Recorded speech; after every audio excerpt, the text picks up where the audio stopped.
This is Audible.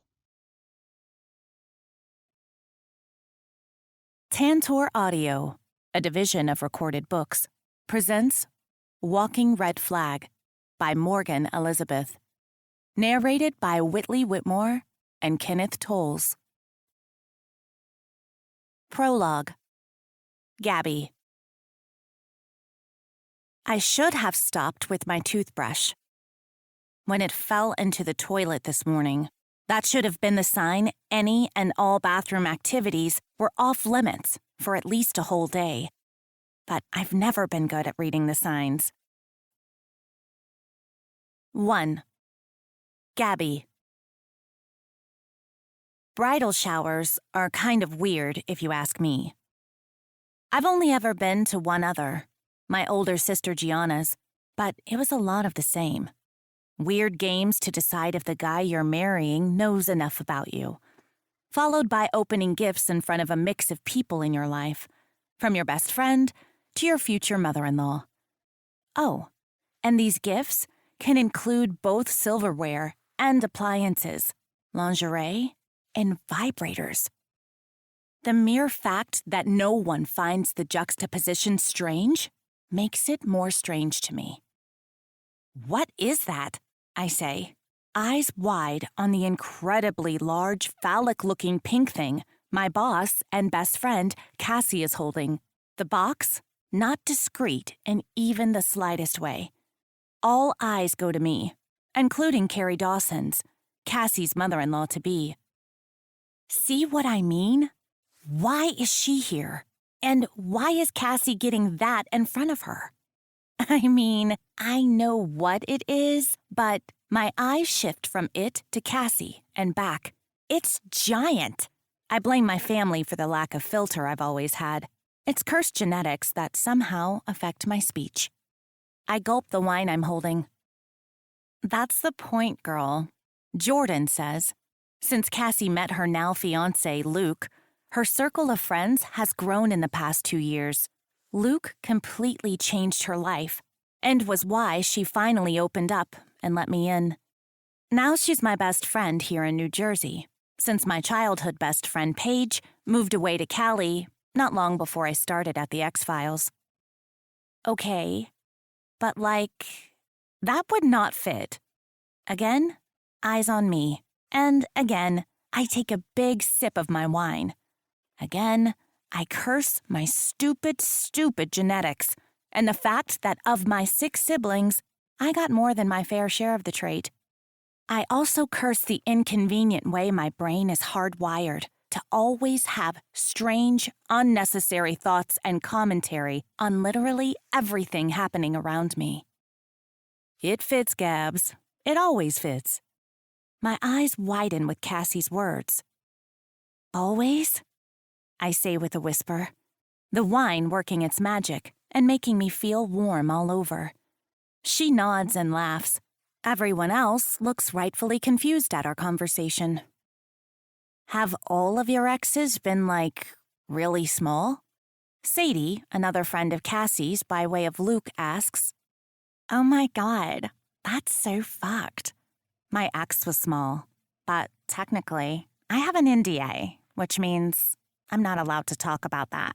Jordan says of her ex, country music star turned industry pariah, after it leaked that he was abusive, emotionally, financially, and physically, with his longtime girlfriend before she ran off. All assholes have small dicks.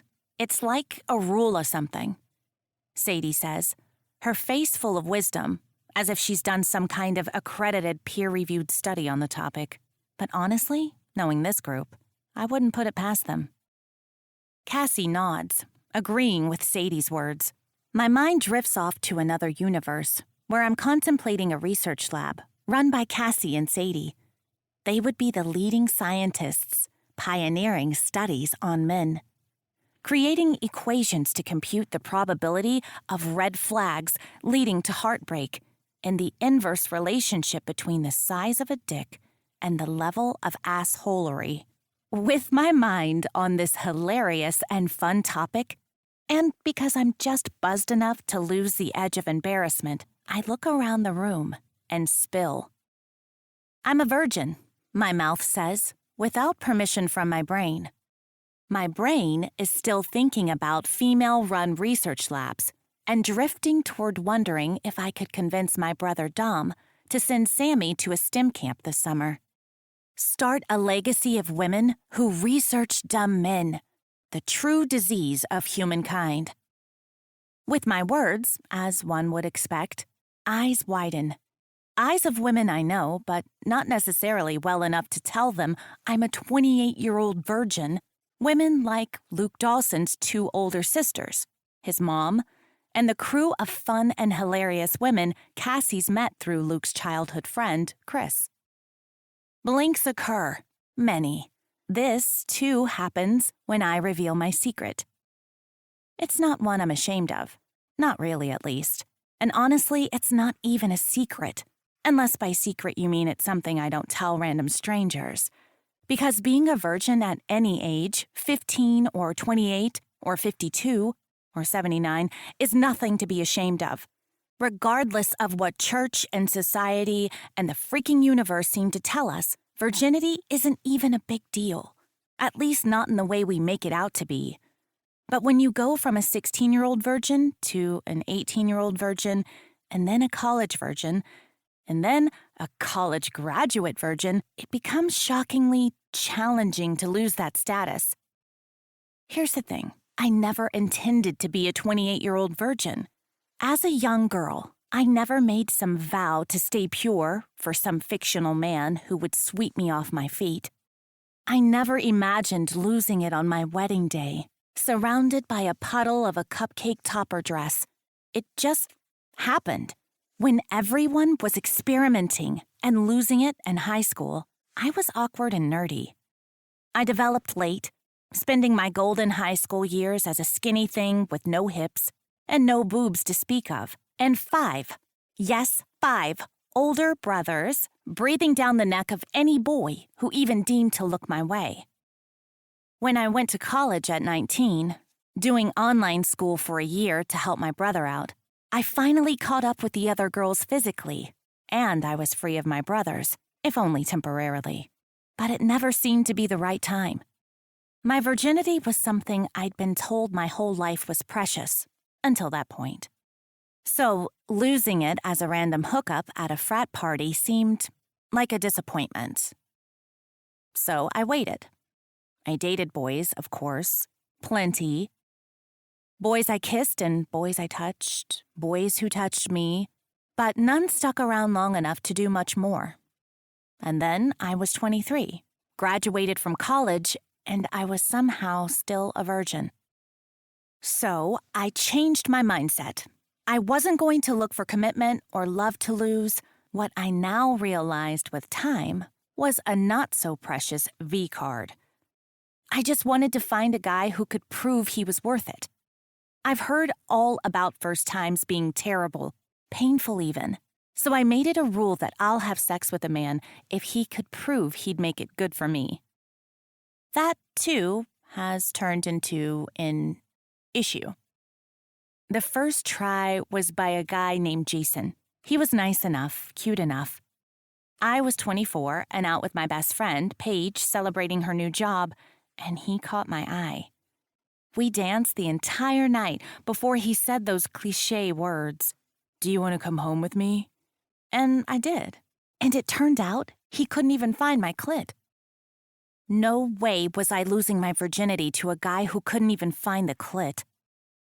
The next try was a few months later, with a guy named Peter. He could find it just fine, but nothing. I felt nothing. Barely even a flutter. We both ended that night incredibly unsatisfied. I figured both were a fluke. They had to be. I've heard horror stories from friends about how bad men can be at giving pleasure. Sometimes you have to suck it up. Sometimes you have to teach them. So I figured maybe it was time to learn myself, you know. Yes, you read that right. I also had never tried to do it myself. But it turns out that part is also a lot harder than advertised. So now I'm a virgin who has never been able to make myself arrive. I've heard the talk. I've read the books. I've searched the internet and read all of the Cosmo articles. But no matter how hard I try, how close I get, and sometimes I do get close, I can't seem to make myself come. It's to the point I'm thinking it's just not possible for me. In fact, in one of the many articles I've read on the subject, I saw nearly 10% of women genuinely never orgasm. Isn't that just crazy? Going your entire life knowing there's this insane, life-changing experience everyone talks about, but you'll never get? That's where I'm at now, wondering if maybe I'm broken, if perhaps I'm part of the unlucky 10%. And staring at that thing, I'm wondering if I even want to. It looks more like a torture device than one of pleasure. And she's never had an orgasm, Cassie says, her eyes glassy with joy and excitement, and the 3 glasses of champagne she's already had. I glare at her. If anyone can help you, it's the women in this room, Gabs. I glare some more. There's nothing to be embarrassed about. I'm sorry, what? Tara says. But you're gorgeous. You're practically a man's wet dream, Gabby. She looks me up and down, clearly confused. Teeny tiny and all curves? Jesus, I'd ditch Jason for you. Heads nod, and I down the rest of my drink. But if I've gotten this far... The mental filter fails completely, and the words spill out. I think I'm broken. You're definitely not broken, Gabby, Cassie says. She reads smutty books on her lunch every day and blushes to high heaven. Trust me, she has a sex drive. It's just dormant. Plus, she always wants all the gritty details of my sex life. All 3 Dawson women cover their ears. No, no, no, no. I've told you, Cassie, no Luke sexy talk, Quinn yells into the quiet room, fingers in her ears. We all laugh before Cassie leans over and tugs her hand. You're good. I'm not going into details now. I would like details at a later date, Sadie says, her hand raised, a devious smile on her face. Trust me, you want details, Jordan says, looking from Sadie to Cassie. Cassie, who pre-Luke, would bury her face in shame at the mere thought of sharing details of her sex life. But now, she's smiling, a happy, satisfied look there. Is that what it's like to have regular orgasms? Do you just slip into a state of blissed-out happiness? My own buzz doesn't stop me from asking. Has she told you about the time she recreated how they first met? Hey, if she can embarrass me, I can embarrass her, right? I think that's how it works. Oh my God, no! Quinn yells, putting her hands back to her ears. Tears are now rolling down Sadie's face as she laughs at the exchange. This whole moment is too much. See? Bridal showers are weird. Okay, let's get back to the topic at hand. Tara, the level-headed of the Dawson sisters, says, my eyes go to the pile of gifts, the toy, sitting happily on top. You're not broken. You just need some help. She smiles, and I'm pretty sure she read my mind. Do you have a vibrator?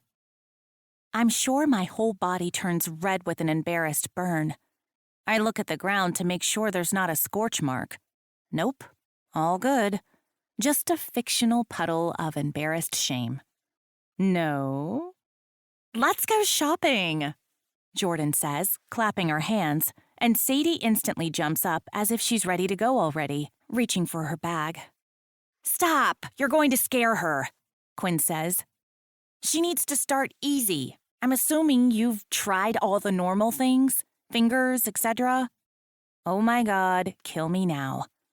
How did this go from Cassie's bridal shower to her fiancé's older sister coaching me through how to make myself come while his mom watched? I still Cassie's half-full glass and down it before nodding. Isn't she supposed to be the one in the spotlight today? Not her maid of honor. No reason to be embarrassed, honey. All girls here. We've all been there. Mrs. Dawson says, and never in my life have I wished I had the power to evaporate more than this exact moment. Have you tried the shower? The what? Oh my God, yes! Cassie says with a shout. Her happy buzz is set on high. The shower! What is the shower? Do you have a detachable shower head? Tara asks. I like Tara. Her kids are cute and she's less in your face than Quinn. She has a sweet motherly way reminding me of my mother. Except I would never in a million years talk in front of my mom about this. Yes? So get into the shower, right? Then grab the shower head and, her hand makes a circling movement around her lower regions. Kill me now. Oh my God, kill me now. The warm water plus the pressure. Her fingers make an okay sign, like she thinks it's the perfect solution. It's an old trick. I'm shocked you've never tried it. The only thing I've ever tried was hand stuff and has gone terribly each time I attempted it. I felt silly, my mind wandering off to think about very unsexy things, like the beeping of my fire alarms that needed new batteries. Once, Cassie and I searched vibrators for virgins, but they all looked like crazy torture devices and scared the shit out of me. Instead of actually ordering anything, we spent the entire night laughing hysterically at the reviews. A vibrator was out, but a shower, I think I could manage that. What's the worst that could happen? 2. Gabby. I take a cab back from Cassie's shower to my apartment. I'm glad I made the choice not to drive there, because the champagne and shots, Sadie's idea, and at this moment, I can't decide if I adore her or not, have definitely gotten to my head. The drive is nearly 10 minutes, most of which I spend on my phone reading. Cassie calls me a conundrum. Although I spend most of my time reading what my mom calls trashy romance novels, and I work at a business specializing in finding true love for people, I have absolutely zero love in my life. I usually just smile and say that my book boyfriends more than fulfill me, and I mean, I'm not wrong. Most of them pass the list of Cassie's dating rules, meaning if they were alive and willing to date me, they wouldn't destroy me mind, body, and soul. But the one thing that neither they nor I apparently can do is get me over the edge. Sure, reading gives me all the butterflies, but anytime I try a little self-love, it just ends up disappointing. The driver turns around in his seat right as I'm getting to a particular saucy spot when the hero is talking incredibly dirty to his heroine, shocking me out of my daze. "This you?" he asks, tipping his head to my apartment building that we're stopped in front of, and it takes everything in me not to burn to a crisp right here. I scramble out, nearly tripping, as I press the button on my phone to leave him a tip before walking in the main doors of my apartment. I read more, getting into the hot scene that is definitely making me feel things. I continue scrolling and reading on my ride up the elevator until it dings on my floor. As I unlock the front door, I make my decision. I'm going to give it a go. I'm perfectly tipsy. My inhibitions melted away. This book has gotten me all kinds of hot and bothered. I have a new plan of attack to make the big O happen. Shower it is. I throw my bag and phone onto the couch, walking straight to the bathroom to get undressed. Champagne buzz making me feel maybe more confident than I should be, but fuck it. I deserve a damn orgasm, you know? Once I'm undressed, I start the shower, making sure it's nice and warm but not too hot. I think hot would probably be bad, right? I don't want to scald my vagina. That would be hard to explain to a doctor. I blush just thinking about it.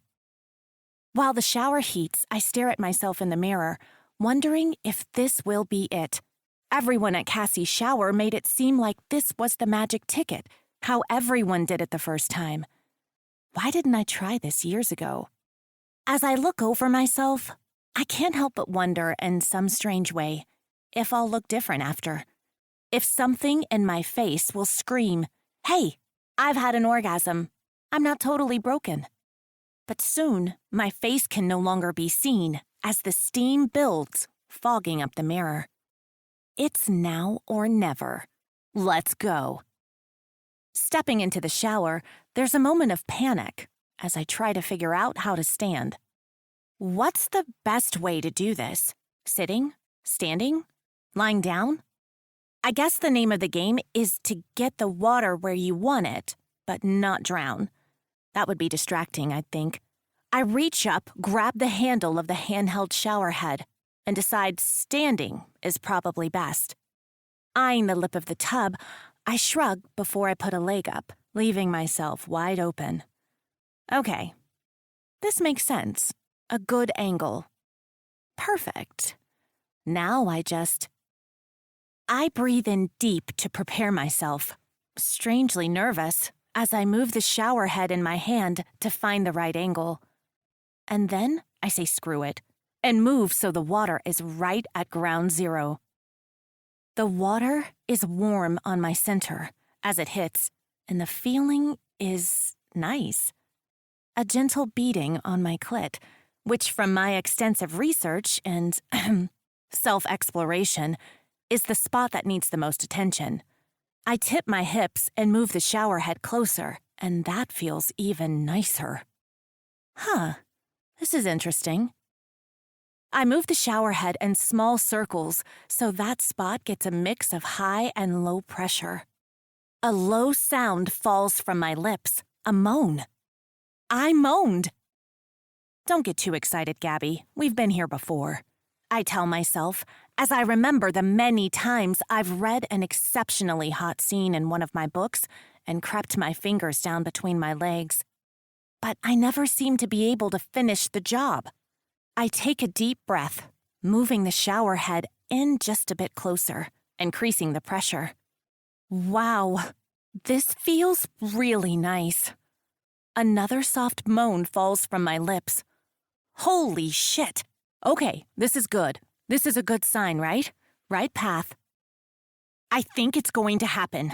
There's a warmth in my belly, a clawing at my lower back that seems to be building with each pass of the water. But that's when I make the fatal decision. I decide I need more on my clit, more focused energy in one spot. I eye the little lever you can move left and right to increase or decrease the pressure and stream size, slowly moving it to the left. The pressure increases as the size of the stream decreases, the focus on my clit becoming more and more intense. Oh my God, this feels amazing. I'm starting to moan, a fluttering in my belly growing, a heat in my lower spine building, my hips rocking gently. Oh my God, it's going to happen. I'm not broken. And then my foot slips, and I fall. And the euphoric feeling morphs from utter pleasure and joy to unbearable pain and disappointment. 3. Vic. I nearly ignore the call when it vibrates from the white table in the break room. The sound makes my teeth grind. Something about the phone case on the Formica putting me into sensory overload.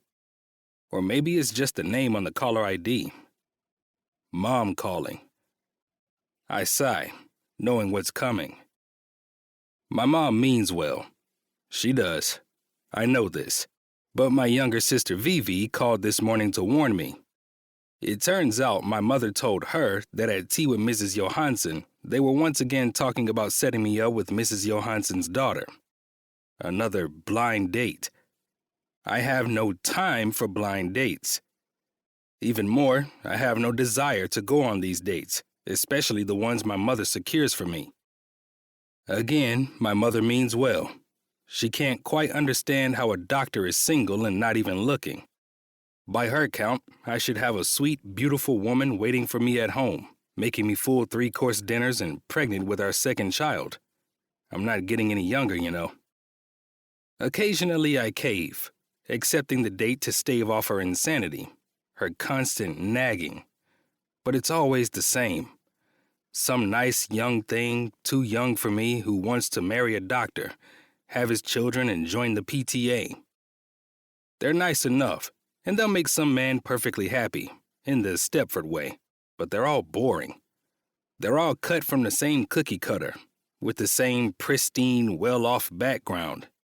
Perfect for breeding more perfect specimens to continue on the family name. In my mother's mind, each is an ideal match. Someone I can propose to in 9.2 months, then allow my mother and future mother-in-law to plan an extravagant wedding. A too expensive wedding where they can invite their hundreds of friends to. A spectacle to show off their successful children and, in turn, their successful parenting. My perfect little wife will then become pregnant with the ideal 2.5 children and harass them to join all the extracurriculars and get perfect grades. Then, when they don't get 1,600 on their SATs, she'll force them to retake it after countless hours of tutoring, spawning more perfection my mother can brag about. Those children will each enter predetermined fields so that when she goes to Mahjong on Thursdays, she'll have a variety of grandchildren in various professions to brag about, ensuring she remains on the top of the pyramid that is her incredibly competitive social circle. I don't have the heart to tell her that's not my plan. It's not what I want by a long shot. In fact, since I was a kid, I wanted unpredictable. I wanted adventure and excitement. The boring path which was laid out for me felt suffocating. So I spent weekends in high school pretending to go to science camps, working with my friends to make intricate flyers to trick my parents, and going to parties instead. I spent so much time partying in college that I nearly had to drop out my first semester, the ultimate shame. After that, I had a friend who lived near my childhood home in Ocean View check the mail daily before my parents were home to intercept any reporting of grades that weren't up to standard. I knew if they found out my days of independence were long gone, and I would do whatever it took to keep that chaotic freedom. Eventually, I got myself together, but I never lost the urge to find chaos in a predictable life. Being a doctor was chosen for me, but an ER doctor? I chose that. The chaos is strangely soothing to me. Not knowing what or who I'll see on any given day is a blessing. Can it be stressful? Of course. Can it be heartbreaking? Without a doubt. But would I change that for something normal and acceptable in my parents' eyes? No, not in the least. But with my sister's intel, I know this call will be painful. I contemplate not answering. I get such a small amount of peace when I'm on call. There's nearly no time at all when I'm not rushing around helping and healing. Do I really want to spend this time talking to my mother who is just going to try and shove another perfect woman down my throat?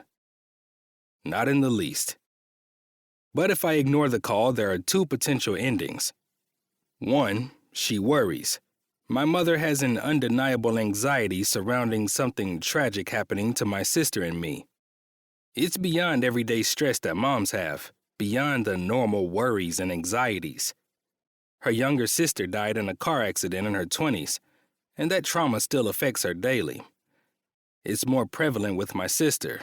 She needs to know where she is at all times, but my mom still worries about me. It's why she wants an easy, predictable life for me. And I know if I ignore this call, there's a chance that anxiety will manifest. As annoying as my mother is, I don't want her worrying like that. When she has an episode, we all feel it. But option 2 is almost worse. It results in her telling my father, who would do anything to keep his wife happy. Even call his grown-ass son in his early 30s and yell at him for not answering his mother's call. Neither of those options is one I want to face right now. So instead of hitting the fuck you button, as Ben calls it, I tap the green icon, putting the phone to my ear. Hello, Mother. I answer, fighting the sigh that already wants to break from my chest. Hello, Victor. Are you avoiding my calls again? always right to the point. Of course not, Mom. I had a patient this morning, so this is the first time I'm sitting down all day. Then why did I have to call you? I just sat down. You beat me to it. She huffs, and as annoying as it is, I laugh. My mother is a tiny, gorgeous Indian woman who fits the description of my future wife perfectly. And although she's bossy and nosy, she's also sweet and kind and caring and, well, my mother. So what do I owe this call to? Beth, Mrs. Johansson, called me and wants to set up a time for you to go to dinner with her daughter. I sigh. There it is. Again, it's not unlike my mother to jump right into things, but that doesn't make it less trying. Mother. She's a sweet girl. Volunteers at the school. They're all sweet girls. Well, you never marry any of them. Maybe I just don't want to marry right now. You're a man. Men don't know what they want until it slaps them in their face. So wait until it slaps me, Mom. I'm the one doing the slapping here, she says, trying on her tough voice, which is about as tough as Tweety Bird. I try not to laugh, knowing it will make this process take longer and I don't want to somehow let it drag so long that I end up suckered into going. I don't want to go on a blind date. I just don't know why you want to at least meet her for coffee. The voice in my ear is a mix of disapproving and disappointed, the concoction that makes mothers so glorious at brewing guilt in their children. But in this case, it doesn't work. I'm tired of blind dates. Mom, what could it hurt? I'm busy. Always so busy. Working all day and night, never even coming home to see me. I sigh. This conversation is not new either. Are you avoiding me? No, Mom. I'm just swamped. I thought once you were out of residency it would be easier. You'd have more time for yourself and your family. I do. I just choose not to spend my precious time in my childhood home being dogged about how I'm 34 and unmarried, with no prospects in my future. I don't want to hear my mother go on about how her children haven't made her a grandmother yet, how in her day, women were having children when they were 19, and I'm going to miss all the good ones if I don't stop messing around. Do parents not realize this rhetoric is not only incredibly annoying and dated, but doesn't help to get their children to enjoy being around them? If you'd chosen a more traditional field, she starts, and this is part 2 of her fussing. Mother, I'm just saying. Your cousin is in surgery and he's home for dinner every Sunday. I told you we're not doing this, Mom. I became a doctor because it's what you and Dad wanted.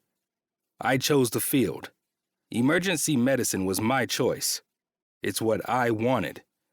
I love the chaos of it. I love the unpredictability, the excitement. After a life of being asked to be the opposite when I started my residency, I fell in love with emergency medicine and helping people in the midst of trauma.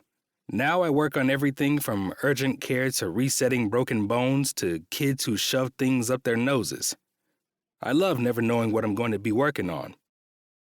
There's still time. Arjun is a plastic surgeon. I don't want to be tearing women down every day of my life, convincing them to spend thousands to fit some standard. Is that what you want from me?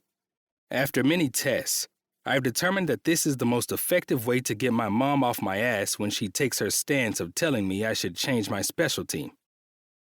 Well, no, but my pager goes off. The sound shrill, and relief washes through me. My quiet time and lunch might be cut short, but so is this hellish call. Sorry, Mom. Gotta go. There's an emergency. There's always an emergency, she says with a huff as I clean up my spot, heading back to the ER to find my next patient, a broken wrist. Potentially needs a pen. I'm an ER doctor. That's my job. Talk to you soon. I love you, Victor, she says, her voice soft. And it's the truth. My mom loves me. She just comes from a different generation with a much different focus. That focus contrasted with her other focus of getting me into some respectable job and Now that I'm here, she's at a loss for how to act. Love you too, Mom. See you soon. And then I'm hanging up and walking towards my next patient. As I walk down the hall towards the room I was summoned to, a nurse meets me at the door and hands me a clipboard with the patient's information. Gabrielle Mancini slipped in the shower, and an ambulance came to her apartment. Says she landed on it and x-rays show a clean break, but it might need a pen.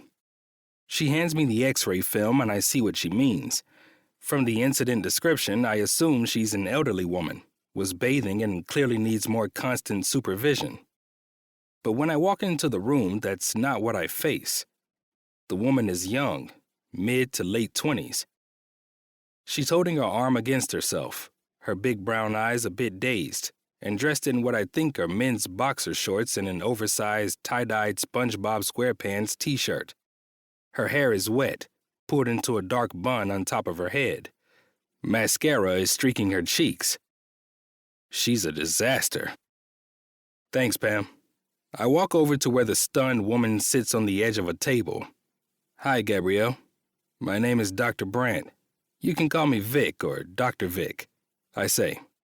Patients usually find a first-name basis more comfortable. Working in the emergency room, patients I see are generally already on another stress level, shock setting in. Every bit helps to calm them and gain their trust quickly. Hi, she says, her voice small and shallow. Looking at her, it's clear she's pretty, despite the stoner outfit and her mascara face.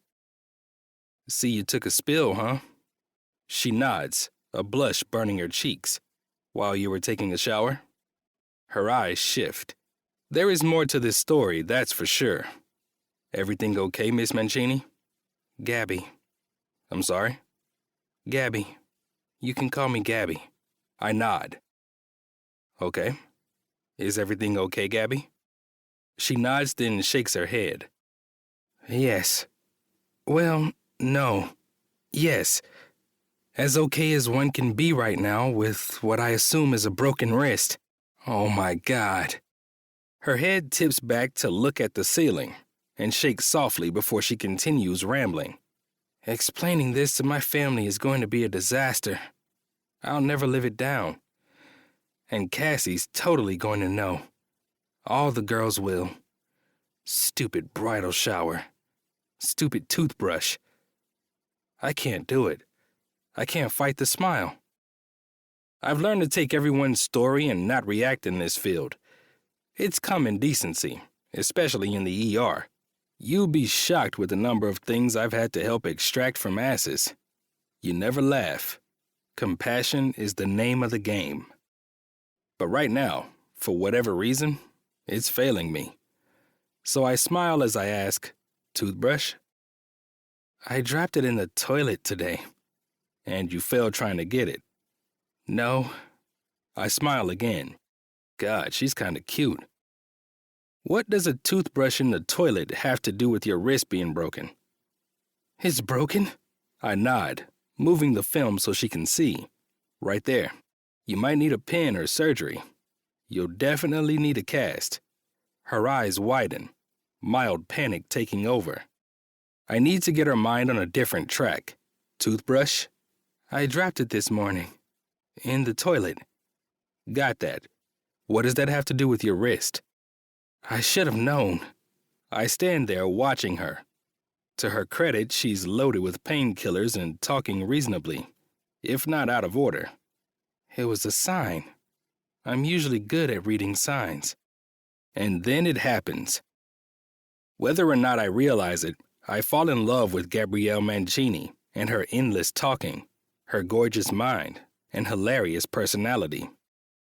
My boss literally reads red flags for business, you know.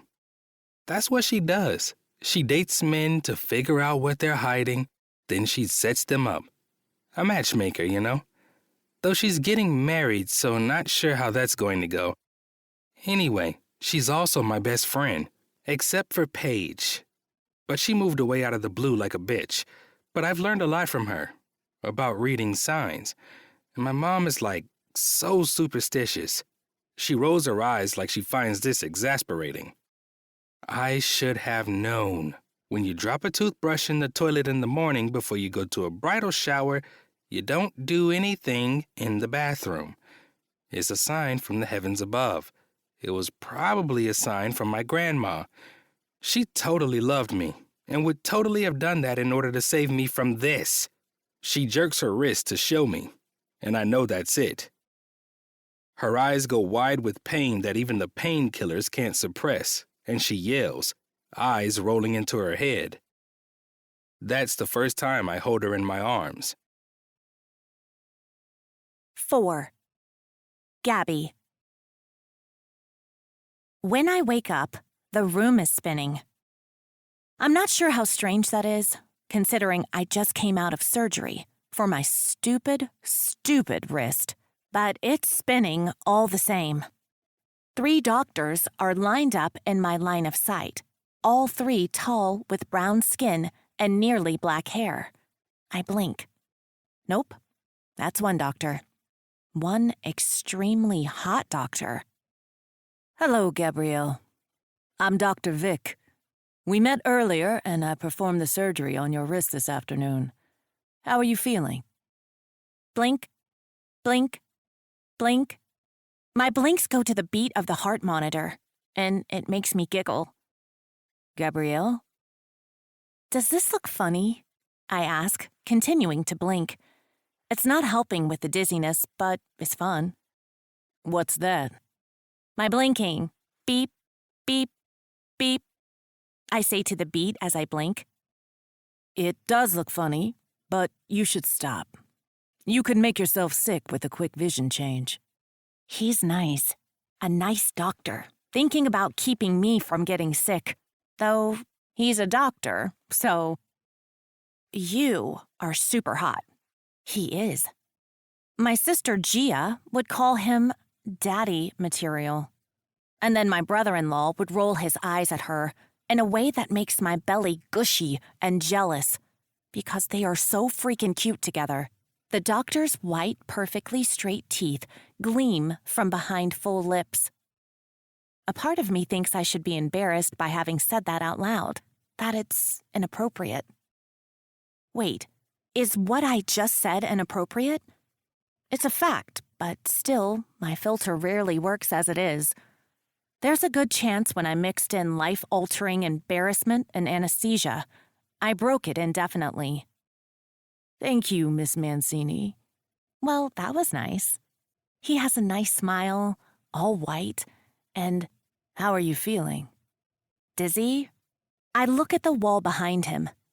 That hospital white color is supposed to be sterile and clean, but it's swirling with the cords and wires and posters on the walls, making for a stomach-churning look.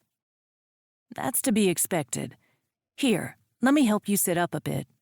He moves, a warm arm touching bare skin where the back of my hospital gown is open, and I shiver as he moves me to sit. The shiver reminds me of my failed attempt to orgasm, which landed me with a broken wrist, surgery, and no orgasm. How's that?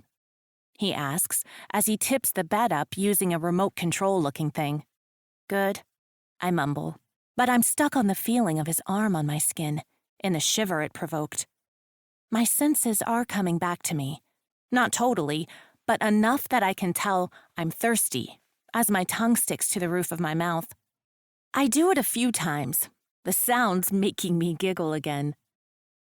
Here, let me get you a water, the hot doctor says, leaning to pour some from the small plastic pitcher into a cup. Then he holds a straw to my lips like I'm a small child. Okay now, this is embarrassing. Slow sips, he says as I start to gulp. My eyes lock to his, a dark chocolate brown under thick lashes, and another shiver runs through me. Good thing there's only one of him now.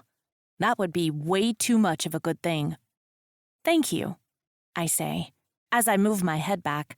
He sets the drink on the small table beside me and sits on the corner of the bed where my feet aren't. So, surgery went well. You have a cast, and there is a pin in your wrist to hold it together while things heal, but that's all. It's going to hurt for a few days, and you won't be able to get your wrist wet. There are stitches underneath the cast, which can come off in about 6 weeks. He continues to give me care instructions, and I really hope I leave here with a packet of papers because there is no way I'll remember anything he's saying. My mind is still spinning from the anesthesia and the pain medication, and from the fact that this man is so freaking hot. How does he do his job? Do people actually listen to him? You fall, Gabrielle? The doctor says, and it's a question I'm supposed to answer. I know because he's staring at me expectantly. Shit, I wasn't listening. I'm sorry, what? I'm getting tired. It would be rude for my eyes to close, though, so I keep them open, forcing the lids to stay as high as they can, blinking a few times until I can focus on him. I asked how you feel. Something tells me I shouldn't answer this, but I can't remember why. Why shouldn't I tell him how I fell? Why? My mind runs through all the excuses, but I can't find a single one. It's just blank. I should have someone in the room, a chaperone, to make sure I don't say something stupid. In the shower. Safe answer, Gabby. Good job. Yes, I saw that in your chart, but how? Everything is fuzzy, blurring the edges with sleep, so I can't even think about the fact that I should ask why he wants to know. Instead, my mind goes back to the shower, the handheld attachment, the building of pleasure. I was so close. I say, throwing my hands up. The IV line tugs in my arm, but it stays put. Ow! Gotta stay still. Don't want that tugging out. If it does, Nurse Pam will come after me, he says with a smile. He has a good smile, like a really good one. All straight white teeth surrounded by perfect brown skin. Cassie would call it a panty-dropping smile. Red flag. So close to what? I bet you could do it, I say, not answering his question. I bet he could, too. That face is gorgeous. He's tall and dark and handsome, which knocks him out early. That being the very first item on the red flag list. But, I mean, maybe a red flag is what I need to finally make it happen. My eyes flit to his fingers, which are long and thick. I look at my own, tiny, dainty even. Maybe that's my problem, I say, looking from my hand to his face. You know? He's smiling still, confusion on his face. How is he confused? It's obvious. Sorry, Gabrielle. You lost me. My friends call me Gabby. We can be friends. Okay, Gabby. There's a laugh in his voice, but I can't see the smile anymore. I really think we'd make good friends, the fun kind. My eyes have drifted, closing a bit as the picture of the kind of friends this doctor could make flashes behind them. It makes me shiver. Or maybe that's this freezing hospital room. What were you close to? An orgasm, I shout, my eyes opening again. He blinks at me, head moving back a bit in surprise. I was so close. So close. Tara was right, you know. The shower method. Foolproof. Unless you're me, and you try it, and you break your fucking wrist. He's looking at me, eyes wide. I know, trust me, it's crazy to me too. Did you know some people use the shower head to make themselves orgasm? I whisper it like it's a secret, which apparently it was to no one but me. His eyes are wide. Maybe it's a secret to him too. You use the water, not the shower head. That sounds uncomfortable. Another laugh. It's rich and fills my veins with warmth. Or maybe that's the painkillers. Who knows? I look at his pants, the light green scrubs. Hot. I don't think it works on guys, though what do I know? I think you're supposed to be sitting down. For the shower thing to work, I tried standing and I was so close, but now I'll never do it. The only time I ever got close, I broke my damn wrist. The only time. I'm a freak, I know, 28 and I've never had an orgasm. I'm broken. I'm sure of it. Did you know that some people just genuinely can't orgasm? I think I'm one of them. The synapses don't work. I do it and I get close, but then my brain goes boop and it's a losing game. And I'm a virgin. Those eyes get wider, the smile growing too. Believe me, I never thought I'd be here either. I blink, and it takes more effort to open them back up. It was totally unintentional, you know, the virgin thing, but now I'm kind of committed to the cause. The cause? The lucky guy has to pass my test. It's my only rule. I yawn, and suddenly there are 3 of Dr. Vic again. Shit. I blink, and we're back to 1. Your rule? Geez, he asks as many questions as I do. All of my rules come from Cassie except for one, because I made that rule before I even knew Cassie. Blink. The back of my eyelids are nice, black and comfortable, but I open my eyes again to finish our conversation. The only rule I have is if I'm giving it up to some random guy, he better know how to make me come. You know, because I waited too long for it to suck.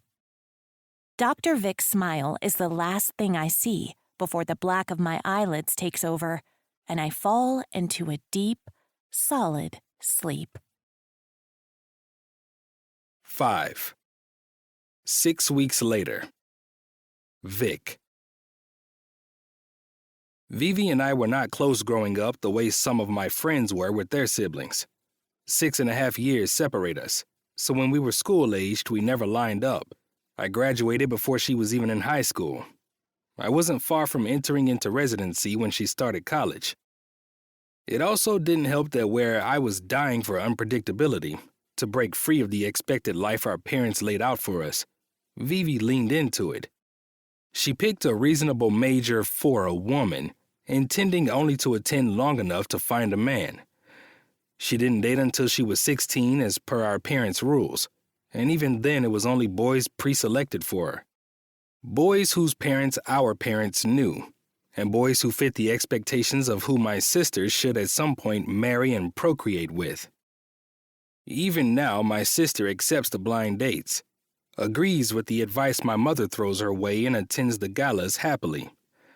She's accepted the predictability of what is expected of her. Somewhere over the years, despite our differences, we've grown close. It's not that I didn't always love my sister growing up. I just didn't connect with her. She was so much younger, so different from me. She wasn't my people. But now, after she weaseled her way into my life, she's one of my favorite people. I almost regret not spending more time with her when we were younger. But with time comes wisdom, I suppose. Part of me wishes I had a closer relationship with her from the start, or more siblings. More chaos. More fun. I wish my childhood was filled with more love in its explicit form, not buried beneath good intentions and high expectations. But other times, like right now, I'm reminded of how different my sister and I are. So last week, Mom took me to get my dress for the gala. Lots of eligible men will be there. Her smile is feline, like she's preparing to pounce. I don't know how Mom talks you into that stuff. What stuff? The parties, the galas, the meet and greets to find you a suitable husband? It helps that I want a suitable husband. I roll my eyes. So you can marry in exactly 27 months, wait 15 months, get pregnant, and start your perfect family with your perfect 2.5 kids who will also become doctors and lawyers and politicians? Please, if one of my kids became a politician, Mom would go into an early grave. I laugh. Yeah, God forbid someone tries to advocate for others. Though maybe one of those politicians who help the fancy people. Mom would like that. Gotta climb that social ladder, sis. Our mom isn't a bad person. She just has seen the negative of the world, growing up in poverty and pulling herself up the ranks to marry a man much wealthier than her. A man with money and prestige, but no time for her. She wants the best the world can offer us. In her mind, her entire life was lived to give that to us, even if it's the opposite of what we want. She's got another one lined up for you, Vivi says with a smile. It's the kind of smile little sisters have when they know you're about to experience some great irritation or disappointment, and it brings them a sick joy. Vivi has perfected this look. Another what? I ask, but I know the answer. It's the dynamic we follow. She teases me for something and I act dumb so that she can have her fun. Perfect match. I groan. I told her I wasn't interested in a blind date. She told me you ran off to do some doctor emergency last time she asked. Shit. She's right. Sounds like you didn't actually have time to say no explicitly. But knowing you, you would have given in anyway. So who cares? She's not wrong. Telling my mom no is hard, at best. At worst, it ends in tears and manipulative exclamations of, "I'm sorry, I'm a bad mom," until the guilt takes me over and I just go on the damn date. The date always sucks. Basically, they're all versions of my sister, which is sick in its own way. Young, early to mid-20s. Pretty things, but heads in the clouds. Usually focused on what comes next. The easy life. Marriage, kids, settling down. I'm not opposed to any of that by any means. I want boys I can roughhouse with and girls I can spoil rotten. I want the wife I go to bed with each night and wake up for a new adventure every day. But I want the adventure. That's the part that's non-negotiable. I don't want life to be boring and predictable. My entire childhood was predictable. I woke at the same time every day, my dad already off to the hospital. My mom dropped us off for school and hours of extended learning and AP classes. The same lunches were packed each day with health and longevity in mind. Salads, while my friends got peanut butter and jellies and hot school lunch. Then we were picked up and carted off to extracurriculars that would look impressive on applications. Karate, soccer, Latin club, ballet for Vivi. Home, homework, extra homework my mom had teachers assign. Bed early, never staying up late for movies or TV shows. I hated it. I had friends who would tell me about their parents having movie nights packed with junk food and a fort. Friends who could choose which sport to play, or none.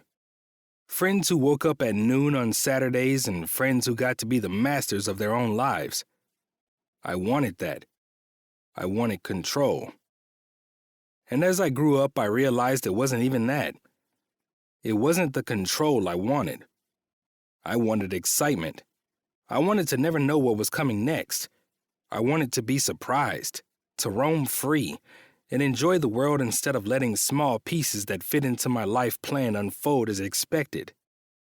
It's Ramona, Vivi says, snapping me out of my daydream. Ramona. Why does that name sound familiar? The girl down the street. Oh no, not Ramona. Ramona was born to be a princess, but unfortunately was born in the suburbs of New Jersey. She's the kind who got homecoming queen not because she earned it, but because her mother demanded it. Head-to-toe designer. I've never seen her without a full face of makeup and heels. Once I saw her at a restaurant complaining her ice water wasn't cold enough. She's a nightmare. If I could pick one person who would be my worst match, it would be Ramona Johansson. Shit. My sister laughs. A devious little sister laugh. She's adamant about this one too, bro. What do you mean? Mrs. Johansson was over again on Sunday for tea. I overheard them talking. Planning the wedding already. No fucking way. Seems Mother Dearest is getting tired of you being single. A winter wedding. Whites and blues. That sounds hideous. It sounds like it's from the pages of a bridal magazine. Predictable. If I could choose a wedding, I'd elope. A tropical island, bare feet. My mother would go green at the thought. I haven't heard from her since that call, though. It was weeks ago. Well, I think she considers your silence a confirmation. I sigh. Of course she does. Fuck. You better figure out a plan. Even Dad's on her side, saying you need to settle down. Now, there's nothing reasonably that my parents could do to force me to date this girl. I'm a man. I pay my own bills. I live in my own apartment. But despite how obnoxious my parents are, my mother specifically, I love them. I understand they mean well, that they just want what they deem to be best for me. It's just that our ideas of best collide. You need to figure out something to get her off your ass, Vivi says, sipping her water. I've been working on that for years. No, you've been agreeing to the bare minimum to keep her happy. You need a solution, not a fix. Oh, wise one, what should I do? Date someone. I'm not going to date one of Mom's picks. No shit. They are so not your type. What's my type? I ask with a smile. Fucking crazy. I nearly choke on my water. I'm sorry? Every girl you date, though I wouldn't even call it that, is out of their damn mind. No fucking way. She blinks at me. Emily had that dog, remember? She dressed it up in clothes and put it in a stroller. Shit, she's right. The woman was sweet, but a little, well. Becca asked everyone what their birth time was within the first 3 minutes of meeting them, and then would decide if she could be within reach of their aura at that moment. Also true. In fact, she decided Vivi wasn't on the right wavelength when they met and insisted we never meet with her again. That relationship ended quickly. Sarah, she was two-faced. What? If anything, I thought Sarah would be the best fit of all of my exes. She was sunshine and rainbows when you were in the room, cold as ice once you left. Why didn't you say anything? I knew it wouldn't last. What? Vic, you date women for 2 months max. If you can even call it that. They're glorified fuck buddies. She cringes. Though we're not talking about that. I don't sleep around, Viv. I know. But you do. You just do it in a way your conscience feels better about. Shit.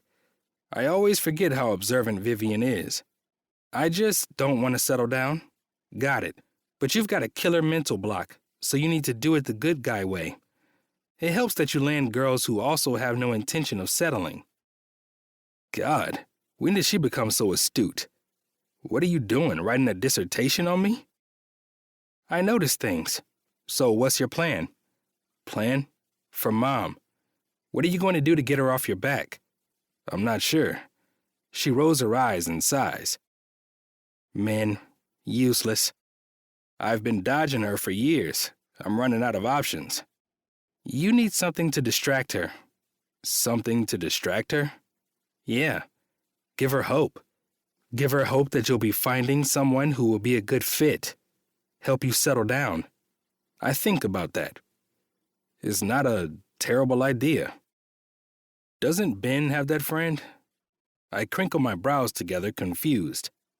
His friend is marrying the matchmaker, right? How the hell does she know this? How do you know this? I'm a nosy little sister. And Ocean View is a small town, especially in the off-season. Luke Dawson was an eligible bachelor, now off the market. Ben is next, I'm sure. Hattie told me Luke's bachelor party is coming soon. She had to block off his schedule. Hattie is Vivi's best friend, though don't ask me how that works. Hattie is all tattoos and dyed hair and piercings, the polar opposite of my prim and proper sugar and spice sister. She's also the receptionist and an artist at Ben's tattoo shop.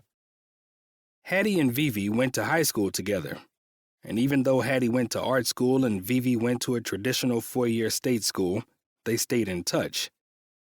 Anyway, you should do that. She dates people and then matches them up.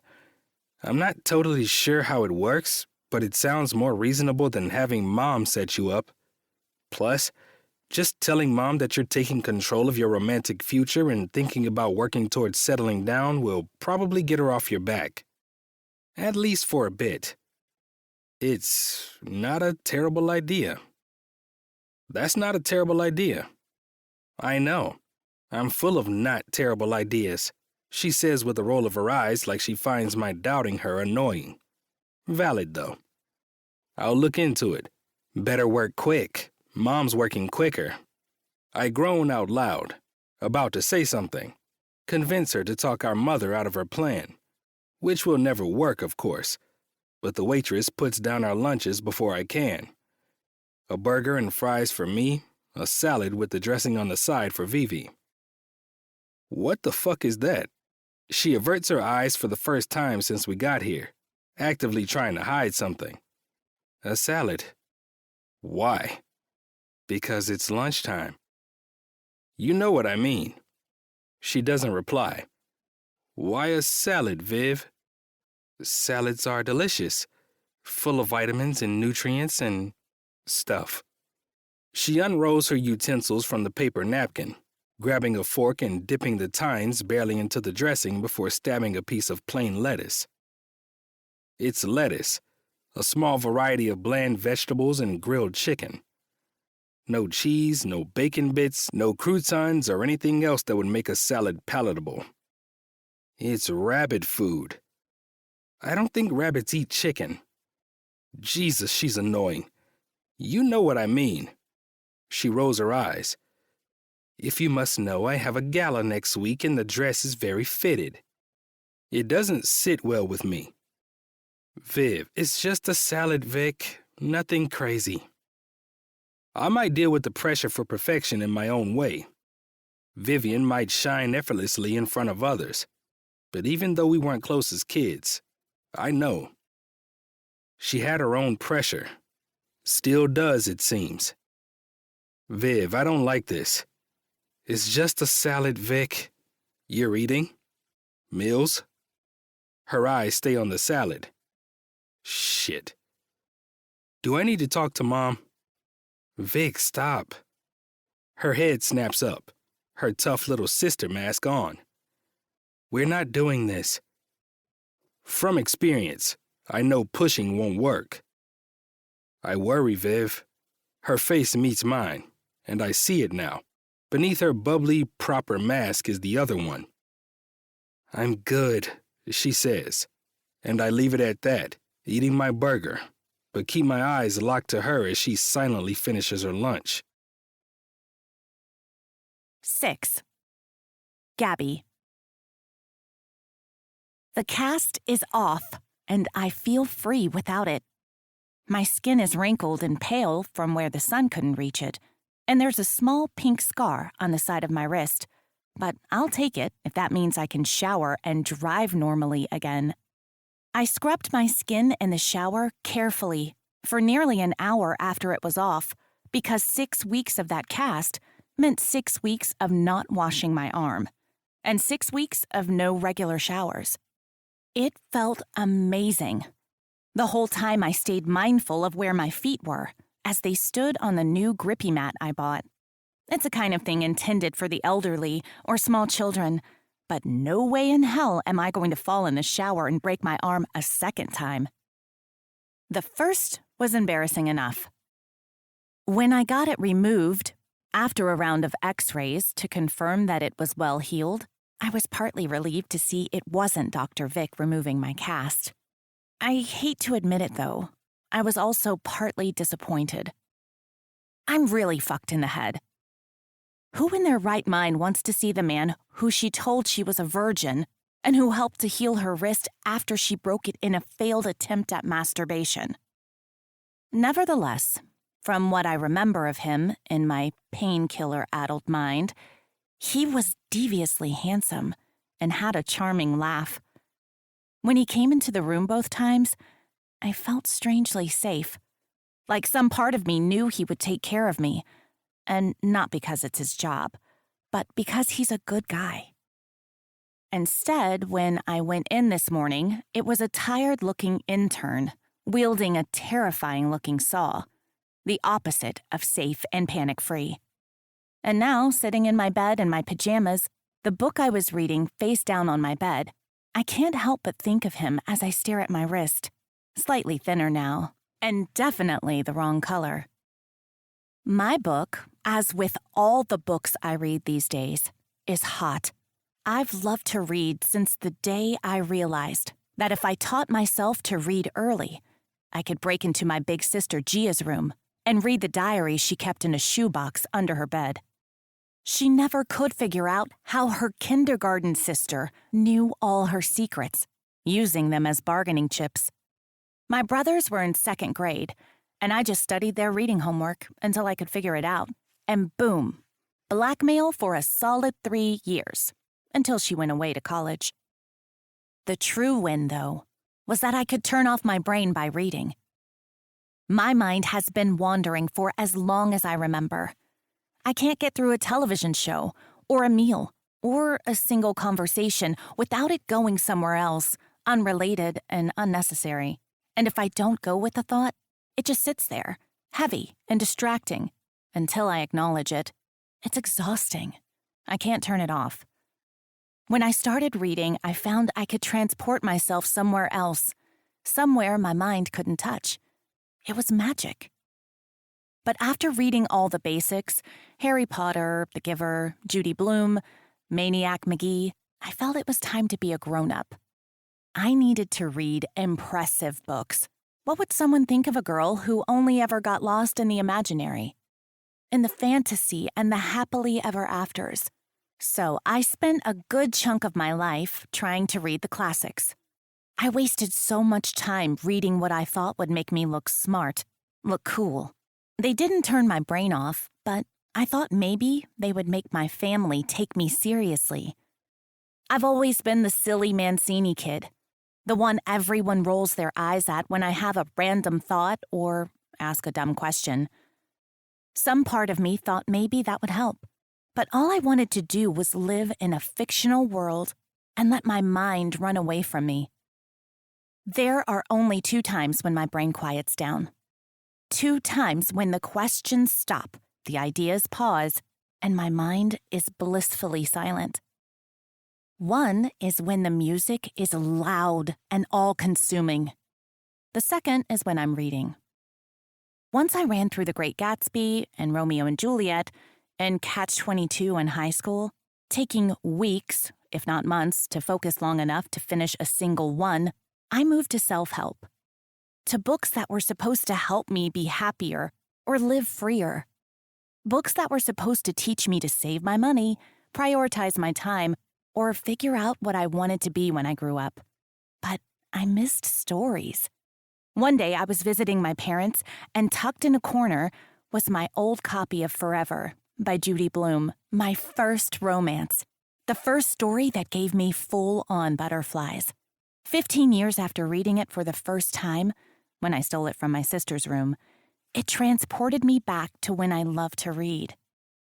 That same day, I ran to a bookstore and bought a dozen books. None of them were classics. None of them were beneficial to my brain or written as self-help. But each of them was good for my soul. Each of them let me get lost and turn off my brain. Live in happily ever afters and watch the drama unfold, and then wrap up neatly, unlike the real world. That day, I stopped caring about what other people thought. That day, I realized I needed to live to make myself happy. I stopped caring about what people thought about my being a virgin. I stopped caring about what people thought about my decisions, the way I dressed, and the way I decorated my apartment. I stopped caring that someone could judge me for getting lost in my mind, lost in questions and thoughts. My entire life, I've never been able to focus.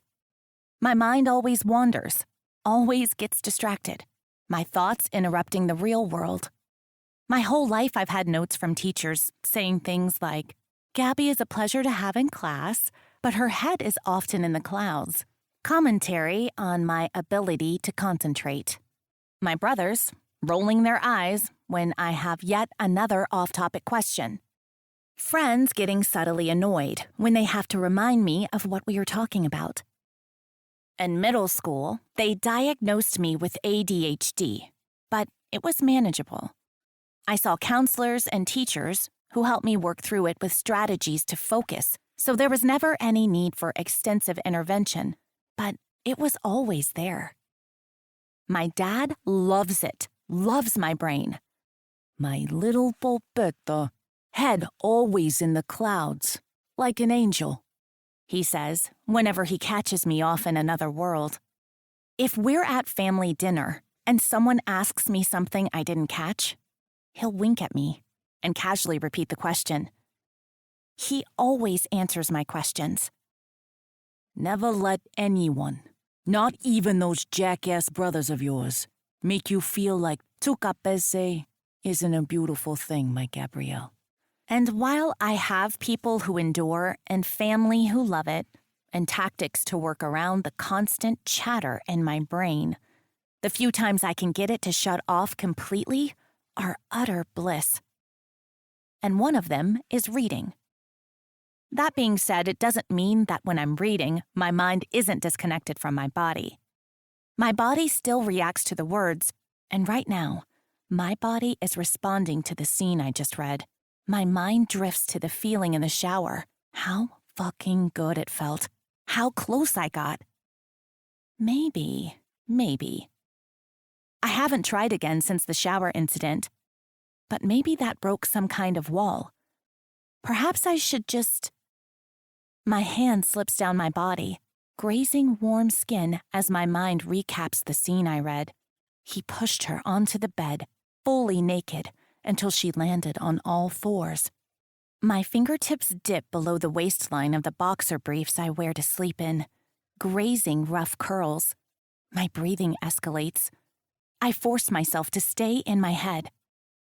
Fuck, baby, you're dripping, he said, running a finger up her inner thigh until he met her wet. Is this for me? My hand moves, meeting where I'm wet.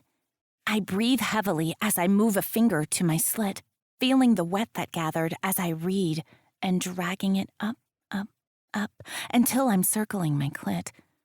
I let out a low, breathy moan. It feels good. Stay in the moment, Gab, she moaned, nodding into the blankets. Do you want me to fuck you here? He asked, a thick finger going into her. She nodded. I need you to tell me with words, baby. Yes, I want you to fuck me, she said. I moan again, my swollen clit begging for more pressure. Finally, I obey, pressing my fingers down and bucking my hips. My mind stays on the scene.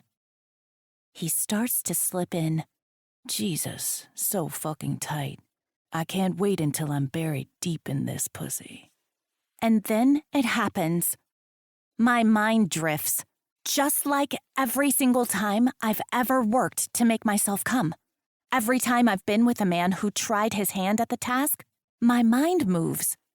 I wonder what it's like to have a man talk like that while he's fucking you. I wonder what the hot doctor sounds like when he's turned on about to fuck a woman. Where the fuck did that come from? The thought jolts me from the moment. I spend a few seconds to confirm, circling my clit, testing, but nothing. God damn it. Maybe I truly am broken. 7. Gabby.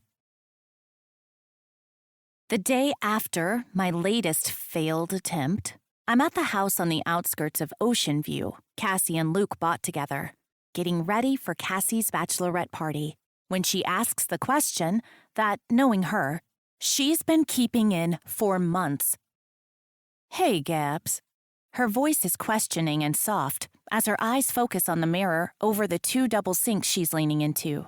A brush is to her lashes, but she's not doing anything. It's a prop at best. Yeah, Cass? I have a question. Are we swapping roles today, You get to be question girl, and I get to be the wise, mentally stable one. She rolls her eyes, swiping the brush on her lashes. Shut up, you dummy. Moving the brush back into the tube, her eyes stay locked to me in the mirror. Why haven't you ever asked me to match you? I always wondered why she'd never ask me this. Cassandra is nosy to an extreme, constantly poking and prodding everyone in her life, from her fiancé to me to her clients. She asks every question she thinks can help her better understand whoever is in front of her. But she's never asked this one question. I mean, you love love. More than anyone I've ever met. You read those books all day long. She tips her head to where my e-reader sits on the chair, my having just put it down. I was reading while she got ready, totally engrossed in the story of an heiress falling for a lumberjack when she relocates to a small town. She's not wrong. I love old bodice rippers and modern rom-coms. Classics where falling is the focus and deeply dirty stories that are pretty much just sex. I love stories that make me laugh, and stories that make me cry, and stories that make me hotter than sin, but the only common denominator is the need for them to fall deeply, madly in love. Love that will last. I love it. It's also probably what made me so picky that I'm a single virgin at 28. No one lives up to the fictional men who live rent-free in my mind. I sigh. It feels weird. Asking me. She turns to face me, crossing her arms over her chest and leaning onto the counter. Why would that be weird? No, not that. I mean, well, kind of. It seems weird to ask your boss to set you up on a date. She rolls her eyes. We're not like that, Gab. I know, but still, and it's not even that. Not really. I run a finger over the bottom edge of the sparkly black miniskirt she picked out for me. It goes up to right under my belly button and pairs with a cropped sparkly tank top. Not my typical style, but it's Cassie's day, and she's wearing the same in white, so. Then what is it? Well, you know. I roll my eyes to the side, avoiding hers as her brows furrow. You're what? You know, I say, tipping my eyes to my lap. A virgin? The blush burns my cheeks as I nod. So, guys freaking love that. Shit, if Luke could go back to delete every guy I ever did it with and be the only one, he'd give his left leg. It's funny, but also probably true. He's unbelievably protective of my best friend in the most beautiful way. A true romance book hero come to life. It's not that. It's, how do I explain? How do I explain it when I barely understand it myself? It's going to be awkward. Her brows scrunched together in confusion. Sex, the first time? And honestly, the times after that, I don't know what I'm doing. It's going to be no good. She's still confused. Is it weird that I don't want whoever I end up with to remember me like that? I'm going to have to, God, this is embarrassing. Learn everything, like from start to finish. I'm going to suck at it. It's like that for everyone, Gabby. Not everyone is 28 when it happens. When you're young and stupid and you're both learning, it's normal. But it's going to be so uncomfortable in so many ways. I feel like I'm stuck with this burden that I didn't plan on having or even want. I sigh, grabbing a curl and inspecting the ends. I also don't want to just get rid of it, you know. I've waited this long. I want it to be good. I made that stupid pact with myself, and now I need to see it out. You know that's kind of weird, right? To wait to find the love of your life until after you lose your virginity. She's smiling, poking fun, but not in a mean way. Most people hold on to their virginity until they fall in love. That's because men are obsessed with purity and have brainwashed women to believe their virginity is some sacred moment in time that we must cherish and hand over to some guy who can't even find your clit. Cassie snorts out a laugh, but I don't. I feel a rant coming on. Isn't the whole concept so strange? That we save this thing for some man who is supposed to be our entire world. But most girls give it away to the first love they meet in high school, who will break up with them 3 days later. You know that better than I do, I say. One of the reasons Cassie started this business is because a college friend experienced just that, and it crushed her. And don't even get me started on how fucked up the double standard is either, because that shit is bananas. Do you know that when I was in school, my dad literally told my brothers to sow their seed while they can? Cassie gags. I love my dad to the ends of the earth. I'm the baby girl in the family, and treated as such by everyone around me, babied and nurtured and protected at all costs. But he is an absolute caveman. Most days I let it go because I've realized neither of us will ever change our mindset. But other times, well, it ends in my storming out, and my mom having to pave the way for us to hash it out and apologize. Her efforts usually include bribing me to come over for homemade manicotti. My mom can cure nearly any grudge with food. But a girl decides she's not going to wait to give it to some theoretical love of her life, and instead to the first person who can make her come, and I'm the weird one. I didn't mean it like that. I know, I say, because I do. I get defensive. My sister is constantly giving me shit for it. But I've heard all the horror stories, how it hurt, and they weren't ready, and he was a jerk, or she didn't come. I don't want that. So, you don't want flower petals and candles for your first time? You want a screaming orgasm? Cassie asks with a smile as she digs in her bag for lipstick. She pops the top off, widening her mouth and lining her lips with the pretty pink color while looking in the mirror again. Exactly, I say. Makes sense to me. Hell, I'd wish I'd done that instead of giving it up in the back seat of Joey Patina's car when I was 16. Oh, so you've always had a thing for cars? I ask with a laugh, remembering the drunken night Cass and I planned a wild excursion for her and Luke. Her eyes go even wider, her red-painted lips dropping wide as she slowly turns towards me. I cannot believe you just said that. I cannot believe you'd expect any different, I say. 8. Gabby. Hours later, I feel good. This joyous feeling, in part, is thanks to the 2 Long Island iced teas I chugged so far, and part to the music blaring in the club we ended up in. It's loud, pumping through my system with an intensity that drowns out my other, usually incessant thoughts, until all there is in this moment is me and a random Kesha song. Life is good. Life is even better when I feel a warm body behind me, heat moving through the thin fabric of my skirt to my skin. It's not a demand, not an intrusion. It's more inquisitive than anything, respectful. Cassie is dancing across from me, and my eyes go to hers in a should I run or is he hot look. Her eyes widen with excitement, and a thumb goes up, giving me the high sign. He's hot. I try to look back behind me with a smile, but the lights in the club are near blinding. Instead, I let the song continue to pulse in me, large hands settling on my hips and pulling me further into a body that's way taller than mine, a rough cheek that needs a shave scraping against my temple. He moves well, too.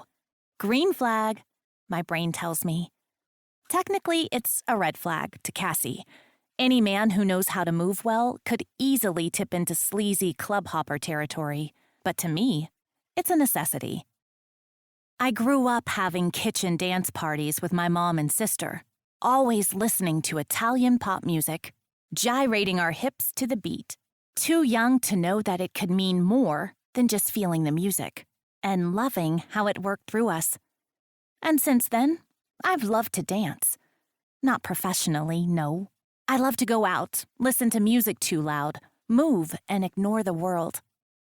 Sometimes when my mind won't stop and I can't find anyone to go out with me, I'll get dressed up and head downtown alone. I'm not looking to get drinks or to meet anyone. I just want to space out and get that clarity, that numbness in my brain where the sounds, thoughts, and questions dim just for long enough for me to breathe. The only time I've been able to find the quiet, other than when I'm reading, is when the music is loud and my body is moving. It's my own personal heaven. But right now, with these warm hands on my hips, the noise stops even more than usual, quieting down to utter silence, my complete focus on those hands, on my movements, on my breathing. And for a split second, I think I would do absolutely anything in the entire world to keep this feeling. 9. Vic. The music is blaring, and for a split second I'm reminded of the kid who came in one night nearly deaf from a ruptured eardrum after standing right next to a speaker during a concert. The perks of being an ER doctor. Everything in life has the potential for destruction. I just see the negative results more often. I need to turn my brain off. I didn't plan to come out tonight.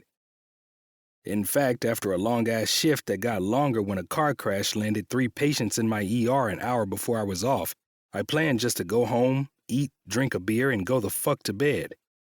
But my buddy Ben called right as I was changing out of my scrubs to tell me he was going out with some friends for a bachelor party, and their last stop would be Seoul. The voice in my head reminded me that a night alone with a beer would be a great time to dwell on the kid who came in tonight with a broken arm that clearly came not from falling off a slide like his mother sporting a poorly hidden black eye told me. So I agreed to meet him here. Maybe this was exactly what I needed. A few drinks, a pleasant buzz, and a woman to bring back to my apartment and get lost in.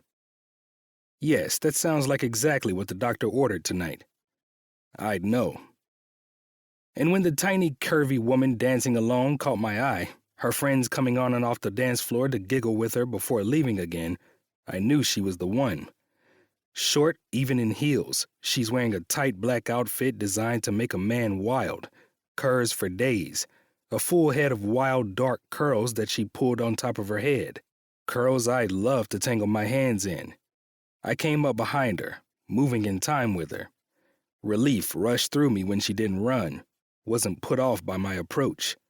But shit, I wanted more. I wanted to grip her hips, pull her back, press her to me. But my mother would castrate me if I didn't treat a woman with full respect. So I waited until she looked behind her in the dark light of the club.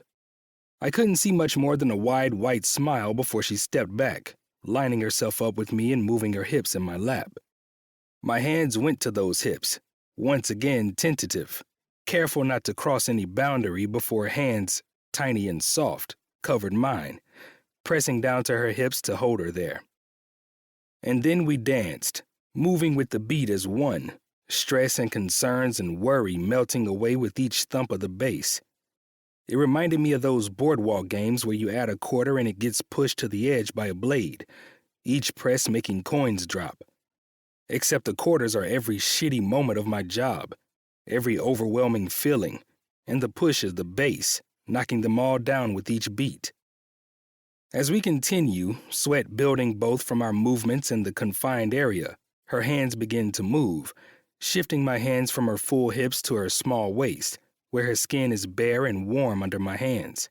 She lets go, lifting into the air as her head moves back and forth to the beat of the song, her ass pressing back just a fraction into my crotch. I need this woman. She is a goddess, all sexuality and confidence and excitement. My thumbs move, such a tiny movement it's almost unrecognizable, and they dip beneath the black sequin fabric of her top, grazing her ribs and where, in theory, there should be an underwire for a bra. Nothing. Fuck. My breathing quickens, and for a split second I wonder if I'm too old to take a woman into a bar bathroom and fuck her in a stall. I've never done it myself, but it always looks like a blast in movies. It also usually exemplifies the need and intensity coursing through me right now. When she gyrates firmer this time, moving demandingly into me, it's clear she feels it too. God, it's like a magnet, some kind of all-consuming force between us. I need more. I need to see her. We need a change in position.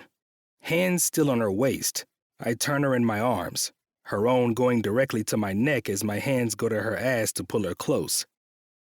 I think about kissing her. I think about moving her hips against me to make her feel as desperate as I feel. I think about any number of other filthy things. But all of that leaves my mind when I see her flinch, eyes wide and pupils dilated with liquor and lust. All of my thoughts fly when she says those two words. It's you. It's her. The virgin who thinks she's broken. It's you. I reply, drawn into her wide eyes, shock and confusion written there. She tries to step back, to leave, but my hands tighten on her hips, keeping her in place. She can't leave. I won't let her. I have not been able to get my mind off her for weeks. Her goofy laugh while completely annihilated on painkillers. Her words. Her misconception that she's broken. The rambling. All of it. She stopped moving, though, so we're standing in the middle of a crowded dance floor, standing and staring at each other. Oh my God, I really said all of that shit, didn't I? She asks, and to avoid looking like two crazy people, I move a hand to her hip, moving her to get us dancing again. She takes the hint. Said what? I say. I need to shout it next to her ear, my breath moving, the scent of citrus and sweat coming off of her, and it smells like sex. I close my eyes as I breathe it in, fighting any reaction. Fuck, what is happening to me? All of it.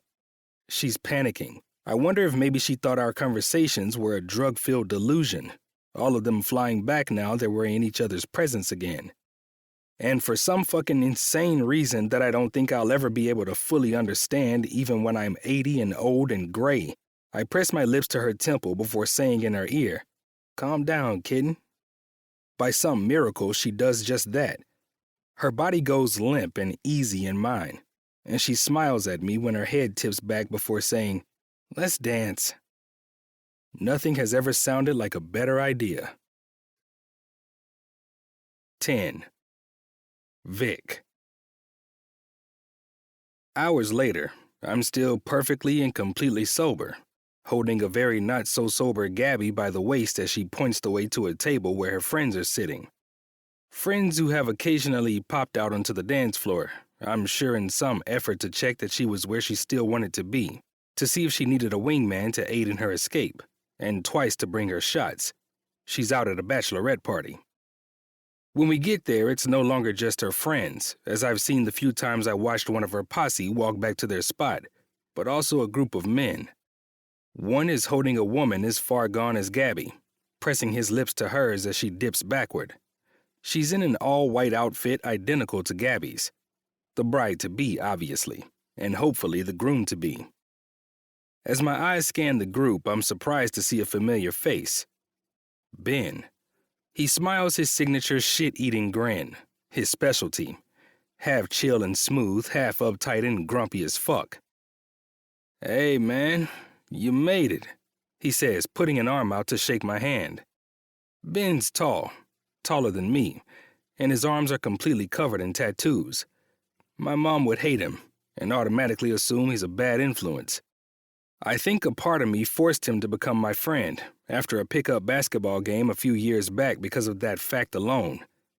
I really am an asshole son. In my defense, his equally tattooed covered receptionist and tattoo artist has been Vivi's best friend since high school. Mom tolerates Hattie.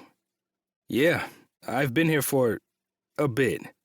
I look down at Gabby, who's smiling at me, the grin sloppy and sweet, all teeth and way more attractive than it has any right to be. "You brought her back," the bride-to-be yells. "Finally!" She tries to stumble over to us but is held back by her man, a smile on his face. Cassie, this is the hot doctor, Gabby says, clearly having a conversation her friend instantly understands. No fucking way. Her eyes go wide, moving from me to her friend, and Gabby nods. He is male model hot. I'm not sure if I should run with the way her fiancé is looking at me or feel content that the woman I haven't been able to get out of my mind for nearly 2 months has also had me on hers. Right?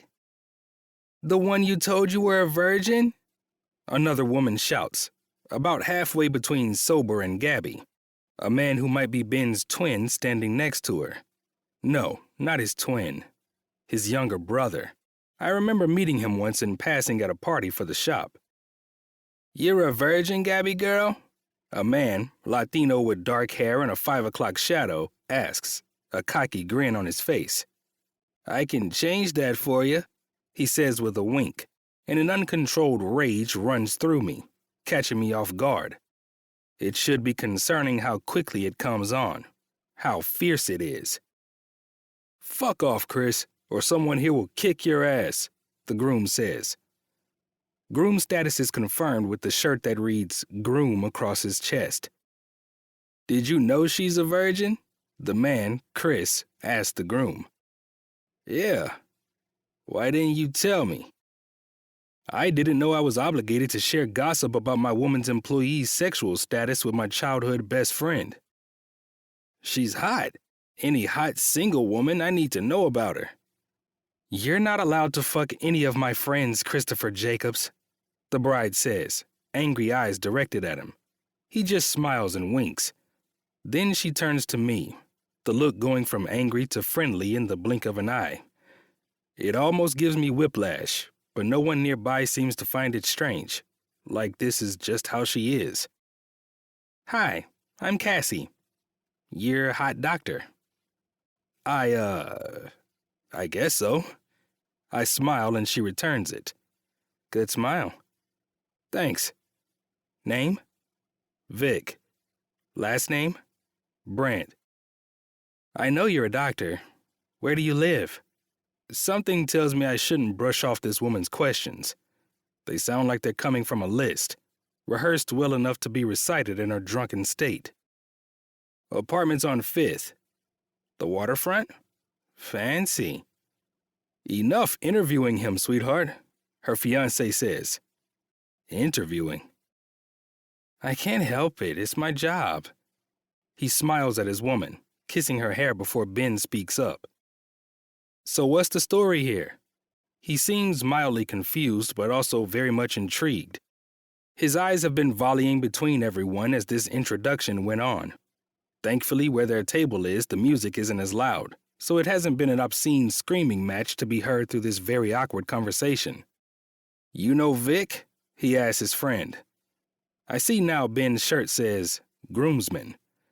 This is the party I was invited to crash, more or less. I don't. Gabby does. I don't technically know him. He just healed this, Gabby says, wobbling just a bit and waving her arm with a clear demarcation line from where her cast was. Hey, let's get you in a seat before I have to fix that again, okay? I say into her hair, pulling over a chair and placing her into it. Unfortunately, it's a stool, so I need to stand behind her to keep her on it. Unfortunately is a very loose term here. Oh, I like you. Can I interview you? The woman, Cassie, asks. I'm confused. I start as Gabby's head looks back at me, and she nearly falls over as she does. She's not in a good state. Can you get me a bottle of water? I say quietly to the bartender walking past. They nod, then head off. Cassie's a matchmaker. She interviews men to decide if they're hiding things and are a big red flag. Like Chris. She glares at him. I remember her mentioning this the first time I met her in the crazy tie-dyed shirt. Me? Red flag? No. Pink, maybe, Chris says with a smile. I know the smile. I've made the smile. It says he knows he's a player, knows how to get a woman to like him, and he's proud of it. A man not ready to settle down, who likes life the way it is. My mom would call him a kindred soul to my own.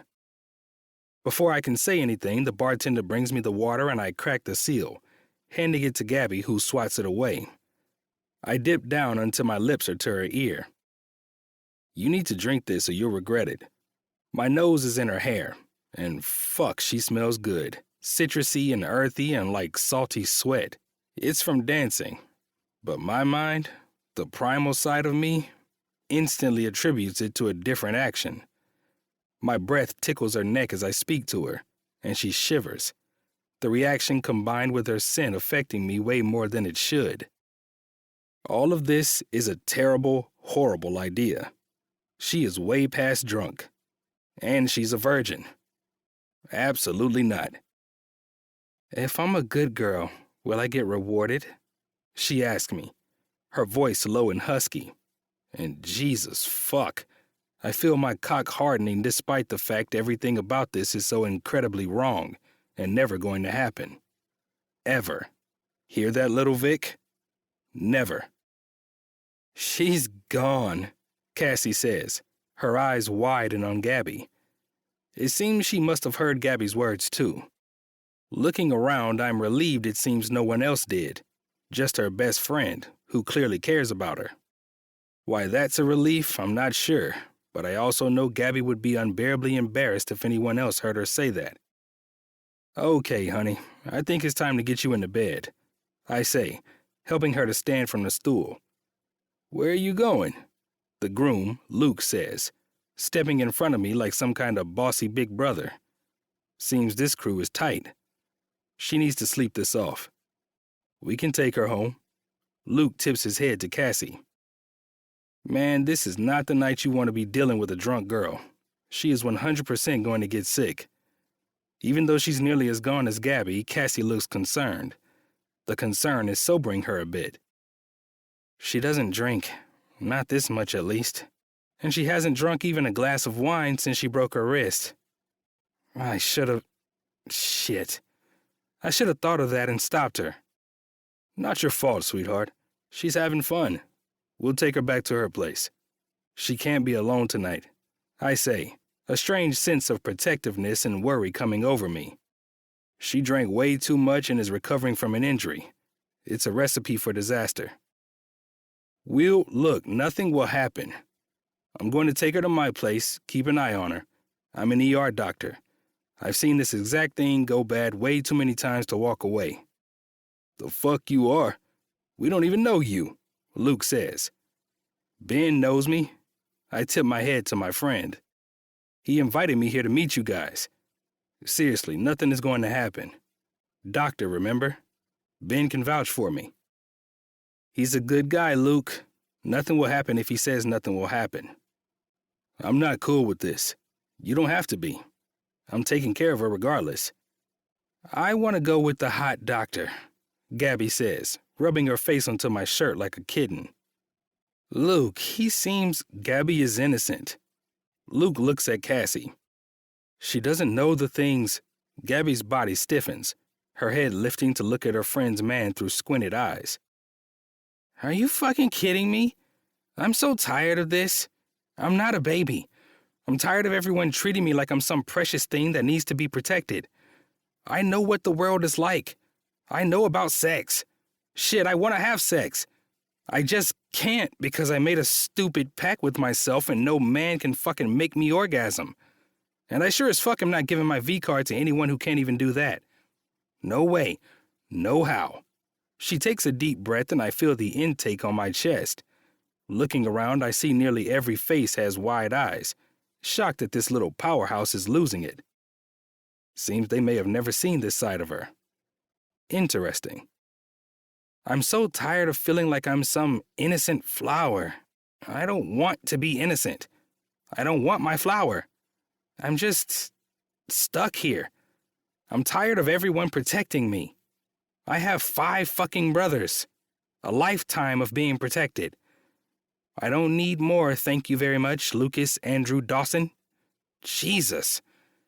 If I want to get drunk and dance crazy and go home with some doctor I met because I broke my wrist trying to make myself come, then so be it. Maybe I'll let him fuck me. Who knows? He looks like he can make a woman come. She turns to me, and I know what she's going to say before she says it. Can you? Can I what? I'm not sure why I want to hear her say it, but I do. Really badly. Can you make a woman come? Ben laughs, and I shoot a look in his direction. I've had no complaints. Well, some women don't like to complain. They just endure. I'm pretty sure the women I've been with haven't just endured. How do you know? I smile at her. I kinda like this. She doesn't just take my smile and go gooey-eyed. She's questioning me. I'm a doctor. What does that have anything to do with anything? A woman's body feels different when she orgasms, Gabrielle. It's easy to know if she's faking it if you know what you're looking for. Her eyes go wide. He's not wrong, Chris says. Of course I'm not. Maybe I should let you fuck me. You know bodies and stuff. I bet you could make me come. Do you think you can make me come? She asks, and her eyes are dreamy, like she's envisioning it already. I don't know if I could, but I'd love to try. You're not fucking the doctor tonight, Gabby. You're coming home with us. We'll keep an eye on you, Luke says. No, I'm not. Yes, you are. He clearly has the older brother thing on lock. She's not, honey, Cassie says, her hand on Luke's arm. What? His head swivels to his fiancée, confusion and surprise on his face. She's not coming home with us. She's a grown woman. Ben vouches for this guy. She looks at me. Sorry, what's your name? I'm pretty sure it's not Hot Doctor. I mean, if you want to call me that, watch out, man, that's my fiancé. I smile. Yes, a good smile. She scrunches her nose. Could go either way, Cassie says, tilting her head left to right like she's weighing the pros and cons. Vic. My name's Vic. Victor Brent. I stare at Luke. Look, man, you've got better things to do than take care of a drunk girl who I'm sure will get sick tonight. Reaching into my pocket, I grab my wallet. Here, take my bank card, and take a picture of my license, and my keys. I grab those as well, twisting off the apartment key, and then I'm holding them out to a stunned-looking Luke. I'll drop her off in the morning. Then, when you see she's safe, you give me them back. I get it. You're a good friend. But I've got her. You enjoy your night. He's cool, Luke.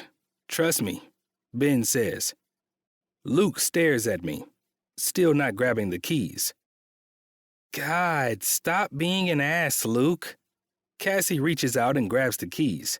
Here, give me your number. I'll text you our address. Gabby knows it, but I want your number too. I do as she asks, watching Luke take the keys from his woman and pocket them. I expect you to drop her off by 11 a.m. at the latest. A minute after, I'm calling in the cavalry. The cavalry? She has 5 older brothers.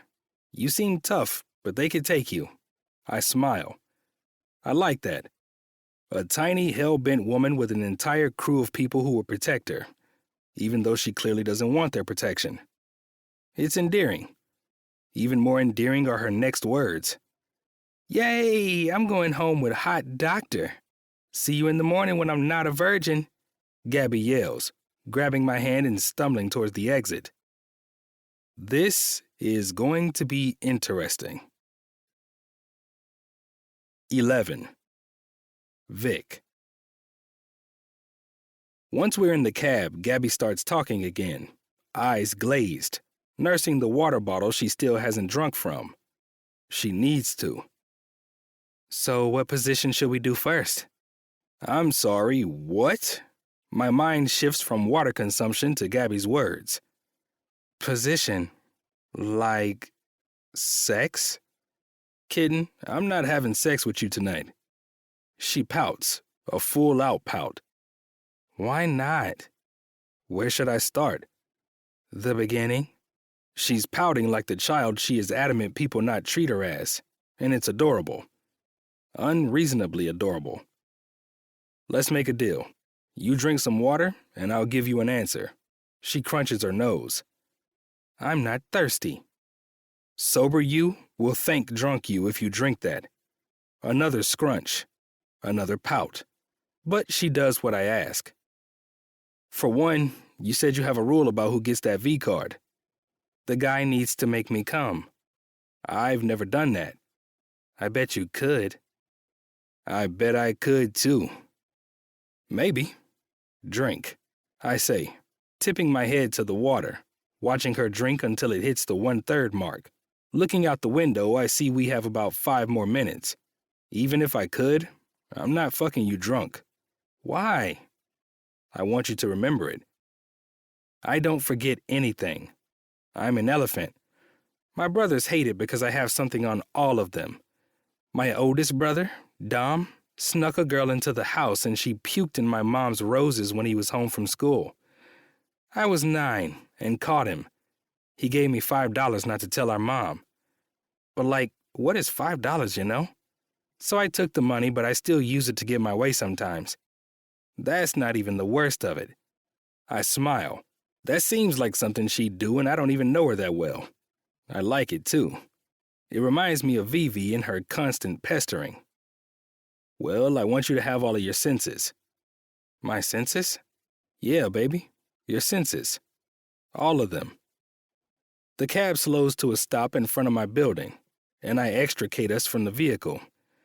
She shivers with my words, and as I help her out of the cab, her eyes are wide.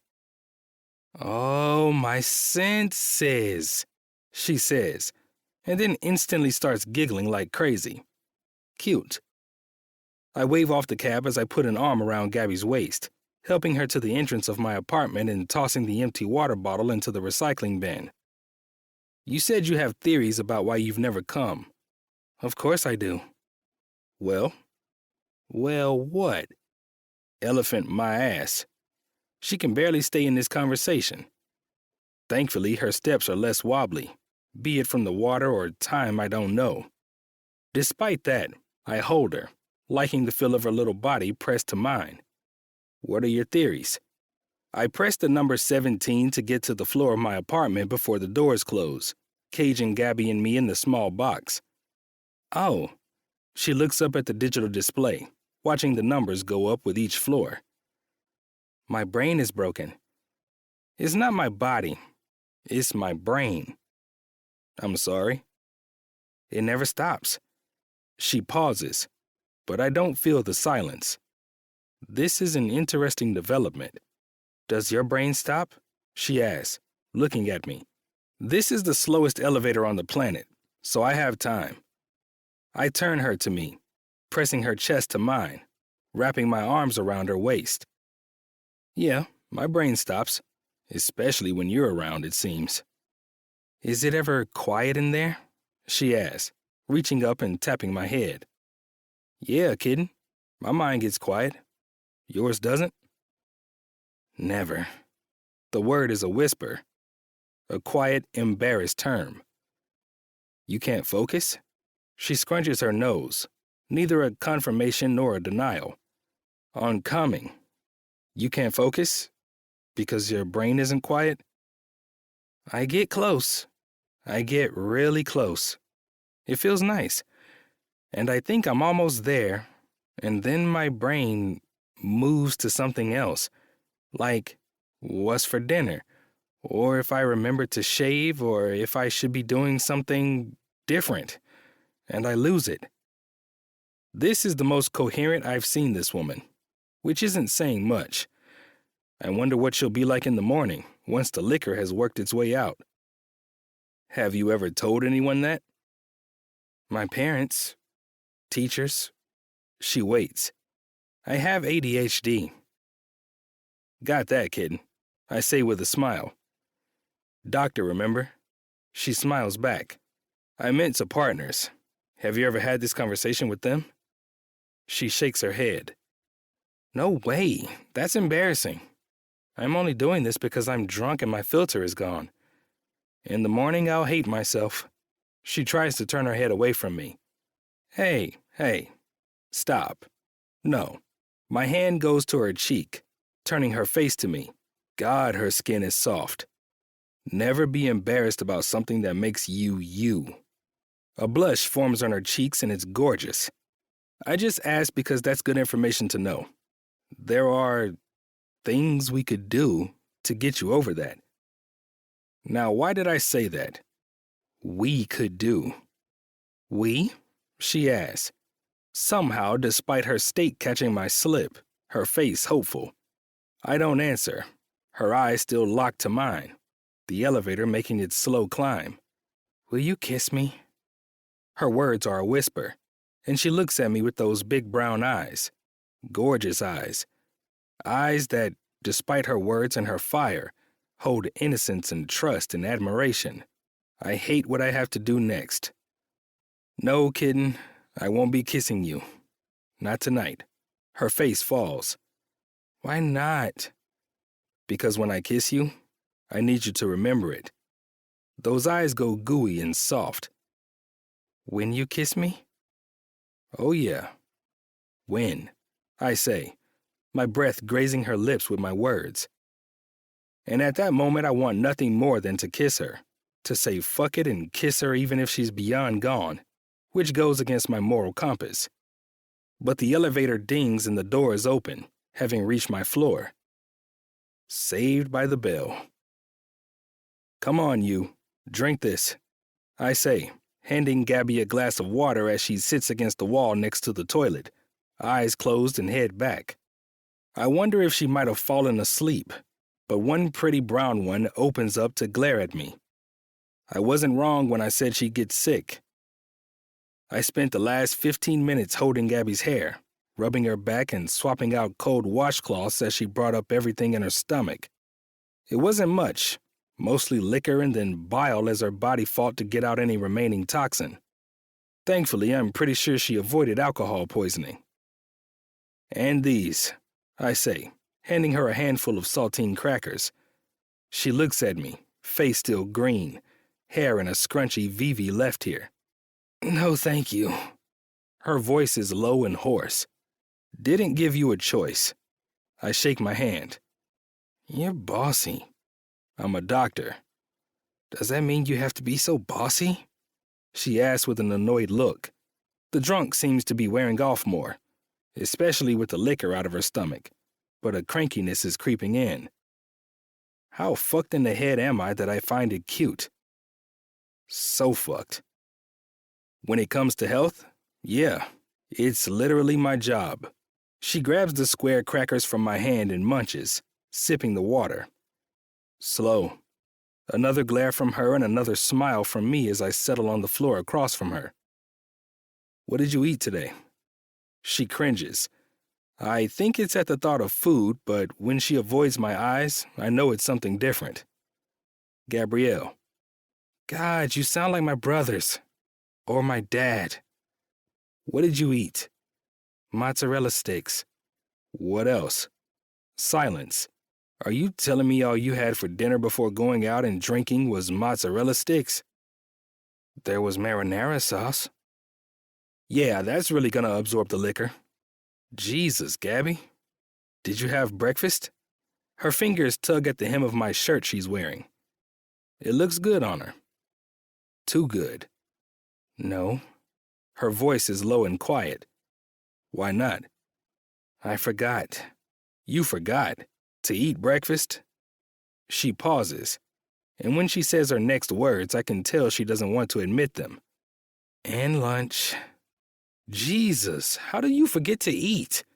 I get distracted a lot.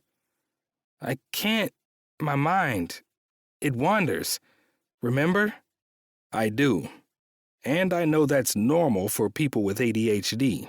But still. You need to eat, Gabby. Yeah, got it. Next time I plan to go out, I'll make sure I have 3 square meals. She rolls her eyes like I'm annoying, but there's also a small smile on her lips. I didn't expect to drink so much, or for it to affect me too much. I don't drink a lot, but I like a glass of wine. I haven't had one since my accident, though. Makes sense. I mean other days, though. You need to eat daily. Yes, doctor. she says with another roll of her eyes. How is that not giving her a headache? It could help with concentration. Hunger can worsen ADHD symptoms, especially if you skip breakfast. I hate breakfast. It's the most important meal of the day. That's bullshit. It's not. It helps you get a boost of glucose, increases your alertness and energy first thing in the morning. Her eyes drift shut as she chews the last cracker, drunken exhaustion taking over. I haven't had breakfast since I lived under my mom's roof. She mumbles, and again I smile. I seem to do that a lot around this woman. I think about arguing, telling her she needs to eat breakfast, that she needs someone to keep her on track, a man to remind her to grab a protein bar or make her eggs and toast, but I stop myself before I go too far. Whose mind is wandering now, Brant? Her eyes slink shut, the chewing no longer forcing her awake. I'm tired, she mumbles, and before she gets a chance to lean over and crack her head on the toilet, I'm scooping her up into my arms. Tiny.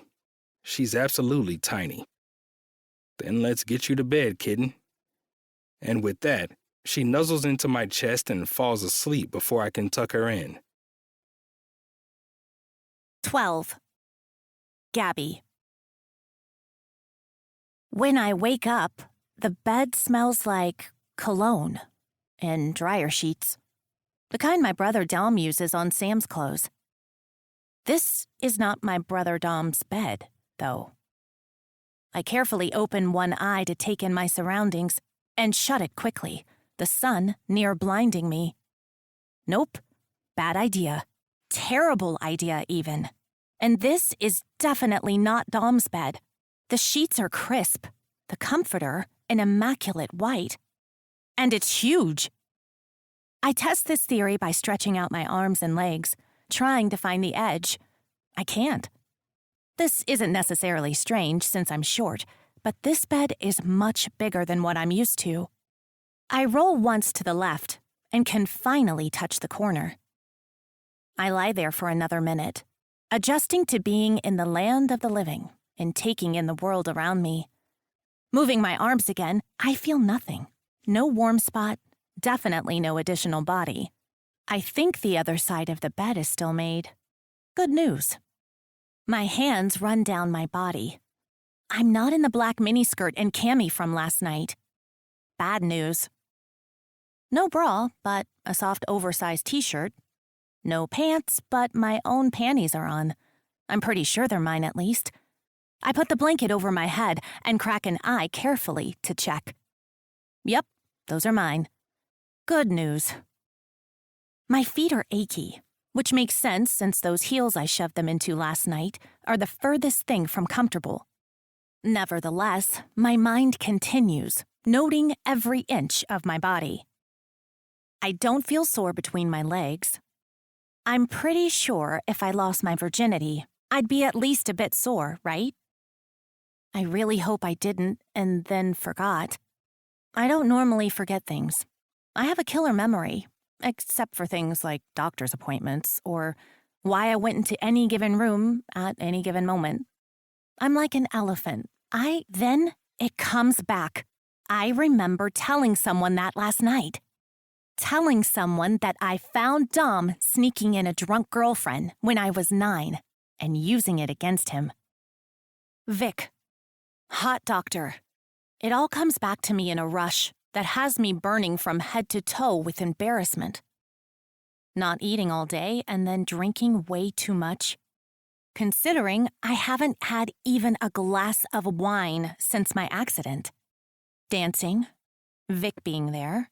Dancing with him. The way he made me feel. Him taking me back to Cassie. Luke fighting with Vic about taking me home. Cassie giving in. Cassie never gives in. My tantrum about everyone thinking I'm so innocent, needing to protect me. The cab ride home, telling Vic about my ADHD and how it affects me. The elevator. Vic refusing to kiss me. Because when I kiss you, I need you to remember it. Oh my God, the barfing. I barfed, and he held my hair back and forced me to drink water and eat saltines, and gave me shit about not eating. My eyes opened finally. I don't want to see those memories anymore. I fight a wave of nausea, but it goes away quickly as I sit up. My head is pounding, my mouth disgustingly dry. Oh God, this is terrible. But despite all of that, I can't resist looking around, taking in his room. The bed frame is black. So are the dresser and the chair in the corner. The walls are white, plain, minimalist, or just boring. I think about my funky apartment. I think about the plain black pants and cream shirt he wore yesterday. Boring. I think about the T-length skirt with the dinosaurs all over it I wore to Cassie's yesterday afternoon. A life without color isn't a life at all. The dresser in the corner is big, the top empty. My mind wanders to one of Cassie's many red flags. A man without photos in his home means he's hiding something. What could he be hiding? My mind wanders to those true crime podcasts Cassie is always begging me to stop listening to, because then I start obsessing over them and assuming everyone I meet has the potential to be a serial killer. Bare room, no photos, no personal belongings, nothing on the walls, plain black and white.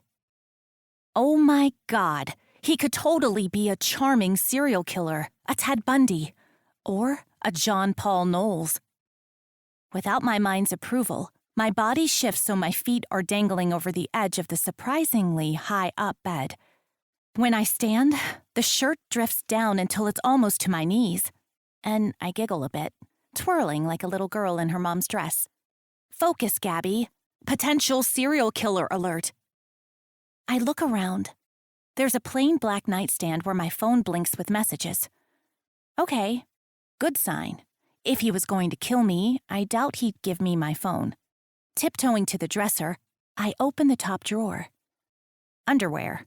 I dig around, hoping to find something, but it seems it genuinely is just an underwear drawer. Is that a good sign? Doesn't everyone keep a secret or two in their underwear drawer? The next small drawer to the right of it holds women's clothes. Red flag, he has women's clothes. Maybe he's into drag. Except they're all size small. I slide the drawer shut, about to continue my investigation, but there's noise at the door. My eyes swing there, and as the sounds get closer, I panic, jumping back into the bed and covering myself in blankets. But not before I grab my phone, slipping it right under me. Just in case. 13. Vic. I've been standing outside my bedroom like a freaking stalker for what feels like an eternity. My entire body aches after moving closer to the door every few minutes, hunched over to listen, and sleeping on the couch last night. But when a rustling comes through the door indicating she's finally up, I walk to the kitchen, grabbing the water bottle, crackers, and aspirin. I'm sure she's going to need it. I knock at the door. Gabby? Yeah? Her voice is quiet, nervous. Can I come in? Yeah? I try not to smile at her hesitance, her confusion, as I carefully turn the knob, trying not to drop everything, and push it open. She's lying in my bed, tan skin and dark hair tumbling over white blanket-covered shoulders, the white bedding and room only showing her off more, framing her in a way I've never gotten to see her before. She's tired and definitely hungover, but she's still gorgeous. Yeah, I'm going to kiss her. And then some, if I can get her to agree to the fucked up plan I hatched up on the couch, staring at the ceiling and attempting to get comfortable, long after she passed out in my bed. Hi. I get the feeling that she's rarely this reserved, this nervous. Is that a good sign? Hey, how are you feeling? I ask, handing her the water that she takes eagerly, the blanket falling to her waist, before snapping the top off and bringing it to her full lips. She takes a deep drink as I set the plate of crackers and aspirin on the bedside table before backing away. Hoping to give her space, I sit in the chair in the corner. She's vulnerable right now. She might want to be strong and independent and be treated like she's not innocent, but she's still a woman in an unfamiliar place after an unfortunately drunk night. I have no idea how much she remembers, what she remembers, or how she feels about it. "Vic, right?" she asks, her cheeks going pink. "You can call me Hot Doctor if you want." "Oh my God," she murmurs, putting her hands to her face before peeking through 2 fingers. "That really happened, didn't it? I called you Hot Doctor to your face. Technically, your friend Cassie did it first." She has a big mouth. "You're good.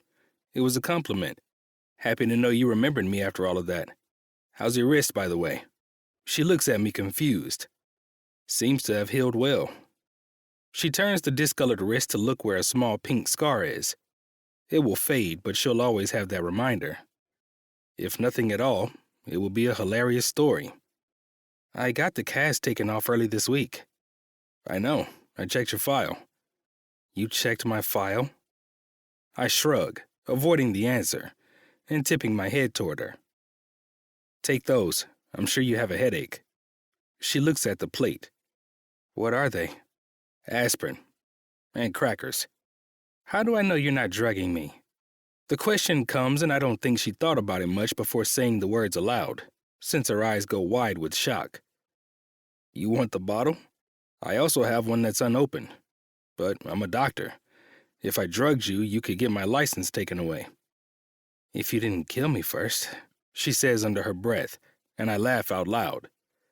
It feels good. Vivi would love her. "I have much better plans for you, kitten." "What?"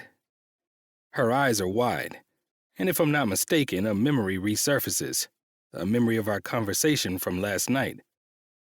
"Let's get those pills and crackers in you before you start asking your questions." Staring at me for a small moment, she puts the pills into her mouth, washing them down with water. She quickly eats, chasing each cracker with more water until the water bottle is empty and there's nothing on the plate. Then she sets it aside and crosses her arms on her chest. "Okay, go." I smile. She's fucking cute. When she's not drunk or high on painkillers, it seems she's not just cute but also funny. Hello? And possibly a little impatient. "You're the baby?" She squints. "Last night you said you have 5 older brothers." "I have an older sister and 5 brothers, all older than me. Gia by 12 years. Each of us is 2 years apart. Your parents were busy. They're in love. Kids don't equal love. In my family, it does. I think about that. In my family, kids are an obligation to continue the family line, to please your parents, strengthen your family, and introduce even more highly achieving children into the fold." "No wonder you're so bossy," I say instead. "What?" "The baby of the family. You ever not get your way?" She looks to the side. There's my answer. Never. I laugh. "So what better plans do you have, Dr. Brandt?" "You have a problem. Might as well say it straight out." "I'm sorry?" "You told an entire club last night that not only are you a virgin, but you've never had an orgasm. And not by choice on either count." She blushes. "Tell me about your rule." "My rule?" "Your rule. A man needs to make you come before you have sex with him?" "It's common sense." She's ruffled by my question, and what I assume she interprets to be an accusation, a taunt. I agree.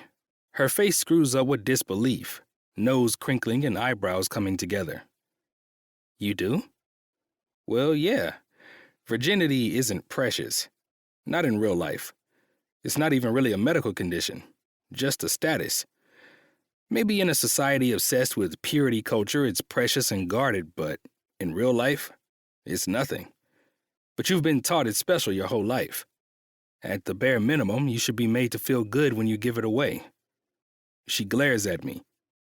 Do you have sisters? One, yes. If your sister were in my place, what would you say? This is a test. I'm not sure if it's a test because she wants to see my reaction or wants to know if I just want to get into her pants, but first, I'd say I don't want to know in any way, shape, or form about her having sex. Ever. Then I'd tell her to be safe. Then I'd tell her it's her choice. Her body. It seems the answer was the right one. I didn't want to be a 28-year-old virgin. I wasn't holding out for marriage or... She pauses, moving her head from left to right. Well, not really. My family made it a thing my whole life. But when I got older, it's kind of fucked, you know? The whole virginity thing. I nod. I agree. But everyone says it sucks. Their first time. So I want it to be special. I don't want it to suck. I want an orgasm. But you know the rest. Tell me now that you're sober. She sighs and rolls her eyes. I can't come. I'm broken. You're not broken. And I can help you. After our conversation last night, I'm pretty sure I can. I'm pretty sure I know where she's failing in the workaround. What? You don't know your body. Excuse me, but I cut her off. This is going to be it with her, isn't it? Constantly arguing about non-issues. Why does that sound strangely appealing? You don't know your body in the context of pleasure, and you're so hyper-focused on coming that you distract yourself from your actual end goal. Acceptance washes over her face. But how can you help me? She asks, pulling the sheet up to her chest again. She's tiny, the t-shirt I helped her into last night down to her knees, but she's clearly still nervous about the lack of clothing. Before I even answer, I walk to my dresser, grabbing a pair of sweatpants from the top right drawer where I keep some extras in case my sister stays over, and tossing them to her. The relief in her eyes tells me it was the right call as she grabs them, but then the nerves are back when she opens them. They're my little sisters. She stays here sometimes. Skeptical. That's fine. I can help you, Gabrielle. I start as she puts the pants under the thick, downy blanket and pulls them up, because I'm a doctor. I don't think I need medical intervention, Vic. I laugh, and for the first time in a while, I feel it all over. She's cute. Really cute. Yeah, got that. But I took a lot of anatomy classes. Her eyes widen. I guarantee your issue is part mental block, part not knowing your body enough. Sex education classes don't teach girls about their body, much less where the clitoris or the G-spot are. A blush forms on her light brown skin. No one tells them where the sensitive spots are. When to go fast, when to go slow. My voice goes low, even to my own ears. Shit, don't get too excited, Vic. I could show you. I'm more than qualified. Because you mess around a lot? She asks, face unimpressed but her blush still present, and I nearly choke on air with a laugh. I'm not a virgin. More of a blush, but this one is more shame-driven. I didn't mean it like that, kitten. Wide eyes. Fuck, her face is so expressive. To be fair, I'm not sure why I called her that, other than she reminds me of a kitten. She's tiny and scared, easily spooked, and though I'm sure she'd argue the fact, fragile. She also seems like she's got claws. Kitten. I like it. It fits. Because I'm a doctor, I know women's bodies. Her eyes go wide in disbelieving. I can't blame her. It's a good line. One I've heard colleagues use. The result's always churning my stomach with how disgusting it sounds. A line that felt as sleazy coming out of my mouth as I always thought it would. Seriously, I took entire classes on it. I try to recover. I could help you with your problem. So you're telling me you could help me learn to orgasm and take my V-card in the process? Only if you want. I pause, staring at her. Look, last night you were upset about it. We live in a strange contradiction of a world. Being a virgin is sexy and cool until it's not anymore. You're right. Most people who find out you're a virgin at 28 will think you're either intentionally saving yourself or you'll be a clinger on after. It's a cliche for a reason. She blushes and opens her mouth to argue. Shit, I can't get a single aspect of this conversation to come out right. Not that I think you would, I'm just agreeing with you. She seems to take that in, take in my words. I'm just saying, if you're looking to figure out what it takes to make you come, I might be able to help if you want me to. And what do you get out of it? She's smart. Her untraditional mind and innocent face betray it, but she's sharp. Even hungover in the bed of a near stranger, she doesn't let her guard down. I don't answer right away. I've fucked this up enough and walk a thin balance beam. Generally speaking, I'd love to be this woman's first. Something draws me to her. And even though I only saw her for 30 minutes nearly 2 months ago, I haven't been able to get her off my mind. It only took an hour of dancing with her in a club before I was crafting a mental plan for how to get her and make her mine. My mom. Your mom? She raises one thick, dark eyebrow. My mom is on me to start dating, to settle down. She now rolls her eyes. She's a pain in my ass, never stops bugging me. If I don't at least look like I'm searching for someone, she'll start setting me up on blind dates. Again. Blind dates aren't that bad, you know.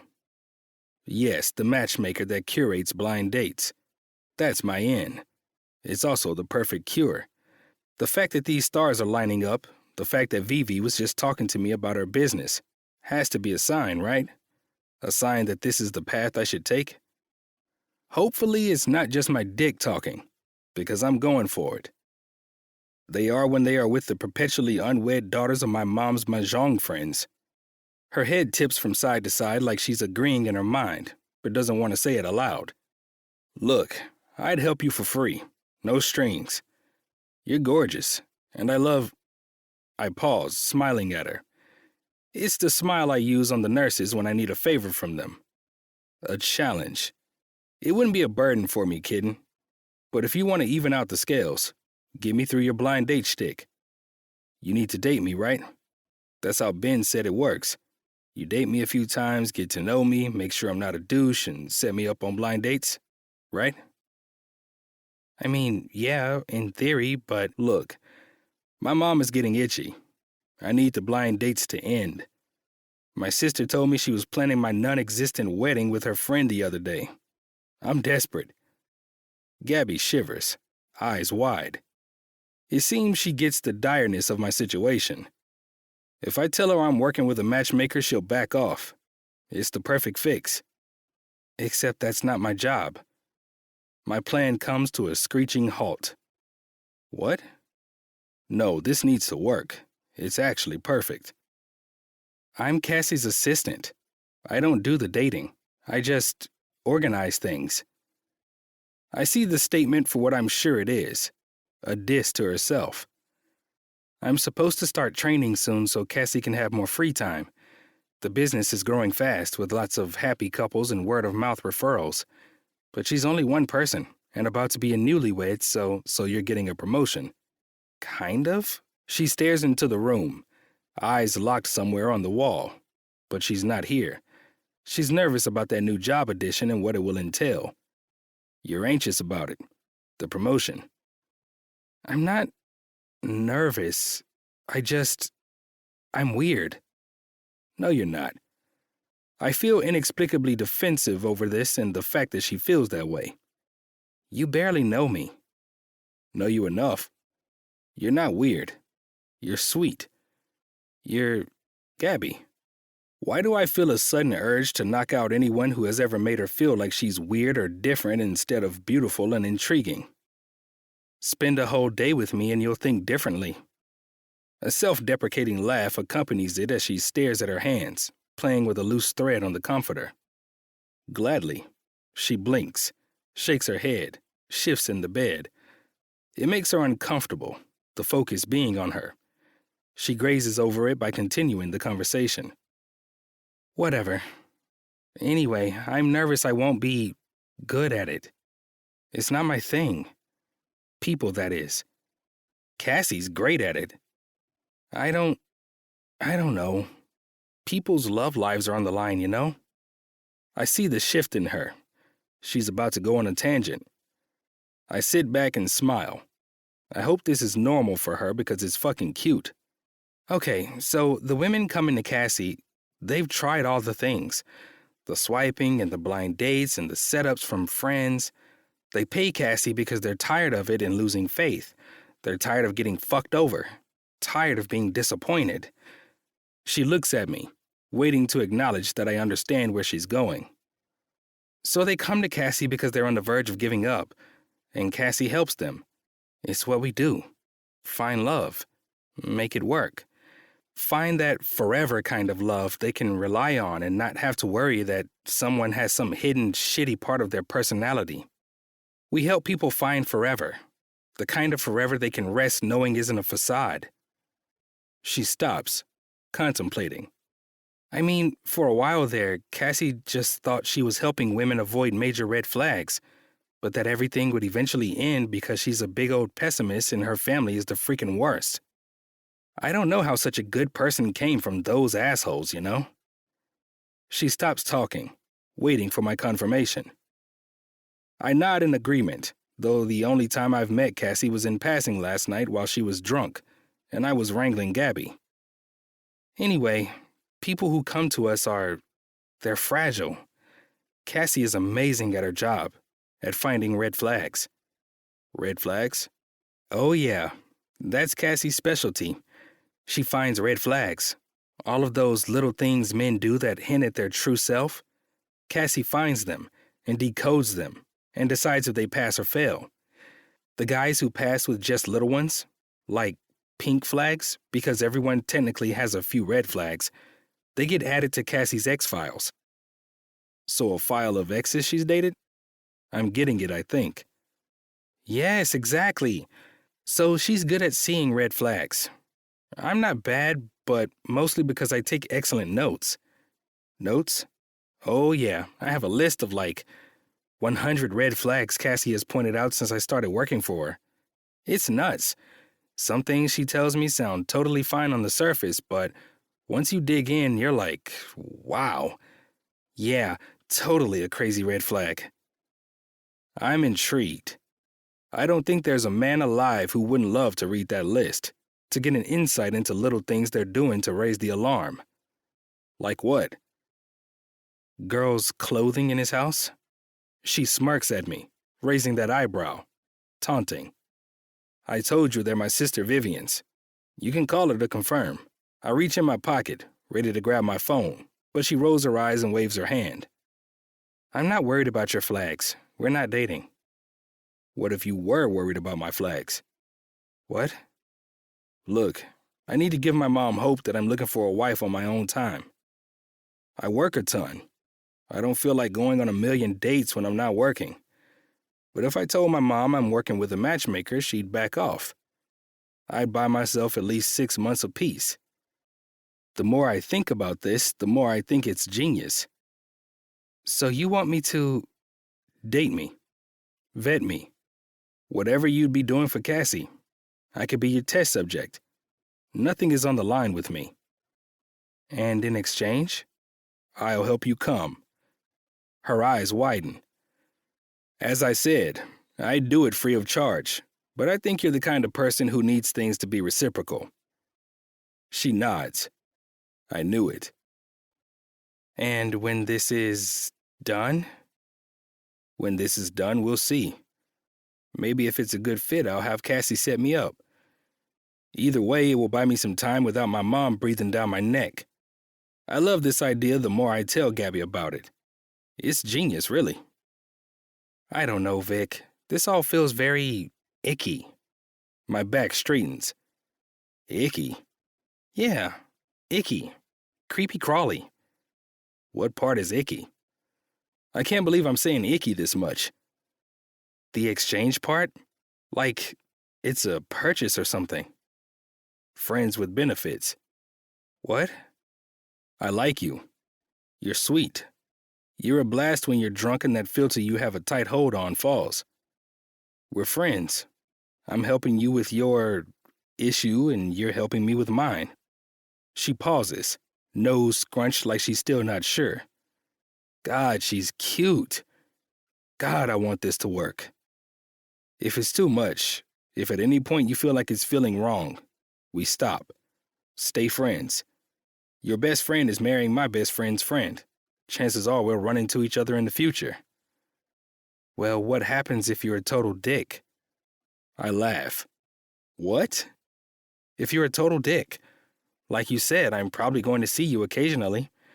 It will be weird if you're a dick and fail all the red flags.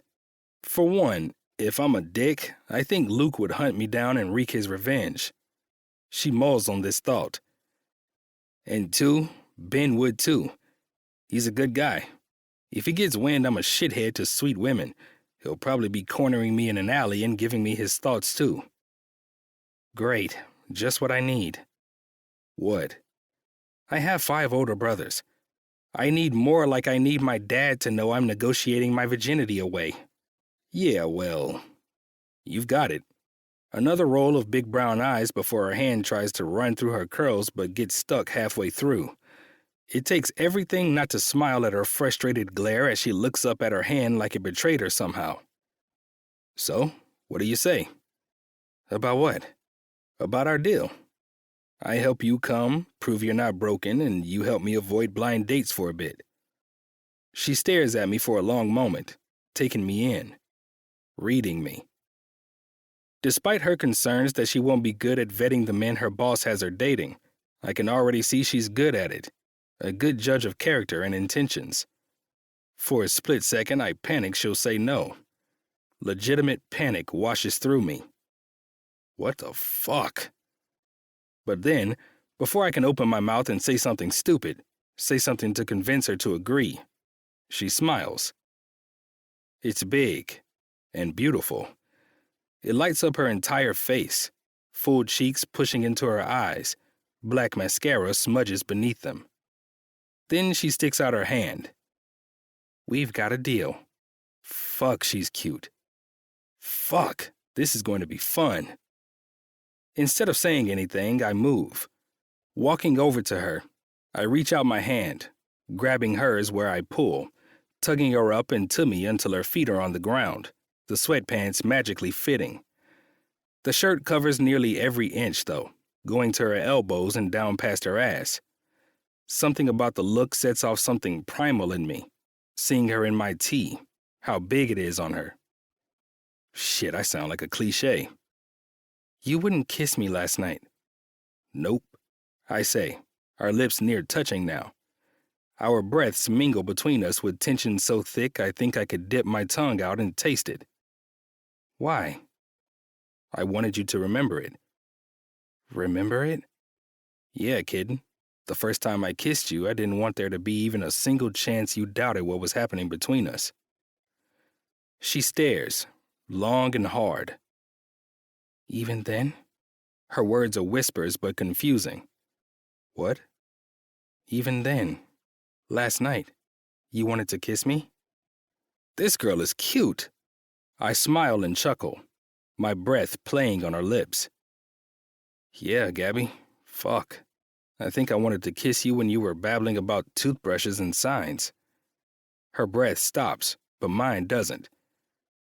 I don't just want to kiss you because I'm gonna be the lucky fuck to prove you're not broken. She tries to butt in, probably to tell me not to get my hopes up or some other fucked up shit. I want to kiss you because every time something comes out of your mouth, it makes me smile. Because your hair is crazy, and you're gorgeous, and clearly a good person with so many people fighting to keep you safe from assholes like me. Are you an asshole? Never to you, kitten. I move a hand to push one of those crazy curls back behind her ear. Gonna kiss you now, okay? Panic crosses her face. That's unexpected. You can't kiss me now. Why the fuck not? I feel my brows furrow with confusion because I am going to kiss this woman in front of me, wrapped in my arms, wearing my tee. Right now, she'll let me. I haven't brushed my teeth. Her voice is quiet. I just smile at her. I don't give a fuck about that.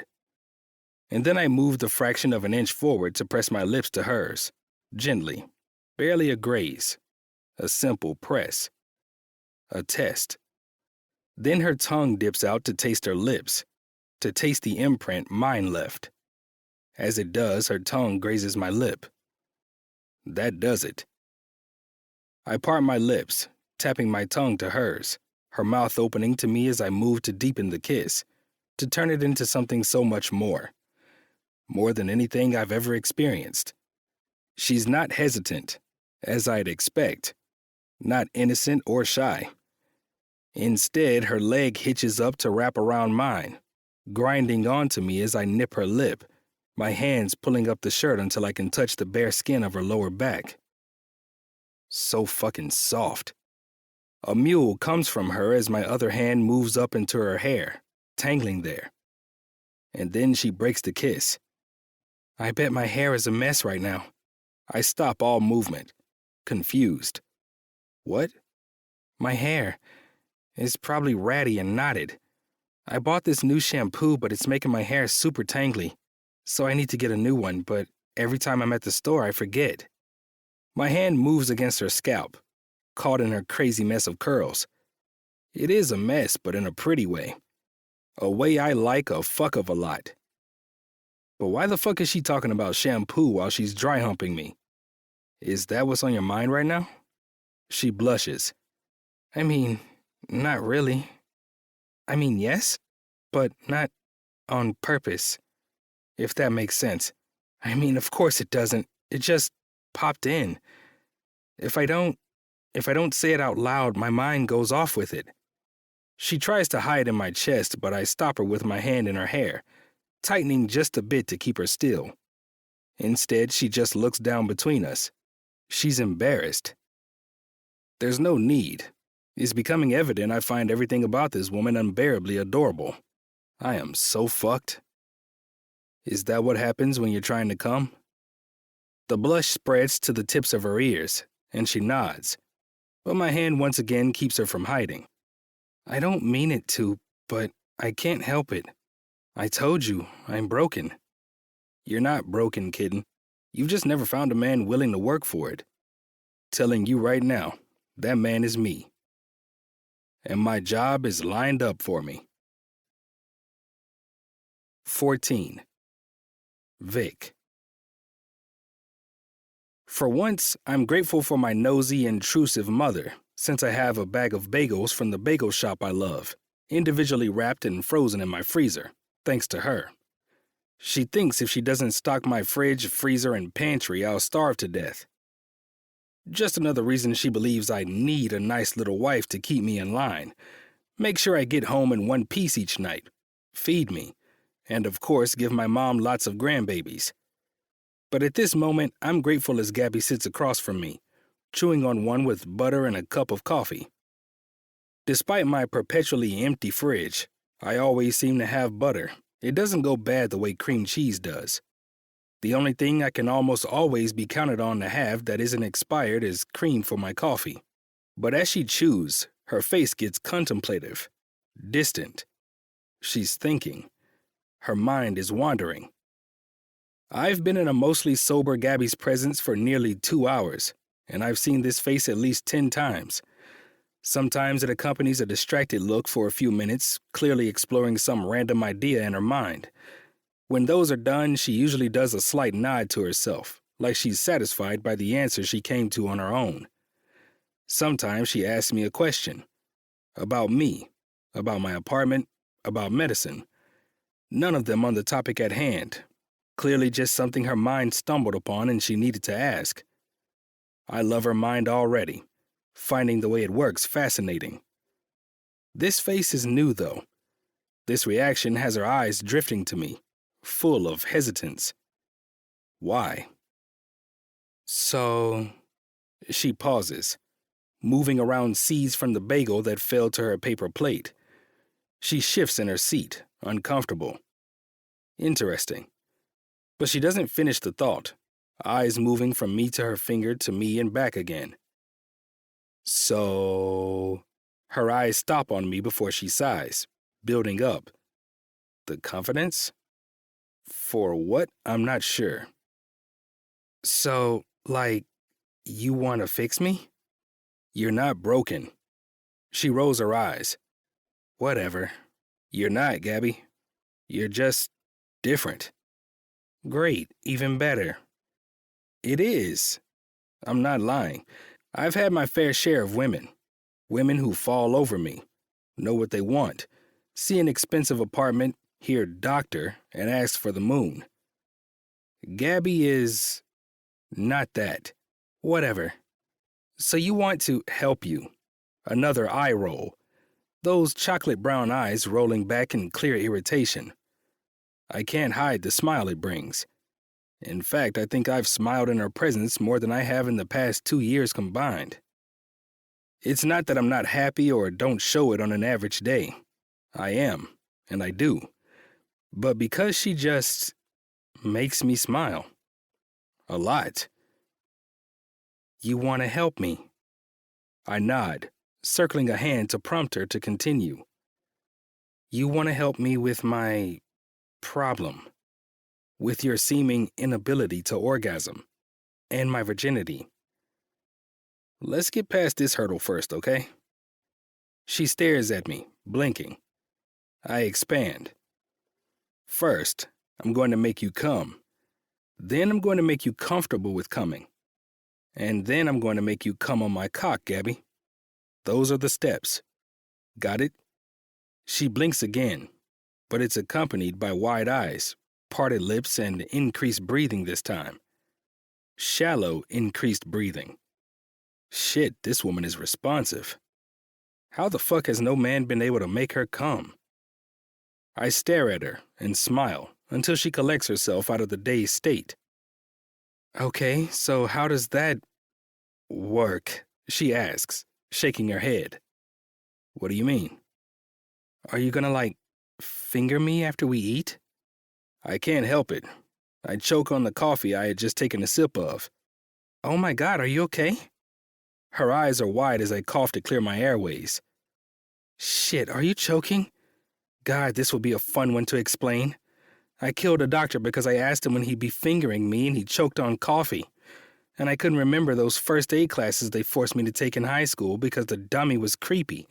And they made us use a dental dam, so I never learned. Not really. And boom, he died. I continued to laugh as I cough. Shit, shut up, Gabby. Go. She stands up, chair scraping, and starts hitting my back, much harder than you'd expect from a 5'2" Italian princess. I'm good. Just took me off guard, I say, grabbing her wrist. I scoot my chair back to make room and tug until she's sitting in my lap before I move her hand around my neck. I'm slightly surprised when the other hand follows. This feels good. This feels right. This feels fucking dangerous. I'm not going to finger you today. Her face drops.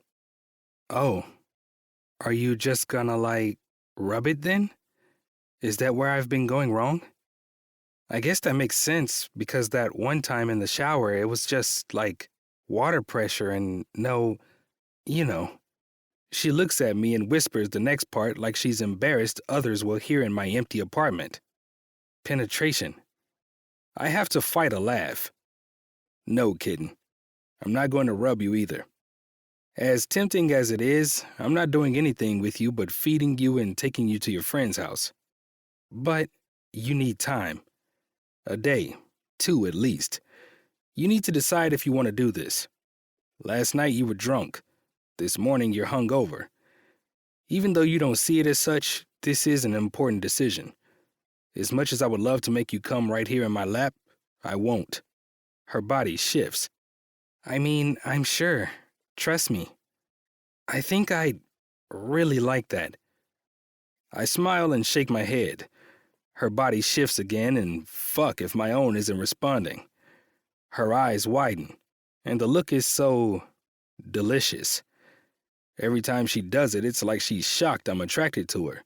Shocked she holds such power. Is there anything I can do to change your mind?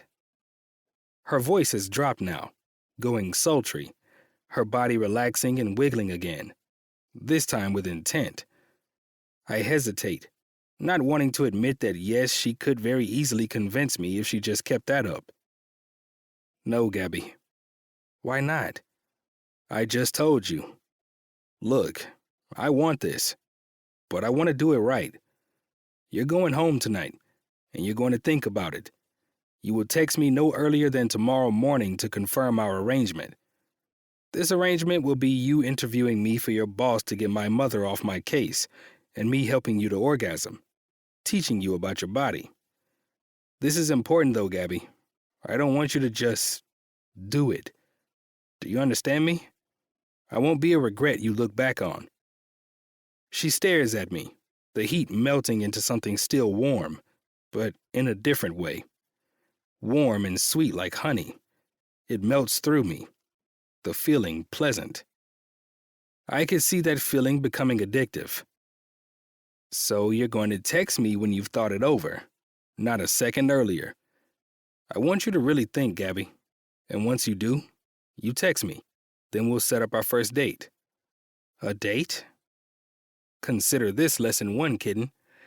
If a man is going to make you come, you expect at the very least a meal from him. You'll come here, I'll make you dinner, and then I'll make you come. She flushes. Are you always this bossy? She asks, some mix of pride and stubbornness coming out as she tightens her grip on my neck. I can't resist it any longer. I lean in. My lips brush hers with each word. You think on it and decide this will work for you? You'll find out. And then I press my lips to her, kissing her in a way I wish I never had to stop. Her moving on me as it gets heated in a way that makes me wish I didn't just give some gallant gentleman speech. When I drop her off at Cassie and Luke's, walking her in and letting Luke give me the once-over like some overprotective big brother, I kiss her once more as I leave, whispering, "Text me tomorrow," in her ear. But as I think I can come to expect, she doesn't listen. My phone buzzes at 8 p.m., an unknown number. It doesn't matter. The words clue me in. Unknown. I don't follow rules written by men. I accept your proposal. When are you free next? This is going to be a wild ride. 15. Gabby. How was it? As soon as I walk into the office on Monday, carrying 2 coffees, as is tradition, whoever comes in second gets the coffee. I couldn't grill you while Luke was around, because he's a pain. But now it's just us. Tell me everything. It's usually me getting the coffee. When I first started at the X-Files, I was early every day. I hate being late. The panic sends me into a tailspin. But also, mornings are my kryptonite. So now that I'm settled here and we're in a rhythm, Cassie is already going through messages more often than not when I walk in. Of course, it helps that Cassie gets up at the crack of dawn with Luke, who works early mornings down at Jeff's garage. How was what? I ask, as I pop the coffee onto her desk and walk to my own as if nothing happened. There's no avoiding this barrage of questions, but I like to pretend. Don't you how was what me, Missy. I'll call Gia, tell her you went home with some random man on Saturday. A roll of my eyes. Gia wouldn't care. She'd just ask when you can babysit next. Then I'd call your brothers. Dom, maybe? She names my most protective brother. The oldest, because she knows that's who would come down on me the hardest. I have 5 brothers. Dom, Nico, Enzo, and the twins, Gio and Dario. All are overbearing. All are older. All hot-headed Italian-Americans that think I'm still 12 instead of 28. I'd quit, I say, looking at her deadpan. No, you wouldn't. Yes, I would. Although, to be honest, I probably wouldn't. But also, if she drags my brothers into it, I might have to when I run and leave the country. Are you gonna stop being stupid and tell me what happened? I might not call your brothers, but I'd definitely engage the phone tree. Call Luke, who would call Ben, who would call... What was his name again? She knows his name. She gave him the 5th degree when he dropped me off, even if he was only in her home for a solid 5 minutes before he had to go off to the hospital. Vic? Ah, yes, Hot Dr. Vic. Don't call him that. Ooh, possessive. Love this. So, what happened? I know you didn't lose it because you don't have that glow about you. You're also not waddling. I feel like he's tall and you're so tiny. You'd definitely be waddling. Waddling? I cringe. Cassie laughs but doesn't answer my inquiry. So, I sigh, logging into my computer and scrolling through emails as if I can end this conversation before it starts. I sip my coffee, trying to decide what to tell her.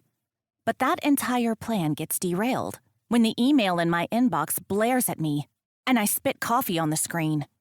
What the fuck? Cassie says, walking over to my desk. I stand in a panic. Oh my God. What is going on? My email. What's in your email? She starts walking around to see the screen, and I start pacing in a panic. Is it a dick pic?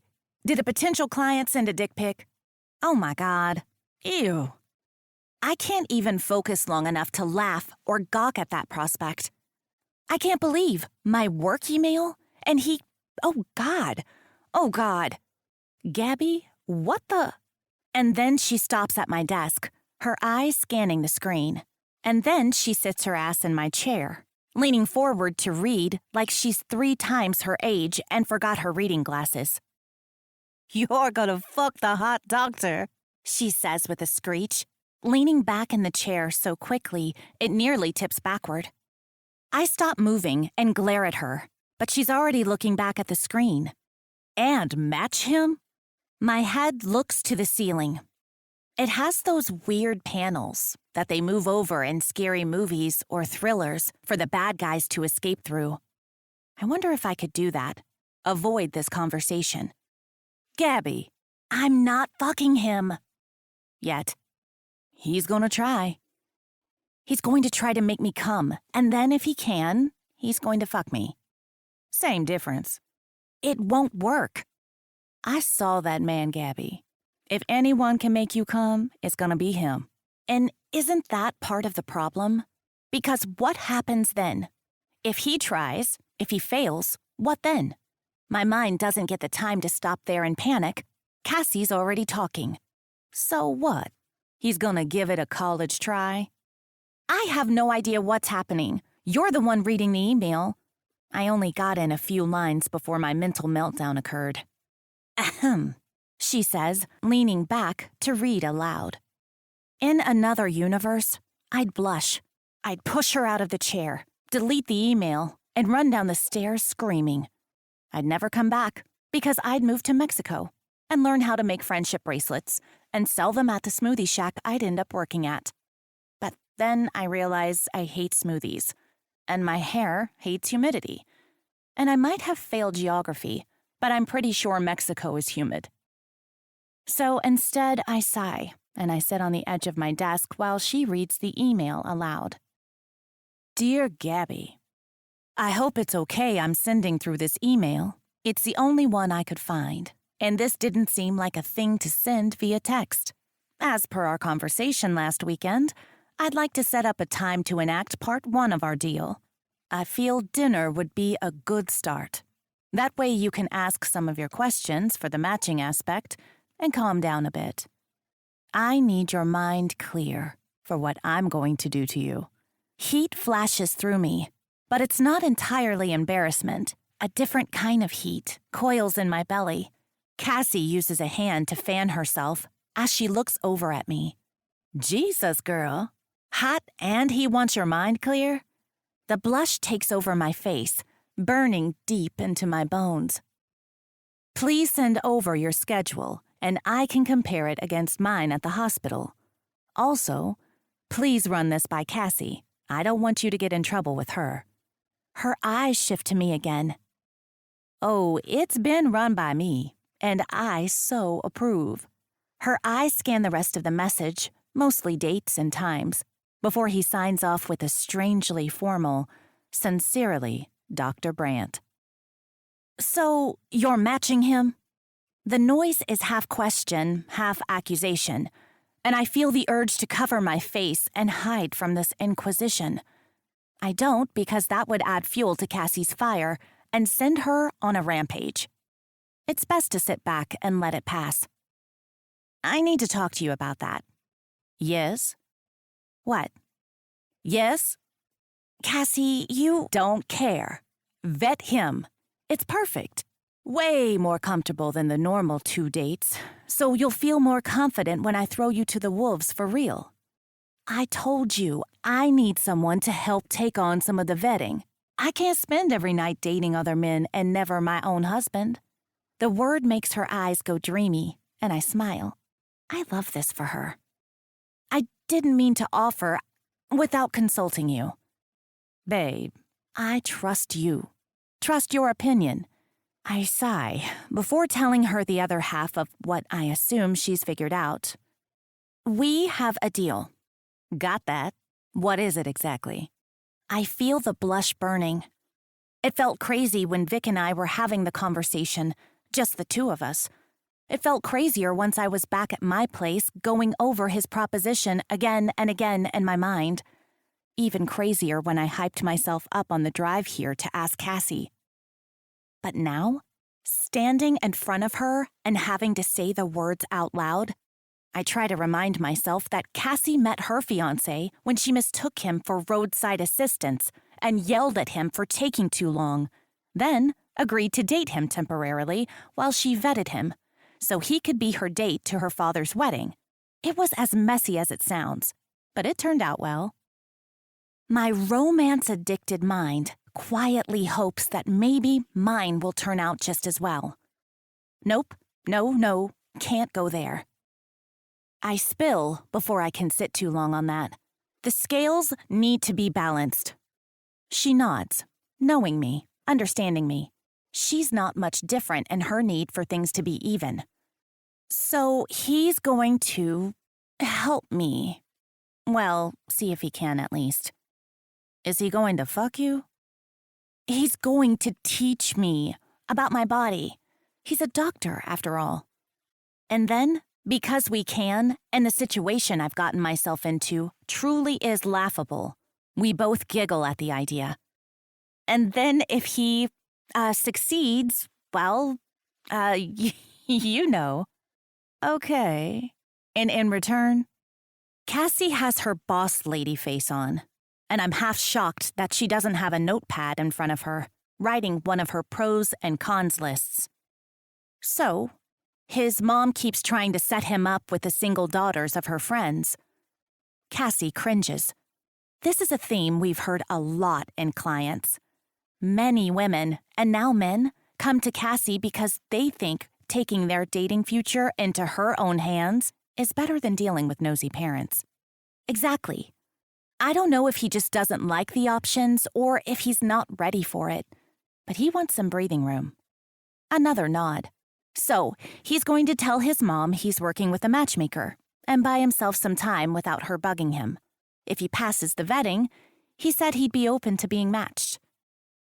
Cassie's head moves from left to right, and although there's no paper in front of her, I know she's got the pros and cons list drafted in her mind. But then, her face gets serious. All joking and excitement done. Are you sure about this? What? She was gung-ho a minute ago. Now she has that look Gia has when she thinks I'm about to make a stupid decision that could hurt me.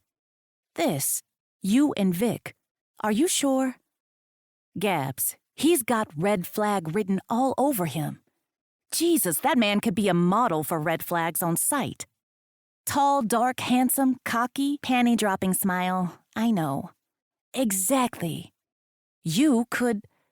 She looks around, not wanting to say what's coming next. Like everyone else, Cassie thinks I'm innocent in more ways than just that no one has ever been between my legs. I could get hurt. She nods. I won't. Pity crosses her face. Seriously, Cassie, it's just potentially sex. That's it. It's never just sex. The words are a whisper full of knowledge and experience. My back straightens. Millions of people on Earth disagree. It's never just sex for women like us, Gabby. There's a knowing look in her eyes. The look Gia gave me when I told her I thought Mom might be Santa. Not quite pity, but the look a woman gives another when she knows she's in for disappointment. It will be for me. She keeps staring. I'm tired of this burden. That's all it feels like anymore. It's not special or memorable. It's a burden. She tries to speak. I know what you're saying, and I appreciate it. But I'm going to do this. I'd like your support. And advice. You're right, it's a good training exercise. If you're against the matching aspect, that's fine. We'll figure something else out. It's your business. No, Gabby. I actually think it will be good for you to vet someone over a longer period of time. A learning experience. I just worry about you. I open my mouth to protest, but she speaks over me. But you're right. It's not my place to tell you to be careful or watch out. You're smart and capable. She smiles, and I smile back before we hug. The tight kind friends give each other when a big moment happens. Because as much as I'm downplaying this, just like Cassie, a part of me knows something big is happening. 16. Vic.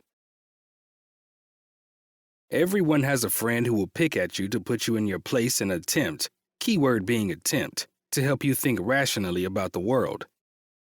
My friend is Ben Coleman. He's the tattoo artist extraordinaire, family black sheep, and an unapologetic straight talker. And over the years since he's moved to Ocean View, he's become my best friend.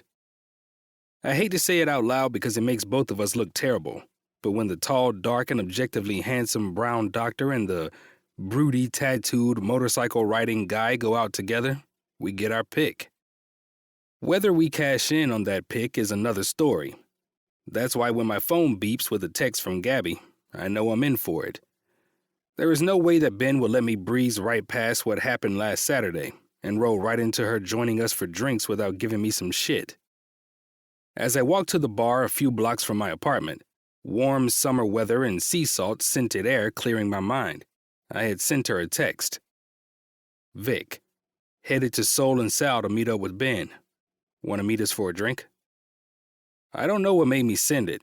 No idea other than for the past 3 days our schedules didn't mix to meet up, and I've been able to think of nothing but kissing her. Gabby has taken over my mind.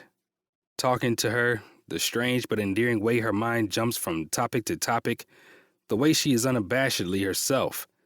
She isn't ashamed of who she is or how she is, except when it comes to her sexual history, of which she is very much embarrassed. I have to admit, if only to myself, part of me has wondered if the deal we struck isn't just too far on the wrong side of manipulative. She wants her virginity gone. I want time with her, however I can get it.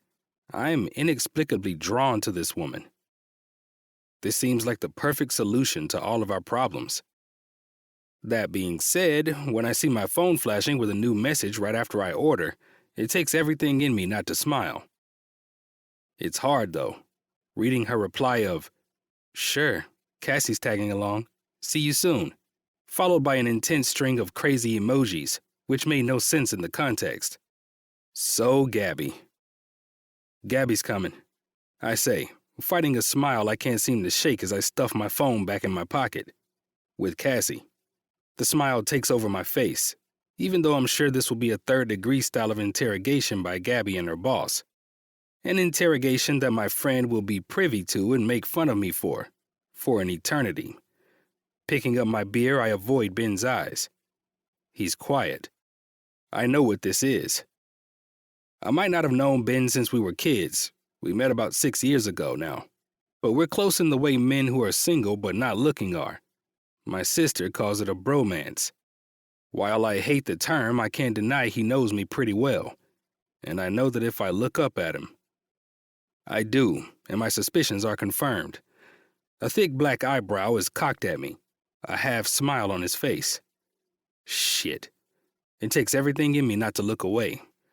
It's like an older brother staring you down, waiting for you to crack. Not that I have an older brother, and not that Ben is much older than I am, but still. Gabby, huh? Mm-hmm. Don't commit to an answer. Don't commit, Brent. The virgin. Jesus, man. You don't have any other way to describe her? Why does it drive me insane that he knows that about her? That he's using it as a descriptor? A layer of red frustration coats my nerves, a stubborn layer I can't brush off. Dude, she announced to an entire group of people, one of whom was her boss. I don't think that counts. They're also best friends, from what I understand. Ben gives me a look, telling me he knows I know what he meant. She told a group of men that she was a virgin, but not by choice. And then when Luke gave in and let you take her home, she announced she was going to... Oh, what was it again? I cringe. Those words are burned in my brain forever. It will be a good burn if it were just me hearing them. But knowing Ben remembers. Oh, yes. Fuck the hot doctor. His deep laugh has female heads turning our way, and my fingers itch to hit him. Man, shut up. And don't bring that up when she gets here, okay? She might not have been that night, but she's shy. She's sweet, drank way too much, and didn't eat near enough. His smile tells me he's not buying it. I can't blame him. So did you? Did I what? Fuck the cute virgin. I'm genuinely offended. Fuck off, man. I wouldn't. Ben laughs again, a hand on his chest right over the logo of the tattoo shop he owns. Jesus, man, calm down. I wouldn't fuck a woman I don't know when she was that drunk and unable to tell me she wanted it. I know. But fuck if you could have seen your face. He comes down from his laughing jaunt, a smile still on his face. So what did happen? Clearly it wasn't just a place for her to crash and never see you again if she's coming to meet us for drinks. I roll my eyes. I want to have this conversation about as much as I want to go on that blind date my mom is dying to set up. She got sick as soon as we got home. Threw up and then I got her to bed. Where'd she sleep? My bed. He smiles.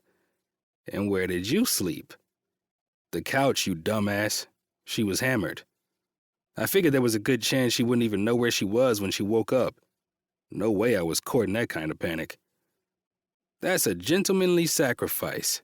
Your couch is crazy uncomfortable.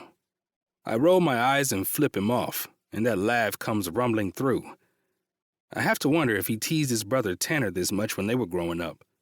If so, I pity the guy. So what happened when she woke up? We talked. Did she remember the night before? I shrug. Somewhat. What does that mean?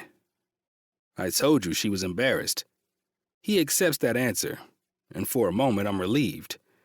It's a mistake. It seems he just has a bigger, more pressing question to ask. When she saw your apartment, did she think you were a serial killer? What? I say with a laugh. A serial killer. Your apartment is like textbook murderer. I blink at him. You'd know that. How? Hattie watches a lot of true crime. I'm forced to take part. Hattie is the receptionist and artist at Coleman Inc. and one of Ben's best friends. You're insane. Your apartment looks like a fucking crash pad. Like you're a creepy killer who bought a fancy-ass apartment on the ocean to lure women into but doesn't decorate it because then you'll just have more things to move when you relocate, or evidence you'll leave behind. You've really put a lot of thought into this, haven't you? Had and I have talked about it. Theorized. My apartment doesn't look like a serial killer's lair. Place has no fucking life in it. Fuck off, man. Ask her. She'll tell you. I roll my eyes, but a part of me wonders if he's right. My sister says the same thing, but she's also my little sister and lives to give me shit about everything and anything. So why are you meeting up with her? How much do I tell him? I take a sip of my beer. Oh, fuck, there's a story there. What's going on? Nothing. He stares. Truth be told, I'm dying to talk about the deal I made with Gabby with someone rational. I still don't know what possessed me to make it. Sure, I want to try and make her come, and fuck if the idea of being the first man to do it doesn't make me all kinds of crazy. But it was more than that. There's some kind of crazy chemistry there that we both feel. I know it. I told her my end of the deal was to get my mother off my back. In any other case, it wouldn't be far from the truth. But the reality is, that's an excuse. When I suggested it and created the tit-for-tat I somehow knew she needed, it made sense. My mom's bugging me. A matchmaker would help ease that. But really, I could have done that years ago. I didn't have Gabby in my corner to hire a matchmaker, but I wasn't interested in looking. I'd never even been tempted. So why now? When I sat with my own thoughts after dropping her off, I realized that the matchmaking was just my way in. To get to know her. Learn more about her. Figure out if this attraction and chemistry could be more. Pick that crazy brain apart. And of course to get the chance to hear her moan my name. Does this plan make me a huge fucking dick though? This deception I'm concocting? Would it be fucked up if I told Gabby I wanted her to help me with matchmaking to get my mom off my back and in exchange I'd help her with her problem? I blurt the words out with no nuance, throwing them out into the universe. Ben chokes on his beer. You good? I ask as he coughs, face red, wiping at his mouth. Did you just say you're going to a matchmaker? Luke's matchmaker? I'm going to Gabby, technically. Same difference. Actually, it's a huge difference, and I want to correct him, but he keeps talking. And you're doing it to get your mom to stop setting you up on blind dates? I nod my head because that's the gist, even if it's not the full motivation. And in exchange, you're going to help her figure out how to reach an orgasm. Professional. That's a good idea. If I treat this like a patient, and it will seem less, that's crazy. What's crazy? A date for an orgasm? Okay, when you put it like that. When you put it anyway, it's insane. I look around the bar at a loss. He's not wrong. What am I doing? I run a hand through my hair, resting my head and my hands on the table. Holy shit, Ben says, his voice a shocked whisper. What? I say, head snapping back up. I expect to see Ben looking around. Maybe Cassie and Gabby are here already. Maybe they brought Luke. Maybe Luke has a baseball bat, having learned of my plan and ready to go all big brother on me. Maybe I should be looking for a rear exit. Instead, Ben's looking at me. You like her. What? Holy shit, hotshot doctor likes a girl. A girl who wears dinosaur skirts and heavy metal tees and calls it an outfit. I've never seen said outfit, but it fits my mental idea of Gabby. Holy fuck. His eyes are wide like he's seen a miracle, like he's shocked beyond belief. I don't, you do. I saw it when Luke fell for Cass, when Tanner fell for Jordan. You've got that look when you talk about her, all dazed and fucking stupid. I don't like her. I've met her 3 times. All 3 she was impaired in some way, shape, or form. Doesn't matter. You like her. It's gone from shock to what feels like a grade school tease. But still, his words have me thinking. Do I like Gabby? Is it more than just some crazy chemistry I need to fill out? I mean, I think she's sweet, and sexy, and hilarious, and the way her brain works absolutely entices me. But like her? Shit, I can't even remember the last time I liked a girl. Shit, now I sound like a preteen boy. I don't think Ben cuts me off. Shh, they're here. I'll make fun of you about this shit later. Ben stands, a big shit-eating smile on his face but not directed at me, directed at Tiny and Tinier, 2 completely opposite peas in a pod. Cassie is dressed in a tight but professional black dress and heels, hair pinned up in a nearly prissy way my mother would love, her glare pointed at me. The look is half excited and half ready to rip me a new one. Definitely going to have an interrogation. Gabby is wearing what my mother would call a T-skirt, poofy and ending at her knees, but instead of a demure pattern or a solid color, it has giant daisies with cat heads in the center. Her T-shirt has the KISS logo, Gene Simmons' crazy makeup and crazier tongue on display. It's a complete contradiction of an outfit, half groupie, half preschool teacher. Her wild curls create a dark halo, bright red lipstick is painted on her lips, and when I look down, Vans. Checkered Vans. It's essentially what my sister Vivi would have killed to wear when she was 12 and in her rebellious phase. Or a toddler who dressed herself to her mother's chagrin. But on Gabby, it just makes sense. Hello, Benjamin. Hello, Cassandra. I don't know if I've ever heard anyone call Ben Benjamin. Gabby rolls her eyes at my confusion. They do this. It's weird. And then something crazy and unexpected happens. She hugs me hello. Her tiny body comes over to mine, head barely hitting my chest, arms wrapping around my waist. And then she looks up at me with a slight smile, a quiet flash of second guessing. But the smile stays strong. Sweet, cute, sexy. My arm dips down, wrapping her waist and gripping her tight. Hey there, kid, I say, just barely loud enough to be heard over the bar's music. Her smile becomes less tentative and more confident. Hey, one for the pros, I hear, and my eyes move to Cassie with an eyebrow raised. She's taking us in. What? I ask, confused. She's making a list, pros and cons. Gabby looks from me to Cassie. I told you to be subtle. Why? Cassie says, still with the mix of glare and humor. Because you'll scare him off. He's not the dating type. Con? Cassie says, and I move my eyes to Ben, whose eyes are flitting back and forth between the three of us, fighting a laugh. Kiddin'? He mouths, and I roll my eyes. You like her. He mouths before throwing an arm around Cassie's shoulder. Pros and cons? I ask into Gabby's hair as Ben asks Cassie where her fiancé is. She does that. This is kind of an interview. Preliminary.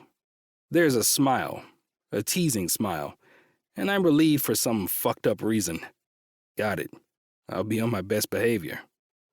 That's usually a con. She can sniff out being fake, she says and laughs. Be yourself. That will be enough. And although I spend the entire night out with Ben, Cassie, Gabby, and later Luke, who gives me the same mix of glare and humorous looks all night, half threatening me and half inviting me over for beers and a game next week, those words run through me, over and over again. Words I've never heard. Be yourself. That will be enough. 17. Gabby.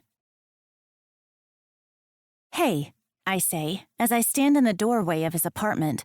Vic gestures me in, a hand on the small of my back, as he closes the door behind us. My hands are still shaking. It seems the 20 minutes I spent reminding myself that everything will be fine in the parking garage only took a slight edge off. I sat there, unnecessarily early, because being late makes me nauseous. I'm never late. That's my thing. I'm pretty sure it's because I spent much of my elementary school days waiting for my big brother Dom, and then Nico when Dom went off to school, to pick me up. He was always late. His being late meant that a teacher had to wait with me, burdening her. Knowing my having to stay late made someone else miserable, made it so I never wanted to make anyone wait again. Instead, I get everywhere way too early, and then fret about how early is too early in my car. Thankfully, Vic doesn't live in a house where he could see me panicking about it. The only person who witnessed my mini meltdown was the security guard, and I mean, he seemed pretty bored anyway. He deserved a little entertainment. How was your day? he asks, pressing his lips into the back of my hair as he walks me to a stool at the breakfast bar. I melt, anxiety leaving my body. Magic. It was good. Uneventful. So, what do you do, day to day? I know Cassie's a matchmaker. Okay, this is easy. I can talk about work. I love my job. I'm her assistant, so I do a lot of busy work, like inputting notes and doing preliminary matching and vetting, background checks, making sure men aren't, married.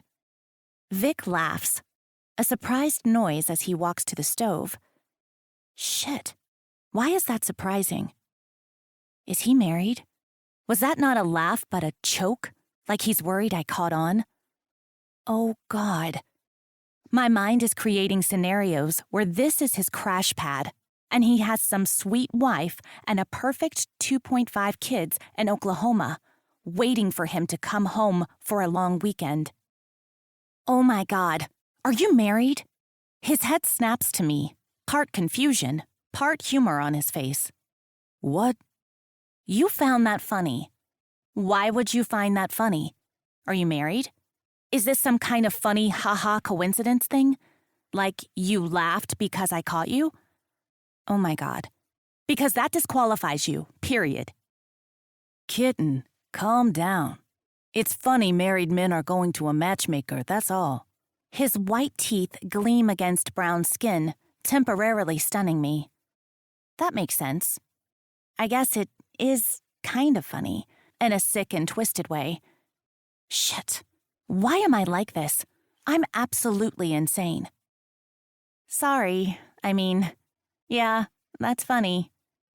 Not for the wife, but I can see how that would be funny. It's funny. I'm rambling like an idiot. What is wrong with me? But only some of them come directly to Cassie. Some we find on dating apps. We have a few set up to capture leads, so I'll go through them and swipe to find potential clients for Cassie. And then she dates them. I nod. Yep. Cassie dates all potential matches to vet them for red flags. So she's the only one who dates them? For now. Eventually, I'll be dating random men too. I say with a laugh, the idea still making me anxious. He stills, but I keep going. As per our agreement, you're my first assignment. Vetting you while we, you know. Have you told Cassie? Well, yeah, I had to. It's her business I'm vetting you for. I thought you knew. Pros and cons list at the bar and whatnot. Plus, you kind of told me to run it by her. No, I meant about our deal. My eyes move from side to side. Oh, that. She, saw your email. I pick at my nails, remembering Cassie's shriek fest. I half expect him to show some kind of remorse or apology, but he doesn't. Instead, he laughs. How'd she take that? My mind drifts back to the conversation we had the Monday after her bachelorette. She thought it was very professional. He laughs, sending a rush of ease and calm through me. She appreciates professional. Oh, I am. The utmost professionalism when it comes to making deals. He smiles, then turns away, headed for the oven. And first dates. Is this our first date? What else would it be? I hesitate. The time you broke your wrist? I blush. He smiles. Or when you drunkenly ran into me, called me hot doctor, and then puked in my bathroom. Oh, God. I had forgotten about that. Thanks for reminding me. I bury my face in my hands and groan before looking back at him. I was thinking more the other night, drinks with Ben. We weren't alone then. His back is to the kitchen counter, leaning on it with his feet crossed, like he has all the time in the world to fuck with me. We weren't alone in the hospital either, or at the bar. He tips his head in challenge. Fair. But we were alone when we were here after the bar. No, we weren't. My intoxication was very much present. Touché. I smile, taking my win, as he turns his back to me, moving across the kitchen and opening the oven. Pulling plates down, I watch him meticulously, as if I'll be given a test. A test I'd fail, since my mind is in another universe. A universe where this is normal, and I always come here on nights he's not on call after work. Another universe, where instead of boring white plates, he has multicolored milk glass ones. Antiques I found while shopping with Cassie, or his sister. Photos on the walls, and a funky throw on his couch. Life. This apartment needs life. I'm so far gone into my delusion that I'm shocked when a plate is placed in front of me. Where did this come from? I ask, staring at it in confusion.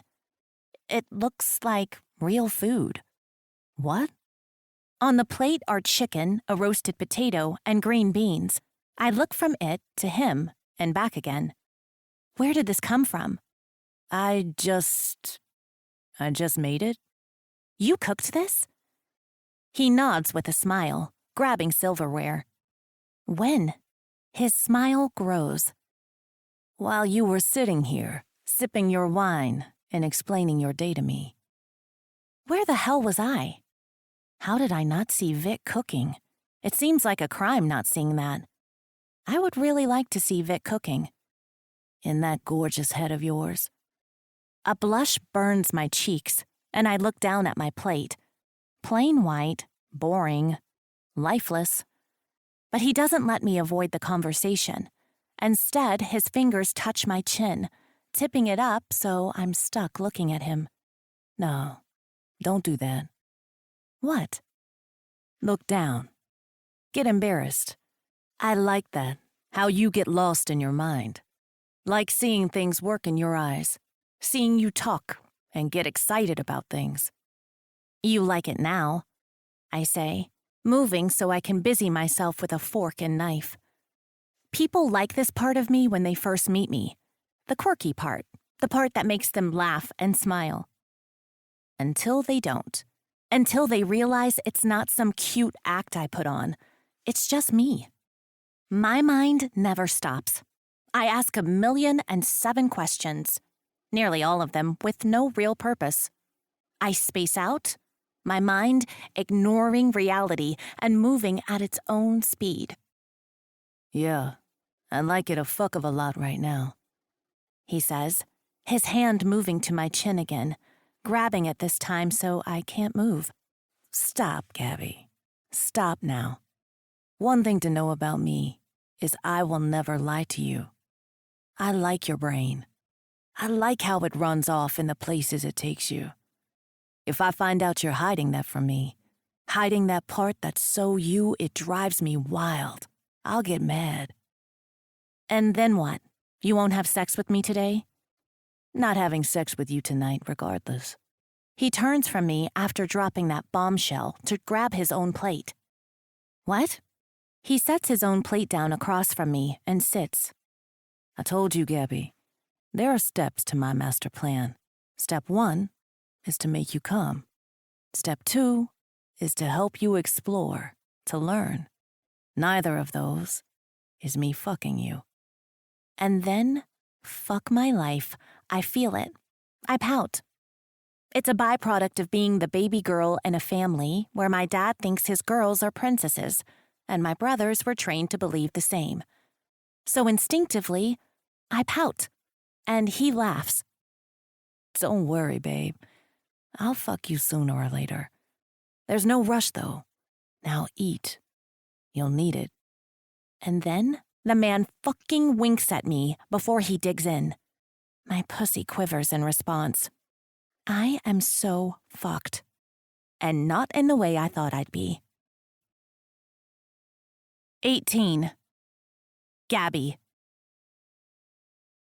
When my hands are busy drying dishes, as he cleans, Vic starts the conversation again. Dinner was shockingly good, and apparently made by him. I need to run this info by Cassie. Is that a good thing, or a red flag? A man who knows how to cook? I don't remember her ever mentioning it one way or another. We need to set some ground rules, Vic says, and my hands freeze. Ground rules? He hands me a white plate, ceramic and plain, just like the rest of his apartment. Like his bedroom that's white and black with not much else. No art, no photos, no goofy magnets from his travels on the fridge. Not a notepad to jot things down, or a vase for flowers. Even his chargers are in a fancy minimalist charging station.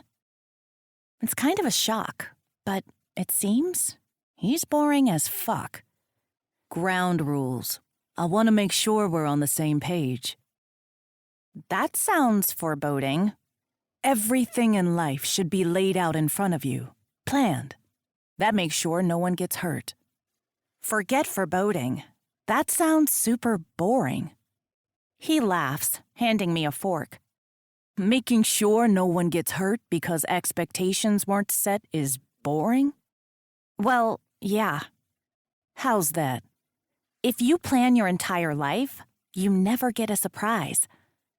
I work in an ER. My life is one big surprise. That's a controlled surprise, and it doesn't affect you other than what work you're doing day to day. What's wrong with that? Who wants a life of surprises? You're like Cassie, I decide with a roll of my eyes. Cassie is boring too. How so? Before she met Luke, she had these crazy rules and no social life.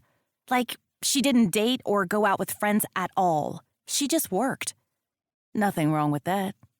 Why does this not surprise me? She was a matchmaker who didn't believe in love. Is that wrong? Well, yeah. She was selling love, for lack of a better description. She sells the dream to her clients. A dream that, before Luke, she didn't believe was feasible. Long seconds pass as he watches me before he speaks. Do you? Do I what? Do you believe in love? I sigh and blush all at the same time. There's no way around it, and I promised myself I wouldn't be fake if I did this. My sister met her husband when they were in middle school. She knew she would marry him, came home and told my dad. I was 5, and I remember how red my dad's face got. But she's married to him, and they have 2 boys together. Totally in love. I grab a spoon, wiping it with a white dish towel. My parents met and hated each other, couldn't stand to look at each other. I laugh. My dad was my mom's best friend's boyfriend in high school, and she thought he was an ass. He thought she was an uptight princess. He laughs, and I shrug. She is. And he is, but years later they met again and fell in love. The math says Gia was the reason for a shotgun wedding. But my mom insists Gia was a preemie, that they were just so in love they couldn't wait. Had a city hall wedding and a big party after. There's not a single picture of my wine-loving mother holding a glass, though. Vic laughs. So, you believe in love? I mull on that. I lose a lot of potential men with this next one. I read romance. Okay. A lot of it. My sister likes that. Nothing to be ashamed of. I smile. He's sweet. Oh, I'm not. But you read those stories, read about human emotion and love and trials and tribulations that a couple goes through to wind up together. You can't not. Believe in love, that is. It's out there. I've seen it at work. With my parents, with Gia and Aunt, with Cassie and Luke, and all of the X-Files clients. He's quiet, and I think I fucked up. I'm not saying I need that or want that, Vic stays quiet, stopping the faucet as I dry the last plate. My mind runs off, panicking that I did it wrong. I spoke wrong. Okay, so losing my virginity. It's embarrassing. Having it is embarrassing. And when I find him, when I find the man I want to be with for the rest of my life, I don't want him to remember our first time as awkward or painful. I don't want to be inexperienced. I want to know what I'm doing, you know? Oh my God, my body is on fire. This might be the most embarrassing moment of my life. Worse than telling a hot doctor my hair was soaking wet because I was masturbating when I fell in the shower. Granted, that doctor was also Vic. Kill me now. This is so embarrassing. I should just leave. Shit, this was a terrible idea. So bad. Oh my God, I'm just going to... I turn in a circle, looking for an out, looking for my keys. On the second spin, I spot them on a black side table. I'm gonna go. Thank you for dinner. This was such a bad idea. I must be insane. I turn to him halfway between my bag and where I was standing. The plate I was drying is still in my hand. Why am I like this? Why would you, hot doctor with a capital H, want to, what, train me for some future husband? I smack my head. I'm a moron. I'm a freak. Please, forget this ever happened.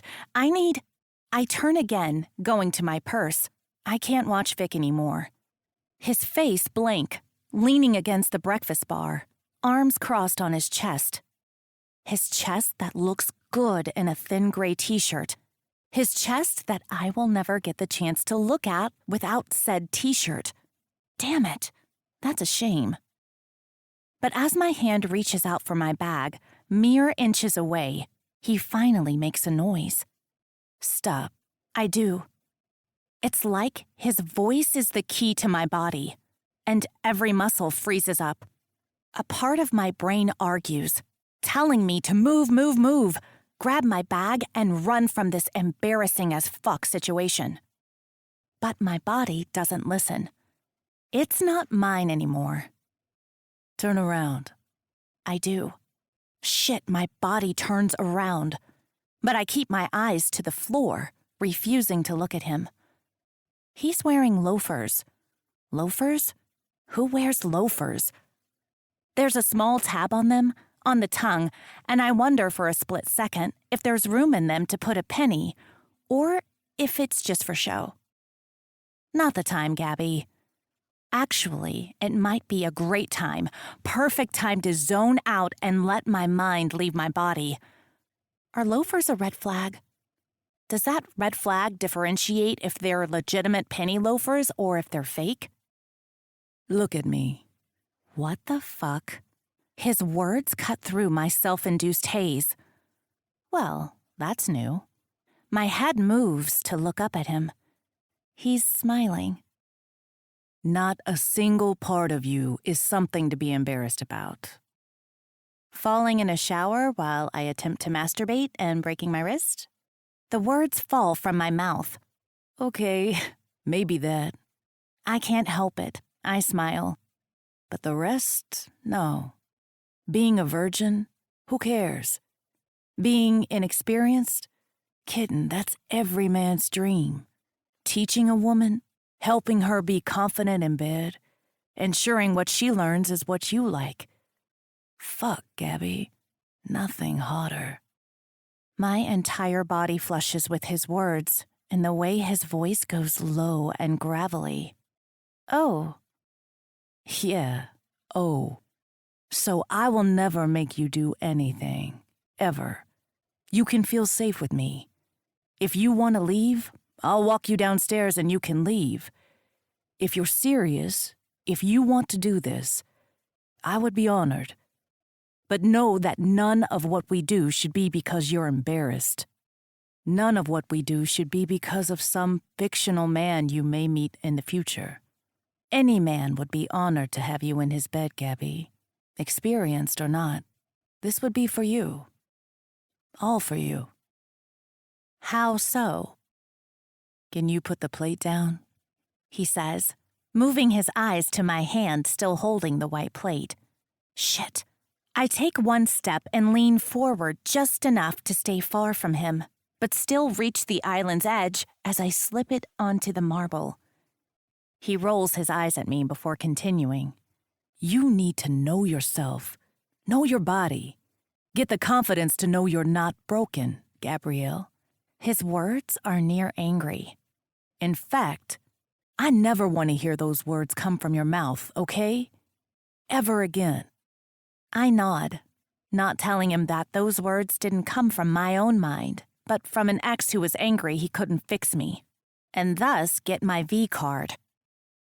I think that would end terribly at this moment. You want to decide now? We're good. You want time? Want to sit on it? We can watch a movie, or we can talk, or you can go home. I had a good time with you tonight. I enjoy your company, Gabby. His words now sound foreign, like he's not used to saying them, like they taste unfamiliar in his mouth. But no matter what, I need to know you're sure. I don't even wait. His words, they mean everything to me. To hear them, to be validated, to feel normal. It's a rare moment in my life where I feel normal. So I nod. I'm sure, Vic. I want to do this. I take a deep breath before I add, with you. His eyes darken with those two words, and something tells me they were the right words. Game on, they seem to say to him. He walks from the kitchen, past me, sinking into the couch, eyes locked on me. Come here, he says, his voice low and gravelly, the sound instantly pulsing at my center. His voice is the sexiest part about him, I think. The way it's low and soft and strangely comforting all at once. I do as he asks, walking until I stand between his legs, where he sits on the deep couch, his eyes looking into mine, as his hands go to the outsides of my bare thighs, right above my knees, just barely under my skirt. you good? Am I good? I'm a mix of anxiety and excitement and fear and resolve. Maybe. His lips twitch. If at any moment things feel weird, you tell me and I'll stop. Warmth runs down my spine. His hands move up and down my legs, caressing the backs of my thighs. Not sexual, but in a reassuring way. Okay. My voice sounds breathy, even to my own ears. And when his thumbs join the party, stroking the insides of my thighs, I quiver all over. What do you have on under here? He asks. His voice is lower than I've ever heard it. Through my hooded eyes, I see his are locked to his hands, watching them disappear under the fabric, watching his wrists lifted ever so slightly. Every pass up, he gets closer and closer to where my pulsing is dying for him. The look in his eyes tells me everything I need to know. I'm going to orgasm tonight, if it's the last thing he ever does. What? Under this skirt, kitten. What do you have on? Another shiver. I look down at the flouncy, bright purple skater skirt I paired with a flowery blouse, watching his thumb disappear and reappear, each swipe like a match on sandpaper, igniting. Underwear? I pause, unsure of what he's looking for. Blue boy short? I probably should have worn something sexier, knowing why I was coming here. Next time, wear nothing, he says, as his thumb goes up, up, up, and grazes the line of my panties. Oh, I breathe. The sound nearly silent, but he catches it. His eyes move up to mine, my mind not missing the fact that, unlike every time his hand has grazed up, it's staying there, running back and forth on the line of my panties. I can see at this moment how having none would be a perk. Noted. Then one hand moves out from under my skirt to the top of my hips, pulling me down. I squeal in surprise, landing on Vic's chest before the arm is around my waist, moving our bodies, until we're both lying on the couch. He's on his side, his back to the back of the couch, while I'm splayed next to him. The deep couch giving me more than enough room. But that hand, That hand is still grazing that line, back and forth, back and forth. I feel my lips part, his eyes locked on them. I'm turned on. This isn't new, but it's new to feel it this easily with a man. And then, his head tips forward, his lips touching mine, tasting, his tongue dipping into my open mouth to distract me as that thumb stops grazing and dips under the line of my underwear. A low moan falls from me, swallowed by his mouth, as that thumb runs up and down my slit, not going in, just dragging the moisture I can already feel. God, you're wet, Gabby. He says against my lips, and the words, the tone, his hand, it all has me lifting my hips for more. He chuckles. Slow, kitten, he says, but I shake my head. I don't want slow, I say in a whisper. I've waited 28 years. I want this so badly, I feel like I'm going to combust if I don't get it. Become a pile of ash and indignity on this crazy expensive couch. Slow. We're not in a rush, he says, moving his hand from my panties, and I mewl a sound of disappointment. Another chuckle. Hips up, kitten, he says, his fingers creeping up and hooking into the waist of my underwear. Oh my God. I do as he asks, and he gently uses his hand to scoot them down slowly. Torturously slow. When they're past where he can reach, I bend at the knee, helping him until I'm free. He lifts them, looking at the light blue boy short panties I wore under my skirt.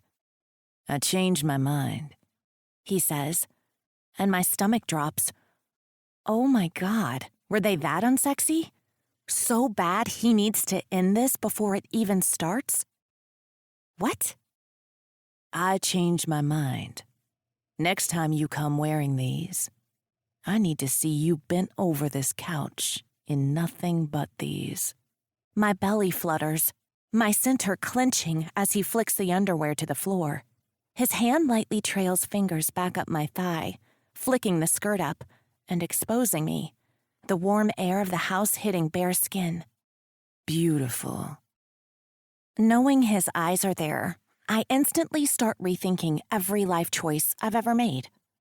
If I should have shaved better or gotten waxed or... Don't you dare, Vic says, moving my legs, which were trying to cross to hide myself. Don't you dare try to hide this from me. Right now, this pussy is mine. His words have me clenching, a small mule working from my throat. Ah, seems my girl likes words, he says, and I'd be embarrassed, probably blush, or maybe even try to sit up, except his hand is further parting my legs, giving him room, and his hand is running up my thigh, using his thumb to part me. She likes to read. She likes my words. Perfect. That thumb moves up my slit, exposing me to his watchful eye. Jesus, look at you. Already so wet. The thumb starts from my entrance, dipping in the slightest bit before running up to my clit, lightly circling me there. My hips buck. Feel good? He asks, his voice a sultry caress, an additional layer to the erotic tease that is Vic. I moan as his thumb presses lightly where I'm dying for more. Answer me. His face goes into my neck as he whispers the words before nipping my ear, pulling it into his mouth. Yes, I whisper, lifting my hips. Good girl, he says, pressing on my clit with more force this time. Oh my God, that is so hot. Should that be hot? Why is that so hot? This is all we're doing tonight. I'm gonna make you come. He breathes heavily, a sigh. You're going to come for me tonight, okay, kitten? I nod, biting my lip, my back arching as he continues to circle my clit, spiraling in towards my clit, then back out. For a woman who's never had a man make her come, You're responsive as fuck. His fingers go down, dipping barely into my entrance again. 2 fingers gathering wet. And fuck, I want that too. Please, I say, the words a beg. What, baby? What do you need? Try as I might to fight it, the blush burns from my cheeks down to my neck. Nothing to be embarrassed about. I have never seen anything sexier than you writhing on my couch, wanting more. What do you need, Gabrielle? Another moan, another buck of my hips. Why is my full name so sexy? I need your fingers. You have them, He says, returning to my clit. It feels swollen, oversensitive. I've never felt this much. Inside, I whisper, still embarrassed but quickly losing that. I need him. I need more. Not tonight, He says, and my eyes snap open, looking at him. His eyes move from where he's staring at his hand hungrily to my eyes, and he's smiling. Not tonight, Gabby. Tonight is about making you realize you're not broken, He says, and the words I spoke in a drunken fit of tears break down a bit of the wall. A wall I didn't know was there, a dam that holds me back. My pleasure rises as the wall falls. Tonight, I'm gonna make you come on my fingers, hear you moan my name, and revel in the fact that I'm the first one, not just to make that happen, but to witness you coming. Then, tomorrow, I'm gonna jack off to the knowledge that I made you come when even you couldn't. I moan deep, the sound not even my own. The wall crumbles, the feeling closing in on me, building in my lower back, moving up my inner thighs. It's so much more than I felt in the shower, more than I've ever felt. Each word that comes from Vic's lips breaks the wall and fills that bubble inside me a bit more. He's panting in my ear, just as turned on as I am, as his hand moves feverishly. The wet sound of him rubbing my clit in this perfect motion hitting my ears, like an erotic crashing of waves pounding at that wall until it's just a small heap of pebbles, the barrier almost gone. I think I'm close, I say, and I expect Vic's hands to move, to do something different. But he doesn't. He just keeps going, the same rhythm, the same pace, the same pressure, as it builds and builds as I reach for it. But I can't get there. And as his hand continues, as the feeling builds to an excruciating level, as he continues to pant in my ear, as I continue to moan, I wonder if maybe I really am broken. Because if I can't focus with Dr. Victor Brandt touching me, when will I? What, baby? Get out of your head, He says. I can't. But I can't. You're so wet for me, Gabby. I know you can do this, He says, and another stone falls from the wall, my body responding in kind. Fuck. You like when I talk to you. Another pebble, another clench, another rush of wet. Fuck, Gabby. I can't wait to hear you when you come. I want you to say my name, okay? When you come for me, you say the name of the man who made it happen. I moan deep, a new, more profound feeling taking over. A blooming of warmth fills my lower back, my breathing becoming erratic. Fuck, Fuck yeah, baby. You're gonna come for me. You're gonna come so fucking hard right now, and all it took was my fingers. Imagine what it's gonna feel like when I'm fucking you. I have so much to teach you, and I'm gonna have so much fun doing it. He says. And it's that. The idea of more. The idea of learning and admittedly of Vic fucking me that does it. I explode. His name on my lips, my back arching, hips moving to get more, to get anything I can from him as I scream. Vic lays his entire hand on my soaking pussy, rubbing hard to draw out the last of my orgasm, the orgasm I never thought I could have. My body trembles with aftershocks as my mind comes back into focus slowly, his hand slowing its movements. And when my eyes open, when I look at Vic, who is looking at me with a mix of adoration and awe and lust, it happens. I cry. 19. Vic. I am making Gabby breakfast the morning after making her come on my living room couch. The morning after she cried in my arms because she finally realized she was not broken. The morning after I realized that wasn't something she created in her head. Someone told her she was broken. Some asshole didn't put in the work, got frustrated and told her she was broken, and she believed him. She confessed this late into the night, long after I thought she had fallen asleep in my arms, and it took everything in me not to demand a name so I could hunt him down. Show him what broken felt like. I shake my head, trying to remove that feeling, that reaction. That is not me. I don't know who that is. You ever wonder why there's no West Brunswick? Gabby asked, staring off at the black-side table that holds a globe that was my great-grandfather's. It's the only decoration in the room, so I know that's what she's looking at. Shit, I never realized how empty it is in here. What? There's East Brunswick and North Brunswick and South Brunswick and New Brunswick. Okay. But no West Brunswick. I stand there for a moment, flipping bacon from my grocery run, before I look over at her as she picks up her phone and starts scrolling absent-mindedly. You ever wonder why? The answer to her question is no. I have never once wondered about that. But now that she brings it up, no, but you're right. Also Plainfield. There's a North Plainfield and a South Plainfield and also just Plainfield. Why didn't they just break Plainfield up and call it North and South? Like the Carolinas. Her words are hesitant. Or the Dakotas, I say, grabbing toast from the toaster. Her face moves away from what I now realize is nervously scrolling to meet my eye. Are you messing with me? She asks. My eyebrows furrow at the question. I don't understand it. What? Are you messing with me?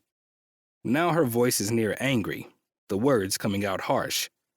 In what way? By talking to me about this. You lost me, kitten. Her eyes are skeptical, suspicious, and guarded as they narrow on me. She pauses, continuing to stare at me before she decides to answer, to explain seemingly begrudgingly. I'm annoying. I burst out laughing at her words. What? I'm annoying. It's fine. I've come to accept it and the fact that I'll always be this way. I continue to stare at her.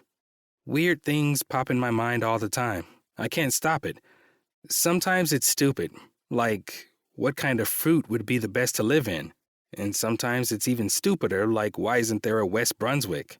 I've spent my entire life knowing that when I say these things out loud, people think I'm a little crazy.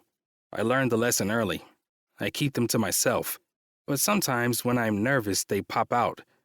Usually I get the looks and I change the subject quickly. But you were entertaining them, so I need to know. Are you being serious, or are you messing with me? Something about that look makes me hurt for her.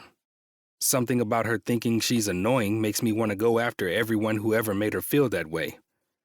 So instead of answering her question, I ask one of my own. Who said you're annoying? Everyone.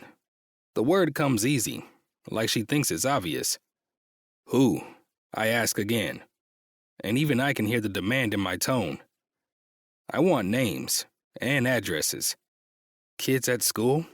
My brothers? They mean well, I'm just annoying. You're not annoying. Yes, I am. It's fine. I'm the baby of 7 kids. I was born to be annoying. I've also accepted this fact. You're not annoying. And if I hear you say that again, I'm taking you over my knee. Her eyes go wide with shock and surprise. And I know she's a virgin, and we have a lot of other firsts to go over. But fuck, I like that idea a lot. I keep on talking. You're normal. You have a brain that's always wondering and always working. I think that's beautiful.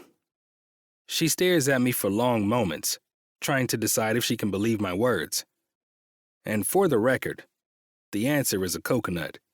More silent, confused staring. Coconut? Her word is a whisper. A coconut. A coconut is the best fruit to live in. Is a coconut a fruit?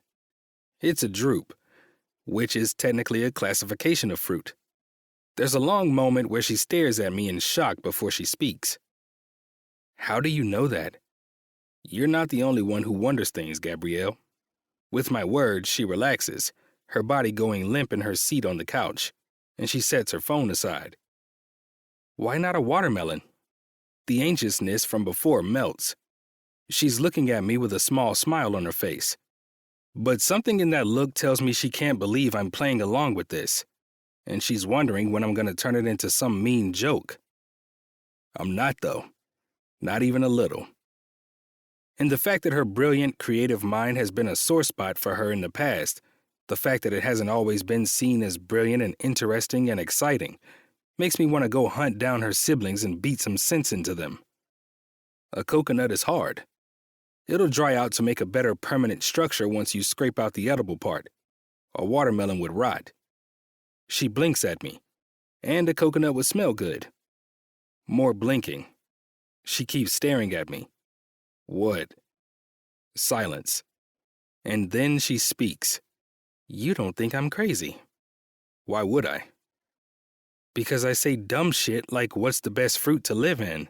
Because weird thoughts come into my mind and I can't get them out until I say them out loud. Her eyes move from me to the TV that's still off, but I can see her face is a shroud of shock and confusion, even in her profile. I almost say something. I almost talk, but a voice in my mind tells me not to. That voice begs me to be quiet, to be patient. My patience pays off. I have 6 brothers and sisters. There was always someone talking in my house, but I was the one that when I said something, everyone would go, "Oh, here goes Gabby," because everyone knew I was about to go on a tangent. The next time I look from the pan to her, her eyes are on me again. There have only ever been 2 people who went along with the chaos in my mind. My dad and now you. And even though she doesn't elaborate more, even though I still kinda wanna go kick the asses of her brothers who made her feel like some kinda nuisance, I know deep down that means something to her. And I love that I gave that to her. 20. Gabby. On Monday, I walk into the office with a giant smile on my face, carrying 2 drinks, one for me and one for Cassie. I can't wipe the smile off. It's been stuck there since Vic walked me down to my car after breakfast, him needing to go into the hospital at noon. I drove home grinning, catching my goofy face in the rearview mirror.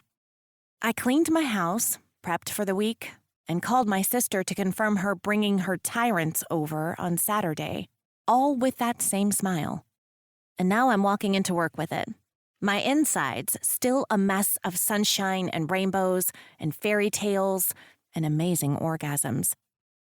When Cassie catches my face, her phone to her ear, her face falls. Gotta go, babe. No, I'm good. Gabs walked in, she says, swiping her phone and keeping her eyes on me as I walk to her, handing over the drink. Oh my fucking God. I smile as I step back, headed to my desk. Oh my fucking God, she repeats as I pull my chair out. Oh my fucking God. Her voice is rising with each word, each change in enunciation. Quiet, Cassie. The neighbors will call the cops on us again, I say, reminding her of when we squealed so loud, the neighbors in our office building thought something had happened and sent over the police. And I'll tell the cops that my best friend just had her first orgasm in 28 years. The smile stretches until it hurts my cheeks, but a blush comes to my face to join it. Cassie, Can we not let the poor accountants next door know I had my first orgasm this weekend? It might give the guy a heart attack. Or a boner, She says, and I gag, thinking of the little old man next door who was always just this side of inappropriate. Ew, Cass, you're fucked up, I say, sitting at my desk. Despite that, my smile stays in place. Is it bad for teeth to be exposed to this much air? Or sun? Do teeth need sunscreen? I guess not, since they're usually behind lips. But if they're not, should I protect them? Like sunglasses for faces? get your ass up. We're getting breakfast. Cassie says with a demand, already putting her bag on her shoulder. We have work. Like I could work under these conditions. I own the business. I make the hours. I roll my eyes, but agree nonetheless. My place or yours? I ask, because there's no way in hell I'm having this conversation at Pete's Diner. An hour later, we have pastries from the coffee shop down the road. They gave me a weird look since I was there just 10 minutes earlier getting coffee, and are sitting on the killer emerald velvet couch in my apartment. My place is quirky and perfectly me in every way. As soon as I got a place of my own, I took the chance to make it mine. In all honesty, it matches the chaos in my mind. A dangly crystal chandelier hangs in my living room, right over the couch that I found on Facebook Marketplace and forced my brother Dom to help me lug up the stairs. That ended in Dom calling Nico, and they lugged it up while I gave them directions. It was all very friends. Pivot. But I promised Dom I'd take Sammy for 2 days to do girly stuff, so it was worth it for him. There's a black and white bullseye rug under my antique coffee table. I painted a light dusty purple on a whim. And on top is a stack of coffee table books, from the history of rap through photos to a giant Where's Waldo. My niece loves that one. On the small table in my kitchen is a vase full of fresh wildflowers. The vase is a teal T-Rex, a Christmas present from my nephews that I cherish more than nearly any other item in my home. My curtains are pink and white gingham, the appliances in my kitchen a bright yellow, and my walls are littered with everything from family photos to thrift store art to pictures my niece and nephews have drawn. It's Gabby's place. That's the only way I can explain it. As Cassie sits unwrapping the cheese Danish I picked, I grab plates, a light pink milk glass set, and put them on the coffee table. Okay, Spill. Spill what? I ask, suddenly shy. Over a year ago, Cassie and I sat on this very couch while she spilled to me about Luke, about their whirlwind romance, their stupid deal to date until he took her to her father's wedding. All of it, in a way. Their relationship brought us together as friends. It's strange being on the other end of it, though. Gabby. I know I'm your boss, but that hat is off. I'm officially best friend Cassie right now. Best friend Cassie wants to know about the first orgasm you ever received. My cheeks burn. Okay, let's start small. How did the night go? You got there and... He made me dinner. By himself. He made dinner? I nod and I see the wheels turning. Okay, that's interesting. Interesting how? A man who can cook either likes food, was tight with his mom, or uses it to woo women. It could really go either way without more info. And this is what I need from Cassie right now. I'm still learning all the red flags to look for, but there's still so much I don't know. Not that it should matter to me, other than to vet him. I don't get a chance to ask anything else before she's talking again. Okay, so dinner and then... And then we were cleaning up, and, well, I got all weird and I almost left. You almost left? But he didn't let me. Her eyes widen. He didn't let you? I shake my head. Did he like... Her face blanches. Gabby, did something bad happen? Oh, God, no. He just talked to me. He was Nice. So you didn't... Oh, no, we did. Cassie screams, a shriek that I've never heard her make, and my body jolts back in shock. Gabby, are you still a... He refused to have sex with me. Cassie looks crestfallen, and I can't blame her. For now.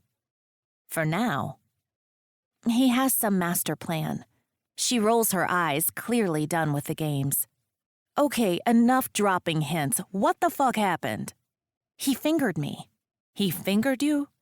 Her eyes are wide, but I tip my head from left to right. That's not entirely true. Well, not really. Gabby, what the fuck? Okay, so he's got this plan, right? Day 1, make me come. Then he wants to help me learn things, be comfortable. Then we're gonna do it. So he touched me, but refused to go in. I can feel my face burning even more as Cassie doesn't respond. I fill in the silence with mental vomit. Is that weird? Like, maybe I did something wrong and he didn't want to go too far because he wasn't interested anymore. But he wanted to, like, prove himself. I haven't heard from him since yesterday and my gut falls. Oh my God. I did something wrong. And now my first and probably only orgasm that was life-changing and amazing, and oh my fucking God, so good, is going to be forever remembered as the time I scared off Hot Doctor. What is wrong with me? Cassie cuts me off. Geez, Gab, breathe. You're fine. It makes sense. I'm just impressed. That he made me come? God, did even Cassie think I was a lost cause? No, Gabby. That was a given. Did you see him? I did. I nod. I'm impressed that he's thinking that far ahead. He seems committed. He's not. Cassie's face scrunches, not buying what I'm saying. Not in that way. It's not his style, I don't think. This is just a way to help me. What does he get out of it, other than a hot girl coming for him? I roll my eyes at her, winding my hair, and shoving in one of the millions of sparkly pins I own to keep it in place, brushing my blunt bangs to either side of my face. We talked about this. His mom is always trying to set him up. I'm his out.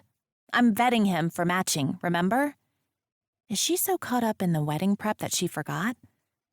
I'm not stupid, Gabby. She rolls her eyes and throws a napkin my way. I watch it flutter to the ground. I just mean, he could have gotten with a matchmaker at any point to avoid his mom. Why now? How come when you stumble into his ER, he decides he needs to get set up? My thoughts have ruminated on this once or twice before. Each time I instantly shift mental topics. And he's not actually looking to get matched, right? Just have an excuse for his mom and then maybe, possibly have us match him? She has her digging face on, the one she wears when she's putting together pieces of someone's personality to get the whole picture. I don't like it. I mean, yes, but no, I don't know. This sounds confusing, Gabby. It does. It is. I know. Cassie doesn't say anything, picking at the buttery pastry in front of her before she finally looks at me. Look, you know I love you, right? I nod. And I don't want you to get hurt. I nod again. I've seen it all. Of course she has. Between her ass of a father and all the men she's dated over the years, she's seen every form of crappy guy. You're sweet, and you love love. The idea of it. Her eyes travel to my bookshelf filled with smutty books and happily ever afters. The real world, it doesn't look like those. I know that, Cassie. The words sound defensive even to my ears. Not trying to offend you. You see the best in everyone. I see the worst. It's why we work. But that is how you get hurt. If I recall, Miss Cassie, that's also how you almost fucked everything up with Luke. I stare at her, standing my ground, and reminding her that she let Luke go because she saw the worst. saw the potential for bad and ran from it. You're right. I worry about you. Virginity is dumb, I agree. Definitely a creepy, misogynistic social construct. And yeah, if you want to get rid of it with some random guy who can make it good for you, do it, by all means. But whether we want it to or not, the first time means something to most women. It's fucked up and totally bullshit, but it does. I don't want you to get hurt or to fall for a man who has player written all over him. I pause. This is what I've been afraid to hear. Does he? Cassie sighs, like a big sister about to break bad news. Walking red flag, Gab. I know this. He ticks off a lot of the red flag boxes on the list of red flags I've collected over the years working for Cassie. But still.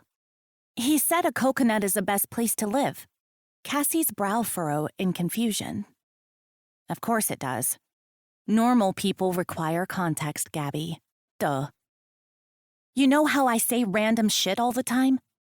She nods without hesitation. Not surprising.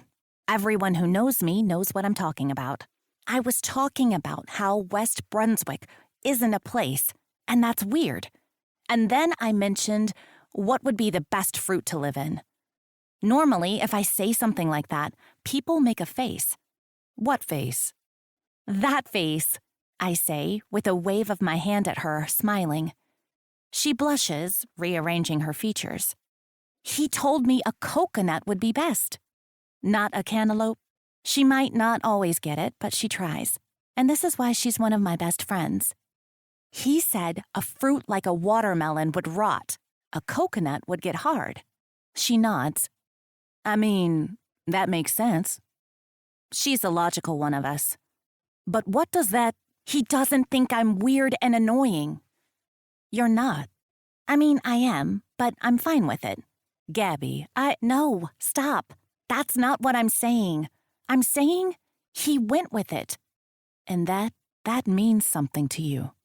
Understanding blooms on her face. I nod. It means something to me, I say. And she sighs, one of resignation. Here comes logical Cassie. Babe, that's why you need to be careful. I see it now, Gabby. You could get hurt. I don't think you could get wrapped up in this, and then I'm not going to fall for him. You could, though, without even knowing you are. She says this not because she's warning me, but because it happened to her. Cassie and Luke were supposed to be temporary, and then she was supposed to match him up. That was until it wasn't. You can match me up after. I let go of my secret weapon, one I've been holding on to for months. What? When Vic and I are done, you can match me up. Find me my soulmate. Her eyes light up. Really? Really. She looks at me, contemplating my plan. Then, big sister mode activates before my eyes, and her back straightens. I need you to write a list of pros and cons of this guy. That way, when we need to, I know what she's saying. If we need to, fine. If we need to, you can reference it. Remember that this is temporary. A hurdle to make you understand yourself better so you're confident when you meet the Luke of your life. The Luke of my life, I ask with a smile. It's an easy way to move the conversation forward, and we both know it. She gets it, gets why I need to do this. I think that's what I might start calling perfect matches. Luke's. I roll my eyes, but I take the diversion for what it is. I find a paper and tugging the pen from my hair, and together we write a pros and cons list of Victor Brandt and giggle the whole way through. We never make it to the office that day. 21. Gabby. My phone beeps with a text on Saturday morning. Vic, you want to meet up tonight? I'm off at 3. We've texted back and forth all week, trying to make plans, but nothing has worked. I sigh, staring at the two dark-haired boys sitting on my velvet couch, eating sugary cereal their mother would never allow into her home, much less their little bodies. It's the only reason I keep it on hand. Me, can't, watching my nephews. Tomorrow? He texts back nearly instantly. That's technically a green flag. I add it to the pros side of the list. Vic, deal. Time? Me, I'm free all day. He sends me back a time and a string of random emojis that take me a long time to interpret. But once I do, I blush like all hell. It seems our next meeting will feature a new lesson. I can't dwell on that too long, though, because Gino is slurping the last of the sugary milk from his bowl and tossing it into my sink. Fun ant time is starting. Okay, boys, what are we doing today? I ask my nephews as they move from the table and stand in my very unkid-friendly apartment, waiting for the fun now that their bellies are full. Gia is taking a much-needed day off from mom duties, which means Cool AF Aunt Gabby, okay, I've given myself this title, sue me, is in the house. Well, they're in my house, but you get what I mean. Gia dropped them off with a backpack of kid crap in a wave before she rushed back out the door with barely a glance behind her. And now I have a 5- and 7-year-old staring at me expectantly. I watch them often, usually spending the night at my sister's on Friday nights to babysit and do cool aunt stuff, but they rarely come here. And every time they do, and I see that it's basically a kid death trap here, I'm reminded why. Great. Park, Gino, the 5-year-old, yells. Beach, Nikki, the 7-year-old, screams. I can do this. Cool aunt mode activated. How about the beach with a park on the sand? I counter, crossing my toes because it can turn into a WWE smackdown in the blink of an eye when these two argue. Don't show weakness, Gabby. They look at each other, clearly weighing the pros and cons. Some silent brother talk I've seen my own brothers do, transmitting in the space between them.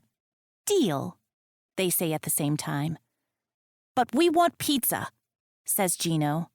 And ice cream, says Nikki, clearly thinking they got one over on me. I roll my eyes and smile as I grab my bag, thinking that I had planned to do just that the entire time. Score 1 for cool Aunt Gabby. 2 hours later, and bellies full of boardwalk pizza slices the size of Nikki, and an ice cream cone the size of Gino's head, I'm sitting on a bench, taking in the warm sun as they giggle and chase each other around. This is what I remember as a kid, the reason I moved the half-hour south to the shore. Weekends, where we'd all pile into 2 cars, 2 adults and 7 kids, meant we never had enough seats in one, and head down to the shore to run crazy on the sand, chasing seagulls and finding seashells. The boys would bring a football and toss it around, and eventually, as they got older, they'd drift off and go find girls to flirt with. Aunt Gabby, look at me, Gino says, standing on one of the structures and reaching for the monkey bars. Are you watching? I tip my sunglasses down to my nose and give him a thumbs up. Go for it, I shout, watching him reach and grab, reach and then it happens. The slip. His fingers don't quite make it to the next bar, slipping, but not before his other hand already started to let go. The moment of panic on his face will be burned into my brain forever. He hits the sand, and then he's crying. I run over panicking. Kids get hurt all the time. I've seen the boys go up to their mother with a bleeding elbow or a split lip, and she basically shoos them off to continue playing. But this is different. It's confirmed when every adult head in the area swivels our way, panicking to see if it's their kid making that noise. Ow! He screams in my ear as I scoop up his tiny but surprisingly heavy body. His father is tall, and my brothers are tall. Gia and I are tiny thanks to our mother, but Nikki is nearly as tall as me, and Gino isn't that much smaller. But like someone lifting a bus off of an injured family member, I get adrenaline-induced super strength, lifting my nephew as I tip my head to my other nephew in a "please follow me as we GTFO of here, because this is bad" gesture. I don't have to, though. Nikki knows. His face is pale, his body tight as he runs over to us. I sit down on a bench with Gino in my lap. "It hurts, Aunt Gabby. So bad," he says. "Where, buddy?"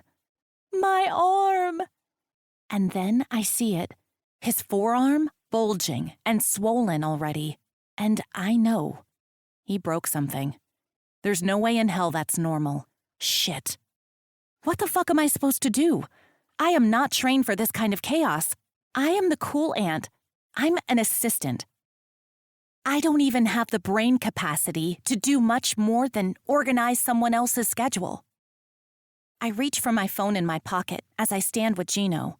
One arm hooked on my neck with an almost suffocating force, and he's wrapping his legs tight around my hips.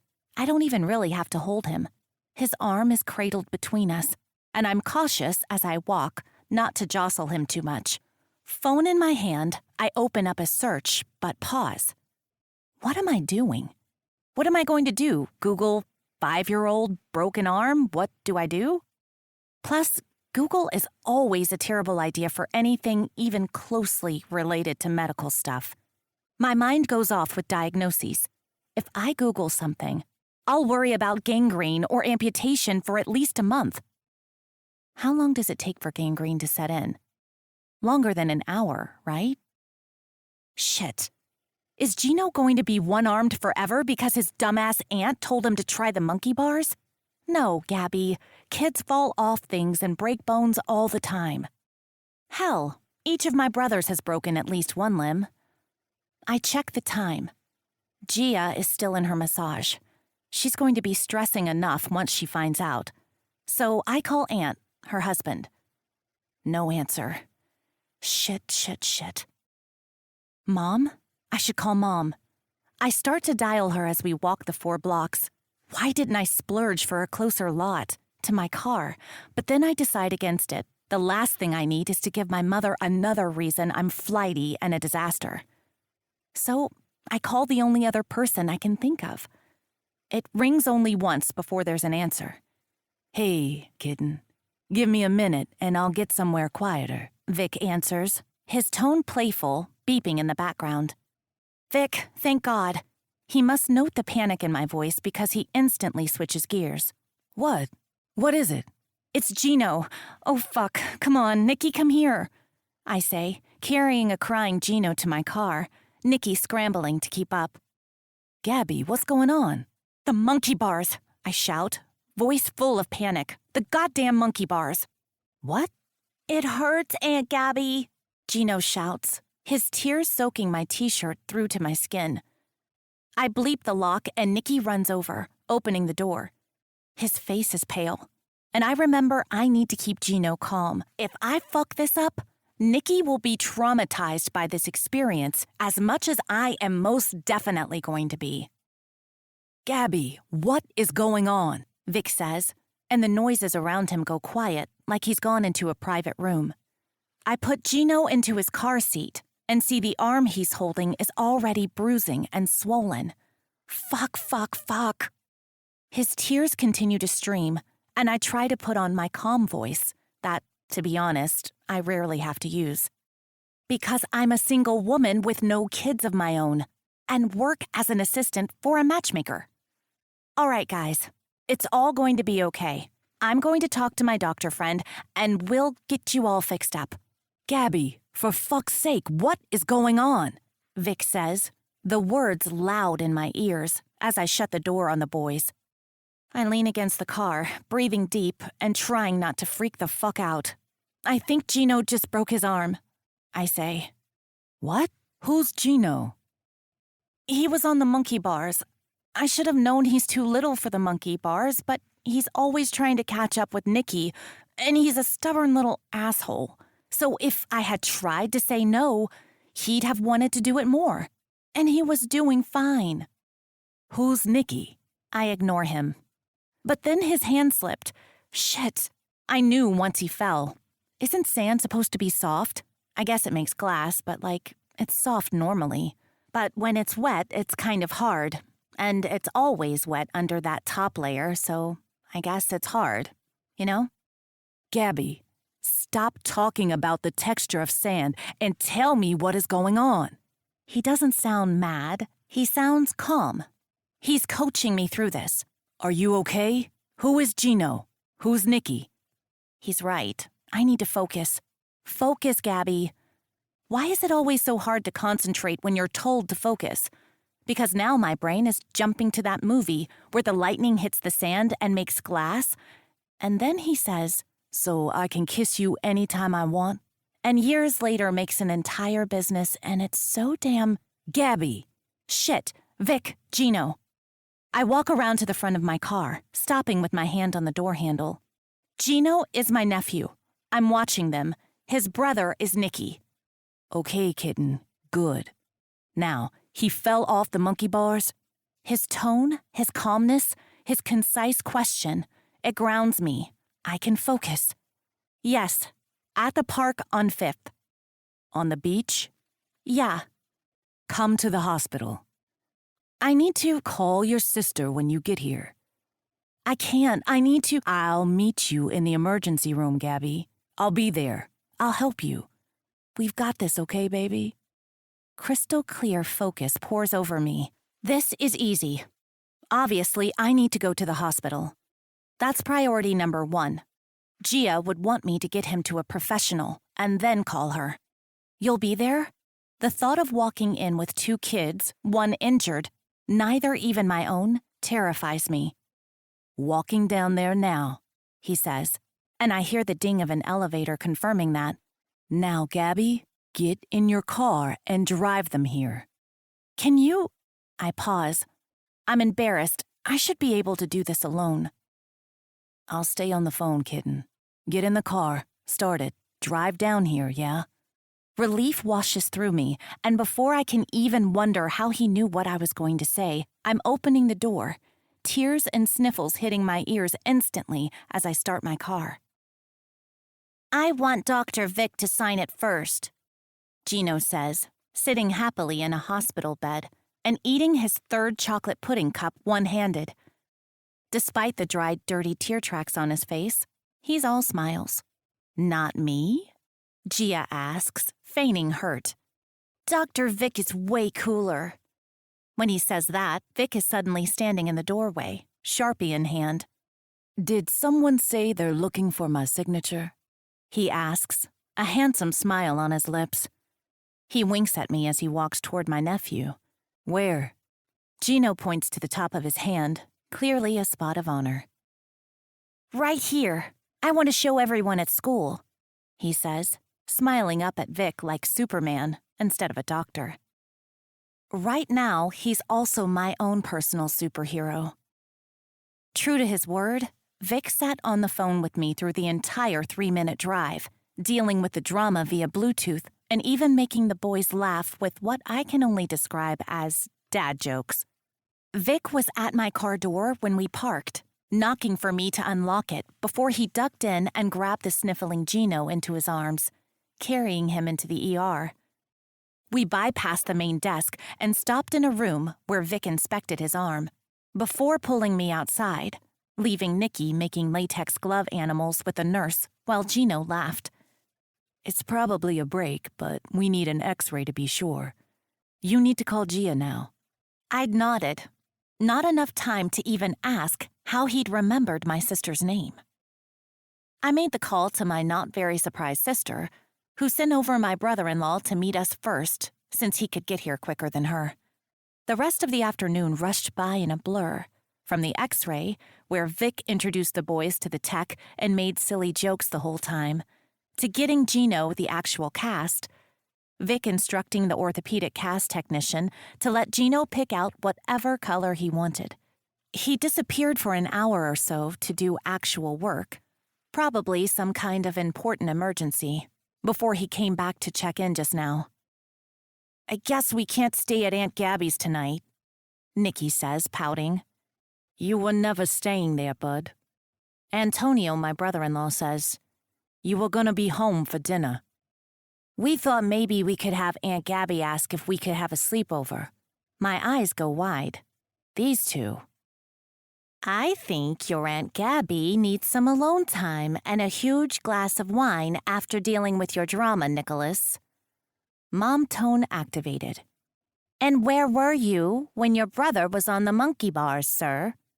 Nicky looks away. This is your fault, you know. He looks at his shoes. Wasn't it just last weekend when you were teasing him for not being able to make it across? Anne asks, glaring at his oldest son. Shit, Nicky's in for it. Pop, don't you pop me, Nick. We'll talk about this when we get home. I make a nervous, cringy face with wide eyes at Gino, and he giggles. And you, didn't I tell you you're too little for the monkey bars? I almost made it, he says. Until you broke your damn arm, Gino. He can't argue with that. I think we're just about good to leave, Gabs. Are all of their things in your car? I nod. Yeah, their boosters and backpacks are in there. They had a big lunch, but that's all. I look at my watch, and that was hours ago. No worries. We've got it from here. You coming to dinner Sunday? Gia asks, grabbing her bag and handing Aunt her keys. Can you go to Gab's car and move the stuff over? He nods, walking out before I answer my sister. Do I have a choice? Not now that you broke her precious grandbaby's arm, Gia says with a smile. I didn't break his arm. Yeah, thanks for breaking my arm, Aunt Gabby, Gino says, and I look at him wide-eyed and mouth open. You little... Yeah, Aunt Gabby, that wasn't very responsible of you, Nicky says. That's his new vocab word, and he sure loves to use it. You two are little shits. Aunt Gabby said a bad word, Nicky shouts. You are little shits, Gia confirms. Then I feel a warm arm around my waist as a chuckle hits my ears. Is it always like this? Vic asks. I lean into his body, his warmth. I know this isn't that, but God, it feels nice, especially after this day. She's the baby of 7, pretty much, Gia says, her eyes filled with questions and intrigue. Shit. You coming on Sunday? She asks again, but not to me this time, to Vic. Yeah, we'll be there. Gia's mouth spreads into a huge, taunting smile, and my entire body freezes as I look over my shoulder at him with wide eyes. Have you warned him? My sister asks. No. Warn me about what? Nothing. You're not coming. I say to him through gritted teeth, eyes locked on my sister. Warned you about the family, Gia says, rolling right over me. We're insane. My family's also insane. I like insane families. It takes everything in me not to stomp on Vic's foot, but this is not what we are. We are not a come over for Sunday dinner with the fam kind of arrangement. We are a convince your mom you don't need a blind date and help me lose my V card kind of arrangement, and my family doesn't need to know about that. I chose this man in part because no one knew him, and now everyone is going to know him. Shit. We'll see you on Sunday, Gia, Vic says, before kissing my head and backing up. Call me when he's discharged. I'll drive you home. You're still shaken up, and I'm just about to get off shift. He says to me, backing up. Nice to meet you, Gia, Nicky, Gino. Behave. Be good for your mom. Bye, Dr. Vic, they shout behind him as I stand there face in shock. Details. I need details, my sister says as soon as she assumes he is out of hearing distance, but I still hear Vic's laugh as he walks down the hall. I'm so fucked. 22. Vic. Hours after the chaos at the hospital, Gabby and I are back at my place, having eaten takeout and watched some dumb show neither of us really paid attention to. After Gabby's day of drama and stress, we're having a sleepover. It took some convincing, but there was no way I was letting Gabby drive home after the boys left with Gia. Gabby's hands were still shaking slightly, her eyes still hollow and filled with shock and concern. "You're coming home with me," I said, grabbing her hand and hefting my work bag over my shoulder. "What?" "You're coming home with me. I'm driving." "Vic, there's no need," she started, trying to pull away. "Don't care, it's happening." "Vic, seriously." I could hear her argument brewing. For a tiny, sweet, virginal thing, she's fiery and stubborn. But meeting her sister, learning more about her family and seeing her interact with others, it became clear. There's more to Gabrielle Mancini than meets the eye. Instead of getting into it right there in the hospital hallway, I tugged her hand into an empty patient room, closing the door and pressing her back to it. "You're going home with me, or I'm going home with you. Either way, we're leaving this hospital together, and you're staying by my side all night so I can keep an eye on you." "I'm fine, you're pale, and your hands are still shaking," I said, lifting them to press against the wall beside her head, fingers entwined with my own. Her breathing became labored, matching mine. "I'm driving you. Are we going to my place or yours?" I asked, breathing in her hair. She blinked a few times, deciding the answer, probably trying to figure out if arguing would help. It wouldn't. I'd already decided, and regardless of how stubborn Gabby could be, I could be more stubborn. "The boys destroyed my apartment," she'd said, eyes still wide. "Does that mean we need to go there to make sure it's still standing? Or you're spending the night at my place to avoid it?" "I don't want you to see the mess," she said, and I just smiled, pressing my lips softly to hers. Perfectly right, just as it's been every time before that. The truth is, the more I play with Gabby, the more I wonder if I'm playing at all. That brought us here, hours later, lying in my bed after dinner. Her little hand picks at threads in the comforter as she waits for me to settle next to her. This is because when we were eating, she made her expectations clear. "We're doing stuff tonight, right?" I nearly choked on my bite. "What?" I looked over, her face ablaze with a deep red blush. "Tonight, we're, we have a deal. Might as well." Her voice trailed off. "Do things?" I smiled, the movement feeling lazy on my lips, as I tried to ignore my body's near immediate reaction to the suggestion. Since the other day on my couch, I haven't been able to think about anything but rubbing her until she came. The sound she made, how she was fucking dripping, how the thing that took her over the edge, the thing that ended her 28-year losing streak, was my voice. My cock throbbed just remembering it. "What kind of things do you want to do?" "Sex." The word came out quick and embarrassed. "We're not having sex." Her face fell. "But you made me, I made you what?" I wanted to hear the words. "You made me orgasm." She said it in a quiet voice that took everything in me not to laugh at. "Yeah, and?" "My rule was I wouldn't lose my virginity until a man made me come. I don't want a shitty first time." Her unbearably attractive confidence was back, the indignant voice in place, and all embarrassment gone as I leaned over and put my hand on her face. "Honored, kitten. Honored I'm the man to do that. But I'm not fucking you until we're good and ready. We're going slow." A part of me wondered why not. Why wouldn't I just fuck her and get this bargain over with? The other part of me knows. I'm just not ready to admit it just yet. "But I want sex." "Good. You'll get it. Just not tonight." Her nose had scrunched in frustration. "You'll get something tonight, though.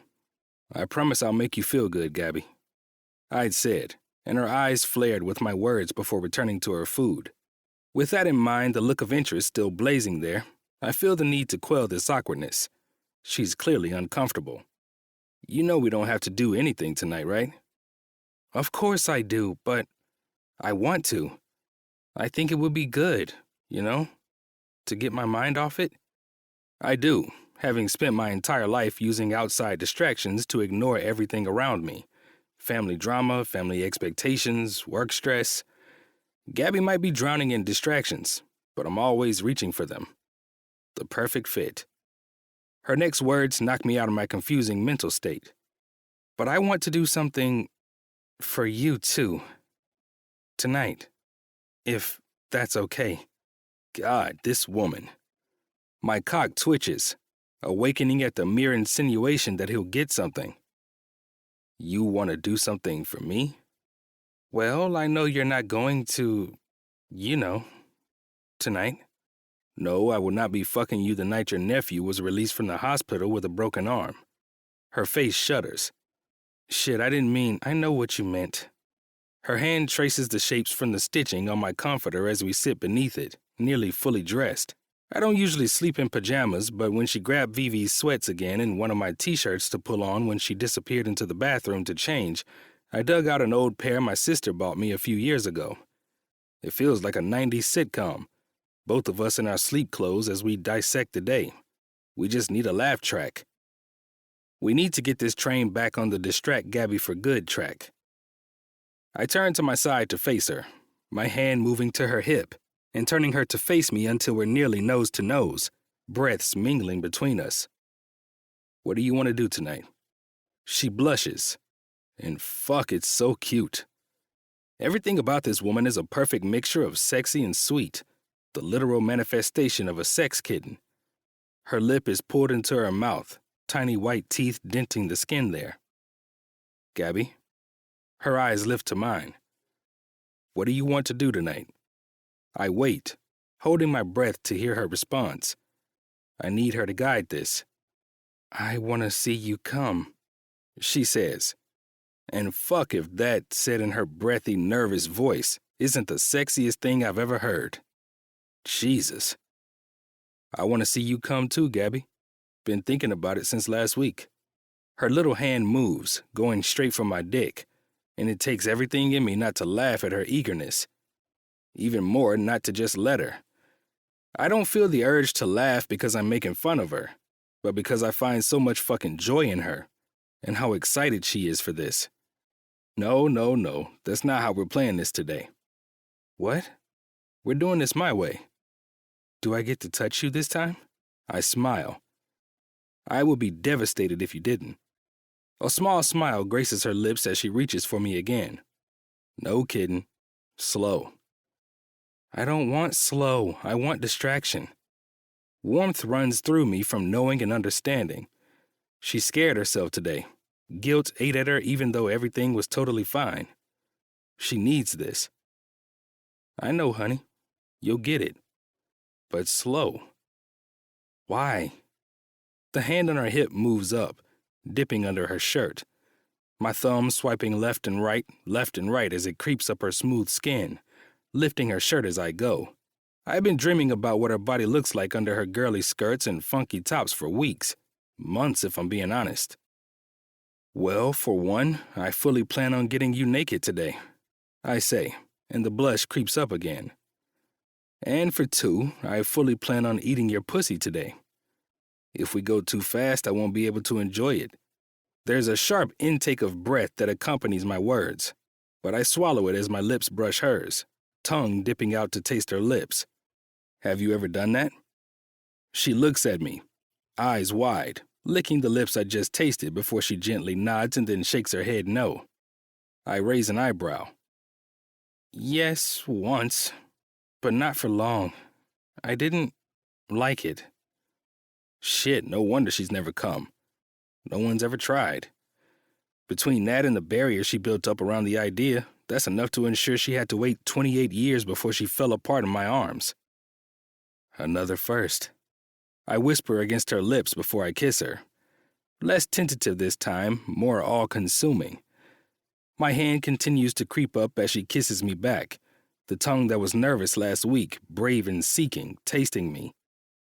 The kissing ends when my thumb brushes the underside of her breast and she gasps. No stopping now. My hand goes up, thumb gently brushing the nipple and drawing another sharp gasp from her until its weight is in my hand. God, perfect, I say, circling her erect nipple with my thumb.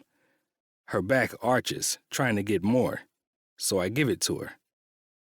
I dip my head down, circling the peaked flesh over the gray shirt and sucking hard, pulling it and the cotton into my mouth as she moans, the sound low and deep, reverberating through her chest and into my mouth before I nip once and release. Her hand is in my hair as I move back, just enough to see my handiwork. A dark, wet circle on her shirt. That's a beautiful sight, Gabby, I say, smiling up at her, but her eyes are glazed over, her mouth open, lip pouting without intention. Then, like seems to be the norm with the woman, she shocks me when she pushes my head forward, moving me for a repeat movement on the other side. God, this woman. It's beautiful witnessing her slowly gaining confidence, the beginning of losing that embarrassment and fear of rejection, or humiliation when we're together like this. I do as she asks, pulling fabric and skin into my mouth, pulling a deep moan from deep in her chest. The sound has me moaning too, against her skin, and the vibrations move through her, her hand moving to keep my head in place. That's fine. I'd happily stay here for as long as she'll have me. Well, maybe there's one change I'd make. My hand moves back down towards her hips, but then back up. This time, though, I'm determined to get this shirt off. Up, up, up, until my hands meet where my mouth is, still separated by fabric. My mouth moves back to the first nipple, sucking it and the fabric back into my mouth as my hand holds her tit. Full, the perfect size. My thumb swipes the nipple that I abandoned, the skin wet and already sensitive after just moments in my mouth. Her hips buck up, and a low moan drags from her. Oh shit, Vic! I laugh against her, then continue my assault with my fingers, gently swiping, barely even there. But she's sensitive, and I love it. When my fingers meet, though, I move my mouth to watch her face, watch her action. I pinch and pull the tender flesh, watching as her eyes that were drooped with lust snap open, her mouth dropping open and her back arching, trying to get her breast further into my hand. Yeah, she likes this. With my mouth moved, I tug the shirt over her head, my hands both going back to hold her breast now as I sit up, resting on my heels. I take in what I've revealed. Miles of tan flesh, curves for days. At some point without me realizing, she kicked off the sweats, leaving her in just a tiny pair of underwear. No bra, and pink, hard nipples. A mess of dark curls on the pillows. Fuck, this woman is what wet dreams are made of. I lean forward with no warning and take her nipple into my mouth, pinching tight with the other hand, and she screams my name. The sound is forever cataloged instantly, a life-changing moment that I'll use when I need to jack myself off until I'm 103. It's that amazing. Her hands go into my hair, losing themselves there and tugging hard, then pushing my face in further. I groan around her nipple. Jesus, Vic, this is too good. My head pops up. Oh, baby, I haven't even gotten started. Wait until you see what else my mouth can do. The words have the desired effect. Her eyes roll, her lips tilt. I love this side of her most, this one that doesn't melt at my lines. The one that wants me but isn't afraid to knock me down a notch. Well, Dr. Brent, maybe you should show me. Convince me. The words are a challenge, one I'm more than willing to take up. Oh, it's on, Miss Mancini, I say, and she smiles, but that smile falters as I start to move, hooking my thumbs in the waistband of her underwear. I kiss a path between her breasts, down her stomach, stopping at her navel where I dip my tongue in, her belly contracting with her intake of breath, then stopping at the panties. I kiss the soft skin right above them, eyes locked to hers, and I tug the underwear down her legs. She's panting, a foot kicking as lace hits her toes. Then the underwear is gone. I move down the last new inches, and then I'm there, face to face with what I've been daydreaming about all week. If I'm being honest, despite every oath I've ever taken, every ounce of propriety and professionalism, some sick part of me has been dreaming about this since she first came into my ER. A scrambled mess. I run my nose along her center. Soaked. "Oh, God, Vic," she moans, the words low. "So pretty, Gabby." Not wasting a moment of time, I flatten my tongue, running it over her, tasting. Perfection. I moan against her, and the sound reverberates up her, pulling a deep moan from her in exchange. I laugh against her. "Vic, how is it that such a deeply sexual experience is also fun? I've never felt this way with another woman, equal parts turned on and like I want to laugh and enjoy being with her." My head comes up to lock eyes with Gabby. Her head is on the bed staring at the ceiling, but her eyes move to me. "What the?" "You need to prop yourself." She looks confused. I start to move, but her hand goes to my hair, keeping me in place. Laughter. It's bubbling in my chest, in my veins. This woman. "Where are you going?" She sounds panicked. Panicked with sexual desires she's not sure will be sated. "Don't worry, baby. I'm going to take care of you. But I need you focused. You stare at the ceiling. You can drift." I move to help her put pillows behind her back to prop her just enough so that when I'm between her legs eating that sweet pussy, her eyes have nowhere to look but at me. A realization crosses her face and then a softness comes there. I know what it is. I've been considering the logistics of this since last week when I made her come with my hands. The reason Gabby hasn't been able to come is that she drifts. Her mind leaves what's happening and moves to a different subject, taking her from the edge so she can never cross it. Last time, my voice helped. Obviously, I can't talk to her this time. My mouth will be otherwise occupied. So instead, we're going to try visual concentration, among other things. You're going to watch me, Gabby. My hand goes down between her legs to touch her as my face gets close to hers. Her breaths pan on my lips, wet with her. Her eyes drift shut with pleasure. You're going to watch me while I eat your pussy and make you come on my face. Oh, she says. Yeah, oh. God, and there it is again. Even though my cock is harder than I can ever remember it being in my life, I'm laughing. Not at her, but because of this gorgeous woman in front of me. I move down her body once more, licking her nipples as I pass, my tongue circling her belly button until I'm back at her wet center. Keep your eyes on me, Gabby. No matter what happens, you look at me. You feel what I'm doing to you. You start to drift, you tell me. We'll work on it together. She nods. I use a thumb on either side of her to reveal her pretty pink pussy. Gorgeous. The word is for me, but she clenches in response. My cock does too.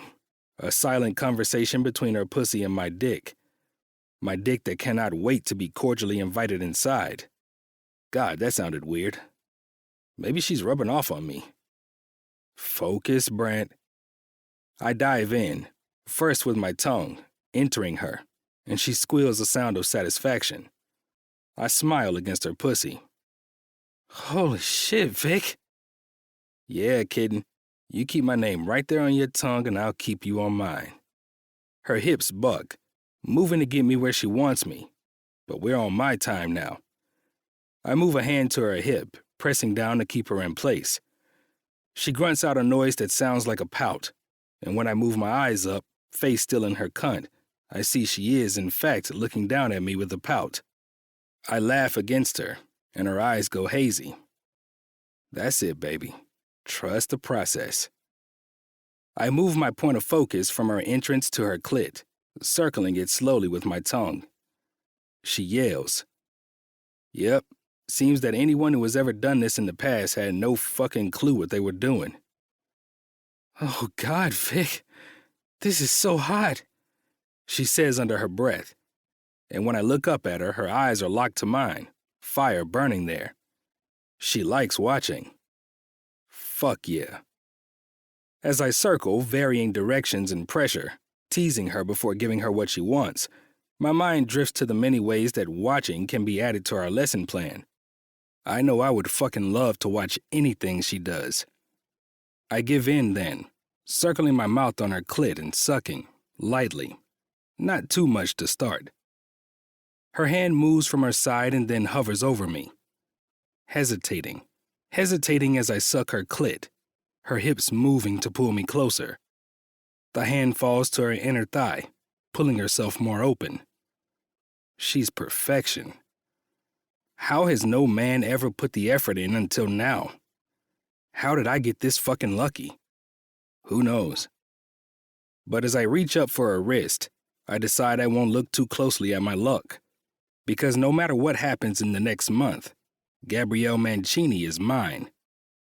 I move the hand to my head where she was hesitating, and instantly her fingers tangle into my hair then push me down, closer to her. Fuck yes. I groan my appreciation as I move my hand to her entrance, a single finger circling her. I didn't do this last time, staying out and just focusing on her clit. But when she begged for it, I was dying to know what she feels like there. Oh, God. Vic, yes, please, I need more. I go in. She instantly clamps on my finger, muscles fluttering, and the mere thought of this finger being my cock inside of her has me rubbing my hard-on into the bed like some kind of preteen boy.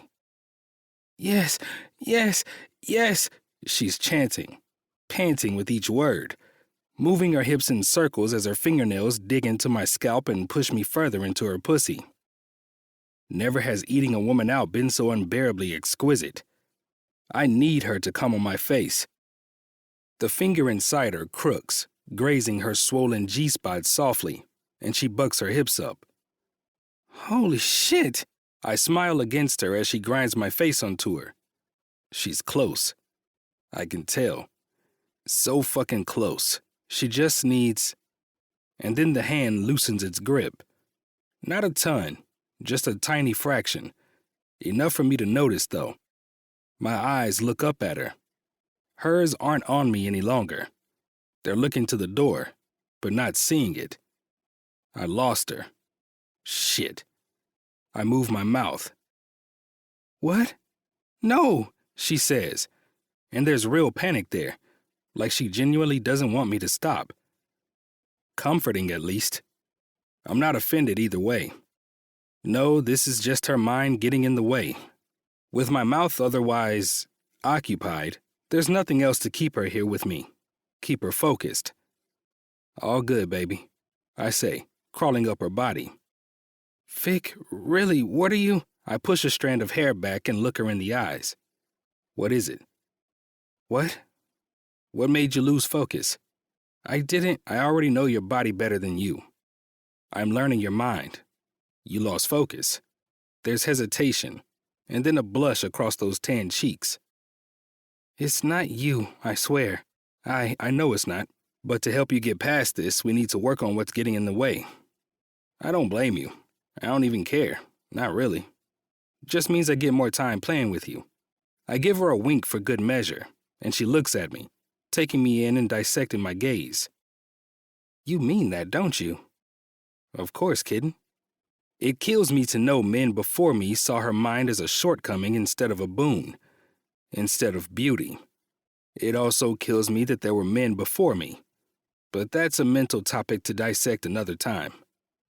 Not today. Maybe never, if I can avoid it. The sound, she says in a whisper. What? The sound. That's what got me. Distracted me.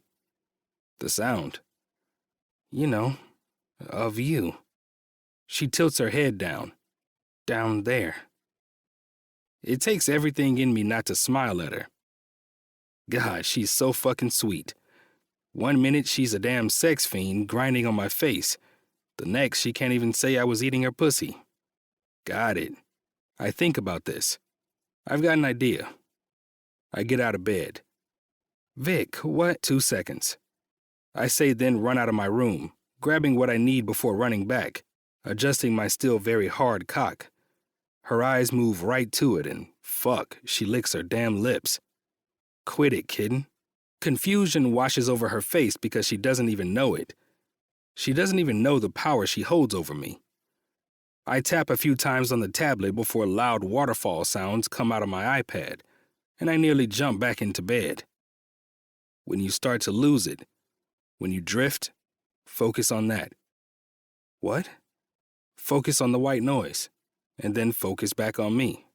My lips start their descent for a third time, kissing between her breasts, over her soft belly, back to my new favorite place, still glistening with a mix of her and my spit. Fucking beautiful. Vic, I don't think... I slip a finger in but keep my head up, keep looking at her. Oh, God. Yeah, like that. Her eyes glaze over. You like that, kitten? You like me fingering your pretty pussy? She nods with hooded eyes, the movement slow and disconnected from reality. You want another finger inside? Those eyes widen again, and her mouth falls open as she moans her confirmation. Another nod. Shit, this woman might be the end of me. I do as promised, sliding another finger inside. She's so fucking tight, though her wetness lets me slide in easily. Oh shit, Vic. My name on her lips is my new favorite song. I wish I could record it, make it my ringtone, my alarm clock, my doorbell. I drop back down and return to what I was doing. Her hand goes back to my head and pushes hard. She's already close. Her hips are bucking now, consistently riding my face, riding my fingers. And shit, I want to fuck her. I want to be inside of her. My eyes drift up to meet hers, but they're closed, her head tipped back. And I think. I move my fingers deeper, crooking them to press as I suck hard, and her back arches, a scream tearing from her as wetness gushes from her onto my face, onto my fingers. She came from my mouth. Another win. I continue to pump in her, to gently lick through the aftershocks until her breathing starts to even out. Holy shit. Now I let myself laugh as I move up again so I'm lying next to her. Good. How do you keep doing that? She has no idea what she's doing for my ego at this moment.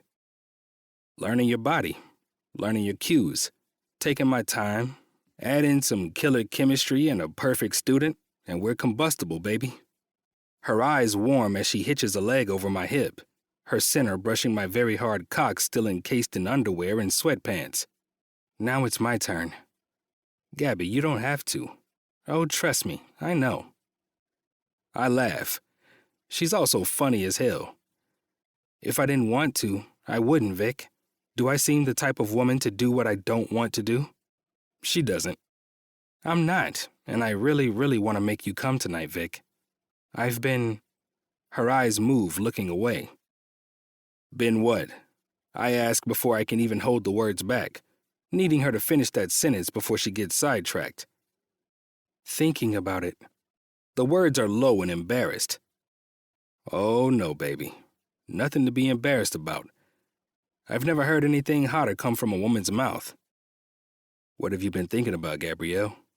My voice has gone gruff, ragged with the thought of Gabby daydreaming about getting me off in any way, shape, or form. Jesus, I'm so fucked. Don't be embarrassed. Tell me. As I say this, I move my hands to my hips, pushing my boxers and sweats down. If she wants this lesson, I'm more than happy to give it. This. What's this, baby? I take her hand and move it to where I am achingly hard. She's tentative when she wraps her hand around me. Holy fuck, she whispers under her breath, and my dick twitches in response as if she were speaking directly to it. Which, I guess she was. Gabby, I say, warning in my tone. I want this. I want her to tell me what she wants to do. I want to keep her on task. Something tells me she needs it. Something tells me that the only reason other men have failed when it comes to Gabby is that she enamors everyone she meets.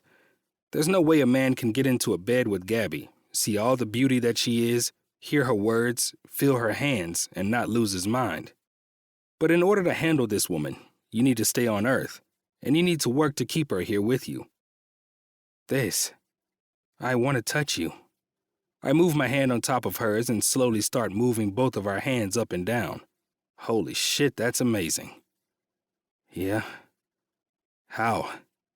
I can barely speak, and this just started. Like this. Words, Gabrielle. Use them. Tell me what you want to do. She hesitates. I move my face to her neck, burying it there and licking her rapid pulse. You like my words, baby. Like when I talk to you. Ever thought I might like the same? That pulse increases along with her breath. I wonder if maybe she'll tense up, panic, get into her head. This isn't just outside of her comfort zone. This is in another universe. But as always, she takes me by surprise. I want to jack you off, make you come with my hands. I groan, deep and loud, and when I do, her hand grips a little tighter. An impulse. Fuck. Yeah, kid, like that. I say, moving my hand from where it was, helping her to move some of her hair behind her shoulder. I want to see her. I need to see her. Wide eyes, open mouth. Even though she just came, she's turned on. Our next task should be coming at the same time. 69. My dick twitches. Her pace increases, thumb moving to graze over the head. For a split second, I wonder where she learned the move from. Who taught her that? Which man in her life showed her he liked that and she's replicating it on me? But no. Somehow, I know that every man before me taught her nothing, guided not one bit. They wouldn't need to. The promise of her is enough to make any man come like a teenager. Gabby is working on some kind of sex goddess instinct. Why do you call me that? She asks, a whisper pulling me from my mental bubble. What? Kitten, why do you call me that? You are one. What? Her hand stops. She's losing it, losing focus. My hand goes back to hers, helping her but finishing her thought, so it doesn't get stuck there, distracting her further. You're a kitten. Sweet, cuddly. I want to protect you, but you pounce, and you have claws. Like to play. I take a deep intake of air as she tightens, brushes her thumb over the head which has beaded with pre-cum. Her breath hitches in turn. You're a kitten. Oh, that's all she says. But it's fine. I'm close. So fucking close. And I need to ask one last question. In your daydreams, where do I come?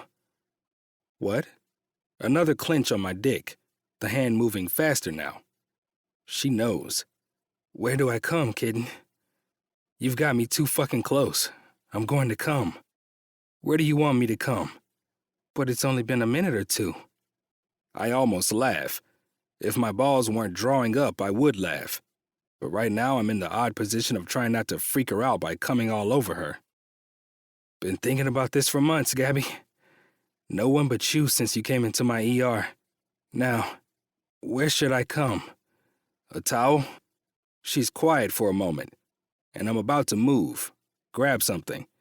But then 4 words leave her lips. Come on me, Vic. My breathing stops. I want you to come on me. No need to ask twice. I explode. Months of pent-up sexual frustration I didn't realize I had inside of me landing on her stomach, painting her tan skin with white streaks as I let out a deep, animalistic groan of her name. My orgasm trails out, and I work to catch my breath, eyes closed, but her next words have my eyes snapping open and staring at her. Holy shit, that was the hottest thing I've ever seen. Hotter than any of my daydreams for sure. Her eyes are wide, her full lips pouted, and fuck, she's cute. All I can do is lean forward and kiss her. 23. Vic. The incessant drive to see Gabby is slowly leaking into my bones. It's been only 2 days since I had her last, and the texts back and forth aren't cutting it. I need to have her. I told myself I'd stay away, give her room to breathe and let her come to me, the way it's gone with every woman I've ever dated in the past 10 years. I date them. I let them call the shots. Let them decide when we'll meet. I let them reach out. Let them be the eager one. After our last lesson, our sleepover, our conversation the following day, I need this space. I need this breathing room. I need this reminder that I'm the one in control. But all I want to do is call her, go to her apartment, lock us in for days until I get her out of my system. Though I'm assuming that's the issue. It's the only outlying metric that would explain why I feel this pull to her. We haven't had sex yet. We've done things, great things, amazing things even. But that last step is typically what keeps me from becoming a simp, from reaching out, from making the first move.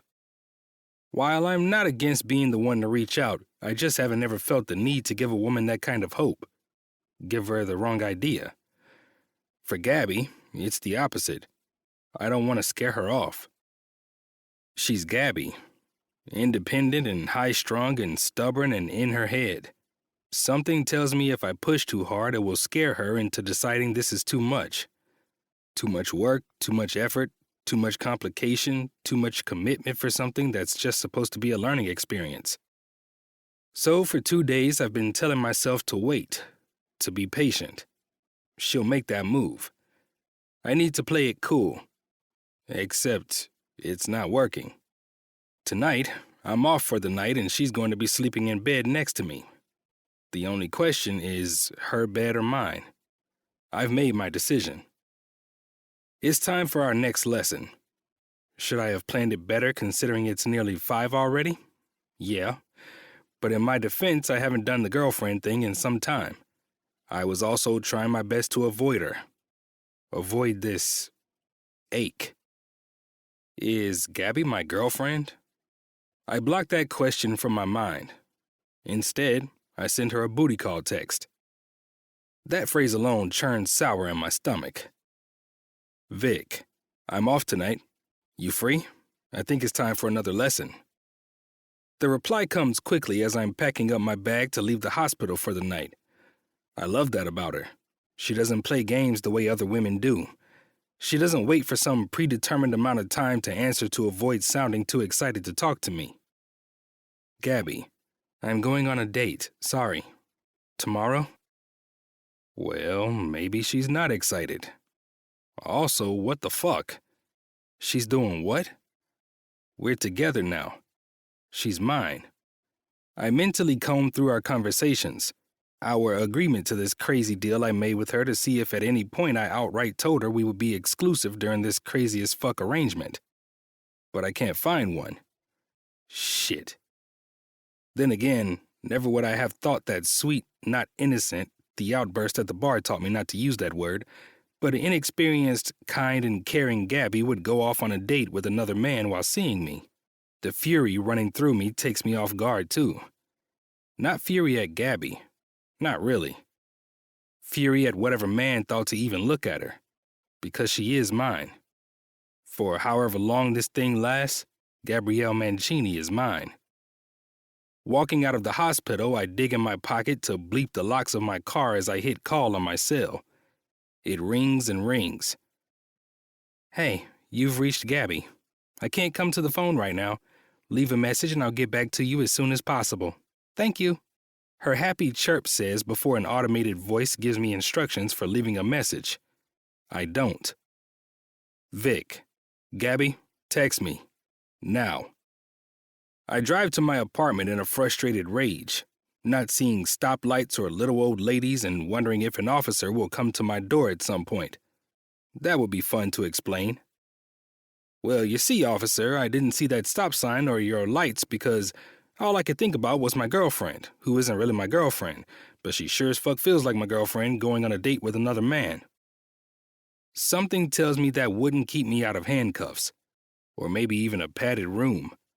When I walk into the apartment, stark white with a big black TV screen right across the room, I kick the door shut and throw my bag onto the expensive leather couch that perfectly fit 2 bodies side by side before flopping into it.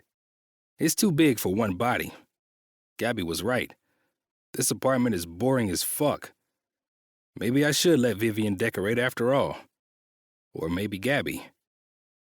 I could see her mixing her crazy prints and whimsical style around here, bringing some life to this apartment.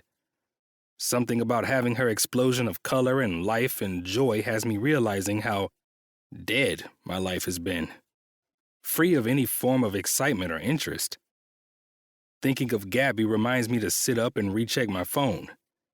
Nothing. Fuck that. I call again, throwing all concepts of calm and relaxed out the window. I get her voicemail again. This time I leave a message. Gabby, answer your phone. I think that says everything I need to say. I pace to the kitchen as my phone beeps in my hand with a message. Finally. Gabby. What's up? I'm on a date. Is this woman for real? There's no way in hell she's this obtuse that she doesn't understand the urgency of this.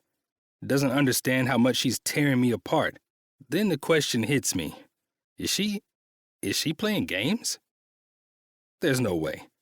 If there's a person on earth who I could trust not to be playing games, it would be Gabby. Because she's Gabby. She doesn't need to play games. She tells it like it is every time, whether she means to or not, her big beautiful brain refusing to filter anything out. It's my favorite part about her. Vic, are you serious right now? Gabby, I can't keep texting you. It's incredibly rude. I call again. It rings once before it goes straight to voicemail. Vic, did you just fuck you button me? Gabby, I'll talk to you later, Vic. I can't be doing this right now. It's so unprofessional. Unprofessional? What the fuck does that mean? I call again. This time it doesn't even ring before it goes to voicemail. Either she blocked me or her phone is off. I don't think she had enough time to block me. And if I find out she's on a date with some stranger and turned off her phone, I'm going to go ballistic. Because while I might not love the idea of her going on a date, I hate even more the idea of her being so fucking unsafe. I should call her friend Cassie. I don't have Cassie's number. I could call Ben. He's friends with her fiancé. I could get the fiancé's number and then get Cassie's number. Shit, that's excessive though, right? I take a deep breath, breathing in common sense and exhaling my irrational thoughts. Gabby is smart. She's smart and wouldn't do something so dumb as to endanger herself. I walk to my kitchen. I need a distraction. Food. I can make food. Let's do that. I pull out eggs and milk, vegetables and cheese for an omelet, but my blood is burning in my veins. Each movement of my body fuels my frustration and anger at Gabby. I'm on a date. She's on a date. With a man who is not me. Potentially with a phone that's off. What is she thinking? My mind drifts to the women who come into my ER after being assaulted on a date they thought would be normal. That could be Gabby. She's trusting. She's sweet. She's too kind for her own damn good. As I eat, my eyes drift to my phone incessantly, fumbling every few minutes to make sure the ringer is on loud or double-checking if I missed any messages. When my dinner is eaten and I still haven't heard from her, I realize I can't do this all night. I'm going to drive myself insane. I know where she lives. And without a second thought as to how much of a psycho this makes me or how much this crosses the line of just teaching her things, I get into my car. If my mind was on autopilot on the way to my apartment, it's on another planet driving to Gabby's. Once there, I'm shocked how easy it is to get the sweet receptionist at the lobby to let me in, with just the knowledge of what Gabby's apartment number is. A smile and a few compliments were all it took before I was taking the stairs to the 4th floor and standing in front of a door with a mat that says, "I'm so glad you came." That's what she said. In any other circumstance, I'd smile and shake my head because it's so Gabby. And so ironic, all things considered. But I can't think of anything but Gabby on a date with another man. So instead, I stand, waiting for her. We have a lot to talk about. Nearly 2 hours later, it happens. I'm leaning against her door, still waiting like an absolutely crazy person, shifting my phone in my hand over and over absent-mindedly, when I see her walk around the corner of the hallway. Well, her hair. Then her. She's in a tight white tank top and jeans that hug her curves, and she almost looks average. It rubs me wrong. Not only is she going on a date with some man, but she feels the need to dress like every other woman on the street while meeting with him. She is not that. She is not some average, everyday woman. She's so much more. A man who makes her feel like she needs to hide that shine? My fingers curve into my palm in agitation. My eyes keep moving, though, past the look of surprise to the stutter step she does when she finally sees me. She's in clunky wedge heels that give her at least 4 inches, with black and yellow stripes and little bumblebees on the clasps. When I look back up, eyes hungrily devouring her body in her tight outfit, the front curls that always fall into her face are held back with a little clip that looks like a bee. Not full-blown Gabby, but it's better than some catalog version. She stops walking about 5 feet from me and stands there. I straighten, standing in front of her door with my arms crossed over my chest. What are you doing here? Why is your phone off? Her nose scrunches up in confusion. Cute. She's cute. I want to stay irritated with her, but she's too fucking adorable. What? Your phone. I've been trying to call you. It goes right to voicemail. Her eyes move to the side. Or did you block me? I should have. Frustration and indignation cross her face, and her hands go to her hips. Excuse me? I should have blocked you. I can't believe you did that. Calling me and texting me like that? So your phone was off. What? Your phone, you turned it off. Yes, Vic. You wouldn't stop calling and texting me. You were out of line. Gabby, you turned your phone off while you were on a date with another man. A stranger, I would assume. You were alone with some man and you turned your phone off. She opens her mouth to argue, but I keep going. Do you know what could have happened to you? Out alone with a stranger? A man? No way to call for help because your fucking phone was off. I should move to her, or tell her to move to me, but I don't. I do watch her face go softer, just a touch. Recognition or understanding crosses her face. Honey, I do. I work in an ER, Gab. I've seen shit I don't want to remember. Shit that chills me to the bone.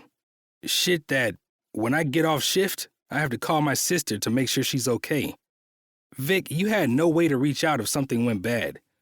If Cassie was there, she says, moving a few feet closer to me. Now she's close enough that if I reach out, I could hook my arm on her waist and pull her to me. I don't, though. Lost in her words, and what she just said. Cassie was there. Cassie was on your date? It was a work date. Training. A work date. Her dates. You were with Cassie. She nods and steps once more until we're nearly nose to nose. Clarity breaks through. She wasn't with another man on a date. Not really. She was at an interview with a man and her boss. Her phone might have been off, but she wasn't alone. She wasn't in danger. I move, my arm finally wrapping around her and moving both of us until her back is to her front door. Vic, what? I've been going fucking crazy. What? Thinking of you. Out with another man. On a date with another man. Vic, I realized we never had any conversation about exclusivity. That shuts her up. So right here, right now, I want to make this crystal fucking clear, Gabrielle. You're mine. That's it. Mine. You don't go out with other men. You don't dress up for other men. You are mine. Do you hear me? I expect an argument, because this is Gabby after all. Instead, I get a challenge. I realize now her breathing is heavy. Soft pants hitting my face. Those high shoes bringing her closer to my height. But despite that, there it is. That never back down, stubborn challenge. Are you mine? She doesn't get it. She doesn't know. Gabby has me, beyond a shadow of a doubt. Somehow, in the chaos of this arrangement, she has snared me so deep I can't see light unless she's around. The earth spins, the universe continues to move, but my world stops until she's back in my arms. The thought scares me, but I push it aside when I answer. That fear can't be near me when I do. Fuck yeah, I am, I proclaim, and then her lips are on mine, kissing me, making the first move. So Gabby, demanding everything from me and then taking more. We kiss, and I press her into the door, lining her body up with mine, reveling in the fact that she fits. She fits me. Perfect for me in every way. We need to get inside, I say, panting against her lips as I grind my hard cock into her. Yeah, she says, but doesn't make a move. Just stays there, her eyes hooded, and her breasts are brushing my chest with each inhale. Your apartment, kitten. You've got the keys, I say with a smile, brushing a curl back. Oh, yeah, she says, and then her hands move to the little purse at her side. A daisy purse. A theme. She digs in there and then hands me a bright yellow key with a smiley face painted on it. I'm not even surprised at this point. I smiled and take it, unlocking the door and pushing it open as she almost falls through. But I catch her. I will always catch Gabby. A hand goes to her waist, pulling her to me as my other hand tosses the keys to the floor with a loud clang before moving down her arms, grabbing her wrist. I hold it to the wall beside the door, my hips keeping her in place as I move her other hand right next to it. Both hands are over her head, her body pinned in place by mine, and she's at my mercy. It's a beautiful sight, and it's a fair trade-off since it feels like I've been at her mercy since the day I met this woman. What is going on? 24. Vic. I brushed the thought away, pressing my lips to hers again. I kiss her the way I thought about the entire time I was waiting outside of her apartment for her, in a way that would knock thoughts of any other man from her mind indefinitely. A kiss to remind her whom she belongs to. Me. She belongs to me. But she plays along with my kiss, going with it, tasting, nipping, panting with the same inexplicable need I feel deep in my bones. Her hips move to grind against me, needing more, needing skin on skin, needing release. I pause, putting my forehead to hers. I want you to suck my cock, Gabby. I'm breathing in her air, and her hands are still pinned above her head. That's your next lesson. Unless she says no. Her eyes move away from mine. I've tried it. She's panting, pinned against the entryway because we still haven't gotten far despite how long it seems we've been here, both an eternity and a moment in time. You don't like it? She shakes her head. Why not? It's not that I need her to suck me off. Have I been daydreaming about having her full lips wrapped around me for fucking weeks now? Yes, undoubtedly. Am I dying to eat her while she sucks me off? Abso-fucking-lutely. But there is more than enough ground to cover with Gabby. We don't need this. I won't push it. But there are many things I'm sure she thought she didn't like. Things she thought she couldn't do even. Orgasming is one. Having a man eat her sweet pussy is another. She shrugs and tries to look away, but I put a hand on her cheek, turning her face until she looks at me. Why, Gabby? It's strange. It's like right there. She says it like a question for me rather than an answer. My cock? Her cheeks burn. Not yours, but generally. My brain explodes. Tonight is not the night to talk about another man's cock. I wasn't no day, really. There is not a single day I want to hear my girl talk about another man's cock. My girl sounds really good. But tonight I spent hours outside your apartment like a fucking stalker, thinking you were on a date with another man. There's a short pause before she nods, quick and concise, like we reached a business agreement. her forehead rubbing against mine with the movement. Got it. No cock talk. You can talk about my cock all you want, I say, grinding said anatomy into her.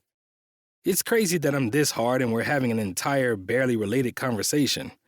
It's like it's a Saturday morning and she spent the night, rather than she's pinned to a wall in front of me and I'm hard as fuck, not having had her in days. Why don't you like giving blowjobs? She rolls her eyes and sighs, the classic Gabby one that makes me smile. It's weird. It's one-sided. I don't mean that in a rude way, like I always need reciprocation. It's just the position. The way it is, it's another sigh. Plus, it's kind of boring. Ding, ding, ding. Your mind wanders. I get it. Her mind wanders to unrelated subjects as it likes to do, but it happens while there's a cock in her mouth. I can see how that would be unpleasant. She nods. I drift off and then come back and I'm choking on a penis. Not sexy. God, how am I laughing right now? There are ways around that, kitten. I say once the mental image subsides. My voice drops and her eyes go wide. There are? Oh yeah. Have you ever touched yourself while you sucked a man off? Her head shakes, the movement slow. I could have guessed that. Has a man ever eaten you while you sucked him off? Her bottom lip drops, mouth going slack, eyes going hooded. She shakes her head again, in the same dazed way. We can keep you in the moment, kitten. We can make it enjoyable for you. I'm not going to push one way or another, but I want that. Perfection. She's perfection. I smile at her before stepping back. Her knees are weak, and my arm goes around her waist, holding her in place while she regains her balance. I rearrange myself and her eyes go to my hardness before she licks her lips. It's unintentional. Not a planned move, but it says everything I need to know. She wants this. Come.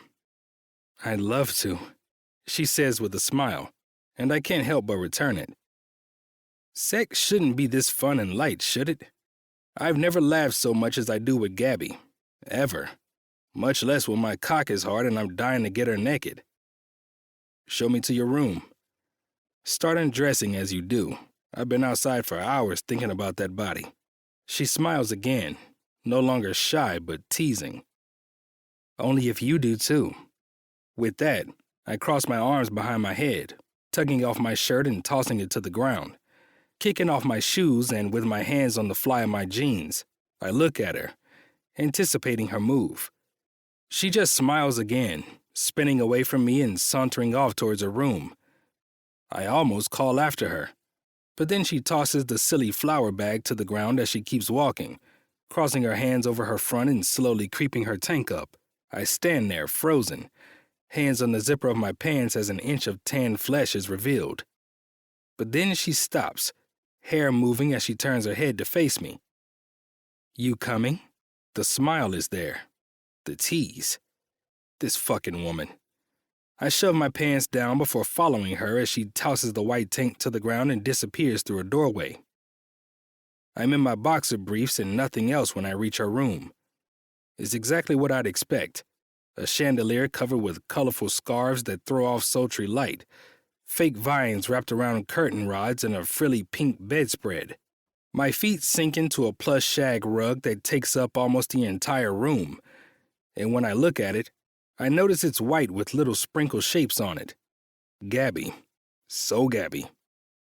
But I don't have time to take too much of it in, because when I reach her room, she's sitting on the bed, no top, bent over as she undoes those yellow and black shoes. It takes my breath away. All that bare skin, bent over on her girly bed in this crazy room. I push down my boxers, the last piece of clothing, before I lean against the doorframe and watch. My hand goes to my cock, already hard just from kissing her, and strokes as I watch. 1 shoe, 2 shoes. Then she stands a bit to wiggle the jeans down, taking her underwear with them, and I stroke a bit faster as I watch her ass jiggle with the movement. Fuck.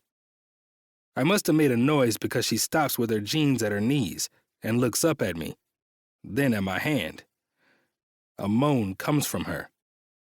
If I didn't have a plan, if I didn't need to drag this out, I'd fuck her right there. Flip her over, bend her on that bed, and slip inside. I know she's wet already, but I stick to my plan and continue to stroke, locking eyes with her as I speak. Take off your jeans, then sit on your bed. I expect her to argue, but her hands just move down her legs, pushing the jeans down and kicking them off before her ass is back to the edge of the bed, where she sits, waiting for her next command. I move then, standing about a foot in front of her. Open your legs, Gabby. She does. I keep stroking, tugging harder when I see she's already glistening. Fuck, that pussy is beautiful. Move your hand to your clit, baby. Touch yourself. Again, I expect her to argue, to get shy. Anything. But as always, she shocks me, a hand moving up her inner thigh until it's right where I told her to go, circling her clit, dipping in to grab some of the wet, then continuing. It's amazing to hear her moan, to see her move the other hand back to support herself in her bed, and watch her start to feel it. This woman who weeks ago told me it was impossible for her to come is now clearly close to the edge. That's it, kitten. So pretty watching you play with your pussy for me. I continue to jack myself, grazing the tip with my thumb before moving back down, over and over. I want, she says, the words breathy. What do you want, baby? This is what I'm waiting for. Her to make that move. If she's never ready, I'll let her make herself come. Watch that show. Then come on her tits because shit if that isn't a version of something I've been dreaming of. But she tells me, I want your cock in my mouth, Vic. I don't think I've ever heard more beautiful words. All right, baby. You can suck my cock. I say, smiling. Again with the smiling and laughing during sex. I take a step forward. And fuck if the angle isn't perfect. I'm gonna slide into your mouth, Gabby. And I'm gonna talk to you. I want you to keep fingering that puss of yours, yeah? She nods, her pants hitting my dick in the most erotic caress. But of course she has one more thing to say to completely annihilate my mind. I want you to come in my mouth, honey. Holy fucking shit. What? I pause, frozen, my hand on my dick that I was about to guide into her mouth. My mouth. I want your cum, Vic. Could this woman be any more perfect? You sure? Oh yeah, she says with a smile, but then gasps and moans because she must have hit herself just right. I make a decision then. Here's what we're gonna do. I'm gonna slide my cock into your mouth, and you're gonna suck me off while you touch yourself to stay grounded. I'm gonna fuck your mouth, Gabby, and I'm gonna tell you just how pretty you look doing it.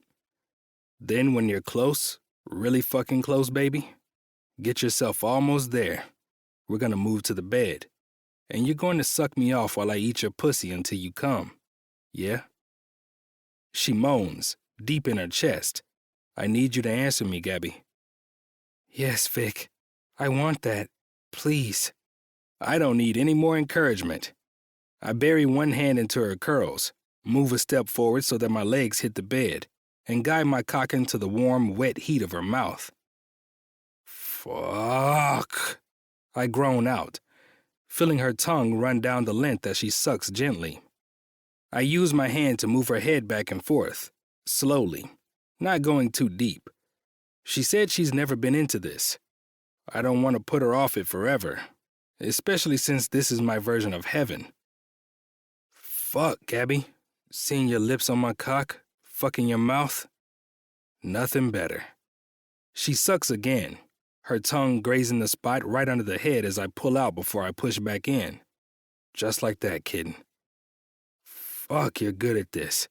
Would do this all day. Have you sucked my cock like this all day if I could. She moans, pushing her head further into my hips, trying to take more, but I use my grip on her head to slow her. No, baby. Keep this easy today. Not too much. Need you to enjoy sucking me off because we are definitely doing this again. She moans once more, the vibrations going up my dick and to my balls that are pulling up with the pleasure. I'm not sure if I can last. Fuck, I need to last. Distraction. I need a distraction. Funny how this all started because Gabby is too distracted, and now I need one to avoid ending this too quickly. No wonder men before me couldn't make her come. She's too fucking good. How's that pussy, baby? Is it nice and wet for me? I can't wait to eat it. Have you grind on my face when you come. The wet sounds from between her legs get louder, and the only downside of this plan is I can't watch. Maybe that should be a lesson. Watching. My dick twitches at the thought. I think we should do that next time. I say, thinking aloud. You watch me jack off while I watch you make yourself come. It's a sight I'd love to see, baby. And then, thank fuck, she uses a wet hand to push on my thigh. Wet with her. Fuck. Now, Vic, I need... Fuck yeah, game on. I'll take care of you, baby. Part of me wonders if we might be over the hill of distractions. If maybe we're so in tune with each other that I know how to keep her here on Earth and she knows how to stay here with me. That was a lot quicker than I thought it would be. Not that I'm complaining. My hands go to her waist, and I toss her up onto the bed before I get in behind her, lying on my back with my head near her knees, feet to the bed, and legs cocked so she has room. Climb on, baby. Put your cunt on my face and my cock in your mouth. Again, she surprises me when she does as I ask, straddling one leg over my chest and then moving back until that wet pussy is hovering over me as she bends. I'm impatient, though, my hands going to her hips and pulling her down before I'm even in her mouth. She moans, but is quickly smothered as my cock slips in, silencing her. She's soaking wet, her clit swollen from her playing with herself, her hips rocking on my mouth with intuition. Even if she's never done this, even if she's nervous or self-conscious, her body knows what to do, what it wants. I suck on her clit and she takes me deeper. So deep I feel myself slip down her throat as I pull her hips down closer to my face. I try to move my hips back into the bed, so she isn't doing too much. But fuck if little hands aren't mimicking my actions, pulling my hips closer to her so she can continue to deep-throat me. It's unbearable. Pure torture. What my wildest dreams are made of as I start to fuck her face to the same rhythm she has set as she grinds her pussy on my face over and over, taking what she needs rather than waiting for me to give it to her. I moan into her cunt and slip a single finger into her. And that's it. I feel it both as she clamps down on my finger, and when she moans and takes my cock deeper still into her mouth. She's coming. She's coming, right in my face, my finger in her pussy, my cock in her mouth. And the sounds she's making, the way her entire body is shaking. She's loving it. That's all it takes for me to dig my finger in deeper, pressing on her G-spot to draw out her orgasm as I explode down her throat, fucking her in light pumps until I'm spent. And what feels like both moments and hours later, her pussy still in my face and her head on my thigh, my cock having slipped out after she swallowed me down. I hear a giggle. I push her off with a gentle roll and look down to see a gorgeous smile on her face. I totally want to do that again, she says with a laugh. And if she wasn't already mine, I'd do whatever I could in my power to make it that way. 25. Gabby. I am not a morning person. So much so that when I was in high school, it was near impossible to wake me up. One time, the summer before freshman year, my dad got so fed up with me sleeping in until noon that he had my brothers carry me from my bed and toss me into the pool. I was so mad, I went on a hunger strike for a week, forcing me to enlist my best friend Paige to sneak in food through my bedroom window.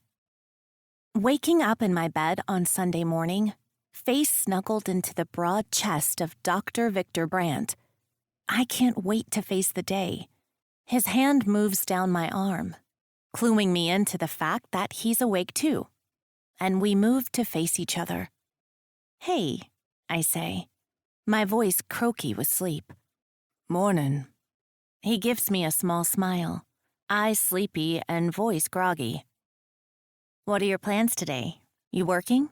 I ask, smiling as he moves the loose curl that fell from my sleep ponytail.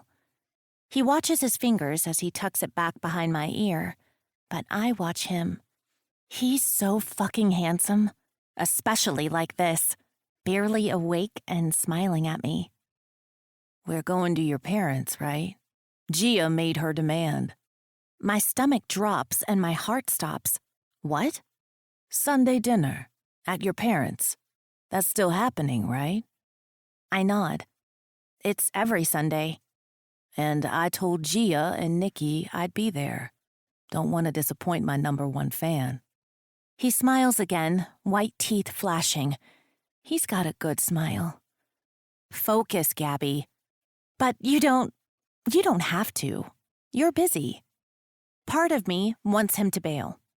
Part of me knows that Vic coming to family dinner could very well be the last straw in his putting up with me and my chaos. The other part thinks it could very well be the final straw on the scale that's precariously leaning in my heart. I rearranged my work schedule. We're good. I stare at him. My family is absolutely crazy. A smile. Like, insane. He stays silent still. If you think I'm out there, my family is why I am the way I am. And they'll all be there. All my brothers, Gia, Aunt, the nephews, and Sammy. It's the law of Gemma Mancini. She raised 5 assholes to be complete mama's boys, so they'd stay close and never leave Jersey. Why do you go then? What? You said your mom raised your brothers so they're conditioned to stay close and come every Sunday. Why do you go, if just the thought of joining in is putting you into a panic? I sit on that for a moment before sighing. Because, as annoying and fucking nuts as they are, I love my family. He continues to stare before I roll my eyes. And because my dad did the same for Gia and me, making us daddy's girls. Vic smiles, like he knew the answer all along, and I want to glare at him. But I smile too. He goes crazy if we miss, calling and insisting we tell him where we are so he knows we're safe, asking if he needs to send Mom over with soup or the boys to kick someone's ass. That's how Dad should be, he says, and for a split second, I can almost see it. A brown-skinned little girl with a mop of dark curls, sneaking into bed in the morning between us, Vic refusing to tell her no, and me rolling my eyes. The thought itself almost hurts with how beautiful it could be. How beautiful it can't be. I can't stay in this bed with him, daydreaming about futures that will never happen. That I don't want to happen, I remind myself. Vic is the easy, fun first time, nothing more. I nod to myself, making Vic smile bigger before I roll, escaping his arms and nearly falling to the plush rug beneath my bed with my effort. Vic laughs. What was that? I'm starving. You want breakfast? I lie, grabbing the short silky robe hanging on my closet door and slipping my arms through. He stares at me, and I think for a minute he'll call me on it, ask where my mind is, try to decode me. But then his phone rings. Saved by the bell. Leaning over, he reaches to the bedside table and grabs the sleek phone. Not in a case, which in my opinion is insanity and probably a red flag, and then groans. Work? I ask, nearly hopeful. Work could mean he can't go to the family dinner. Worse, my mother. My eyebrows furrow in confusion as he continues to stare at the screen. Probably a potential date attack. Answer it, I say with a laugh. I'll go try to find food for breakfast. He gives me a look telling me he's thinking about not answering it, but I do my best at replicating Gia's stern mom look. It's his mother, after all. Finally, it seems to work when he smiles, nods, and swipes to answer. Hello, Mother, he says, flopping into my bed and making me smile again. He would call his mom Mother. I make my way to the kitchen, where I scrounge for food. Sugary cereal for the boys, milk that smells not quite right, English muffins. Those should do. I use a fork to separate them, popping them into the toaster and opening the fridge to grab condiments.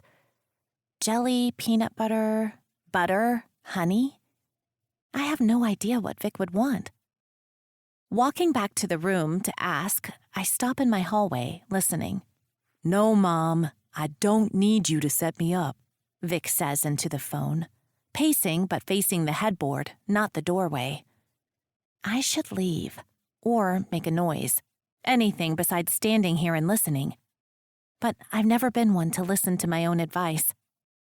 Yes, I told you, I'm working with a matchmaker. A real one. No, seriously. He pauses. I'm not giving you her number.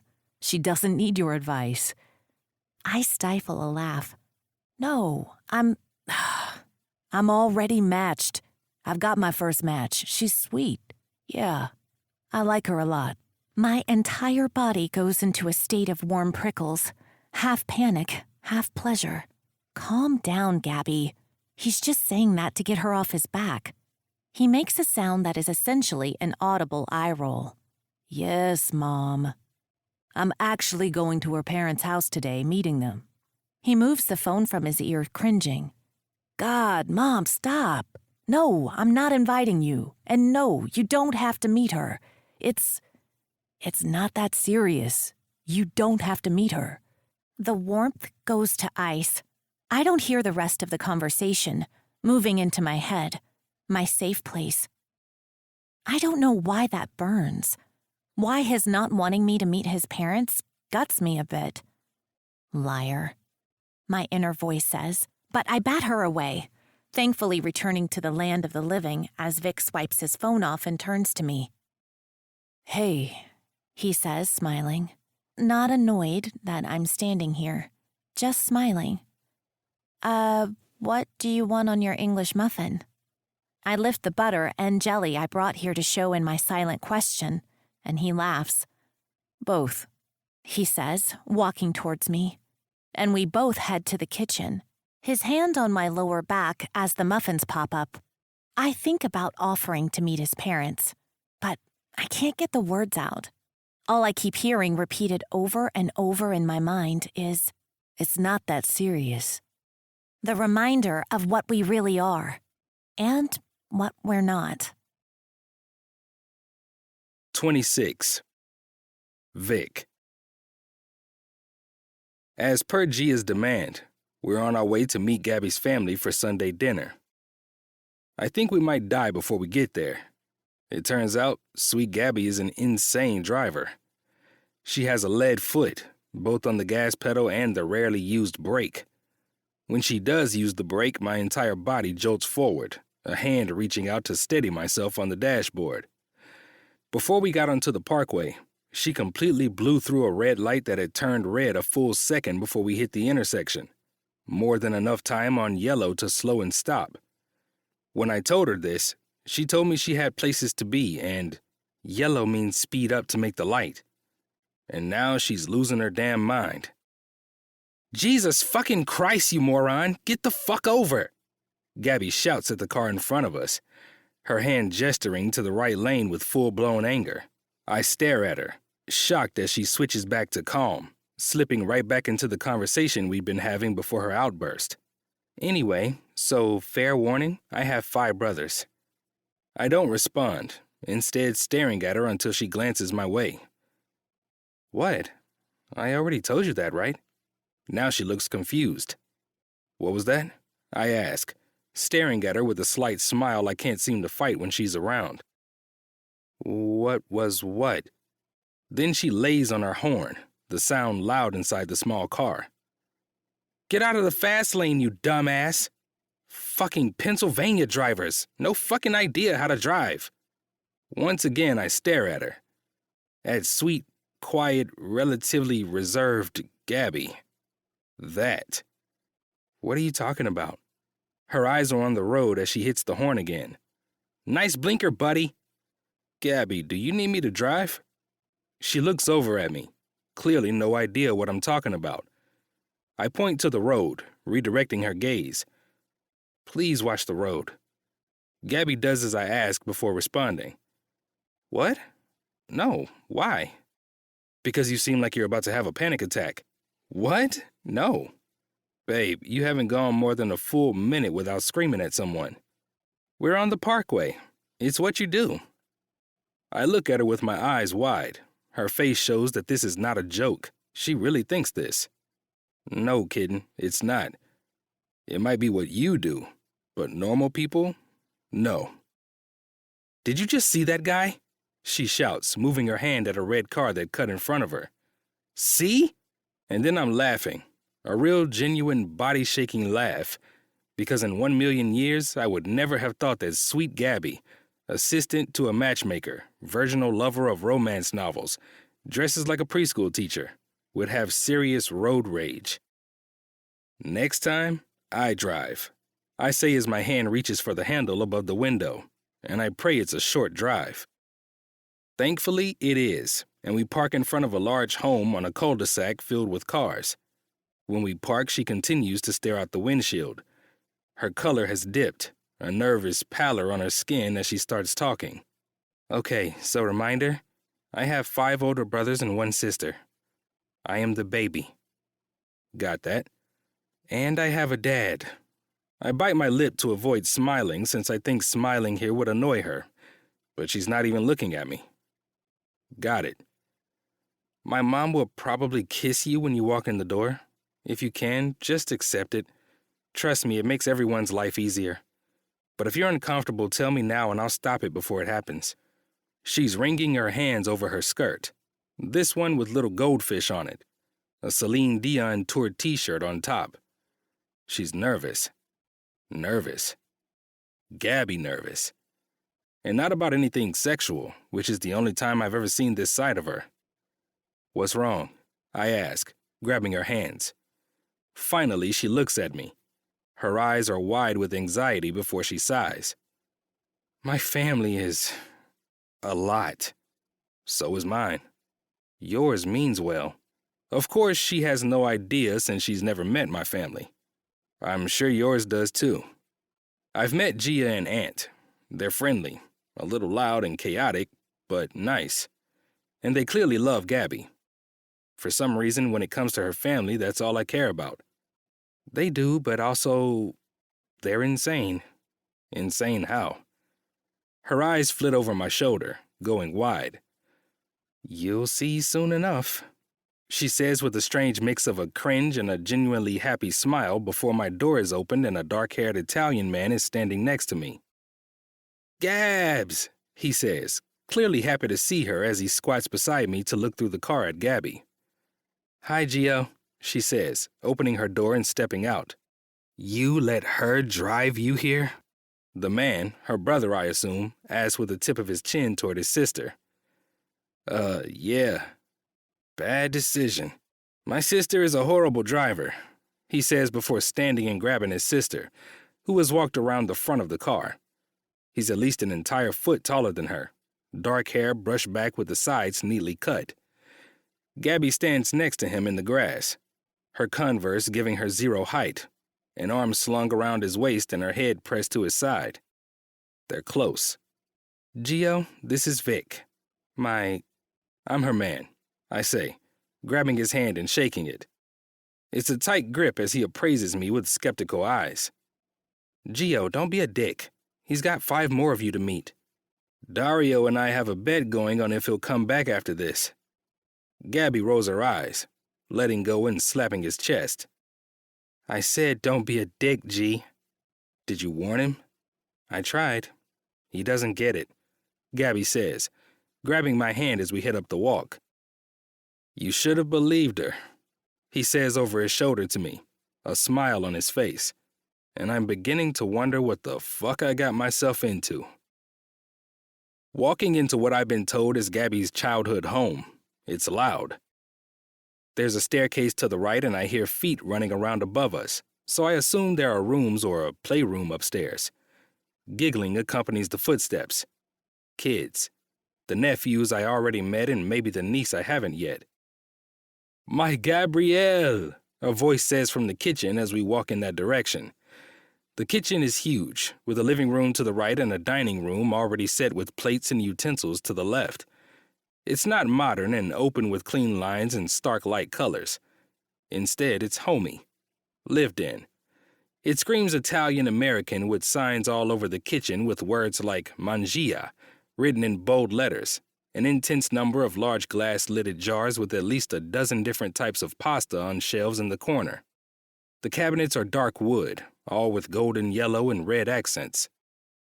Somehow, although I had zero expectations coming here, it's exactly what I expected after talking to Gabby and meeting her sister. "Hey, Daddy," Gabby says, words directed to an island where a man with a thick head of combed-back salt and pepper hair sits on a stool, his arms out. He looks exactly like an older male version of Gabby, but taller. She drops my hand and walks to him, coming to his shoulder despite him sitting down. But the face, it's the same as Gabby's. "Pop, Gabs drove here," Gio says, walking in behind us, clearly finding this humorous. "You let her drive?"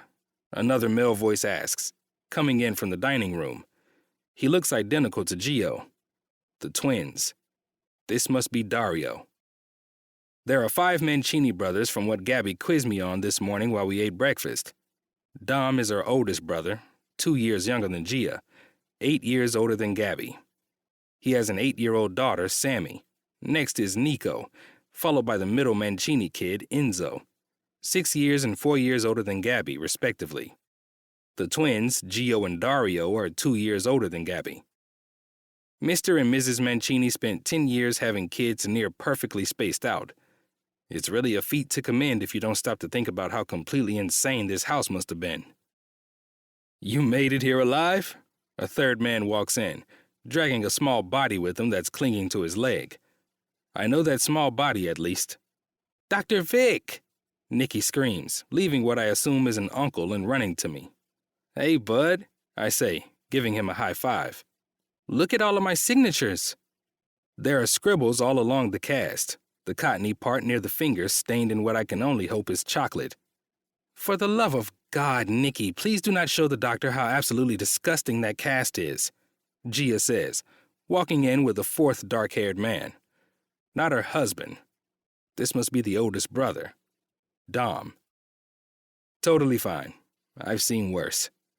I promise that's chocolate from s'mores, not anything else."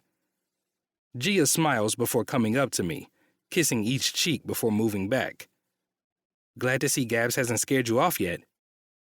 "She might have if she drove him over. Gabby drives like a fucking maniac," the final brother says, walking with a blonde-haired girl tucked under his arm. Sammy, Dom's daughter. "Can we stop talking about my fucking driving?" Gabby says with her hands on her hips. Gone is my sweet Gabby, who was nervous and wanted to run. In her place is a full-blooded Italian princess the likes they make movies about, the youngest in her family, outrage and frustration rolling off her. "Gabrielle Nicolette," a woman shouts from where I didn't see her. She's tiny, like Gabby and Gia, and now I see where Gabby got those wild curls. She stands at the stove, a colossal metal pot in front of her that she's stirring, a sauce-speckled apron protecting her clothes. Not sauce. Gabby was particular in telling me that in her house it's called gravy. Her hair is huge, crazy, and wild, dark like Gabby and Gia's, but sprinkled with streaks of gray. "Watch your mouth, Gabrielle," her father says with the look fathers save for daughters, a mix of soft and stern with laughter at the edges. "Why didn't you say anything when Nico cursed?" Gabby asks, glaring at her father. He just looks on with just a softness now. "Because he's a boy, Patatina."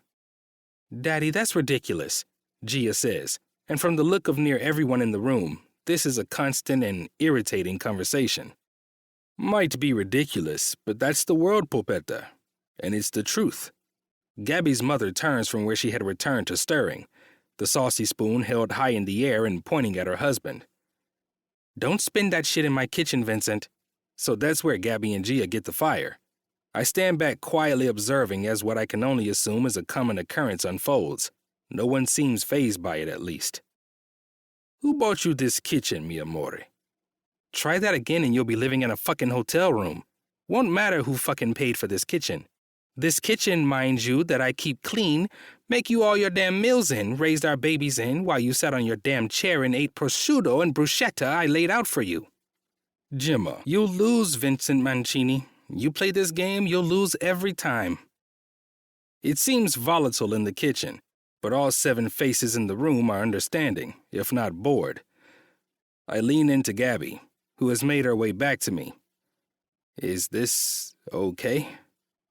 Oh, this is how they always are, Dom says, a smile on his face. He's the first brother so far who hasn't given me a death glare at my hand on Gabby's waist. You get used to it, Gabby says in agreement under her breath. They're always fighting, Nicky says about his grandparents. Okay, sit for dinner, Mrs. Mancini says, and without even the tiniest argument, the room shifts towards the dining room. This is going to be an experience. 27. Gabby. So, Gab, how's work? This is how most family dinners go. Each kid gets their inquisition, starting from oldest to youngest. My siblings have already been through the exchange, and at this point, most of the garlic bread is gone. Good, I say. I leave it at that for now. Depending on my dad's mood, more questions will be asked. I went to school for business administration, so an assistant to a small business owner is pretty on brand. But when I told my family that after jumping from job to job that I didn't exactly love, I finally settled on the assistant to a matchmaker, well, there were a lot of questions. And how's Cassie? How's the wedding planning going? Okay, safe. This is a safe topic. Good. We're closing in on the 1-month mark, so she's running around crazy. With that family of hers, I'm sure she's stuck doing a lot of it herself. I nod. She is, though Luke's sisters and mom have been a tremendous help. I hope you told her we'd be happy to help. I nod again. I did. You know Cassie, though. Loves to do it all herself.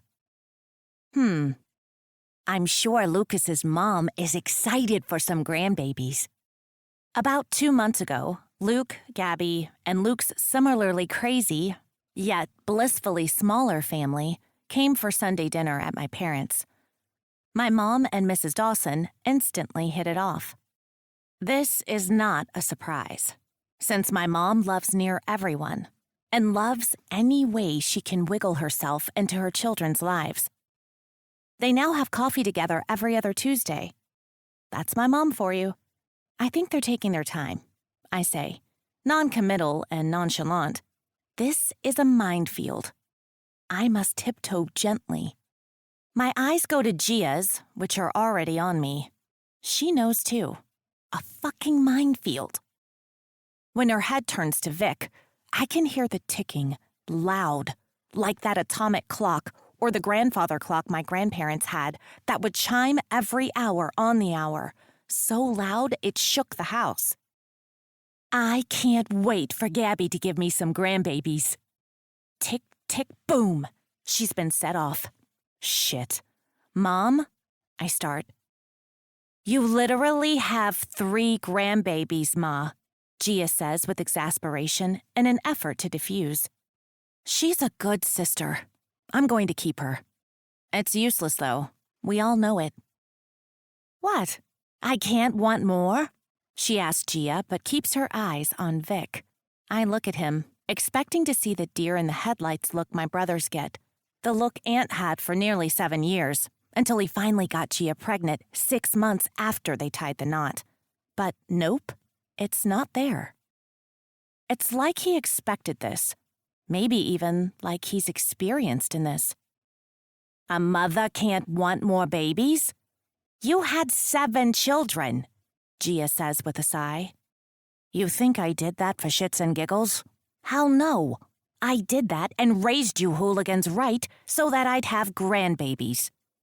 If we were so shitty, why would you want grandbabies? Dario asks. Because I couldn't spoil you and send you home. This was your home. I had to deal with your shit day in and day out, but babies, I can spoil rotten, then send home and sleep in peace. No shit, Aunt says under his breath, and my brothers and I take in a hiss of breath. Antonio Russo, you zip it, or I'm calling your mother, my mom says to her son-in-law. He shuts up. The only mother I know who is more intense than my own is Aunt's mom, Gia's mother-in-law. Another crony of my mom's. A friendship was cultivated just weeks after Gia started dating Aunt in middle school. I truly hope whoever I marry, my mom hates his mother, and I don't have to deal with this. Her head turns back to Vic. So, do you want kids, Vic? Jesus, Mom. Mom, that's rude, Gia says, helping out. 5 manly voices laugh. A lot of help my brothers are. I glare at Dario, who is across from me, quickly jotting his name and offense into my mental tally of shit I need to pay my brothers back for. The list is very, very long. Auntie Gabby would make a good mommy, Sammy says. And while that's sweet, she's adding fuel to the fire. Bless Dom for giving her the look. For that, I cross off the time he tied my Barbie to a bottle rocket when I was 7. She would. I need to know how long of a wait I have, my mom says. Eventually, Vic says. I'd like kids eventually. Once I'm settled and work evens out, and I'm married. I look at Vic and try to give him a thumbs up with my eyes. Good answer. Don't mind my wife. She's nosy and a pain in my ass. Vincent. You are. Jesus, here we go, Gio says, leaning back in his chair. No worries, Mr. Mancini. My mom is the same way. Always asking my sister and me when we'll give her grandkids, he says. The perfect selection. See? It's not just me. All 7 of us Mancini kids roll our eyes, knowing our mother takes normal mom behavior and blows it out of the water. Drives my sister and me crazy, but I know she means well. And then a miracle happens. My mother nods.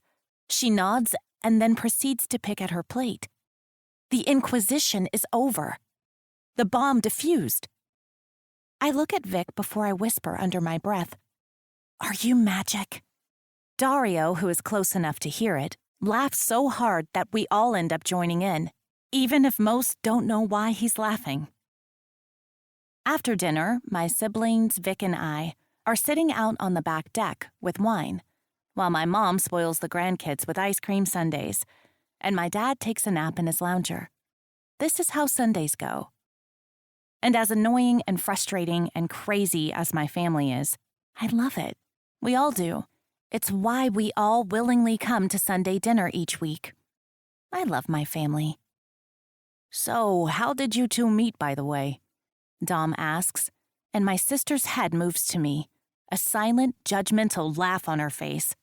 I hate my family.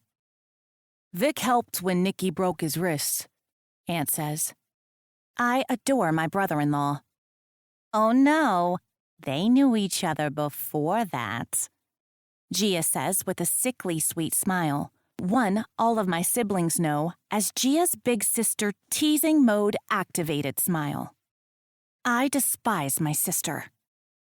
Oh, Gabby looks like she wants to barf, Nico says. Story time. I down the wine in my glass. Gia grabs my empty glass and refills it with the bottle next to her. I glare at her, but nod and thanks all the same. It truly is a love-hate relationship. He was at the ER when she broke her wrist, Gia says. That's not interesting, Enzo says. Why do I feel like it should have been more interesting? Please, for the love of God, change the subject. Anyone, please. I look at Vic, but the man is smiling. Let's add him to the list of people I hate.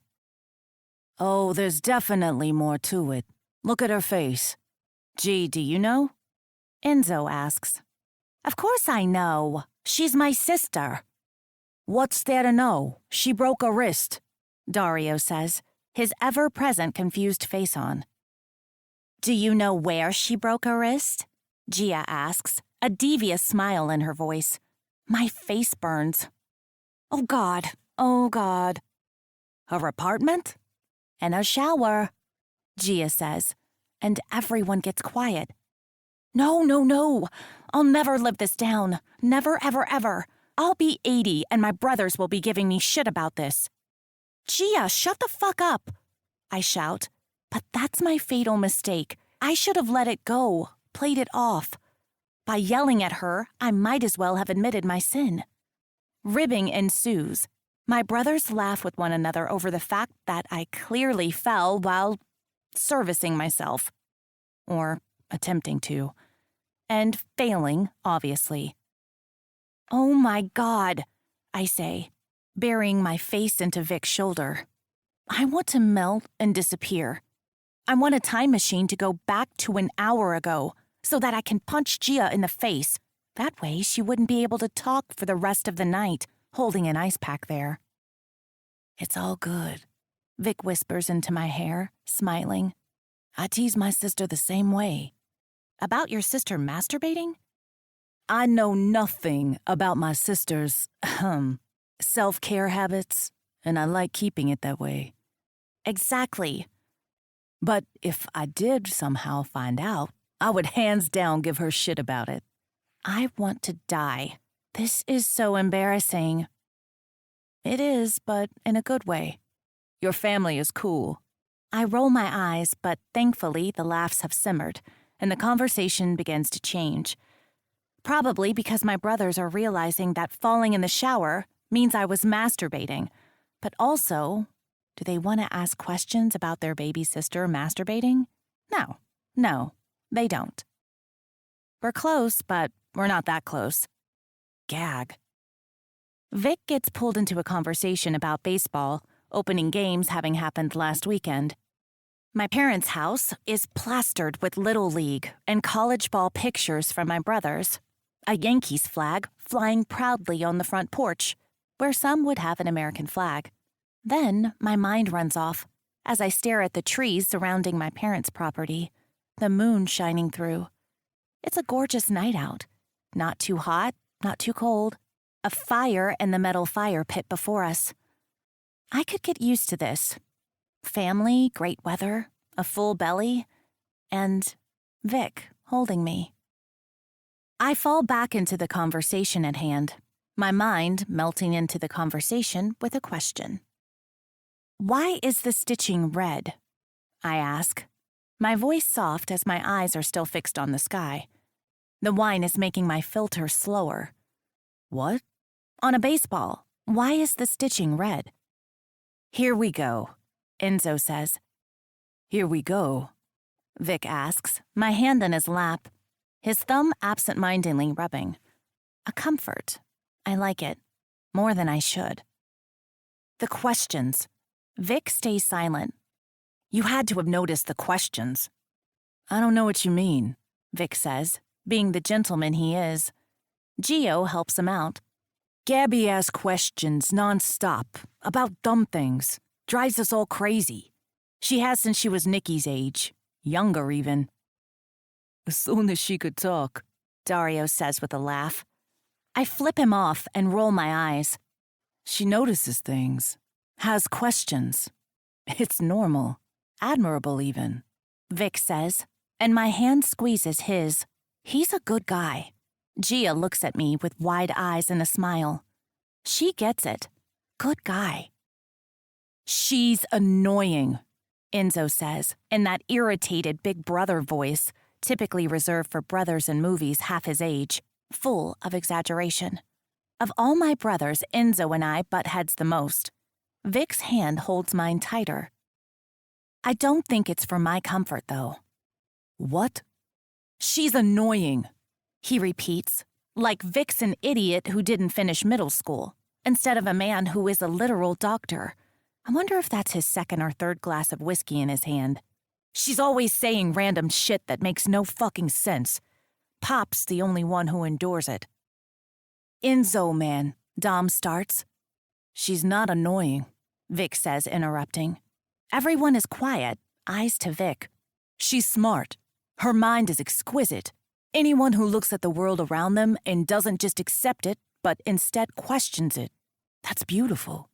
He pauses, but he doesn't look at me, despite my eyes being locked on him. If he looked at me, though, I don't know what I'd do. Stop him? Kiss him? A man who finds that annoying probably doesn't notice a single good thing in front of him. My gut is in my feet.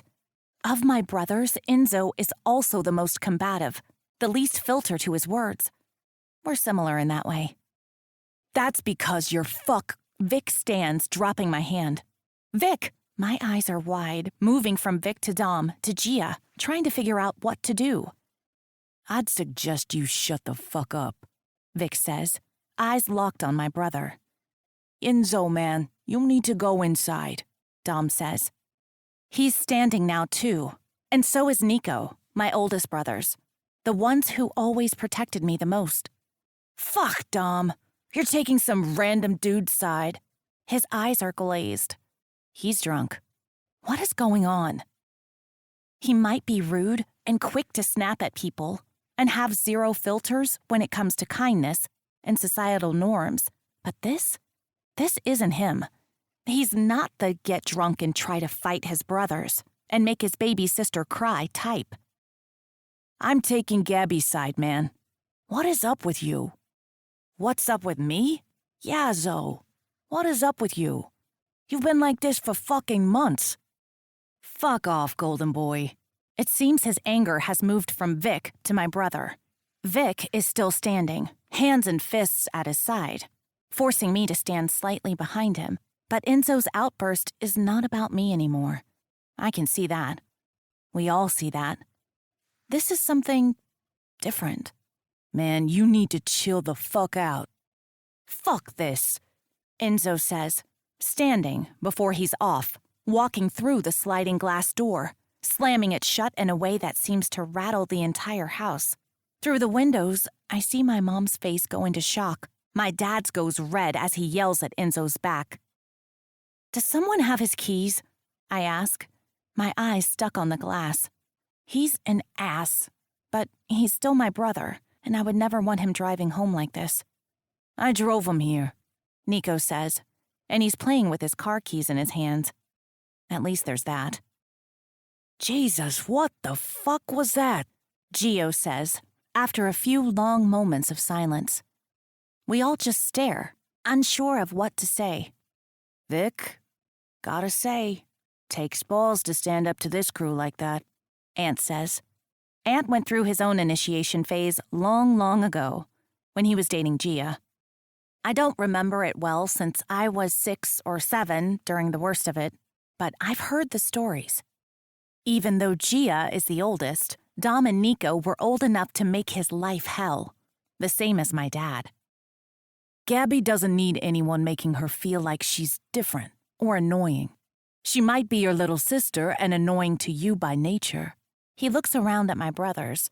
And I get it, I have a little sister. But I'll tell you now that I won't stand for that shit as long as I'm around. Something in me breaks. Something small and almost unnoticeable, but irreparable all the same. And with his words that could have caused a backlash on a bad day, my 4 remaining brothers, my brother-in-law, and my sister all nod and smile. It seems they've accepted Vic. 28. Vic. The drive home from the Mancini's house is quiet. After the chaos of Enzo snapping at Gabby and storming out in a rage that, to my small knowledge, didn't seem related to Gabby herself, things settled back into sitting around the fire, drinking and laughing. Mrs. Mancini brought out a tray of desserts, cannoli, and many pots of tiramisu, and Italian butter cookies that Gabby told me were all from the bakery down the street owned by their grandmother's best friend.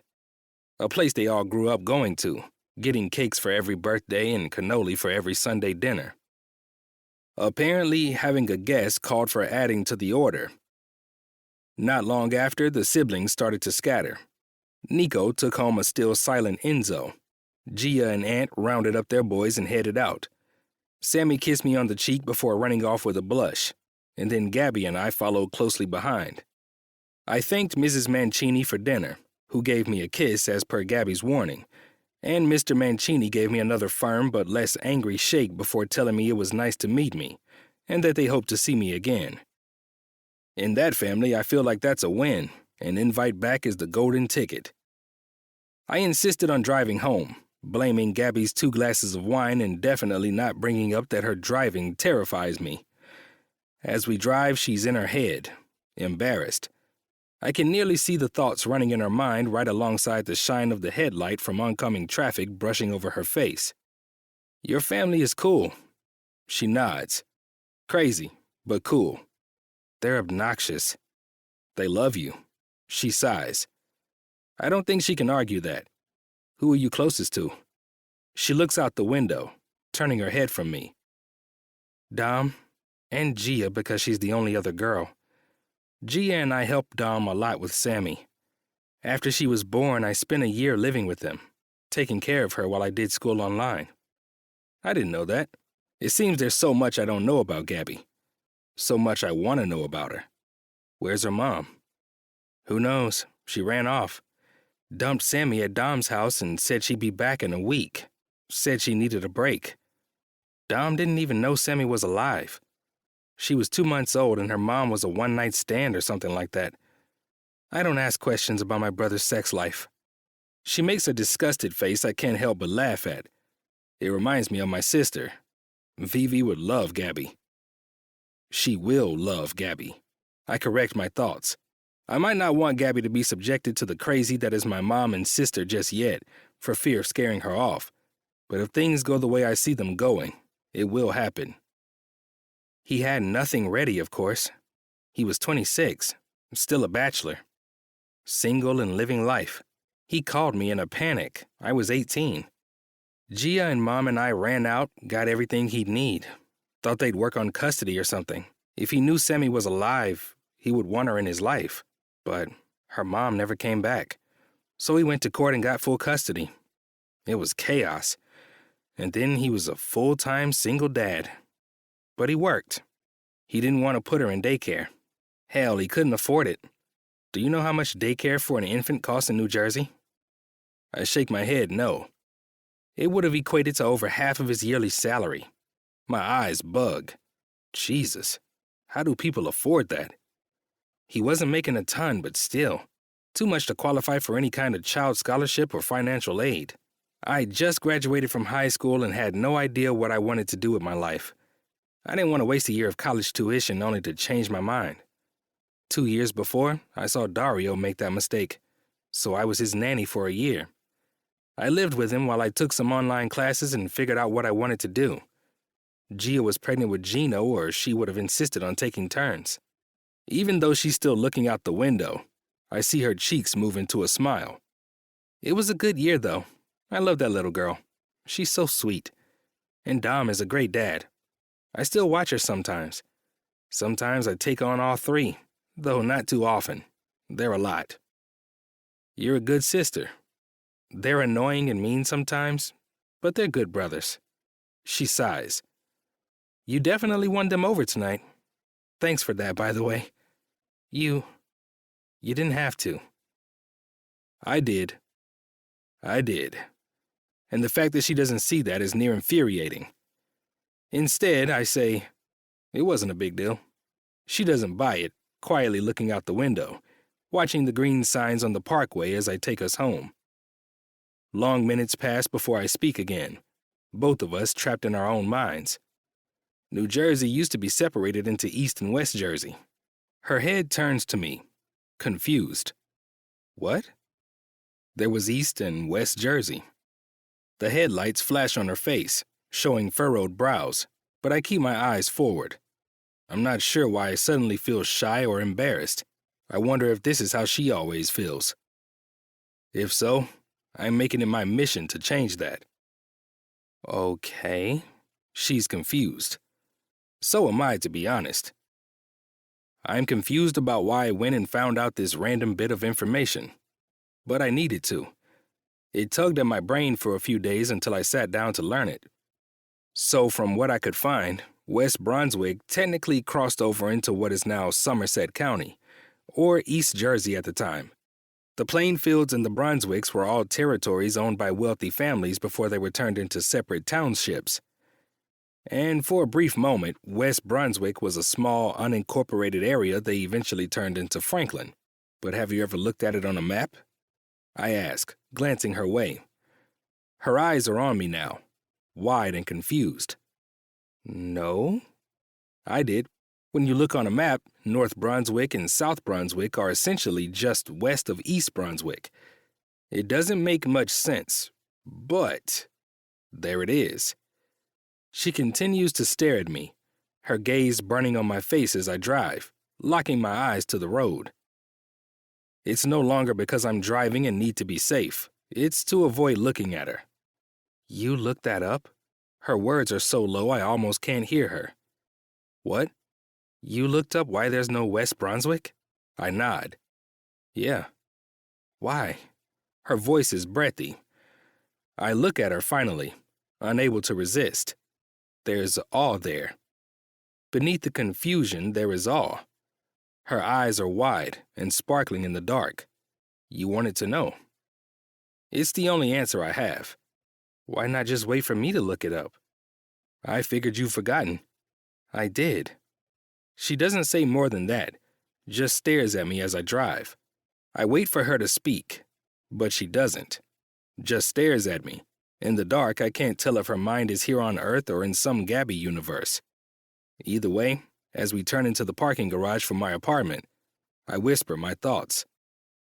That means something to you. There's a long pause, a beat where I'm unsure if she'll respond, but then she does. And when she does, her voice is low and breathy, filled with meaning. Yeah, Vic, it means something to me. 29. Gabby. We arrive at Vic's place, and for the first time in what feels like years, I look around and take it in. It's still stark white with black, but there in the corner, in a frame I recognize from a pile of empty black ones I saw stashed in his medicine closet, is a drawing. One Nicky made for Vic while he was in school. He had me give it to Vic, and I figured he just tossed it in a junk drawer. As I walk over to inspect it and make sure I'm not seeing some kind of mirage, I'm stunned by more color. A painting on the wall. Golds and whites and creams, swirled together into a pretty mess, framed meticulously, and hung over the couch. When did you get this? I asked, confused. It came the other day. They hung it for me. Where'd you get it? That auction you sent me a link for. He's flipping through papers on his counter, mail, I think. He's absent-minded, like he doesn't care, but I'm thrown off. I sent him the link for an auction here in Ocean View, raising money for the art department at the high school where Dario works. You're decorating? There's a teasing smile in my voice, mixed with copious amounts of shock. That makes him look up as he's ripping up junk mail. He returns the smile. Yeah, you were right. It's like a shitty art gallery here. Boring. I move my eyes from him to the painting. Don't tell my sister or my mom, though. They'll go nuts and start decorating, getting throw pillows and vases. What's wrong with throw pillows? He's coming my way now. They have no true value. It's a pillow, Vic. No, it's not. It's usually a weirdly uncomfortable decorative piece that you're supposed to convince yourself is comfortable, but it's not. The fabric is usually rough and dumb, and the corners are hard. I laugh. Aren't I supposed to be the one that rambles angrily about strange topics? I ask with a smile. I'm sure you have opinions on throw pillows. I do. And? I sigh. I hate to admit it. I agree. He laughs, wrapping an arm around my waist. We should start a pillow brand. Comfortable throw pillows only. Function over fashion. What's your take on throw blankets? Depends. His lips are brushing mine, and my voice is breathy. My mind wanders from the topic at hand and is moving to the feel of his warm body on mine. Sometimes they're great. Sometimes they're all holy and it doesn't even keep you warm. The point is to be cozy. Got it. Cozy throw blankets only. Tight-knit, I say, but my mind is already in the quiet place, my body submitting to his. Hey, Vic. Yeah? He asks through a kiss, soft and sweet and slow. I'm ready. The words are a whisper, and if he didn't lock his body, if he didn't stop completely, then I think there was a chance he didn't hear me. But he does, so I think he did. Ready? I'm ready, Vic. There's a long pause. I don't need to elaborate. He knows. Are you sure? I wait a moment, too, because knowing Vic the way I do now, I know if I answer instantly, he'll question it. So I think, am I sure? Do I want to give this last piece of me to this man? This piece that, despite my best efforts, has been kept safe for 28 years? Is it time? Do I trust him? Shit, do I trust myself to know what the fuck I'm doing? The answer to all these questions is the same. I knew as soon as he stuck up for me. Hell, I think I knew that the first day when I dumped out my thoughts under the haze of painkillers and adrenaline. And I definitely knew the day he took care of me, when Nikki got hurt. And I knew with every moment that he took the time to teach me, show me, and help me learn myself. The fact that he put in the effort, took the paces, refused to rush it, I knew. So I give the only answer I have. Yeah, honey. I'm sure. He breathes, and then his lips are on mine. Sweet, tentative, nervous. God. Then we're kissing, tasting each other, relearning each other, knowing this is it. This is the last lap. My gut pinches at that thought, and I throw it away. I can't have that right now. Breaking the kiss, he takes my hands and leads me to his bedroom. Still the same black and white all over, but now for some reason, it's cozy despite that. Home. After nights spent here, memories made here, it seems like an extension of Vic. From that first day when I woke up hungover and in a strange man's shirt, to now, where that strange man's fingers are helping me take my shirt off as I push my skirt down. That makes me giggle. What? Vic says, smiling as he works on his clothes. I think we're past the point of a seductive striptease, the mindset of sex-hungry teens taking over. Clothes off into the bed. I was just thinking how, just a month ago, I woke up in a strange man's bed. Now that strange man is about to deflower me. He laughs too. A big laugh cutting through the tension I didn't realize needed cutting. Is that normal? Laughing so much when you're about to have sex? I feel like all I do is giggle and laugh around Vic. Before I can question that more, though, my panties are off. I'm moving, lying in his giant bed with the boring white duvet cover, and watching him finish undressing, dark skin revealed inch by inch. God, he's gorgeous. Yeah, well, before I get to the deflowering, I need to acquaint myself with your body, he says, those white teeth coming out as he joins me on the bed, moving so he's kneeling between my legs. Yeah? Oh, yeah, he says, a thick finger moving up my inner thigh, the feeling causing flames to chase the skin as it moves. God, you're soaking already. A finger slips inside me without hesitation. My back arches with a moan as it moves, swiping that spot inside me that has my belly heating. I wonder if you'll always be like this, so ready for me, responsive to me. I don't let his words sit in my mind too long, letting them flow the way he's taught me to, avoiding distraction. Something tells me I could overthink and dissect those words better than anyone. Maybe. is all I say. The words coming out breathy and needy as his thumb brushes my clit. I'll make it my mission, Gabrielle. And then another finger moves into me, stretching me. Fingers scissoring in a way he hasn't done before, but that has my entire body feeling too hot, too warm, too sensitive. Ah! I shout, bucking my hips to get more. Vic. I know, kitten. You'll get it. I need to get you ready first. Want this to be good for you. He knows me and my body and mind so well. Words aren't necessary. I let my body speak. I use my hips to ride his fingers, bucking to get his thumb to circle my clit, moving my leg to wrap his body, to get more. A third finger slides in, and I'm so blissfully full. Words don't work as I watch his eyes glued to where his fingers are fucking me, watching all three disappear and reappear, watching my hips move to ride them. Almost ready, kitten. Just one more. He has a wicked smile, and I should question him, but I trust him. I'm glad I do when he moves back, fingers buried deep, and his mouth circles my clit, sucking hard.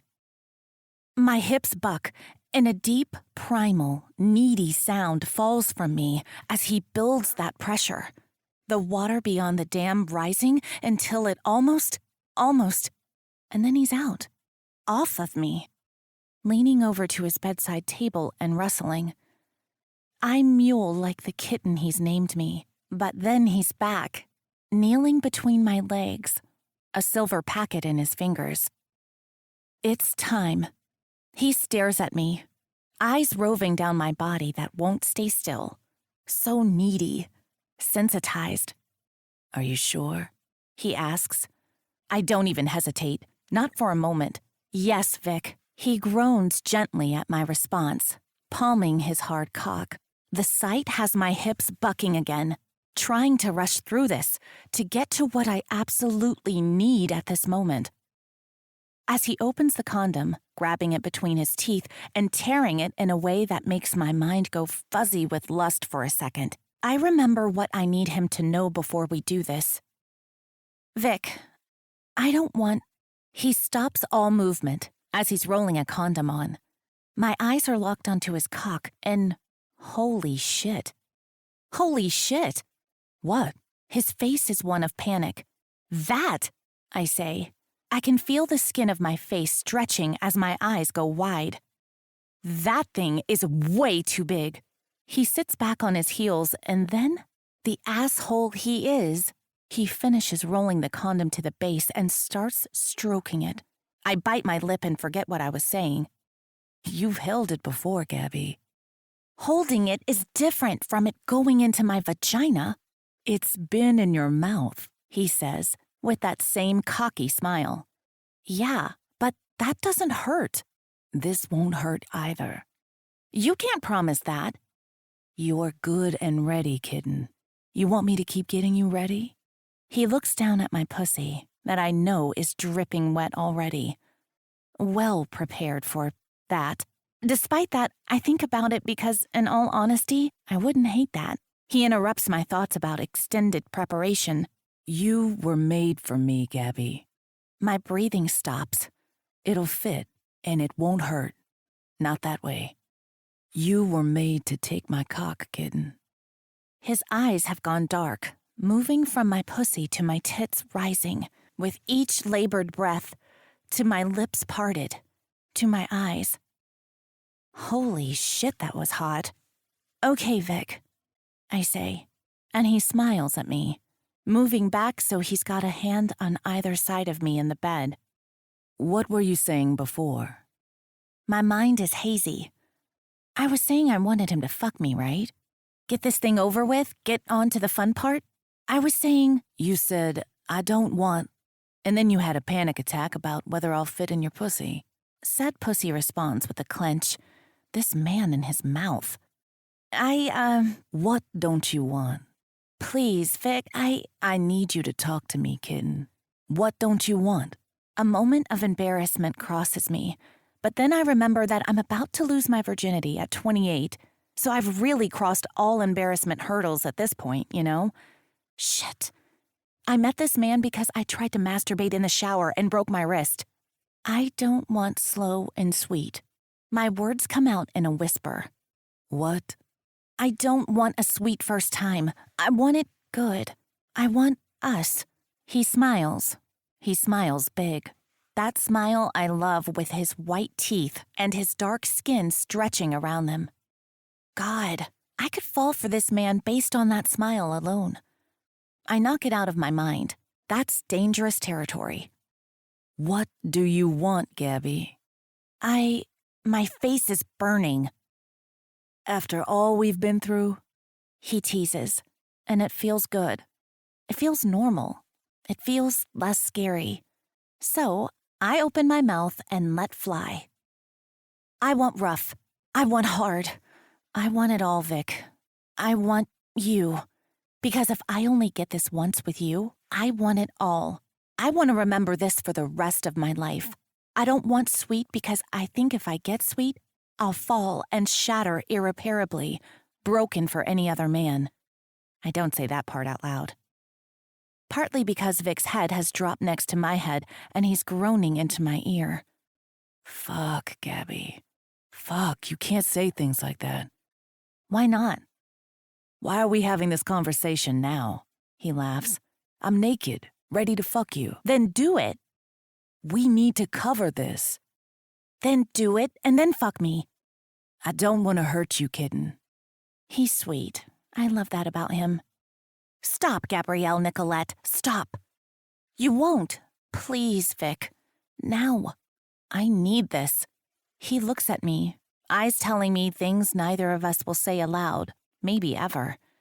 Then he nods, accepting the silent conversation.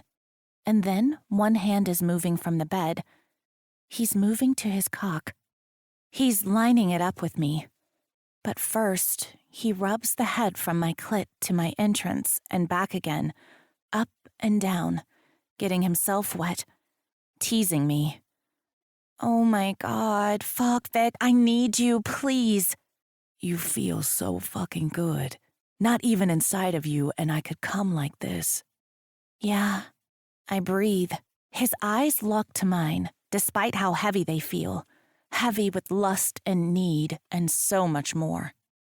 That's why I want hard and rough. That's why I don't want sweet. I think sweet could break me. He's already broken through my mind. The walls keeping him out of my heart is getting flimsier by the moment. That kind of intimacy with this man, I think that would do it. And I have to wonder for a small moment if this is already too far. If I should back out, if I should say no, because this means something, despite what I've always thought and what I've always said. Shit, it means something. The realization crashes through me. I don't want it to mean something. So I tell myself it doesn't, and I do the only thing I can think of.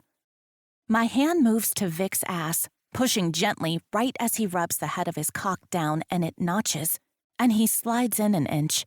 It's thick. I feel fuller than I expected as it stretches me in all directions, but the feeling isn't like when you open your jaw at the dentist and it aches, overstretched and uncomfortable. The ache instead is in my belly, deep in my belly. A building ache I recognize. An ache I need to satisfy. Vic, oh God. Jesus, kitten. So fucking perfect. You okay? I don't want him to be sweet. I don't want him worrying about me. Maybe I should have lost it to some random frat kid who wouldn't have cared. But then my eyes meet his, and I see everything in them. That Playboy curtain is pulled away, and in there, he cares. He's worried. He's concerned about me. And I think it's more. It has to be more. I'm good. I breathe. More. His breath puffs in my ear, the air moving the tiny hairs at the nape of my neck.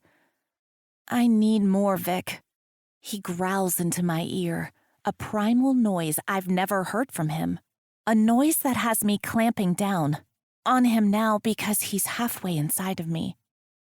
Slowly he moves, inch by inch, until he's seated, filling me in a way I've never felt before.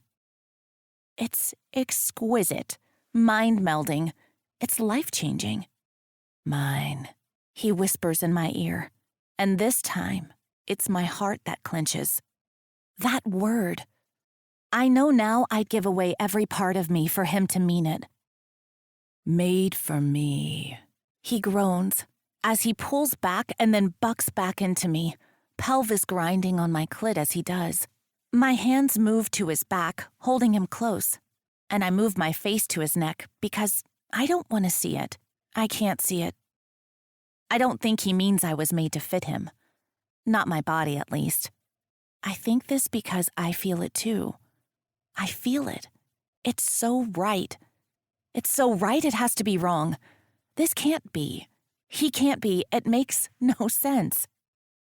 Part of me wonders for a moment if this is just how it is. What would I know? Maybe sex is always like this. Always this perfect and life-changing and beautiful. Perhaps this is what all the fuss is about. Maybe this is why people become addicted. Why some people will do anything to get this feeling. He pulls back and thrusts in hard, and my head snaps back to the bed, leaving his shoulder as a moan leaves me. My eyes lock to his mouth open just a bit as he looks at me. And it's there. I see what I was afraid to see. Or maybe I was scared I wouldn't see it there. Either way. He feels it. This isn't normal. He knows it too. Something is happening. Something bigger than just two bodies meeting in an exchange of pleasure. The loss of some fictional innocence. My mind wants to mull over it. Wants to go off to some other planet to stew on this revelation. The way I always have been able to. But his eyes, they keep me grounded. His eyes on me. His body and mine. This melding. And I'm on the earth. Indefinitely. That feeling of losing myself I always ache for. The reason I go dancing, the reason I read. I have it. Right now in this moment with him. Then he's moving his hips in small circles while he's planted inside me. And everything changes. My breathing goes chaotic. My vision goes blurry. The heat builds in my belly, builds in my lower back. That's it, Gabby. I feel you tightening around me. Fuck. So good. So fucking tight. Jesus. Perfection. All mine. Oh God. Vic, Vic, Vic, I say, chanting his name. A prayer on my lips. A prayer to the orgasm god. A prayer to my body. A farewell, maybe. Because I think when I come, I'm going to explode into stardust, never to become a physical being again. It would be an excellent way to go. Fuck yeah, Gabby. Come on my cock. That's all it takes. His words, as always. Vic's voice, his words, his command, that's all I need to explode around him. His name on my lips, my vision turning into stars and black galaxies as my head crashes back into the bed. My body arches into his as he slams in deep, moaning my name in my ear as he follows me into infinity. And for a moment, it's like we're both vapor, traveling together through the world, no longer in our bodies, but forever connected. 30. Vic. Today was a bad day. It's Monday night, the day after everything between Gabby and me changed. I woke with her in my bed, wishing I could do this every morning, wishing this were our typical routine, kissing her hair as I leave, telling her the door will lock behind her and to have a good day with Cassie. It was the kind of morning that boded an excellent day, but today was a horrible one. I'm grateful that those are few and far between, but today was rough. A car crash, a child not properly restrained, that child in intensive care, and when she wakes, she'll be without a mother. Talking to the father, the husband, having to explain, seeing his face. It's not the sounds that stick with me. Some doctors remember the sounds, the cries, the screams, the pleading. I've always been observant. I've always watched faces. Those are what keep me up at night. The disbelief, the anger, the pain. No matter the emotions scrawled across their faces, there's always pain. I walk out quietly, a defeated player in this game. Tomorrow is another day, but not a day everyone gets to see. Every day I'm here, I'm reminded of this cruel reality. I need to live my life. I've wasted so much of it, arguing with my parents, hiding from them, living by their standards, blowing their standards out of the water. It wasn't until the past few years I finally gave in to me. I finally started to live life for myself, knowing how fragile it is. Emergency medicine will do that to you. Reality check. A harsh one. But part of me didn't understand that giving in to me and fighting what they wanted for me didn't mean I had to avoid every aspect of what they wanted for me, like having a woman in my life, a partner. I fought that for too long. Sitting in my car, I leaned forward, bracing my head on the steering wheel. I hate this. I hate it. I wish every day was broken bones and mild allergic reactions, panic attacks and kids shoving shit up their noses, things I can fix. Days like this make me wonder if my cousin doesn't have the right idea. Plastic surgery is dangerous but expected and controlled. But I live for the unknown, live for the chaos. I just need a home base, a safe place. My normal routine of calling up Ben, going to my apartment and getting drunk off my ass sounds empty. Not because my friend isn't loyal, wouldn't do it in a heartbeat and stay just a little more sober than me to make sure I'm safe, but because it's a Band-Aid. This morning I woke up with Gabby wrapped around me and kissed her head, leaving before she was even fully awake. The night before was everything, and so much more. Knowing there's the potential of that sweetness, that life and energy and adoration, I know a Band-Aid won't work tonight. I need more. Without thinking, without it going through my filter, my hand reaches out to my phone, grabbing it and putting it behind the wheel so I can see it, head still on top. I scroll and then tap, putting the phone to my ear. It rings. I wait, breath held. I don't know what I'll do if, hello? Her voice is a balm. Gabby. It's all I say. All I can say. I think if I say more, the facade will break. Vic, what's wrong? She knows. How the fuck does she know? Because she's Gabby. Can I see you tonight? No filter. The words tumble out. Maybe I should be embarrassed. And maybe I am. Maybe I will be in the morning. But right now, I'll be at your place in 10. I breathe. It feels like the first time I've done it in hours, days. Or would you rather come to my place? I start to calculate distances. I'm at Cassie's, but I can be at your place in 10. My place, 7? Maybe 8? There's rustling on the other end, whispered words to who I assume is Cassie. Keys moving. I forgot she was there, helping Cassie make favors for her wedding. Maid of honor duties. Shit. You don't have to leave. Already sitting in my car, honey. Just need to know where to go. Of course, the following words don't pass a filter either, but that's okay. Have you drunk anything? At Cassie's? Just a Sprite. A sigh. Your place. I'll be there in 10, I say. I'm not sure why. Her place is lived in, cozy, comfortable. And right now, I need that. Okay. Vic? Her voice is hesitant. Yeah. I'm lifting my head now, putting the key in the ignition. Are you going to be okay? To drive? I'm good, kid. See you in 10. And then I hang up before I admit anything more. I get there in 9 minutes. The traffic light's in my favor. I park and head to the front desk, where I'm buzzed up before climbing the 3 flights of stairs. I need the mental break. I need the physical exertion. I need to be reminded that I'm alive. It's not enough. My knuckles rap on the door, and I wait. I count. 9 seconds. She was standing close. She was waiting for me. When she opens the door, her hair has one small ponytail on top of her head, the other half down. She's wearing some oversized band tee that swallows her and a pair of Lucky Charms pajama shorts. I don't even have time to wonder where one gets those, or why she's wearing them, or if she went out in public in them.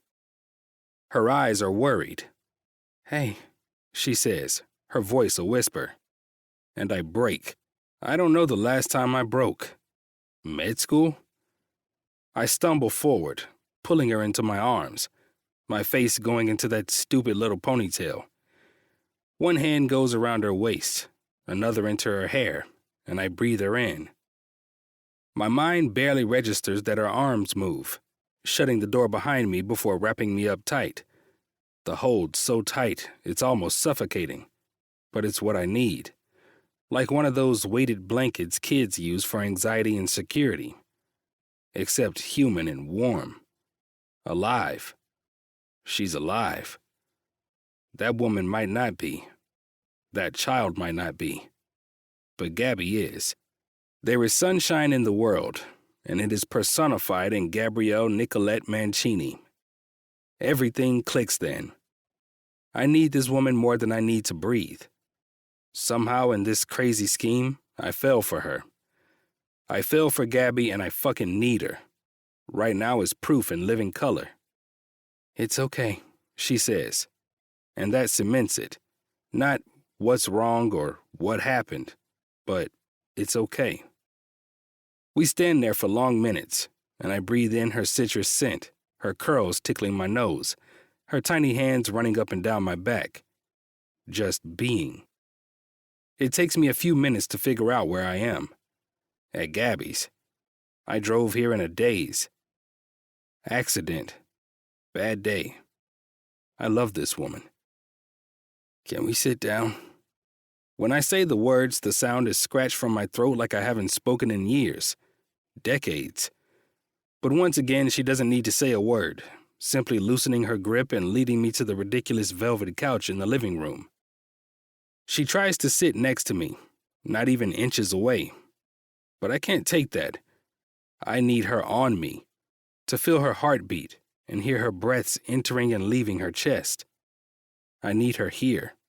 So I pull her into my lap and hold her there, curled on me, head on my chest, my hand under the thin t-shirt so I can feel her breaths, count her heartbeats on her back. She's alive. She's okay. We don't speak for a long time, her chest breathing slowly against mine. Finally, she does. Not moving her head to look at me, not moving her body, just in case the answer is no. Are you good? Yeah, I'm good. Now.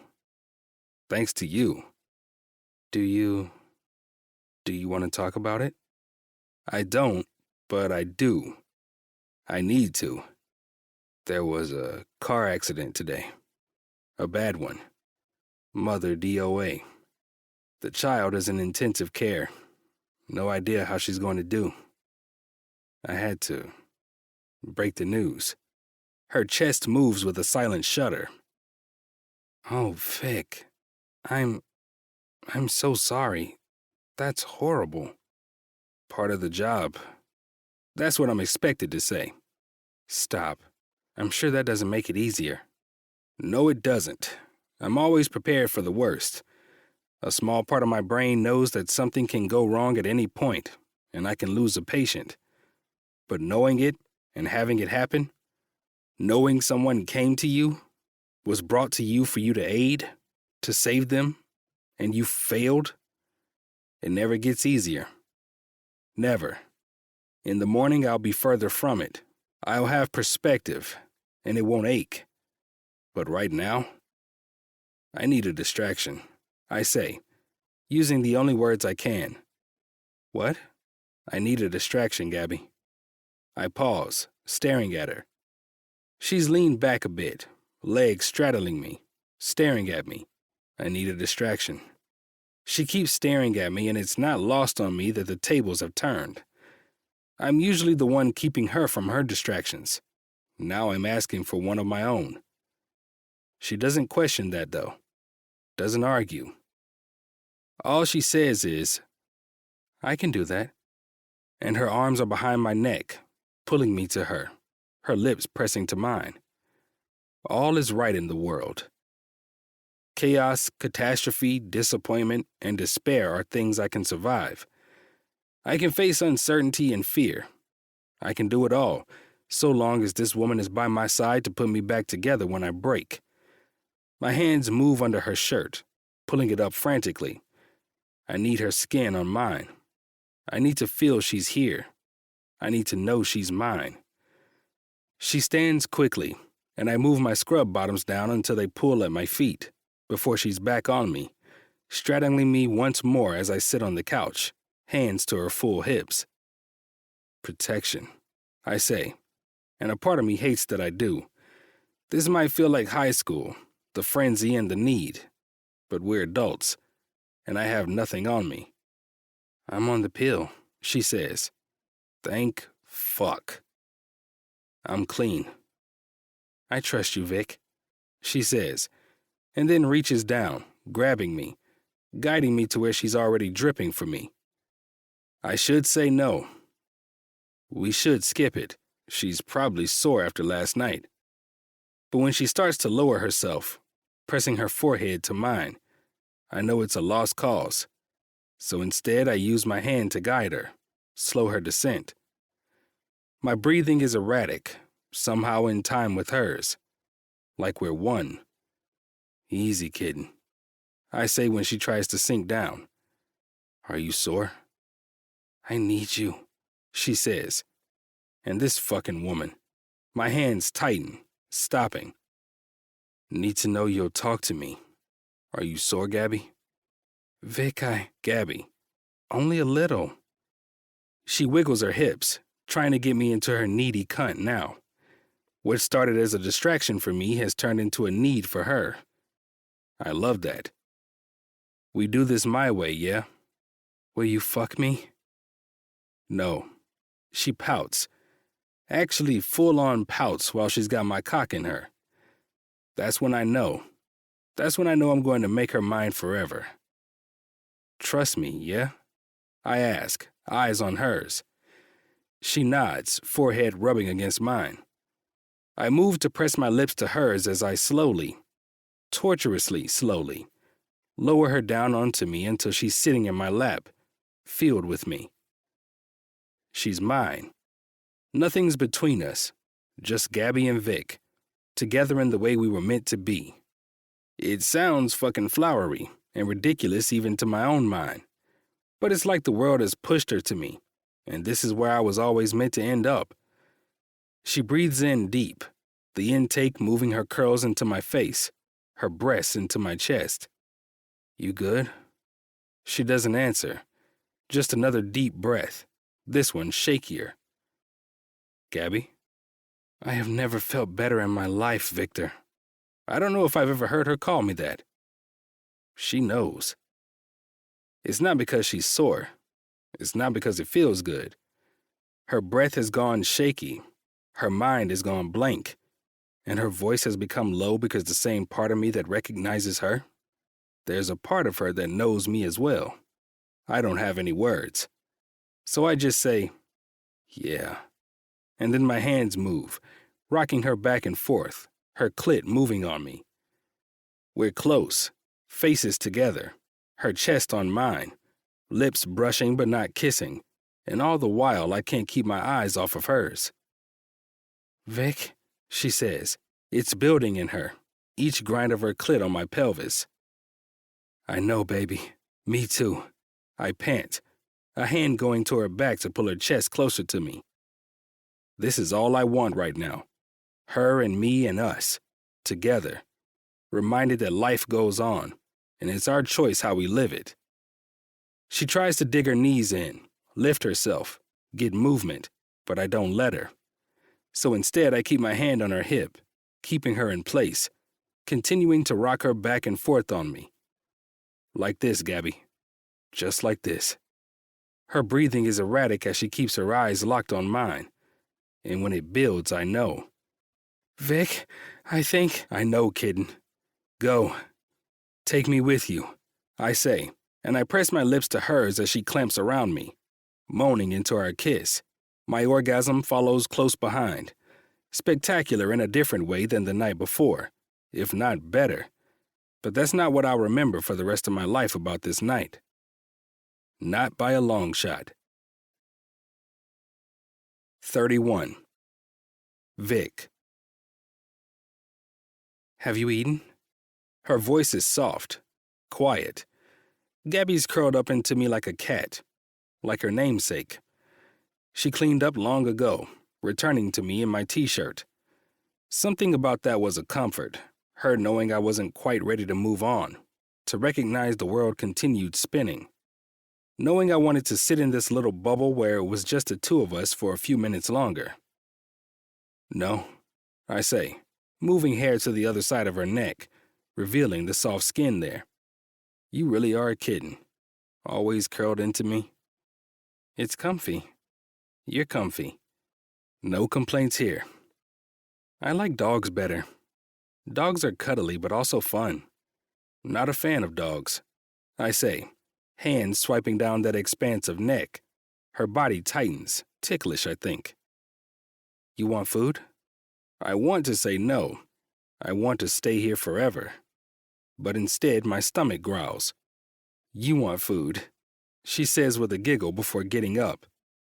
I let her but grab her hand when she's standing, pulling her to me for a quick kiss. When I let go, she's smiling at me.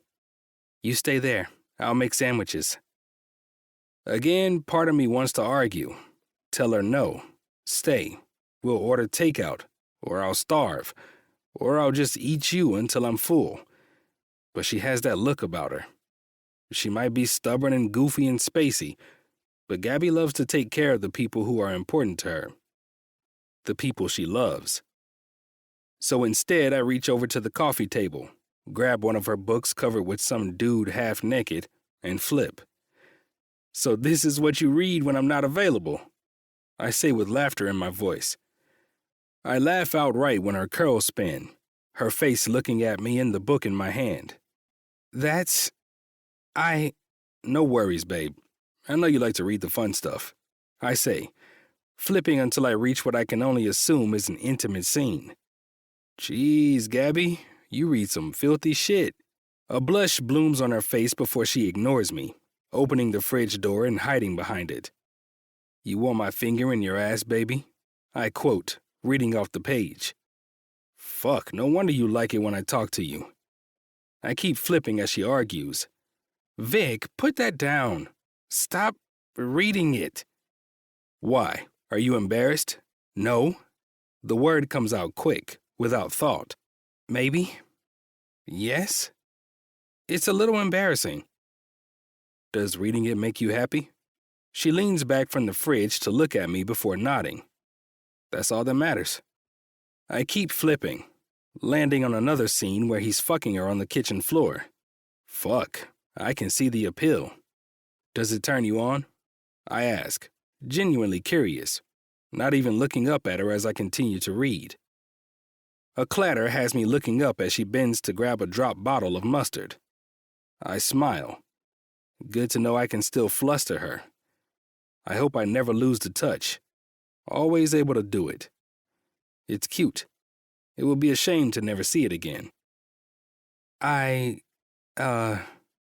The blush is a full-blown red running down her neck as she busies herself with condiments and lunch meat. Good to know, Gabby. This is so embarrassing, she says, grabbing bread from a high-up shelf. The very bottom of her ass cheeks peek out and... fuck. For a split second, I think there's nothing in this life I wouldn't do to have this every day. To come home from a shit day to her, sit with her while the world stops shaking, laugh with her while she walks around her kitchen in my shirt, and go to bed holding her close. We really need to talk. And soon. Nothing to be embarrassed about. She rolls her eyes as she spreads mayonnaise on bread. You can see my search history. Watch what I do when you're not around. I don't tell her that search history has been lonely lately, my mind wandering to a film of her moaning my name, coming on my fingers, on my mouth, on my cock. What? If you want to, you can. Nothing to be ashamed of, I say, putting the book down to watch her. That's... Or we could watch it together. My voice goes low even to my own ear, and looking at her body, I can see she doesn't hate that idea. Noted, I say, smiling. She just rolls her eyes as if I didn't see her interest, continuing to make sandwiches and pull out chips. She looks nervous now, though. Like her mind is somewhere that she's trying to get the courage to say out loud. I could push, but instead I wait. She'll speak when she's ready. And then she does, keeping her eyes and hands busy with our late dinner while she speaks. So I think it's time for Cassie to match you. You've, passed. With flying colors. In my opinion. My eyebrows come together as I watch her. Confused, but she doesn't look my way. I've passed. Cassie can match me? I play along still. You think so? You think I'm a good enough man to set up? Think I passed the strict standards? I say, joking, trying to get a smile to break her nerves. Why is she so nervous? Well, yeah, you're a bit of a mess, but you mean well. And our arrangement is finished, you know? There it is. She thinks this is done. That we're done. Not if I have anything to do with it. But still, I need to see where she's going with this. I'm Gabby's first, and I'll be damned if I'm not her last, but she's inexperienced. She has set ideas for how this will go, and no matter what happens, I don't want her to look back and wonder. For us to be celebrating our 20th wedding anniversary and her questioning if she just fell into this because it was comfortable, because it was what made sense. And with the way her brain works, it would eat at her. At us.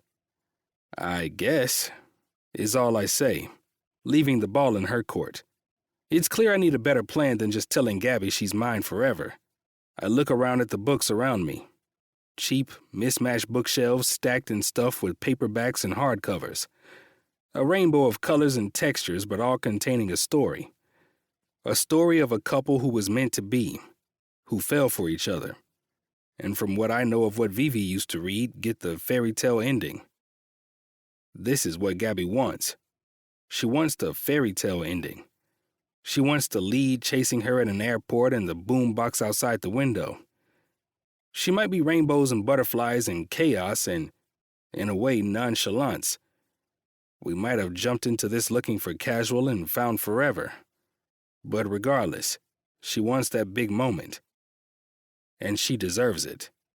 I just need to figure out how. Her words interrupt my masterminding. And I think I might have Cassie match me too. You know, since I'm not a virgin anymore. I can almost hear a needle scratching a record. I'm sorry, what the fuck? She keeps talking, not taking in my shocked expression. I told Cassie that if I vetted you, at the end she could match me. That was my deal with her. She was worried about me getting attached. The fuck she is? You are attached, kitten. To me. You gotta work if you want to get rid of me. But then my mind drifts to my conversation with Vivian. Women need to date. It should be a prerequisite to marriage. You need to date around. How else are you going to know he's the one? Does Gabby need that? To date other men in order to know that we are the endgame? I know she's dated before, but it has to be different. If I lock Gabby down and tell her we're it, Will she one day look back and wonder if she made a mistake? I know she's it for me, but I've had others for comparison. I know to the bottom of my soul that Gabby is it for me. But does she know the same unshakable truth? My own foundation is quaking as I watch this beautiful mess that is us waver before my eyes. Is that what you want? My gut churns as she continues to stack sandwiches quietly, cutting them on an angle and placing the sandwiches onto the plates already piled with chips. She's avoiding the question. She's avoiding my eyes. Maybe she's in Vivi's camp. Maybe she wants the freedom to explore. Maybe she needs this, to sate some kind of curiosity before coming back to me. But no matter how she answers, she will come back to me. She's mine. I don't know. I think so? Her eyes are still on the mess she's made as she tidies, putting away things in the fridge and cabinets. Anything to avoid looking at me. Maybe. I don't know. Cassie's good at her job. Who knows what's out there, you know? She wants me to explore. Her words are both a balm and a burn, a comfort in that she seems to want to explore for Cassie's sake, and a burn because she's not instantly saying no, admitting she's mine. Then her eyes meet mine, and it's there. My girl. She's my girl. She might think she can hide her true thoughts behind carefully curated words, lift and reinforce that filter she uses for everyone else, but I know the truth. I can see through it, tear it to shreds, and see what she's too afraid to say. She's mine. She's also so fucking stubborn that I think if I tell her that, if I tell her she's mine, and I'll cut the hands off any man who tried to change that with surgical precision, she'll go insane. I could lose her. I need to make a plan. I need to make her see. She needs to know I'm all in. This was never just an arrangement. She needs a grand gesture. Chicks love that shit. I smile to myself, smile at her, smile at this jacked up situation. But I also smile knowing I've got her. She's mine. I just have to convince her of it. You gonna come feed your man? I say, and she smiles too, bringing 2 plates to the couch, my tea grazing the tops of her thighs. It's all going to be just fine. 32. Gabby. The day after Vic stayed at my place, I walk into work with 2 cups, both scribbled on the side with the orders Cassie and I have perfected to fit us after 1,000,007 orders over the past 2 years. But for the first time since that stomach bug last winter, I don't even want mine. My stomach churns, but I'm not sick. Not traditionally so, at least. Because Vic wasn't there when I woke up this morning. It was just me in my bed, with too many pillows. Alone. No note, no text, nothing. My stomach is churning, not because I'm sick, but with the knowledge that it's over. But Cassie would know instantly if I skipped getting our drinks, and I'd like to put off this conversation as long as I can. This morning, I came into the office and dumped my bag, rushing out of the office with a shout to Cassie about grabbing coffees before she could interrogate me. That's the problem with a boss/best friend who decodes people for a living. The chances of her not realizing I'm a mess are slim to none. I'm taking whatever measures I can to avoid it, and also give myself time to get my mind in check. Placing the cup on her desk, I'm relieved when she just waves a hand at the Bluetooth earbud she's wearing and mouths a thank you.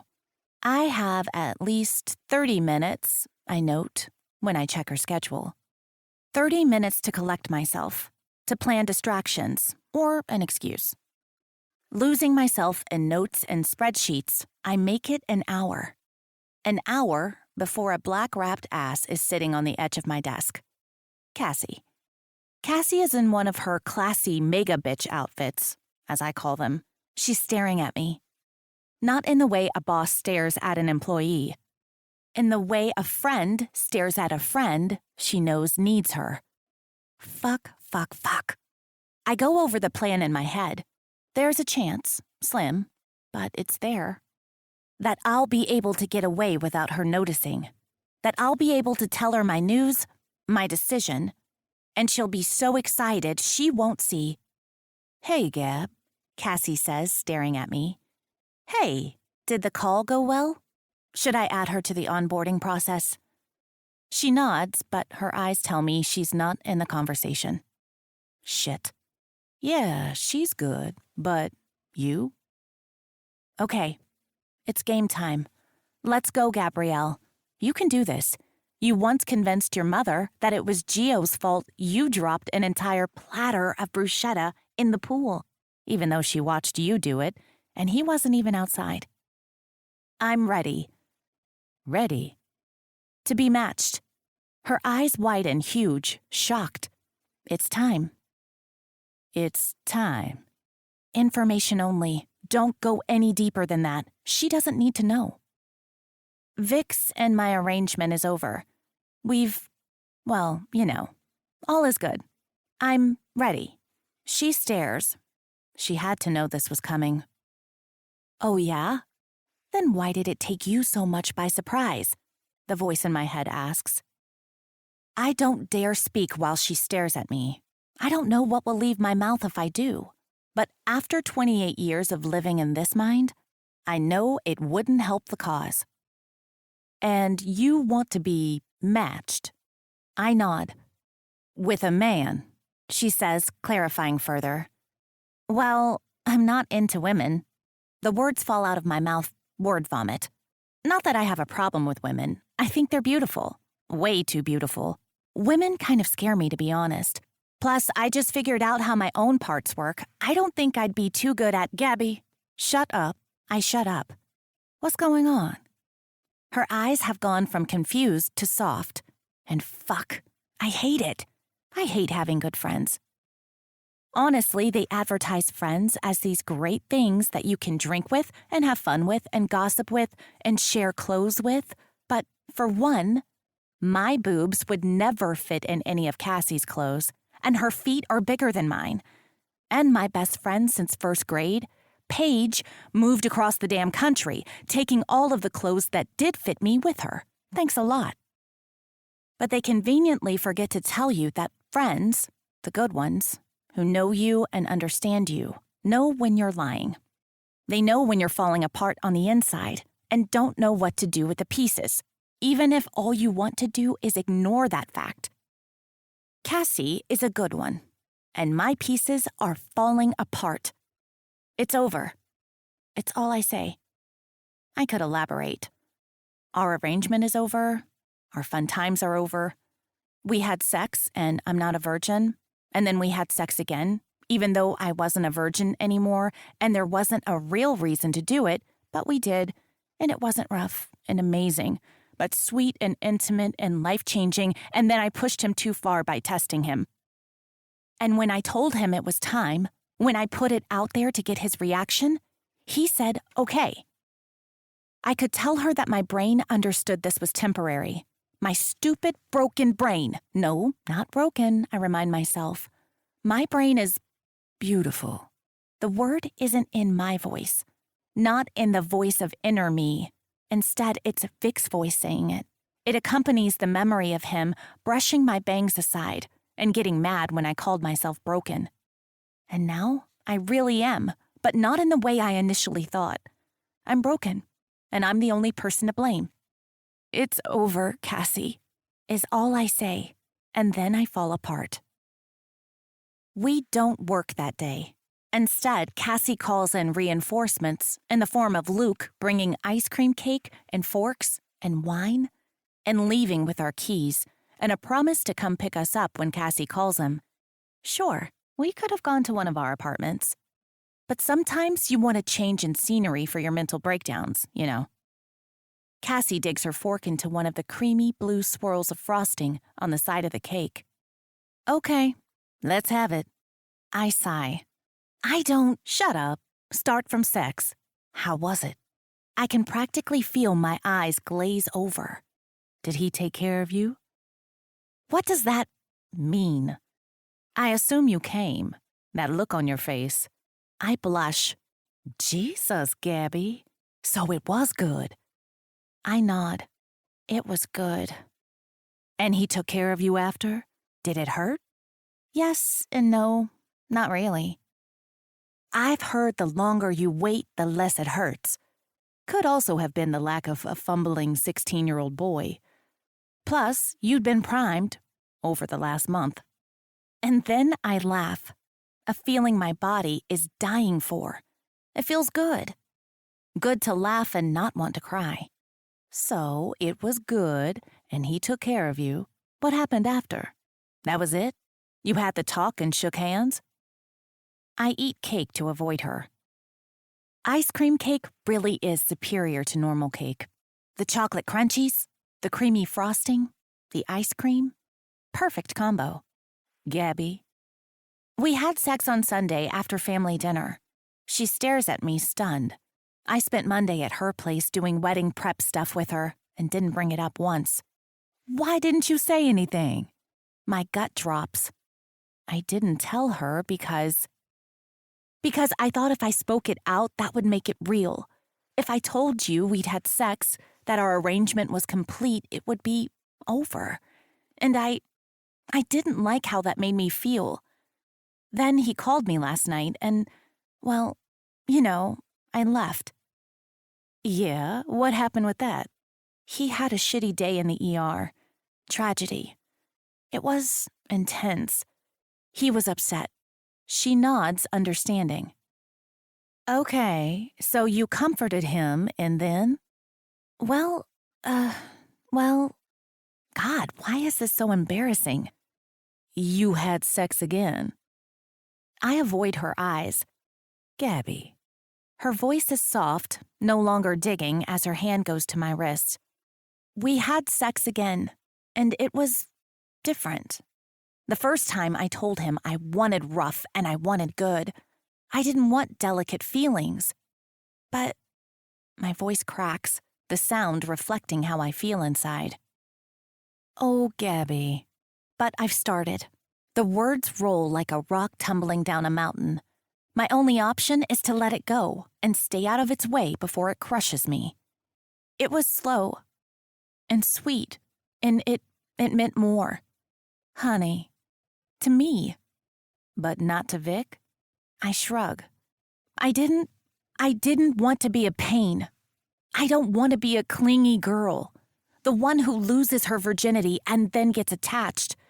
We were a hookup when you boil it down. There was more, of course, but I'm not stupid to not understand that's what we were. I saw you guys, though. You weren't just that. You were... I brought up us ending to feel him out. Oh, Gabby, Cassie says, and is almost annoyed, disappointed. Men don't take well to games. I wasn't playing games. I wanted to know. If he tried to keep you? My eyes snapped to her. Luke did everything under the sun to try and convince you to stay. Vic isn't Luke, babe. Yeah, but no buts. One thing I've learned over the years is no two men are the same, for better or worse. I open my mouth to speak, but she keeps going. I have 2 things to say. You're going to listen. I widen my eyes because Cassie is bossy, but not usually like this, and not usually with me. 1, and it kills me to give any man other than Luke props, but the way that man looks at you. It's not taking someone's virginity and calling it a day. I'd know. That's the look my high school boyfriend gave me when he took mine. She rolls her eyes, and I try not to laugh. It's more. 2, when you set a man up to force him to give you an answer you want to hear, but you lead him to the wrong one, he will give you the wrong answer, babe. Men are simple, stupid creatures. I try to speak, but she cuts me off. As women, we're taught never to ask questions. I start to interrupt because, has she met me? All I do is ask questions. Not questions like, why does gum lose its flavor so fast? She rolls her eyes at me, exasperated. Questions like, what is our relationship and where is it going? We're taught that if we ask these questions, if we ask for too much or demand too quickly, we'll lose the man. He'll become the one who got away, and then we'll end up buying Meow Mix in bulk when we're 80. I laugh, but then I think about how cat fur would totally mess with my velvet couch and frown. But do you know what happens when we don't ask what's on our mind? She raises an eyebrow as I run my spork through the puddle of melted chocolate ice cream. You lose the man. Or you lose yourself. You become my mother, who knew all along my father was cheating on her, but was scared that if she mentioned it, if she asked, if she demanded what she deserved, she'd lose him. And you know what? She lost him in the end anyway. But along the way, she lost herself, and now she has nothing. I thought if I was subtle, I could ask without putting the pressure on. I don't want to lose him. But you did, didn't you? My gut sinks. I guess. Gabby, honey, if you lose him, no. If he lets you go, with your beautiful soul and happy energy and fucking amazing crazy brain, it's his loss. He liked my brain. The words are so soft, and I almost think I didn't say them. But then there's a warm hand on my shoulder. Cassie's. What? No one gets it. He liked my mind, or he pretended to. All of those weird things I say, the way my mind goes off on tangents and my mouth follows suit, it's annoying. I know it is. But he liked it. He encouraged it. Babe, you're not annoying. You're Gabby. Great, thanks. No, I mean, that's why we're friends. I'm boring and straight-laced. I laugh, remembering the escapade on the side of the road with Luke. Somehow she reads my mind. Good friends. Shut up. That was all you. It was. I totally dared her to do it. Anyway, I'm boring. And by the book. I'm hot girl armor and decoding people. You're Gabby. You're color and fun and excitement. You're questioning everything and laughing and making people feel comfortable. God, look at us. I've avoided people forever, and your tiny ass came in and forced yourself on me. I didn't. In a good way, Gabs. She looks around for the plastic cups in the corner and grabs them along with the bottle of wine. He liked your mind because you are your mind. He likes you, babe. I grab the wine and drink straight from the bottle, ignoring the cup in her hand. Cassie laughs. But Gabby, she stops until I meet her eyes. If he took what you said and ran with it, accepted that you're over and nothing more than friends, that's on him. You deserve someone who will break into your office and demand you listen to him. You deserve a Luke. She pauses. Not my Luke. You drive him nuts. We laugh. It's true. But you deserve someone who takes the random shit you spew to try and protect yourself with, even if it's leading him in the wrong direction, and fights for you. You deserve your raunchy romance book ending. I think of the dozens of books on my shelves, of how my mind took a mental snapshot of Vic in my messy apartment, flipping through pages and pointing out parts he thought were funny. I think about how everyone gets their happily ever after, how they fight through the red flags to find their white knight. Cassie's right. I do. I deserve that. So what if I fell for a red flag? I guess it has to happen to everyone once, right? And shit, Cassie's right. If he was it, if he felt what I feel, then when I said that we were done because we'd finished our arrangement together, he'd have fought me on it. It kills me to say it, but he didn't. He didn't fight. The realization has a choked sound coming from deep inside of me. Oh, honey. I fell, Cass. I should have listened to you, I say, the words scratching my throat. Recognition goes through her face as she moves the cake aside and pulls me in. Oh, honey, I know. And I sit on the floor in a puddle of melted cake and cry on my best friend's shoulder. Because no matter how many warnings I had, how much training, I fell for a walking red flag. And shit, it hurts. 33. Vic. Tuesday morning, hours before I was even planning to wake up, my cell rings. I have 2 sounds for my phone. One is for normal people. That one I can sleep through easily. The other is the hospital. That one haunts my dreams. As an ER doctor, I don't have specific patients I need to be on call for, like an obstetrician or a surgeon. But after a day like Monday, I asked Pam to call me if there was any update. The child woke up. Vitals were weak, but it looked like she'd survive.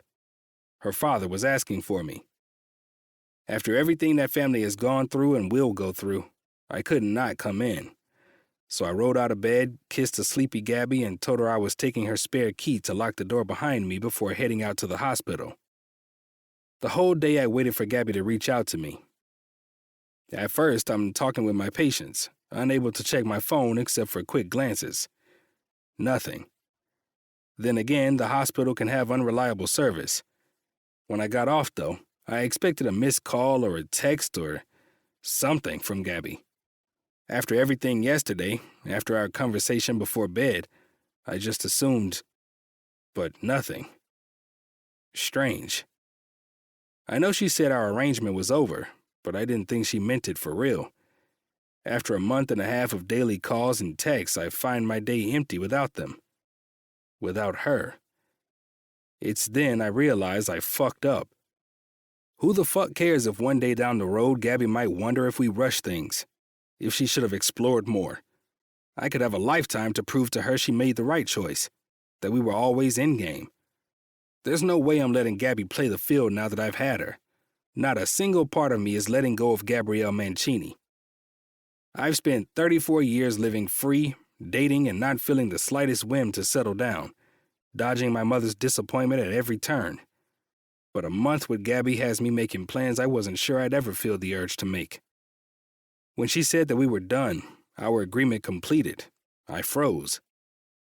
I spent a full month dragging things out, spending time with her, learning her body, learning her. I could have fucked her that first day. I could have done that, made it good, and gone on my way. But there was no way I would let her go that quickly. That first time making her come, I knew I needed more. I needed everything. But it was more than just sex with her.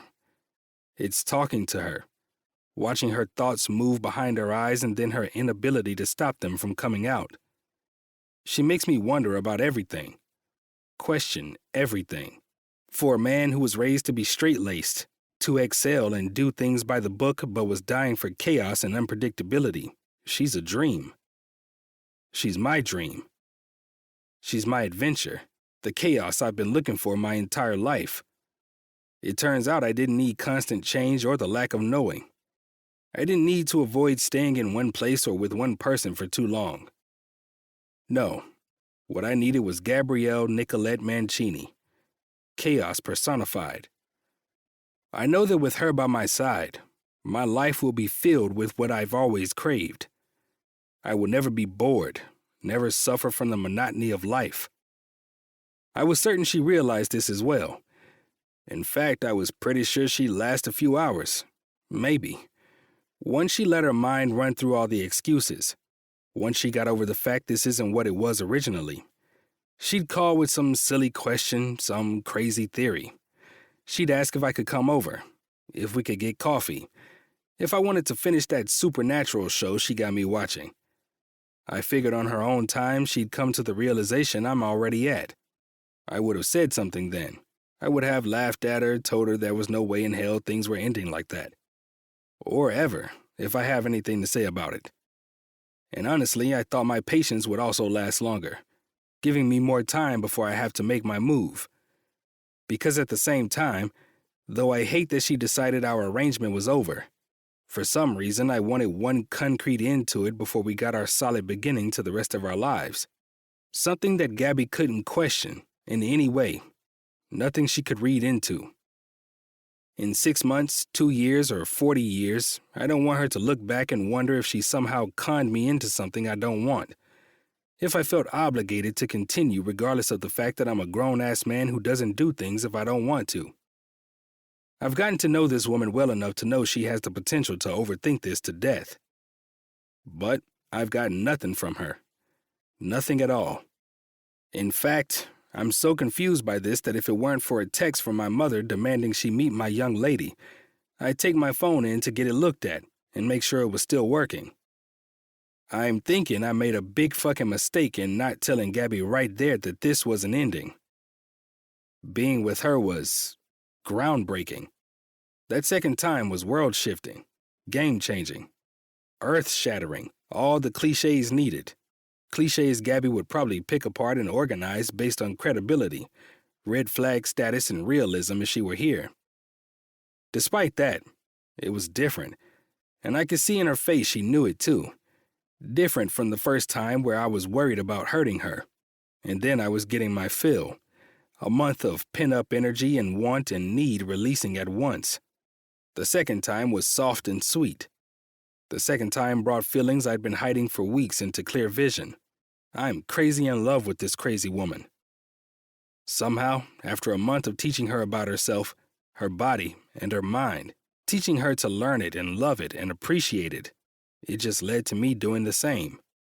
A part of me wonders if I ever had a chance. If it really was a case of being together and growing together that made me fall for her slowly. But then I remembered checking her chart to see her results from her 6-week checkup. So I remember 6 weeks of thinking of her, despite only having talked to her for 5 minutes, at most. I remember seeing her on that dance floor, 1 in a million, in a black outfit that should have blended in, but instead I was drawn to her. I remember fighting with her friends that night, forcing them to let me take her home. And embarrassingly enough, I remember that any other woman, virgin or not, I would have tried to get out of my system earlier. Not Gabby. Gabby I let in, let her leach her way into my veins, into the sinew of my muscle, seep into my bones until I can't discern myself from her. And I don't want to. Now, sitting in the apartment we spent so much time in, an apartment I've never taken another woman besides my sister back to, I realized I should have told her that she was the only one here. The only woman I've made dinner for. The only woman I bought expensive art for. The only woman to show me what life was missing and crave it. I should have told her the way she is special. That we were special. That there would be no matching. That it was us, her, and me, from now on. For real. I fucked up. I need my plan. But I also can't rush it.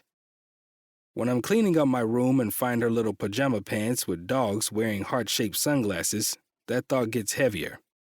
And when there's that nasty hazelnut creamer in the fridge, the one that made her squeal when she saw I'd bought it, I reach for my phone.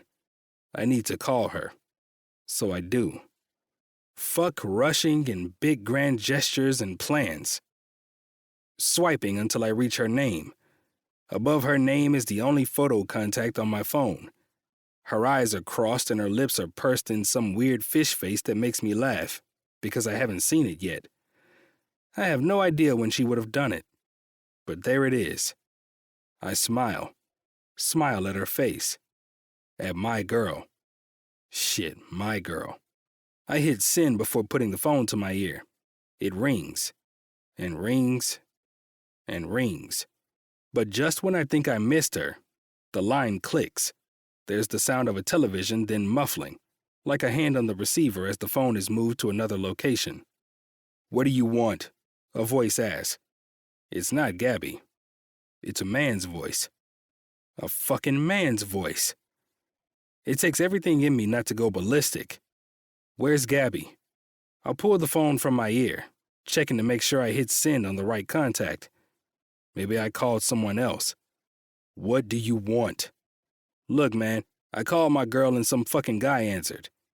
I deserve for you to tell me where the fuck she is, or at the very least who the fuck you are. This is Luke. Luke. Cassie's fiancé? Ben's friend? Why are you answering Gabby's phone? Why are you calling her? This guy is still a fucking dick. Is she at your place? Yes. We're both silent. He's clearly waiting for me to say more. I'm waiting for him to explain why he's answering Gabby's phone. What do you want, Vic? I want to talk to Gabby. Why? This isn't something I want to discuss with a relative stranger. Too bad. What? I said too bad. You get me. Talk to me. What in the actual fuck? Man, I don't know you, and you don't know me, but I'm pretty sure you can get why it would not be great for me to call my girl and another man answer. There's silence for a few moments before he speaks. Is she your girl? What? I said, is she your girl? I don't answer. Are you deaf, man? You know sure as fuck she's my girl. I really don't like this guy. Do I? I don't like games, man. She's sitting in my living room, eating from a 5-gallon tub of cheese balls and watching Titanic with my girl. This sounds like a very normal Gabby thing to do. Maybe he doesn't actually know his fiancé's best friend that well. Maybe. And she's crying. That shuts up my train of thought. And it's not because of the movie. What happened? Is Nico okay? Gino? Sammy? Did something happen to her sister or her brothers? Aren't you like a doctor or something? Yes. Has something happened where someone needs medical attention? Didn't you have to go to a lot of schooling? Where the fuck is he going with this? Yes. So you're telling me a mechanic is smarter than an ER doctor? Look, man, I don't know what game you're playing, but I'm not having fun. What is going on with Gabby? He's silent for a few moments. Long moments. And I wonder what the fuck he's thinking. I like to read people, but that's near impossible through a phone. You really are clueless, aren't you? About what? Holy shit, you are, aren't you? You're both completely clueless. He's laughing now, like something about this whole situation is humorous. I disagree completely. Man, if you don't, she's crying over you. That silences me. That definitely silences me. It also adds a rock to the pile in my gut. What do you mean she's crying over me? You two ended things? I mean, shit, I fucked up. Fuck, unintentionally. And then he laughs. The man laughs. He laughs like the thought of my girl sitting on his couch eating cheese balls and crying while watching Titanic is funny.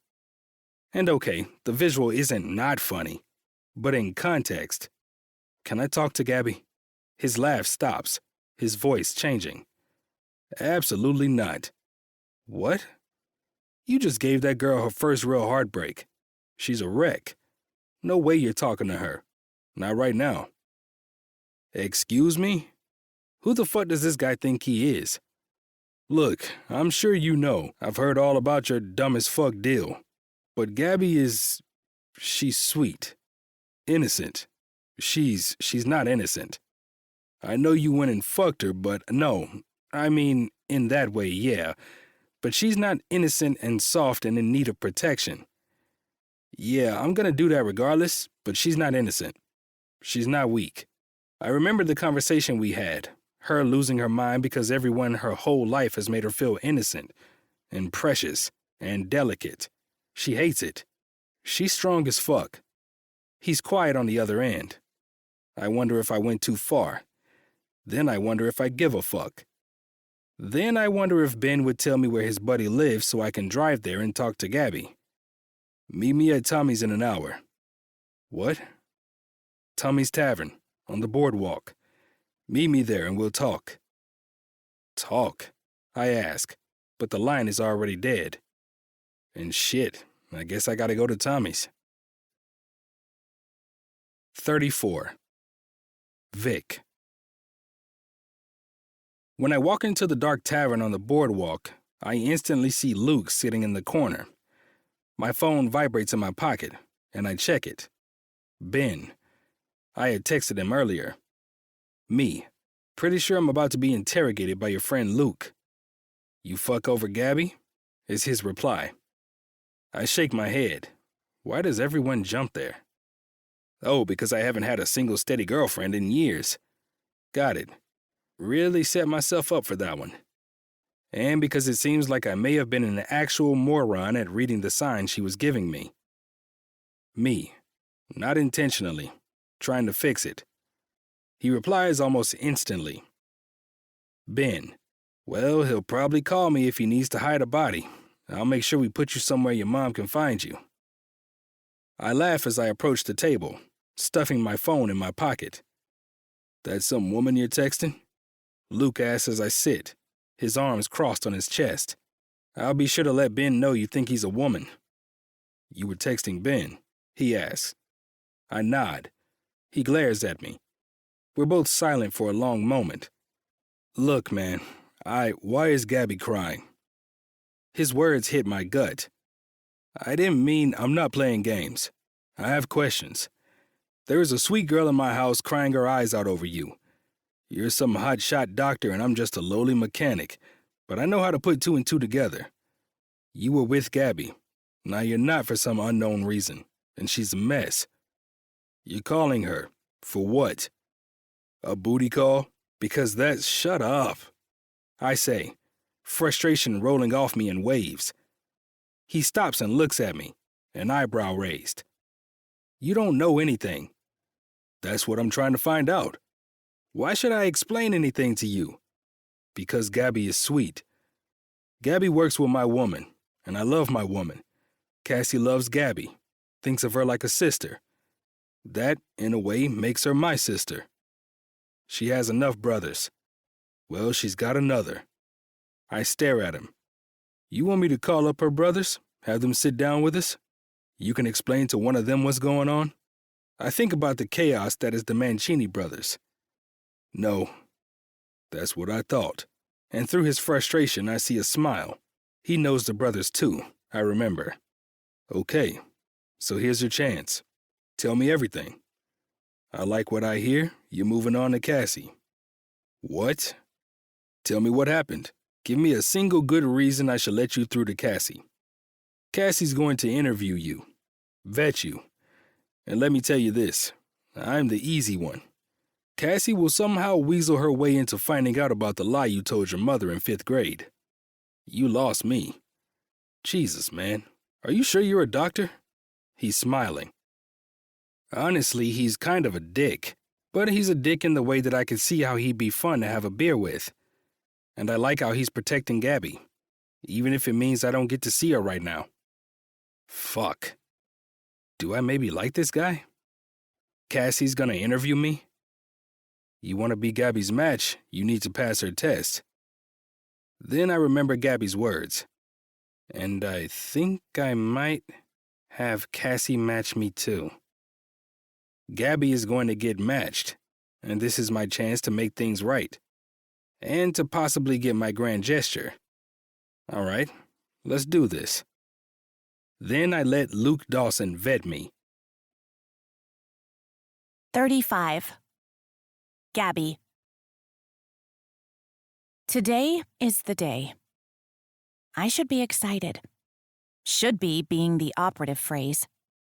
Instead, I'm anxious and nauseous, overthinking every single moment. I miss the quiet that I've only felt a handful of times, all of which were with the same person. Sunday, Vic and I had sex for the first time.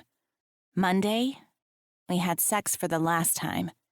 Tuesday, I spent the day crying at Cassie's.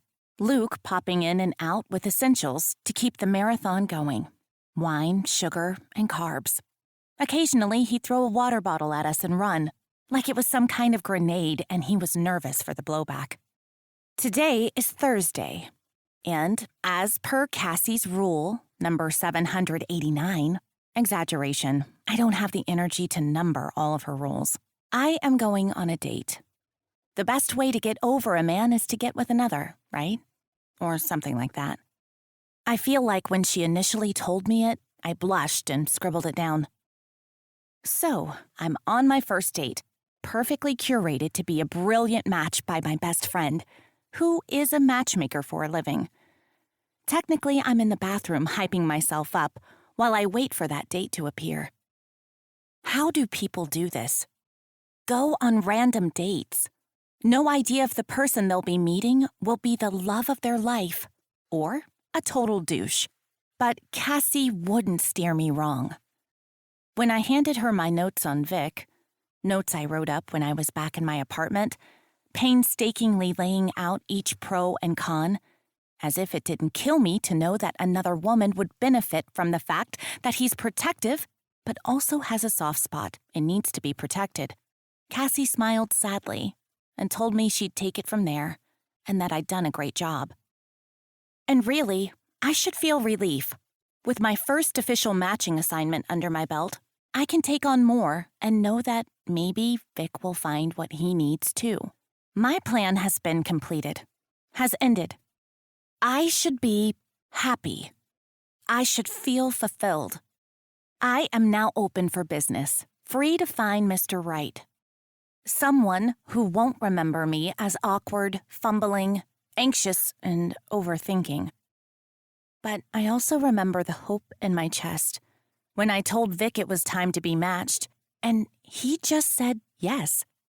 Didn't fight me, didn't try to stop me. I keep reminding myself that Luke did. When Cassie told Luke their arrangement was over, he fought for her. He broke into the office and got mad. He never stopped believing that they would be more, that they would be everything. I want that. You deserve that, I tell myself. You could have had that. A smaller, quieter voice whispers. Could I? Could I have had that with Vic if I were open and honest from the beginning? Honest about what I wanted, or at least when that changed. If I'd been honest about ending our arrangement instead of setting him up to answer, like Cassie said. I didn't mean to play games, but I shake my head, curls bouncing in the mirror of the women's restroom as I do. That doesn't matter. None of it matters. In fact, all that matters is going back to that table and waiting for my match. The match Cassie promised me up and down she was sure would be perfect. The start of something beautiful. Romance book worthy, Gabs. And if Cassie says this date is perfect for me, it must be, right? So I nod at myself, inspecting the light pink lipstick once more before straightening the tight red dress and heading out to the table to wait for my dream man. Except when I get to the table that Maria sat me at when I arrived, there's someone already sitting there. Across from the seat I placed my purse on before heading to the bathroom. I know this person. I know him well. Vic. Vic is sitting at the table with a big shit-eating grin, eyes locked to mine. That's actually a lie. His eyes lock to mine, then travel down my body, scorching a path before they meet my eyes again. I would roll my eyes and call him an idiot or a cliché, but I'm way too shocked to do that right now. What are you doing here? I ask, staring at him. He's decked out in a white shirt, the top few buttons undone, and a black suit jacket, sitting in front of a perfectly laid place setting at a fancy restaurant, with that grin like he has something up his sleeve. It's straight from some kind of early 2000s Jennifer Lopez rom-com movie. Except, I think this is my real life. Probably. This could all be some kind of an elaborate work of imagination. I might be still asleep on Cassie's couch, bright orange cheese dust staining my fingers, my hair slowly becoming one giant mat on top of my head. But I remember brushing out that mat. I remember getting dressed and the nerves that accompanied it. I looked down at my fingers. Not orange. What makes that dust so radioactive anyway? My mind wanders as I stare at him, his white teeth gleaming at me, and reminding me I never asked him if he gets his teeth whitened or if he just has really, really good genetics. God, Gabby, focus. If there is one moment in your life you should be focusing, it's this one. This is not the time for pondering teeth-whitening regimens or cheeseball dust. Especially when he opens his mouth to speak, words falling out. I'm your match. Those words circle the drain in my mind. I'm your match. I'm your match. I'm your match. I watch them go round and round, slowly getting to the center, my mouth working them, repeating them silently, as I try to figure out what he's saying, to decode his words. He waits. Ding. Match. I'm here to be matched. He's my match? There's no way. Match? But Cassie? Cassie set it up. No way, Cassie wouldn't talk to you. She saw me have a full-on meltdown and thinks you're a giant jerk. Girl code and all. If a man makes your best friend rub cheese dust into your couch while letting her hair turn into one giant mat, you hate them for life. He ignores the important part of what I'm saying. Cheese dust? It's a long story, one I don't really want to relive. But at this rate, I will nightly. He laughs. He is not allowed to laugh. You're not allowed to laugh. Why? He's smiling. That happy smile. The one he gives me when my mind is reeling and I can't catch up to it. Because my life is in chaos. I'm supposed to go on a date. You can't be... I'm your date, Gabby. But Cassie... I spoke with Luke, who cleared my talking with Cassie. You talked to Luke? He's very protective of you. A mixture of warmth and annoyance runs through me. Warmth because I love Luke. Annoyed because I need another brother? Like I need to break my wrist again and meet a sexy doctor who will break my heart at no true fault of his own. Okay, so you talked to Luke and he, what? Vetted you? Vic nods. And once he did that, he let you talk to Cassie? Honestly, that sounds on brand for Luke. Why did you talk with Cassie? Because if I found out you were going on a date with any man other than myself, I would have gone fucking feral, Gabrielle. My eyes widen. Oh, it's the only thing that comes to my lips. A million words come to my mind, but all I can say is, oh. Why am I like this? Yeah, oh. He stares at me, that smile still playing on his face. But his eyes are serious. He's saying something. I just can't quite. But what, kitten? His words are soft, and they run through me, familiar and warm. And I've missed that sound so much. It's been 3 days. It shouldn't be like this. It was never supposed to be like this. It was supposed to be easy, fun. It was supposed to be losing my virginity, learning about myself. A couple of nights together. And it turned into thinking about him every waking moment and building some abstract future in my mind I had no place to build. It became spending nights together and sleeping better with the weight of his arm on me. It became confidence and freedom. It became him researching the dumb shit I wonder, not thinking I was crazy for wondering it. It became him sticking up for me to my insane family.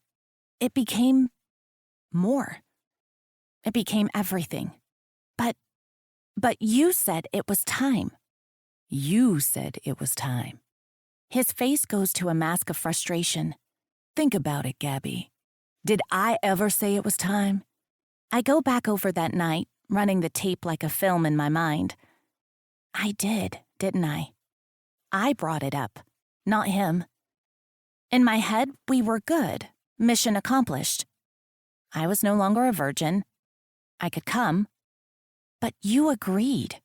He waits, pausing the same way I do sometimes when I'm sifting through my thoughts, trying to decide how to phrase something.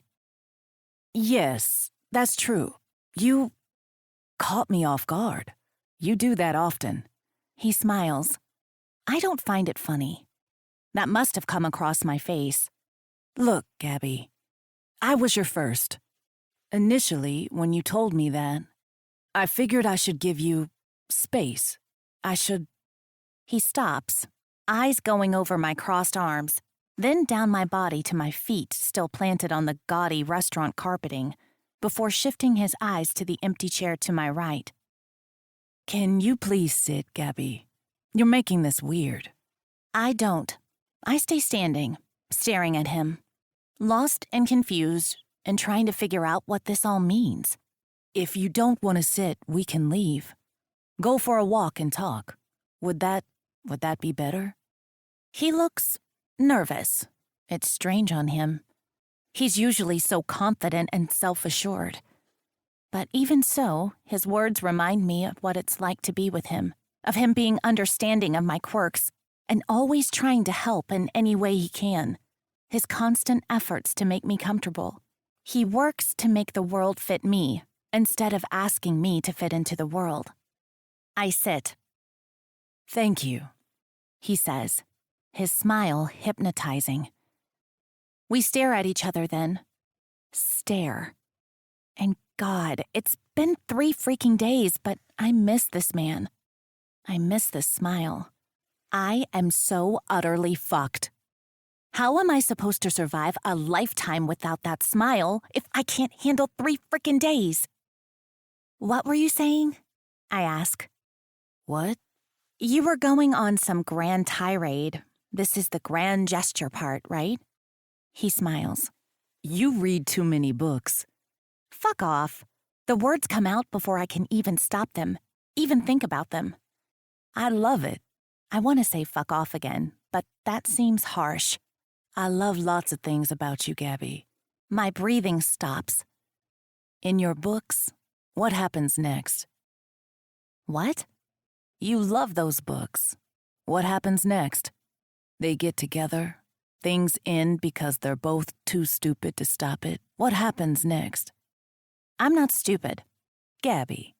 I'm protecting myself. Kitten. This time, his words are softer, sadder. You could break me into 1,000,000 pieces, Vic. What happens next, Gabby? His words are pushy, but not angry, like he's trying to get me where he wants me. Things end. And then? I sigh. He's going to make me keep doing this until he makes his point. And then one of them realizes what a shitty idea that was. And then?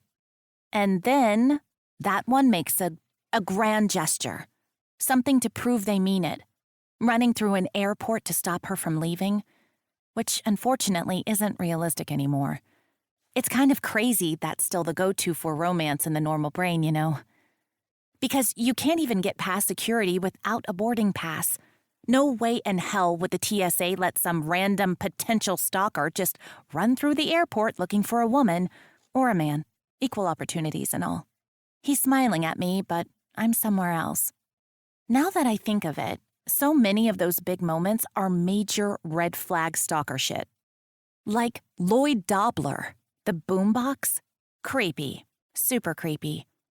If a man came to my apartment holding a boombox in the middle of the night, first off, my neighbors would call the cops.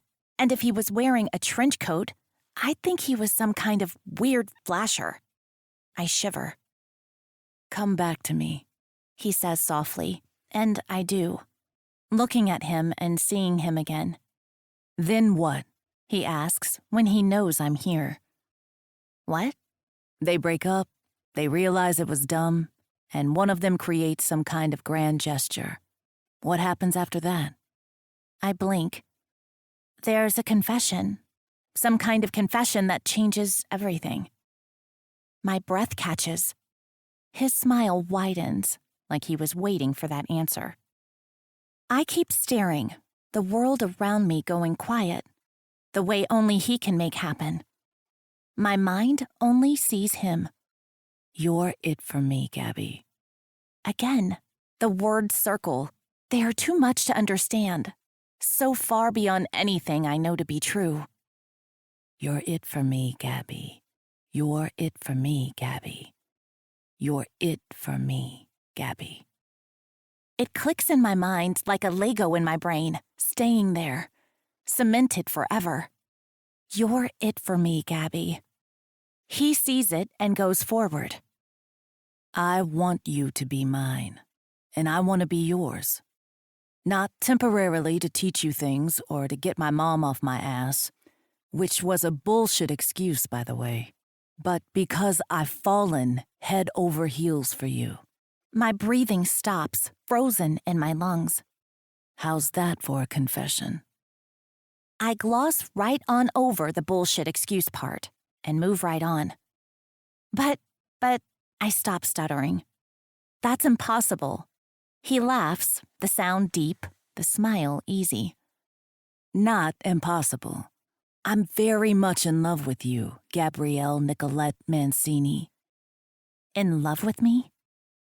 The world swirls around me, a confusion of colors and noises and feelings, and I'm overwhelmed.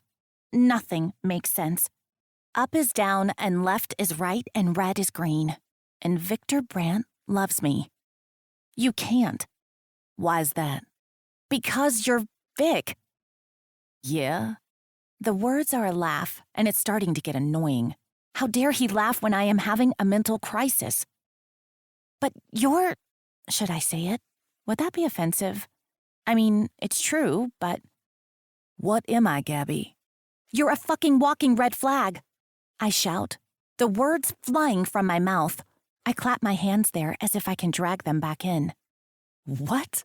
He says, the smile on his face telling me he finds this entertaining. Me entertaining, I suppose. I stare. I ponder for a moment how to put it. But the reality is my filter is already in shreds. There is no chance I'm holding this back, no matter how much I would love to. It's a crumbled mess on the ground right alongside my dignity. You're a red flag. Everything about you screams red flag, Vic. He sits back with that stupid cocky smile, red flag, and crosses his arms on his chest like he knows he's going to come out on top regardless of what I say. Red flag? Like what? Well, you're classically handsome for one, and you know it. The whole tall, dark, and handsome thing is basically the ultimate red flag. Cocky smile. Lord. Except for being blonde, everyone knows that tall, dark, and handsome is the biggest red flag. No one person can handle the responsibility of being all three. Would you rather I be short, pale, and ugly? He's got me there. I move on without commentary. And you get weird when I wear what I want out. You're gorgeous, Gabby. Men are pigs. I want to keep you safe. You're also mine. His eyes dip down my body, X-ray vision burning my curves through the table. We'll talk about what you're wearing to meet who you assumed was a stranger later. A thrill runs through me. Stop it, body. Stop. I move on down my list. You don't like dogs, I say. It feels dumb, an excuse, which I suppose it is. I'm allergic. Good answer. Too good. How is he answering all of these questions right?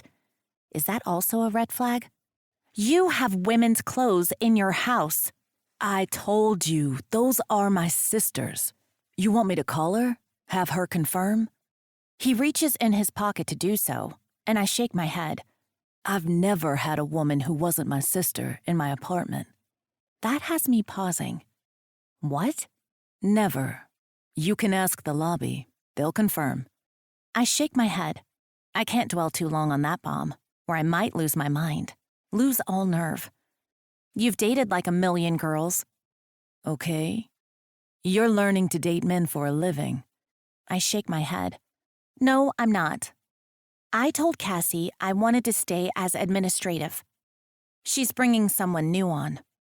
After that disastrous co-interview and then my clear inability to date someone without getting attached, I decided I like the role I'm in now. Vic smiles a triumphant smile I've never seen before. And shit, I hate that I like it. Like that's something I did, a decision I made him smile like that. You're mean to your mom. That's a big red flag. Huge. When? He says the words instantly, his brow furrowing in confusion. You said she's crazy and annoying. She is. I roll my eyes. That's mean. You're mean to your mom. You said the same thing about your own mother. Your entire family, actually. Valid.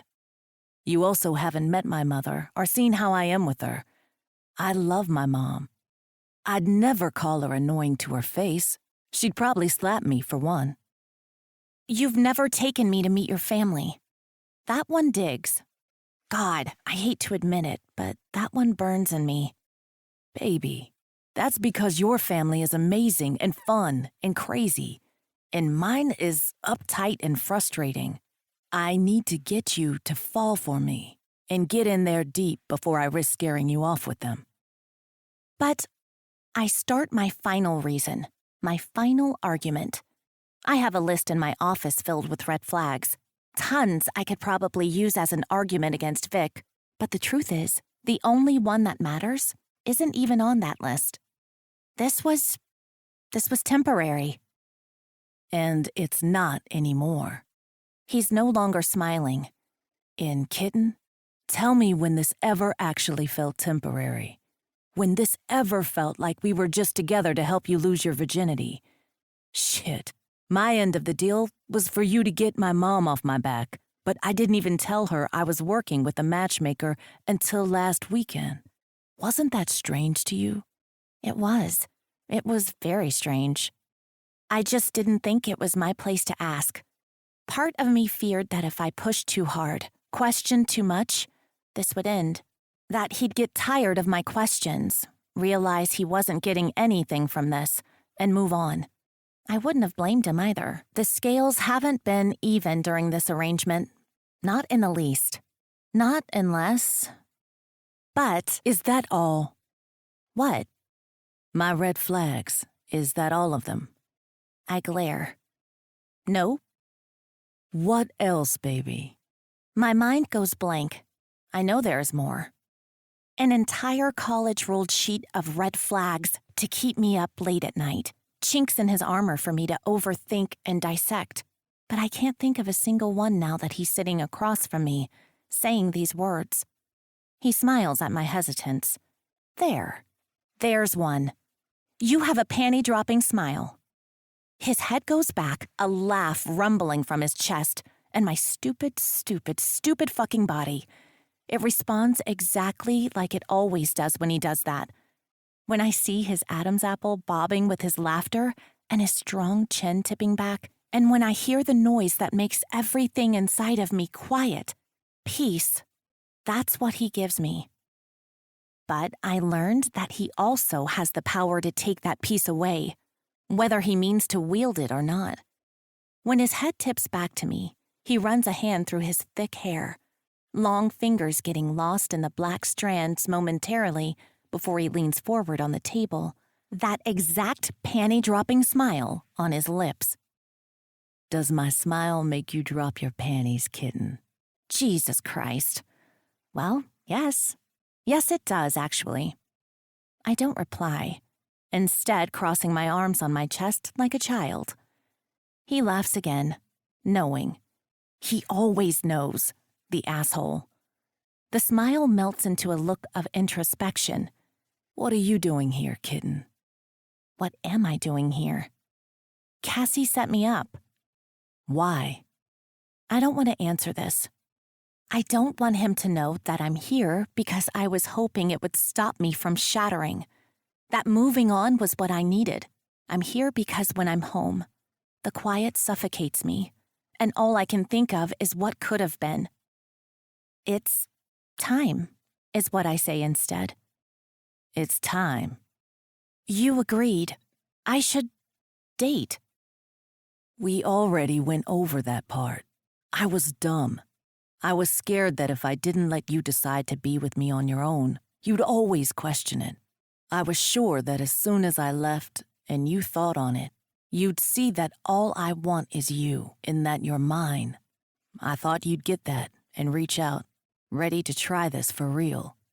I should have known better than to expect you to come to me first. My nose wrinkles in confusion. You're stubborn, kitten. You're also protective of yourself and your pride.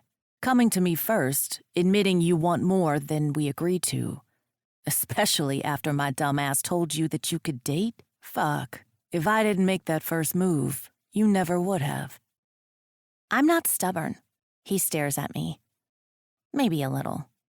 That aside, what are you doing here, Gabby? I told you Cassie set me. How long have you been working for Cassie? About 2 years. In those 2 years, has she ever set you up? I stare at him. Have you been single in those 2 years? The entirety of them, I don't say. Has she ever made it seem like she would frown upon it if you wanted to get matched? Or that she couldn't do it for you? Quite the opposite. My mind flashes over the dozens of times she dropped hints, new clients she thought would be a good match for me. Quiet moments where we were together when she'd tell me to let her know when it was time. Why now, Gabby? I don't answer. Why now? His voice is firmer, more insistent, but I continue to stare at him. Which version do I tell him? The version I've been telling myself for days? The reason I told Cassie? Or do I tell him the truth about why I finally gave in, finally asked for her to match me, and why I insisted on it happening as soon as possible? I'm not a virgin. I go with the easy answer, eyes drifting left to right as I do, to see if anyone can hear. The restaurant isn't loud, but everyone nearby is too engrossed in their own conversations to worry about ours. He looks at me, one thick eyebrow raised. Shit. He's not buying it. I need to sell it better then. I didn't want her to match me and get it right the first time. Still nothing. I was a virgin. I didn't want whoever I end up with to remember me like that. Nervous and awkward and no idea what I'm doing. Whoever I end up with, I don't want them remembering me like that. He's staring at me still, with a small smile. Cassie's good at her job, gets it right a lot of the time. We're friends. She'd work hard to make sure whoever she picks is a good match. Okay. So if he was a match, I wanted to be free of that burden. Not to mention, I have brothers. I've heard them talking. They don't mess with virgins. Too clingy. They expect more. Too much. Part of me was afraid that if I asked Vic for more, that's how I'd seem. I want you clingy. What? I want you clingy. He repeats slower this time. I want you to expect too much. I want you to expect everything. Vic, I'm your match, Gabby. What? Cassie interviewed me. I'm silent, confused and silent, and deep in there is a tiny kernel of something beautiful and fragile. Hope. What? She called it untraditional. No dates because she said that would be weird, you being mine and all. 2 interviews instead. I mouth the word, what? I am so confused. More confused than normal, which says a lot because I'm pretty much always in some state of confusion. The first interview was with Luke. Luke? Now that shocks me. Yeah, I called you on Tuesday. Tuesday? I sound like a parrot. He gives me the smile. Confusion kicks up a notch, partly because that smile always makes my mind scramble a bit. Yeah, made the mistake of thinking you'd call me, tell me you were being Gabby, and definitely didn't want to end us. I blink. My belly drops. I was at Cassie's. Crying into a container of cheese balls and watching Titanic. Yeah, I heard. Instantly, my face burns. How did you know that? I told you. Luke interviewed me. My patience snaps. Victor, you need to talk in complete freaking sentences because I have no fucking clue what is going on. He laughs again. It brings me down from the ledge of panic, but it honestly ratchets my annoyance a bit more. Stop interrupting me, and I can. I glare. He smiles. And fuck, but my glare starts to break, drifting into a small smile as well. Shit, the hold that smile has on me. Tell your story. I grumble the words under my breath, but still he hears me. Thank you. I stare, waiting for him to continue. I called you on Tuesday to meet up, to talk. I realized I was an idiot. You're not innocent, but you're not experienced in dating. I work for a matchmaker.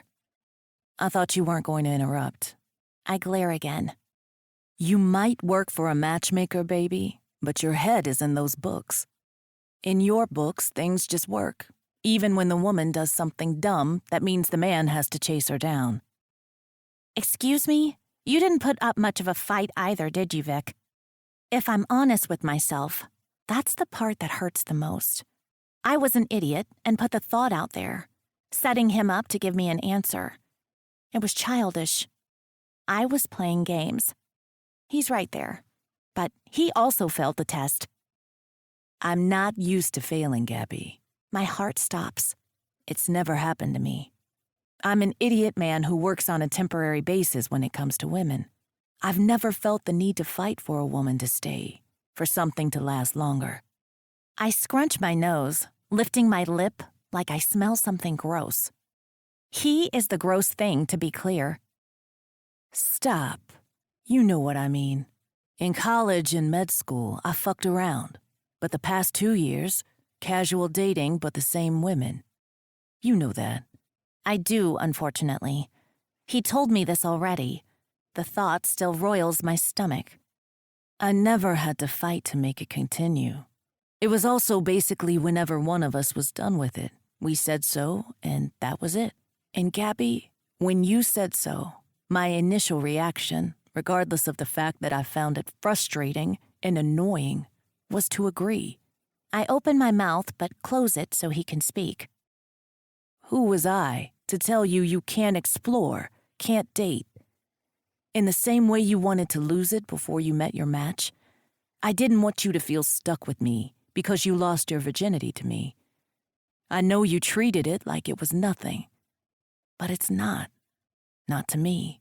In that first time, there was something there. You know it. I know it. I agreed partially because you caught me off guard, but also partly because if you want to go off and date and experience men before you settle down, who the fuck am I to tell you no? You'd be the man who wanted to be with me. I am that man, Gabby. For me, this is it. You can go off and date, but I'll be here, waiting for you. This is it. Get that through your chaotic mind now. As soon as you say yes, it's me and you. Are you proposing? Panic floods me. No, Gabby, he says with a laugh. For one, I want to date you for real for a while. Date and fuck around with you, and have time to introduce you to everyone I've ever met as my girlfriend. Have them feel jealous, but also let those fuckers think on some far-off planet there's a chance if I fuck it up. Then I want to put a ring on your finger and take away that hope. You're fucked up. I'm yours. What's the second part? Your father would kill me and your brothers. I think there's at least 7 people I need to ask for your hand before I can propose. It's going to take at least a century to get them all on my side. I recount my brothers, confused. 7? Luke. I might have won him over, but I'm pretty sure I still need to run any permanent plans by him. That reminds me. What was the interview? When I called your phone, he answered. What? I instantly start to dig in my bag, to pull out my phone and rage on him or Cassie, or possibly both of them, because it's becoming clearer that she had a hand in this ridiculous mess. Stop. Let me at least finish this freaking story. I put my hand back on the table begrudgingly, and he grabs it. Jesus. That jolt of energy. It burns from his hand to mine, up my arm. How could I ever, for a moment, have thought another man could do that to me? He just smiles. God damn it, he feels it too. Is that good or bad? I called your phone. Luke answered, was mad at me, said I broke your heart. That's true, but not fair. I broke my own heart, in a way. I think about telling him that, but we might be here until midnight if I don't stop interrupting. I had no idea what was going on. I roll my eyes. Stupid man. Yeah, I get it. Trust me, your boss reamed me good. That's both funny and heartwarming to me. I told him I needed to talk to you, and he said I needed to talk to him first. I met him for dinner, and we talked. He yelled at me. I explained I was an idiot. I thought that would be it, that once I explained myself to Luke, I could go talk to you. But apparently your friends gatekeep you like crazy. Once Luke okayed it, I had to go meet with Cassie. Wednesday night. I was her date. My mind wanders over her schedule in the random name that popped up that I didn't recognize and definitely didn't schedule. She told me he was a last-minute addition. A friend of a friend. Like a Luke situation? I'd asked, referring to the fact that Luke bypassed our screening process since his sister was a friend of a previous client. She'd smiled huge, like I had told a funny joke. Yeah, something like that. I was too far into my own head to notice the sarcasm. Shit. Yeah, that was me, kitten. He sees the recognition in my face. I met with her, we talked. She asked me more questions than they asked when I was interviewed to be a damn doctor. I blink. Cassie interviewed you? You have good friends, Gabby. Annoying, but good. I blink again. Luke was my first interview. I had to pass that in order to talk to Cassie. Cassie was harder to impress. I needed to get past her in order to meet with you. She made me realize what a moron I'd been. My head is spinning.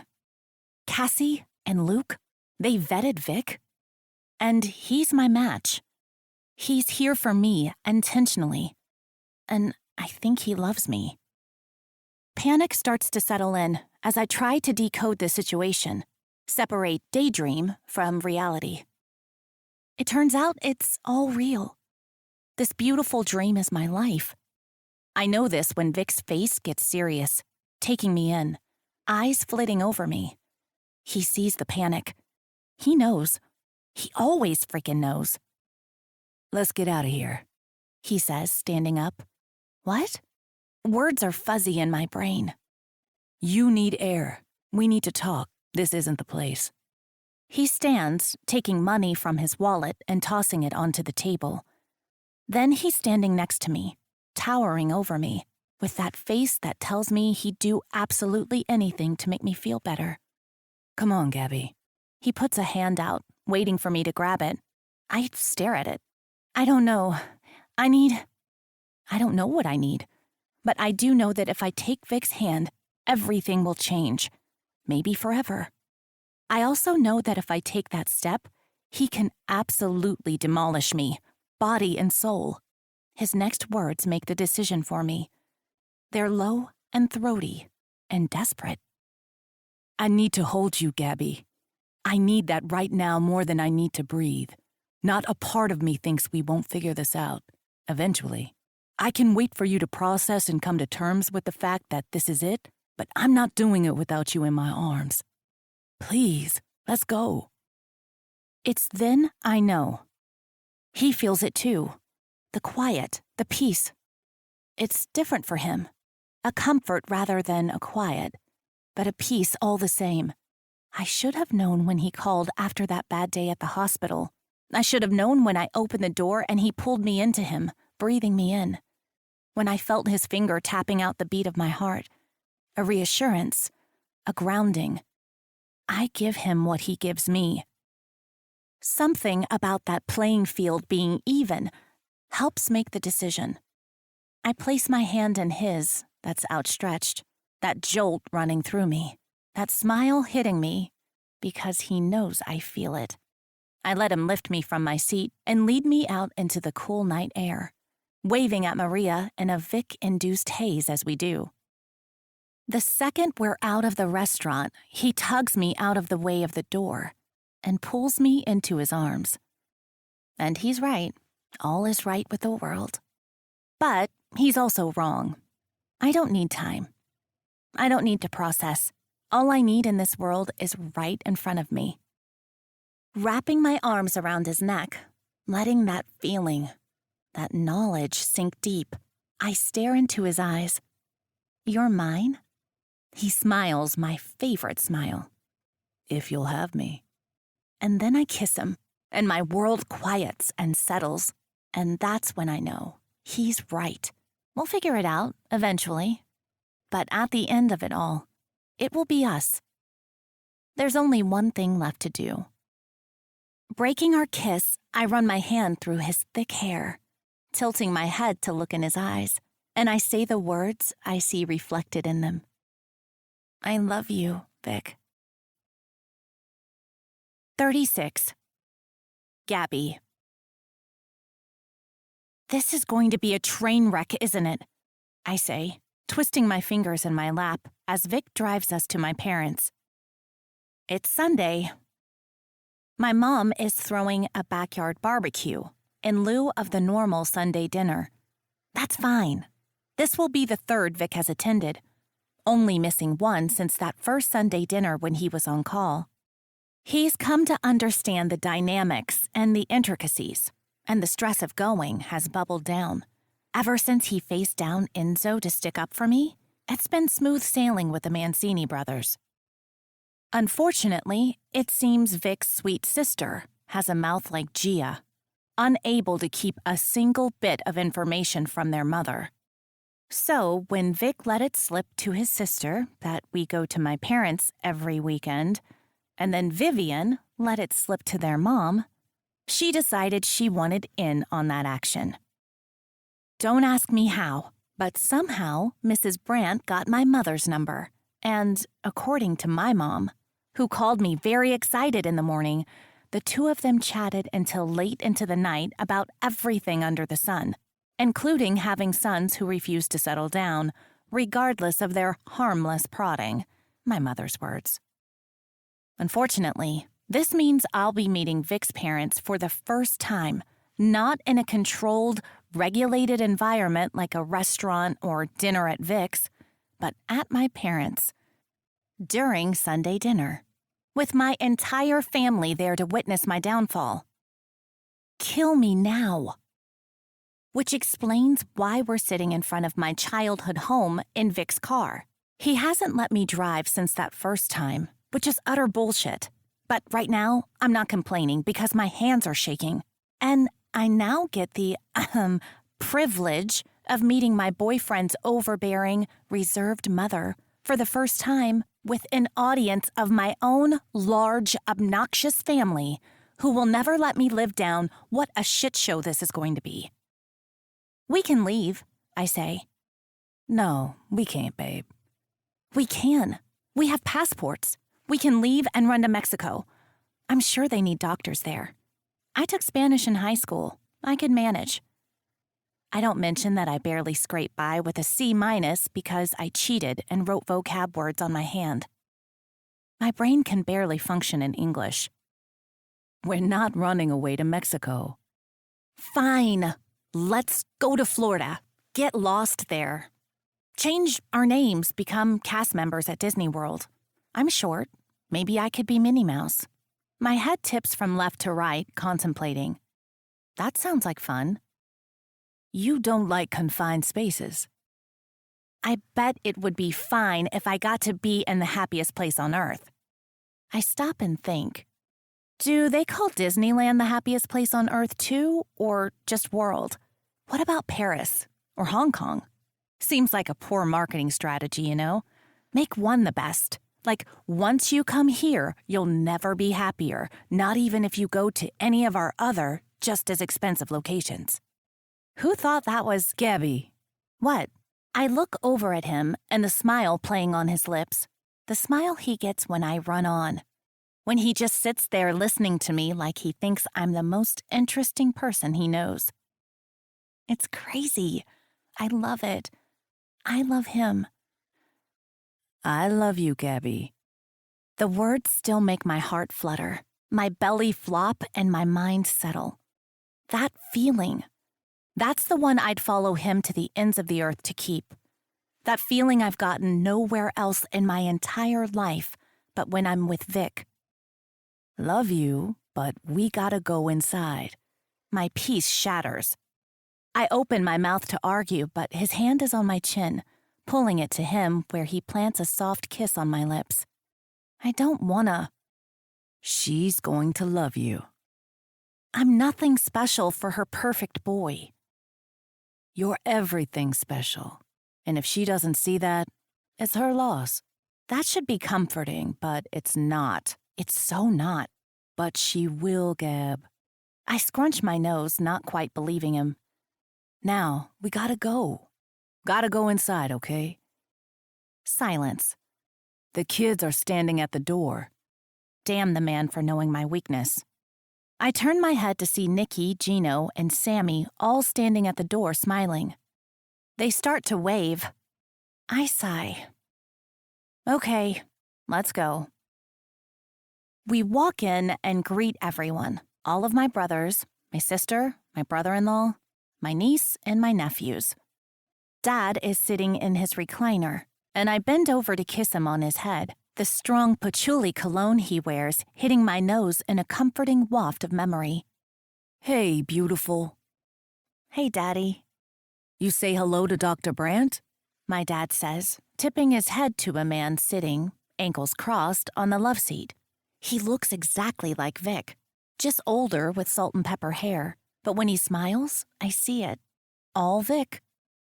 Hello, Dr. Brandt. How are you? It's so nice to meet you. Vic's told me all about you. I start rambling, but his dad just laughs, head tipping back just like Vic's does. You're right, Vincent. She's a rambler.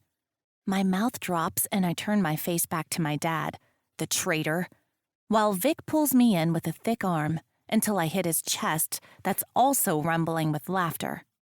My brothers are also chiming in. I hate it here. But gorgeous, Victor. You were right, he says, smiling once the laughter settles.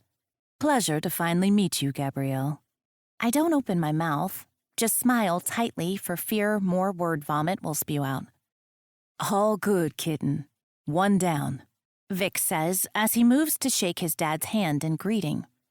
Your mom and Vic's ma are on the back deck, my dad says. I want to barf. Nice lady. Think we scared her off, all the chaos. Ma took her out back to set up the table. Well, at least when I go out there won't be many witnesses to my ultimate downfall. Vic told me his dad would be easy. His mom? She told me to send you and Vic out as soon as you got here. Hey, son, my dad says, sitting up with a grunt and reaching out to greet Vic. Vic shakes his hand and my dad smiles. That smile that tells me he squeezed every drop of blood from Vic's hand, and he's proud of it. Dad, he's a doctor. Please stop that. Man can handle a bit of a squeeze, right, Vic? I roll my eyes, but Vic just laughs. No one makes the mistake of calling me annoying in front of him anymore. But to my horror, Vic has been ushered in by my brothers and Dad to poke fun at and irritate me. Lovely. Come on, let's get this over with, I say with a mumble, low enough so only Vic can hear. Eyes to the deck where I can see an enormous table, and my mom fluttering over a smaller table, groaning with food. Good luck, I hear Gia say from behind me. I look at her with a glare and flip her off, making Dom and Gio laugh when they see it. Don't let Bruiser out, my dad shouts, and I close the doors on the snuggly lab Dom just bought Sammy as a birthday gift before he can make a break for the food. Hey, Mom, I say as we step out onto the deck. The weather is warm, late spring in full force. Gabrielle, my gorgeous girl, about time you finally got here. Poor Mrs. Brandt has had to deal with your brothers and your cranky father. I had to bring her out here to get some fresh air and away from them. It takes everything in me not to remind her she is the ringleader of the crazy. Vic, darling, how was the drive? Tell me you didn't let Gabs drive again. I told her father we needed to have someone outside the family teach her how to drive. But no, he never listens to me when it comes to his baby girl, does he, Gabby? He had to teach her. Heavy foot on the brake, way too fast. Reckless, I tell you. She turns to who I can only assume is Mrs. Brandt. I refuse to get into a car with her. Refuse. Terrifies me. Vic laughs and my mother pulls him in for a kiss on both cheeks. Oh, well, never get into a car with Vic either. Gives me a heart attack, Mrs. Brandt says. Mom, I'm an incredibly safe driver. What about the time you almost killed me? I was 17. So? I'm 34 now. And? I'm literally double the age I was when I perfectly swerved to avoid a deer that had leapt out into the road when I was 17. Honestly, that's kind of impressive. You should have seen it coming. It was night, and it came out of the woods. I'm not having this argument again, Victor. It seems Mrs. Brandt might have more in common with my mother than I thought. Gabrielle, I've heard so much about you, she says, turning to me. Her face goes from stern and annoyed to pleasant and enjoyable. Hi, Mrs. Brandt. It's wonderful to meet you. Oh, no. Call me Vera. I hesitate. This feels like a trap. Or Mom. Yes, let's do Mom, my mother says. Vic, you call me Mom from now on, too. Oh, no. No. This is too much. Way too soon. They are going to scare off this perfect man. Cassie has told me all about this, about expecting too much too soon and how it screws everything up. While we were waiting for you to arrive, Mrs. Mancini and I were talking about grandbabies. Oh, fuck no. Mom, Vic starts, but I see it already. My mom's eyes have gone gooey and dreamy. Shit.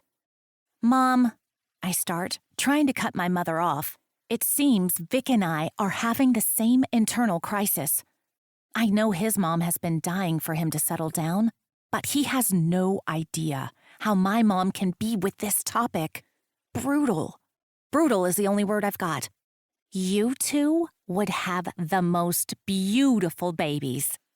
Vic's coloring and Gabrielle's hair? Mrs. Brandt says.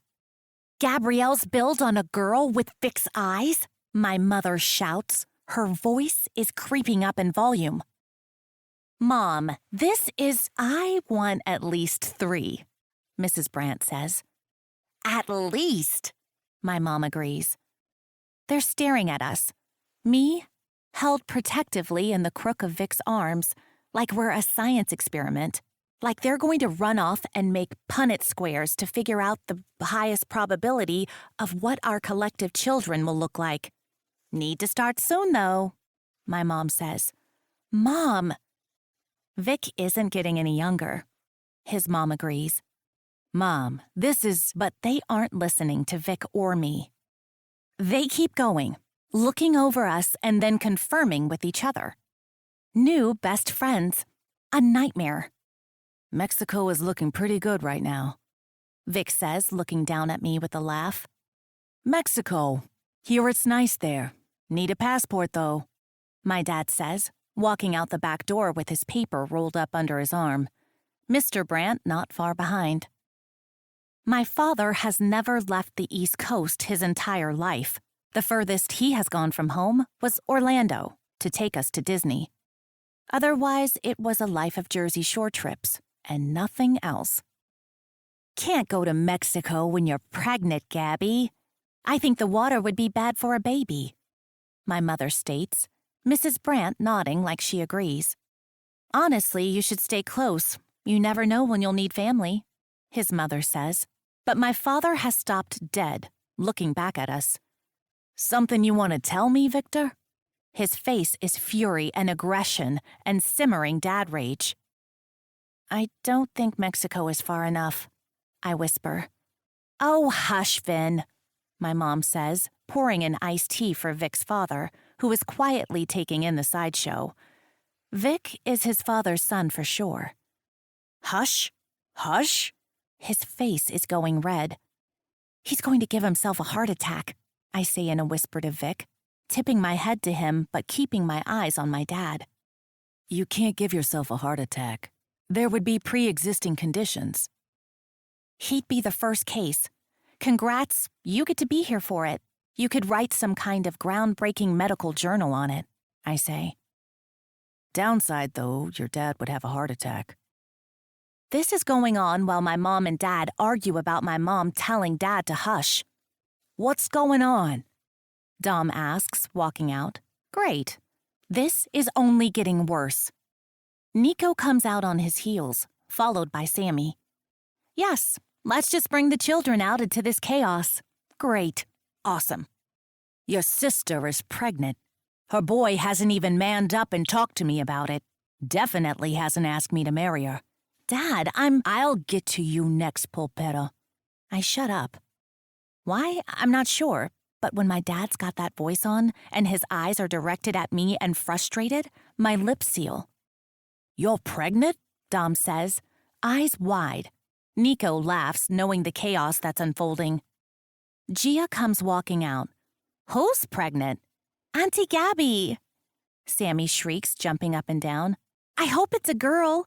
Gia's mouth drops open as she looks at me. I try to shake my head, but before I can, Dario comes out. Did someone just say Gabby's pregnant? Jesus Christ, I say, looking to the sky like it will give me an answer.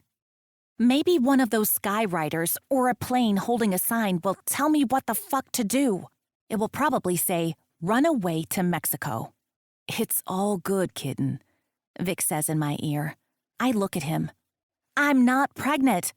Voices around us are yelling, chaos continuing and rising to new levels. And the neighbors are gonna call the cops. All good, babe. We should have gone to Mexico. Ask Cassie for vacation time. We'll go. I melt. We'd have to come back, though. I scrunch my nose. I wouldn't mind, by the way. What? If you were pregnant. I say nothing, that rare shock and quiet coming over me. I'd like to go the traditional order, but you and me? This is it, Gabby. Silence in my mind. But I also think if I knock you up before I put a ring on it, your dad will kill me. Cement blocks, a voice says from behind us.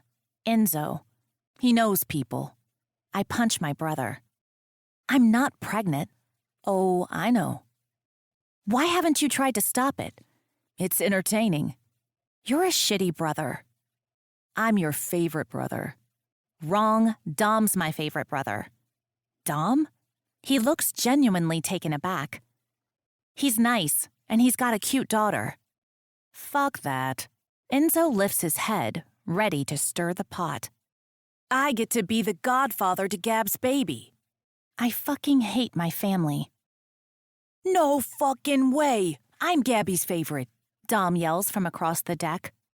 All of you, shut the fuck up, I yell. Everyone listens.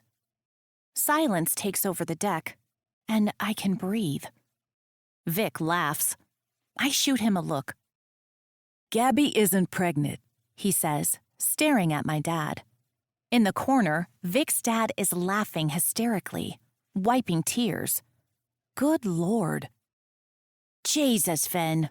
Give us 2 seconds to tell you before you go off the rails, my mother says, and I shoot a look at her now, because she started this chaos. Jem and I were just talking about how much we can't wait for Vic and your daughter to marry and have babies. Jem. Only my mom's closest friends call her that. Is this a good thing or a bad thing? And like always, Vic can read my mind, dipping to my ear as the chaos of my dad arguing with my mom starts again. It's a good thing, kitten. Calm down. All good. This is chaos.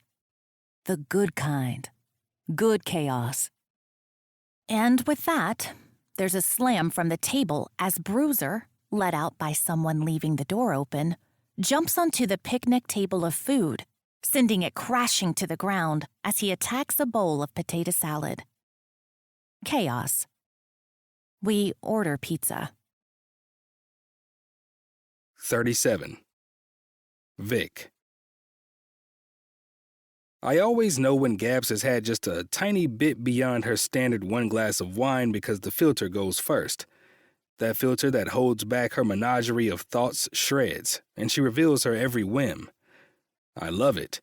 Except, of course, when I'm driving on the parkway and it comes out in a much different way than I'd ever expect. What's squirting? I nearly swerve into the next lane. Jesus, Vic, what the fuck? What did you just say? I look over at her on the passenger seat, her feet up on the dash, her face on me, eyes wide. Stop looking at me. Look at the road, you psycho. I obey, but I have questions. And you say I'm the bad driver. What did you just say, Gabby? She hesitates. I look over at her again. Vic! Did you just ask about squirting? Look at the road and we'll talk. She's sitting up straight now, hand reaching for the wheel like I'm going to kill us both and she can stop it. Still, I put my eyes to the road and say a little prayer that this woman said what I hope she said. Gabby. I said, what is squirting? She's embarrassed now. Shit. I need to play this cool. Don't seem too eager. Gabrielle, what's my rule? She sighs. I can ask questions, but I can't be embarrassed. Questions are healthy. I smile. This is not her first question. Where'd you hear about squirting? She looks from me to the window and I know I'll get my answer. Then in true Gabby fashion, she starts talking. Okay, so I was reading this book, right? And they kept talking about it, talking about squirting. And I thought it was just another way to say wet. Like really, really wet, you know? That happens sometimes. And I guess you could describe it as that. Not what I'd call it, but to each their own. She looks at me for confirmation, and I nod, fighting a smile. Okay, so I kept reading, and then he's really working for it. And he's saying some dirty stuff, you know. She tries to gloss over that one. Like what, kid? Silence. Gabby? Like the kind of stuff you say, she says in an annoyed rush. She rolls her eyes, but her voice gets quiet. The stuff I like. Fuck yeah. My girl loves dirty talk. It's the surefire way to keep her on this planet when I'm fucking her. Got it. Carry on. I say with a smile, flicking my blinker and turning at the exit for Ocean View. You like that, don't you? She says, her voice exasperated. Like what? Making me uncomfortable. I like making you feel a lot of things, kitten. I just find you adorable when you're uncomfortable. Again, she rolls her eyes, and this time I don't hide the smile. Okay, continue your story. Her frustrated sigh comes again, but she hesitates like she doesn't want to keep going. I move my eyes from the road to her, a vague threat. Fine, she says, and my eyes go back to the road. The smile that rarely leaves my lips when I'm with her widens. So, then he's really going at it, you know? No, explain. She looks at me and sees the smirk. Don't be a dick or I'm not finishing my story. I laugh. Fine. So he's doing it, and basically he says there's a gush, and she's screaming apparently, and he's really into it. Any man would be. So that's a thing? Her voice squeaks a bit with her question. Yeah, kid, that's a thing. And it's hot? Her voice has gone low, inquisitive. Shit, I'm going to get hard, aren't I? I've never done it with a woman, but thinking of you doing it? Shit. I move a hand from the steering wheel to readjust myself. Her eyes follow the movement, and I hear her breaths go shallow. Do you know how? She's interested. Fuck. Yes. This is a dream. She is a dream. But also, my manhood has been brought into question. I'm a doctor, I answer. So? So I'm a doctor. I know bodies. You're an ER doctor. You can't do a triple bypass. A triple bypass is very different from squirting, babe. Just because you took an anatomy class, she starts, using my excuse that got us in this position all those months ago. I can make you squirt, Gabby. She stares at me as I put the car in park in the parking garage of her apartment. Her eyes are hot and fuck if we're not trying this. Let's go, Gabby. Once the door is locked behind Gabby, she turns to me with a smile, hands on her hips. So? She says. Good to see she still has that happy, no-filter buzz going. I don't say a word. Instead, I dip, putting a shoulder into her belly and lifting her giggling body, carrying her to her room. Then I toss her onto her bed. Get naked, I say, hands going to my belt. What? You heard me, Gabby. Take your clothes off. I have an assignment. She stares at me with wide eyes for a few moments. There was a time when that face would mean I was tiptoeing into dangerous territory, where I might lose her. Not anymore. It's interesting to see how we've both evolved. Gabby rarely needs my help coming back to Earth anymore. Both of us too in tune with each other. I'm still talkative with her though, just because she really fucking likes it. Instead of losing her, she smiles a cat-like smile and starts to do as I ask, crossing her arms over her front and tugging up her shirt. I follow, removing my clothes with a precision she'll probably mock later. But I'm formulating my plan. When she's naked, she lies back and stares at me with a raised eyebrow, waiting for me to crawl up the bed between her legs. But I don't do as she expects. Instead, I walk around to her nightstand. What are you doing? She looks equal parts confused and paranoid. Which makes sense. This is a drawer filled with sex toys that I still can't figure out if she bought in an effort to make herself come before she met me, or after. Either way, since that first day I discovered them 3 weeks ago, I've been lying in wait to use them. Tonight is the perfect time. Vic? Her eyes are wide as I reach for the handle. She tries to roll, to stop me, but too late. It's open. Inside lies a collection, mostly small vibrators with various purposes I'm happy to try on her later, but there's one that caught my eye instantly. I grab it. Have you ever used this? I ask, pressing the button on the purple G-spot vibrator, bringing it to life. What? I don't know embarrassment, Gabby. Remember? I sit on the edge of the bed next to her and move the vibrator towards her. Her eyes are wide, nervous, and locked to the purple silicone. What are you doing with that? We're going to use this. For what? I love her frantic look that is quickly morphing into something warmer. I take the end of the vibrator that will be inside her in not much time, and start to move it around her nipples, already peaked. Her back moves off the bed at the sensation. Oh, God, she says, a whisper. I'm going to use this to make you squirt, Gabby. Confusion wars with the pleasure on her face. What? Why? I move on to the other nipple, circling it, not quite touching the peak, drawing circles on her skin while she writhes. Because this will make you come. I thought you were going to make me squirt. I want to squirt. Sometimes it's a shock to my system to remember that there was a time when Gabby was shy, a virgin, and never had come before. That time wasn't even that far back, but she's come a long way. I smile, knowing she didn't mean to admit that she wants to come in that way. This is supposed to be some kind of test of my abilities, not her desire. But in a way, it feels like those first times when I needed to get past her barriers and prove that she could do what she saw as the impossible. You need to come first, then you'll come a second time. The second time will be your squirt, kitten, and then you'll come a third time because I'm already hard as fuck just thinking about this. Her eyes move to my hand that strokes my cock, a small suffering squeak coming from her. I start to move the vibrator down her belly.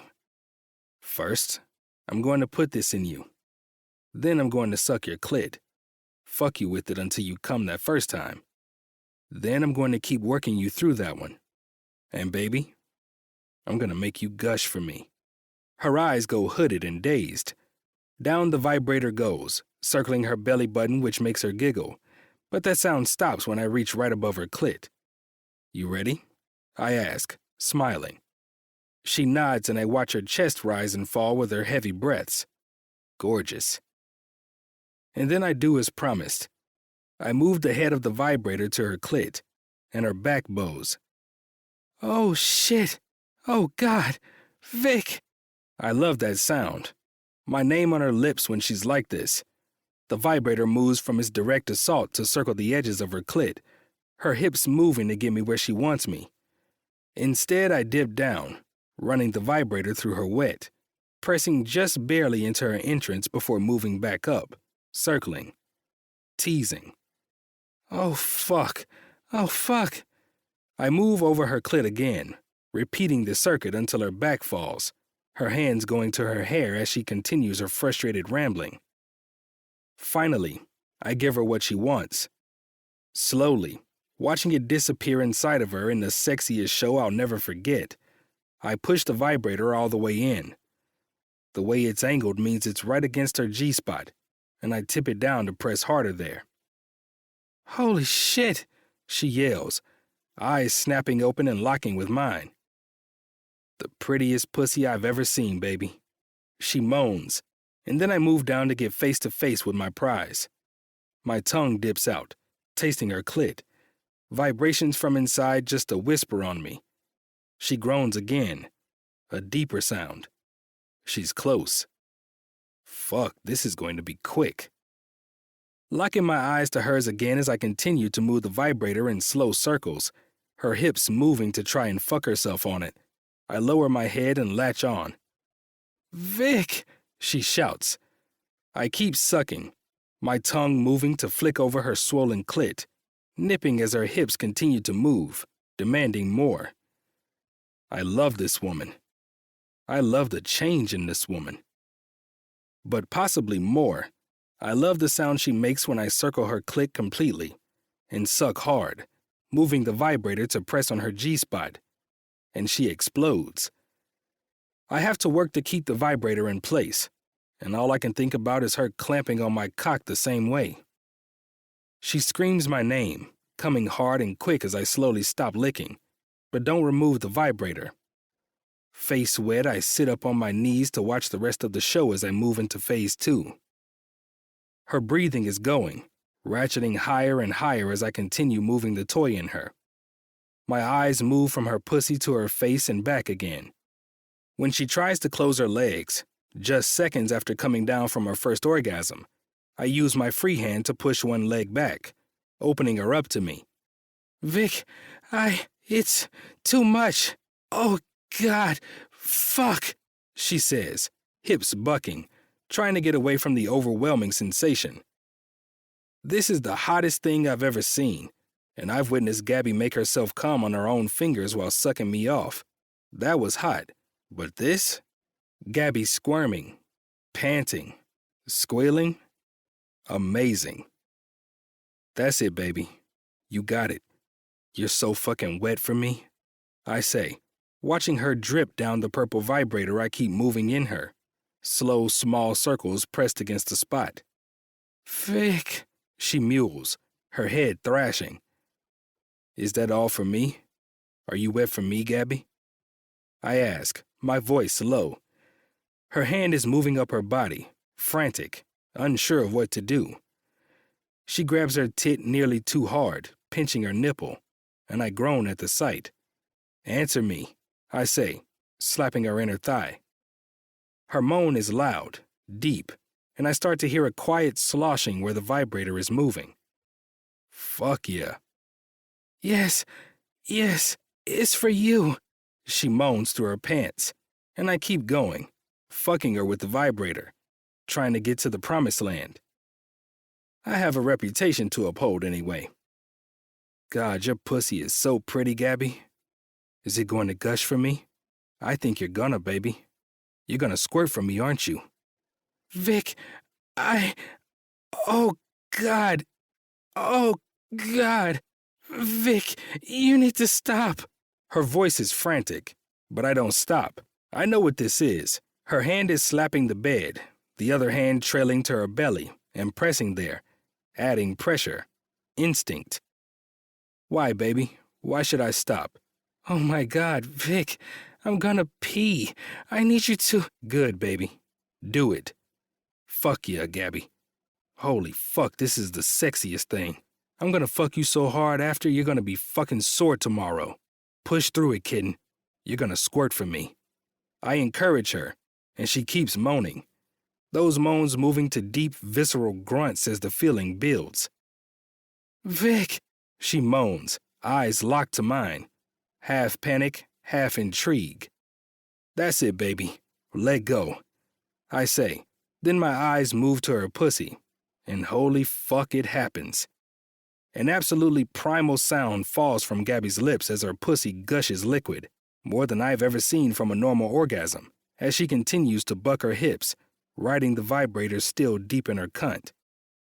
I leave it there, pushing deep and dipping forward, latching my mouth around her clit and swallowing the last of it, glorying in the fact that this just happened, something I will have fucking amazing daydreams about for the rest of my life. When I release her, I instantly move up her body, lining my cock up with her. Her eyes are shut, far off on another planet. Don't leave just yet, baby. I gotta get my fill of you. Her eyes open, glazed with lust and satisfaction as I slide into her. Fucking perfect fit every time. I groan. Never seen a more perfect woman than you. Made for me, Gabrielle. The passion has moved from frantic to somehow sweet as our lazy eyes meet mine. I'm yours, Vic, she says. Yeah, you are, I reply, pumping in as I kiss her. And she is. She always will be. I will spend a lifetime exploring and learning and teaching this woman. Her body, her mind, her soul. And when I move my hand to her clit, rubbing until she comes one last time around me before I pump into her, I know she knows it too. Always, she says. Epilogue. Gabby. 8 years later. Let's go, Antonia. I yell up the stairs to my daughter. We're going to be late for the party. An explosion of pink comes running down the stairs. Are you kidding me? I say, looking her over. Sparkly t-shirt, giant pink tutu that was the piece de resistance of her ballet uniform last month, neon green leggings. Antonia, my girl. In so many ways.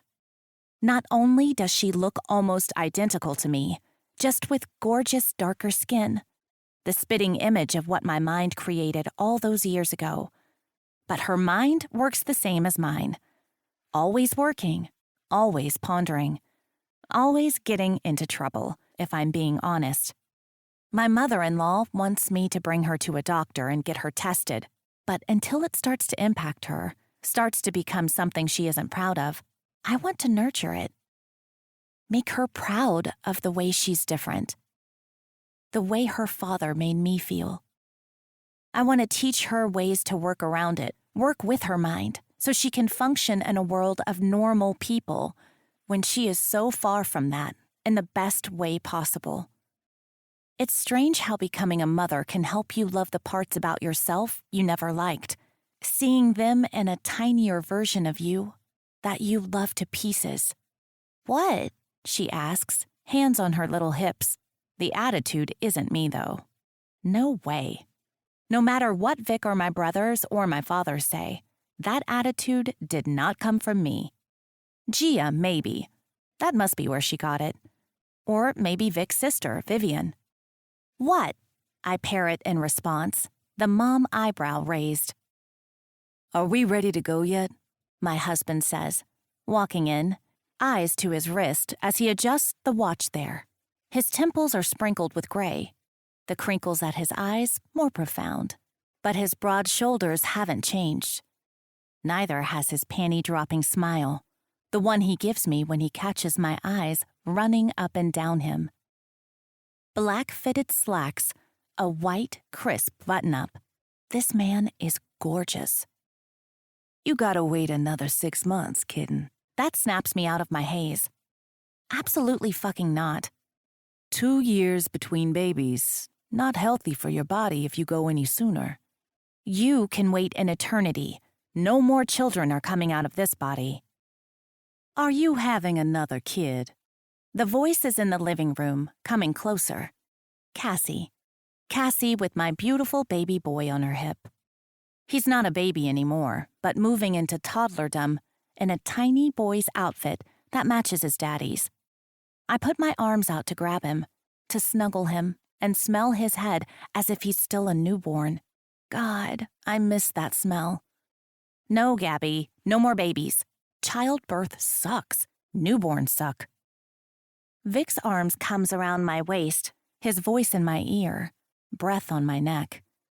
But I love seeing you pregnant, he says, voice low. That doesn't suck. The way Vic dotes on me even more when I'm carrying his child, yeah, that part I like, a lot.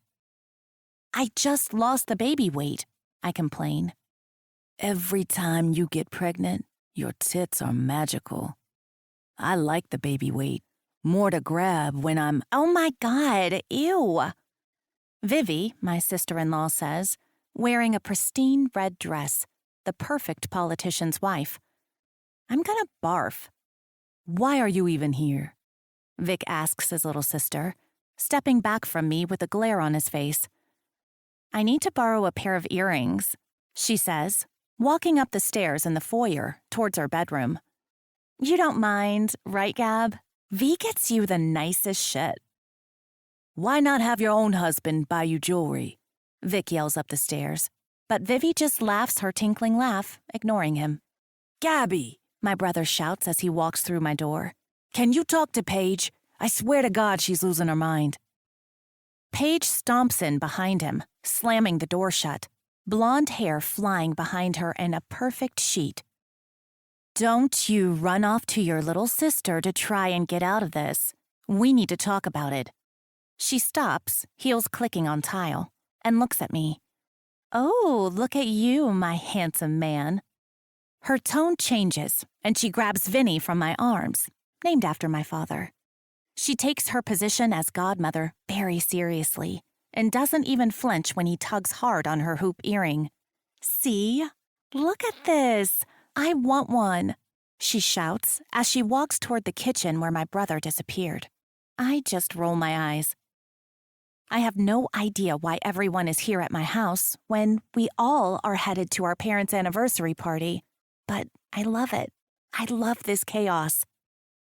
A small, warm hand slips in mine, the other hand going up my wrist.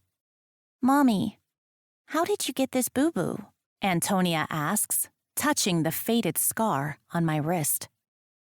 Cassie laughs hysterically as Vic looks on, a smile on his lips. That scar is how I met your father, baby. That's all you have to know. Cassie's list of red flags. Tall, dark, and handsome. Panty-dropping smile. A good dancer. Why can he move that well? He doesn't like his mom. He calls his exes crazy. You never meet his family. He doesn't like dogs. Only jerks don't like dogs. He knows what he's doing in bed way more than any man should. He has women's clothing in his home. He takes calls in another room. He gets mad when you dress hot.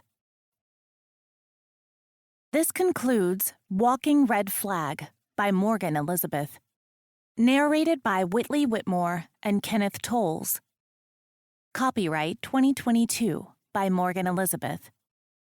This unabridged audiobook is published by arrangement with Morgan Elizabeth and was produced in the year 2023 by Tantor Media Incorporated, a division of Recorded Books, which holds the copyright thereto. Please visit tantor.com for more information on our growing library of unabridged audiobooks. Audible hopes you have enjoyed this program.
Fuck you with it until you come that first time.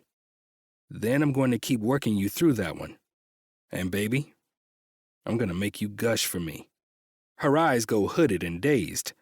Down the vibrator goes, circling her belly button, which makes her giggle. But that sound stops when I reach right above her clit. You ready? I ask, smiling. She nods and I watch her chest rise and fall with her heavy breaths. Gorgeous. And then I do as promised. I move the head of the vibrator to her clit, and her back bows. Oh, shit. Oh, God. Vic. I love that sound. My name on her lips when she's like this. The vibrator moves from its direct assault to circle the edges of her clit, her hips moving to get me where she wants me. Instead, I dip down, running the vibrator through her wet, pressing just barely into her entrance before moving back up, circling, teasing. Oh, fuck. Oh, fuck. I move over her clit again, repeating the circuit until her back falls, her hands going to her hair as she continues her frustrated rambling. Finally, I give her what she wants. Slowly, watching it disappear inside of her in the sexiest show I'll never forget, I push the vibrator all the way in. The way it's angled means it's right against her G-spot, and I tip it down to press harder there. Holy shit, she yells, eyes snapping open and locking with mine. The prettiest pussy I've ever seen, baby. She moans, and then I move down to get face to face with my prize. My tongue dips out, tasting her clit. Vibrations from inside just a whisper on me. She groans again, a deeper sound. She's close. Fuck, this is going to be quick. Locking my eyes to hers again as I continue to move the vibrator in slow circles, her hips moving to try and fuck herself on it. I lower my head and latch on. Vic, she shouts. I keep sucking, my tongue moving to flick over her swollen clit, nipping as her hips continue to move, demanding more. I love this woman. I love the change in this woman. But possibly more, I love the sound she makes when I circle her clit completely and suck hard, moving the vibrator to press on her G-spot, and she explodes. I have to work to keep the vibrator in place, and all I can think about is her clamping on my cock the same way. She screams my name, coming hard and quick as I slowly stop licking, but don't remove the vibrator. Face wet, I sit up on my knees to watch the rest of the show as I move into phase 2. Her breathing is going, ratcheting higher and higher as I continue moving the toy in her. My eyes move from her pussy to her face and back again. When she tries to close her legs, just seconds after coming down from her first orgasm, I use my free hand to push one leg back, opening her up to me. Vic, it's too much. Oh, God, fuck, she says, hips bucking, trying to get away from the overwhelming sensation. This is the hottest thing I've ever seen, and I've witnessed Gabby make herself come on her own fingers while sucking me off.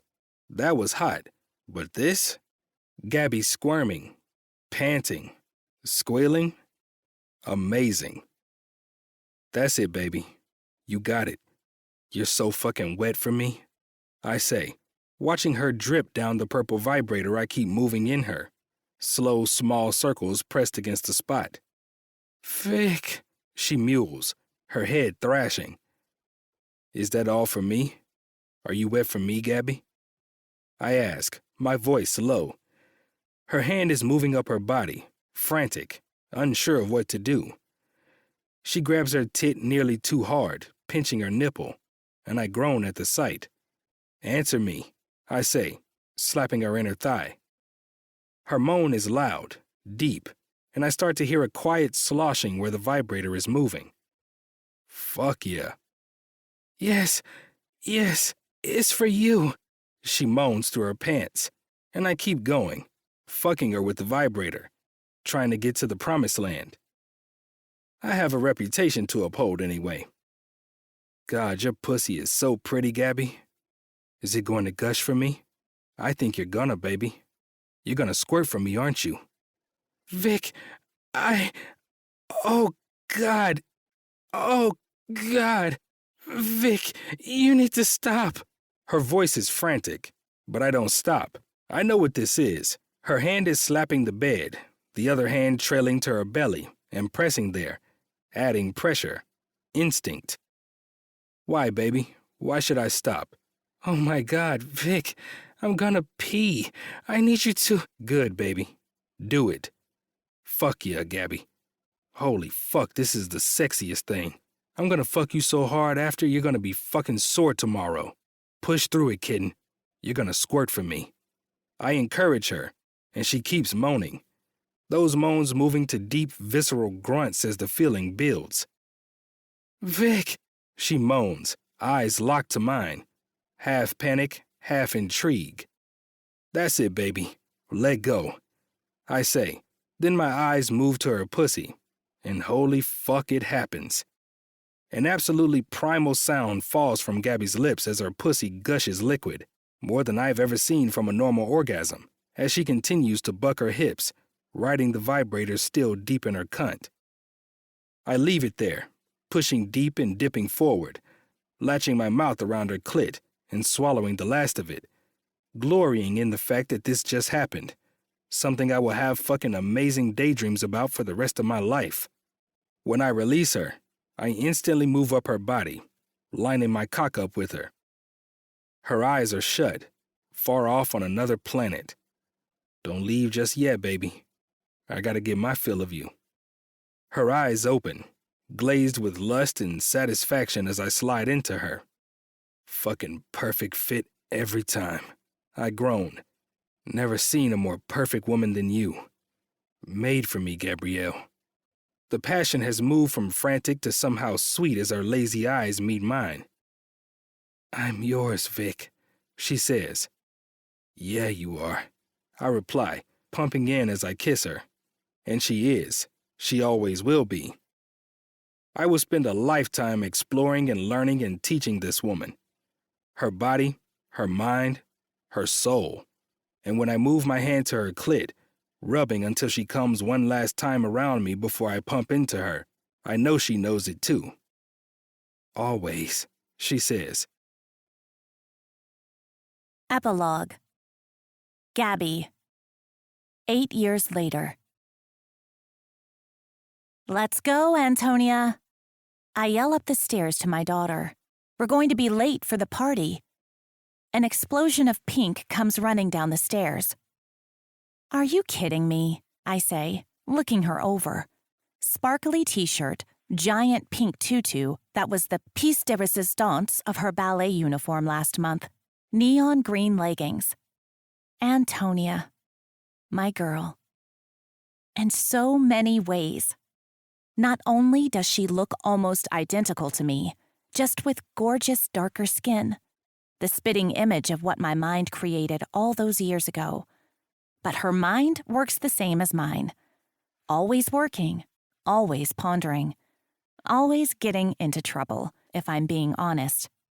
My mother-in-law wants me to bring her to a doctor and get her tested, but until it starts to impact her, starts to become something she isn't proud of, I want to nurture it. Make her proud of the way she's different. The way her father made me feel. I want to teach her ways to work around it, work with her mind, so she can function in a world of normal people when she is so far from that in the best way possible.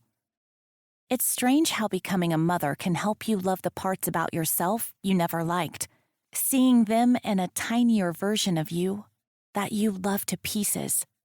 What? She asks, hands on her little hips. The attitude isn't me, though. No way. No matter what Vic or my brothers or my father say, that attitude did not come from me. Gia, maybe. That must be where she got it. Or maybe Vic's sister, Vivian. What? I parrot in response, the mom eyebrow raised. Are we ready to go yet? My husband says, walking in, eyes to his wrist as he adjusts the watch there. His temples are sprinkled with gray, the crinkles at his eyes more profound, but his broad shoulders haven't changed. Neither has his panty-dropping smile, the one he gives me when he catches my eyes running up and down him. Black fitted slacks, a white, crisp button-up. This man is gorgeous. You gotta wait another 6 months, kitten. That snaps me out of my haze. Absolutely fucking not. 2 years between babies. Not healthy for your body if you go any sooner. You can wait an eternity. No more children are coming out of this body. Are you having another kid? The voice is in the living room, coming closer. Cassie. Cassie with my beautiful baby boy on her hip. He's not a baby anymore, but moving into toddlerdom in a tiny boy's outfit that matches his daddy's. I put my arms out to grab him, to snuggle him and smell his head as if he's still a newborn. God, I miss that smell. No, Gabby, no more babies. Childbirth sucks. Newborns suck. Vic's arms comes around my waist, his voice in my ear, breath on my neck. But I love seeing you pregnant, he says, voice low. That doesn't suck. The way Vic dotes on me even more when I'm carrying his child, yeah, that part I like, a lot. I just lost the baby weight, I complain.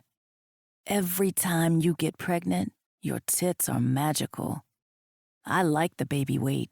More to grab when I'm... Oh my God, ew. Vivi, my sister-in-law says, wearing a pristine red dress, the perfect politician's wife. I'm gonna barf. Why are you even here? Vic asks his little sister, stepping back from me with a glare on his face. I need to borrow a pair of earrings, she says, walking up the stairs in the foyer towards her bedroom. You don't mind, right, Gab? V gets you the nicest shit. Why not have your own husband buy you jewelry?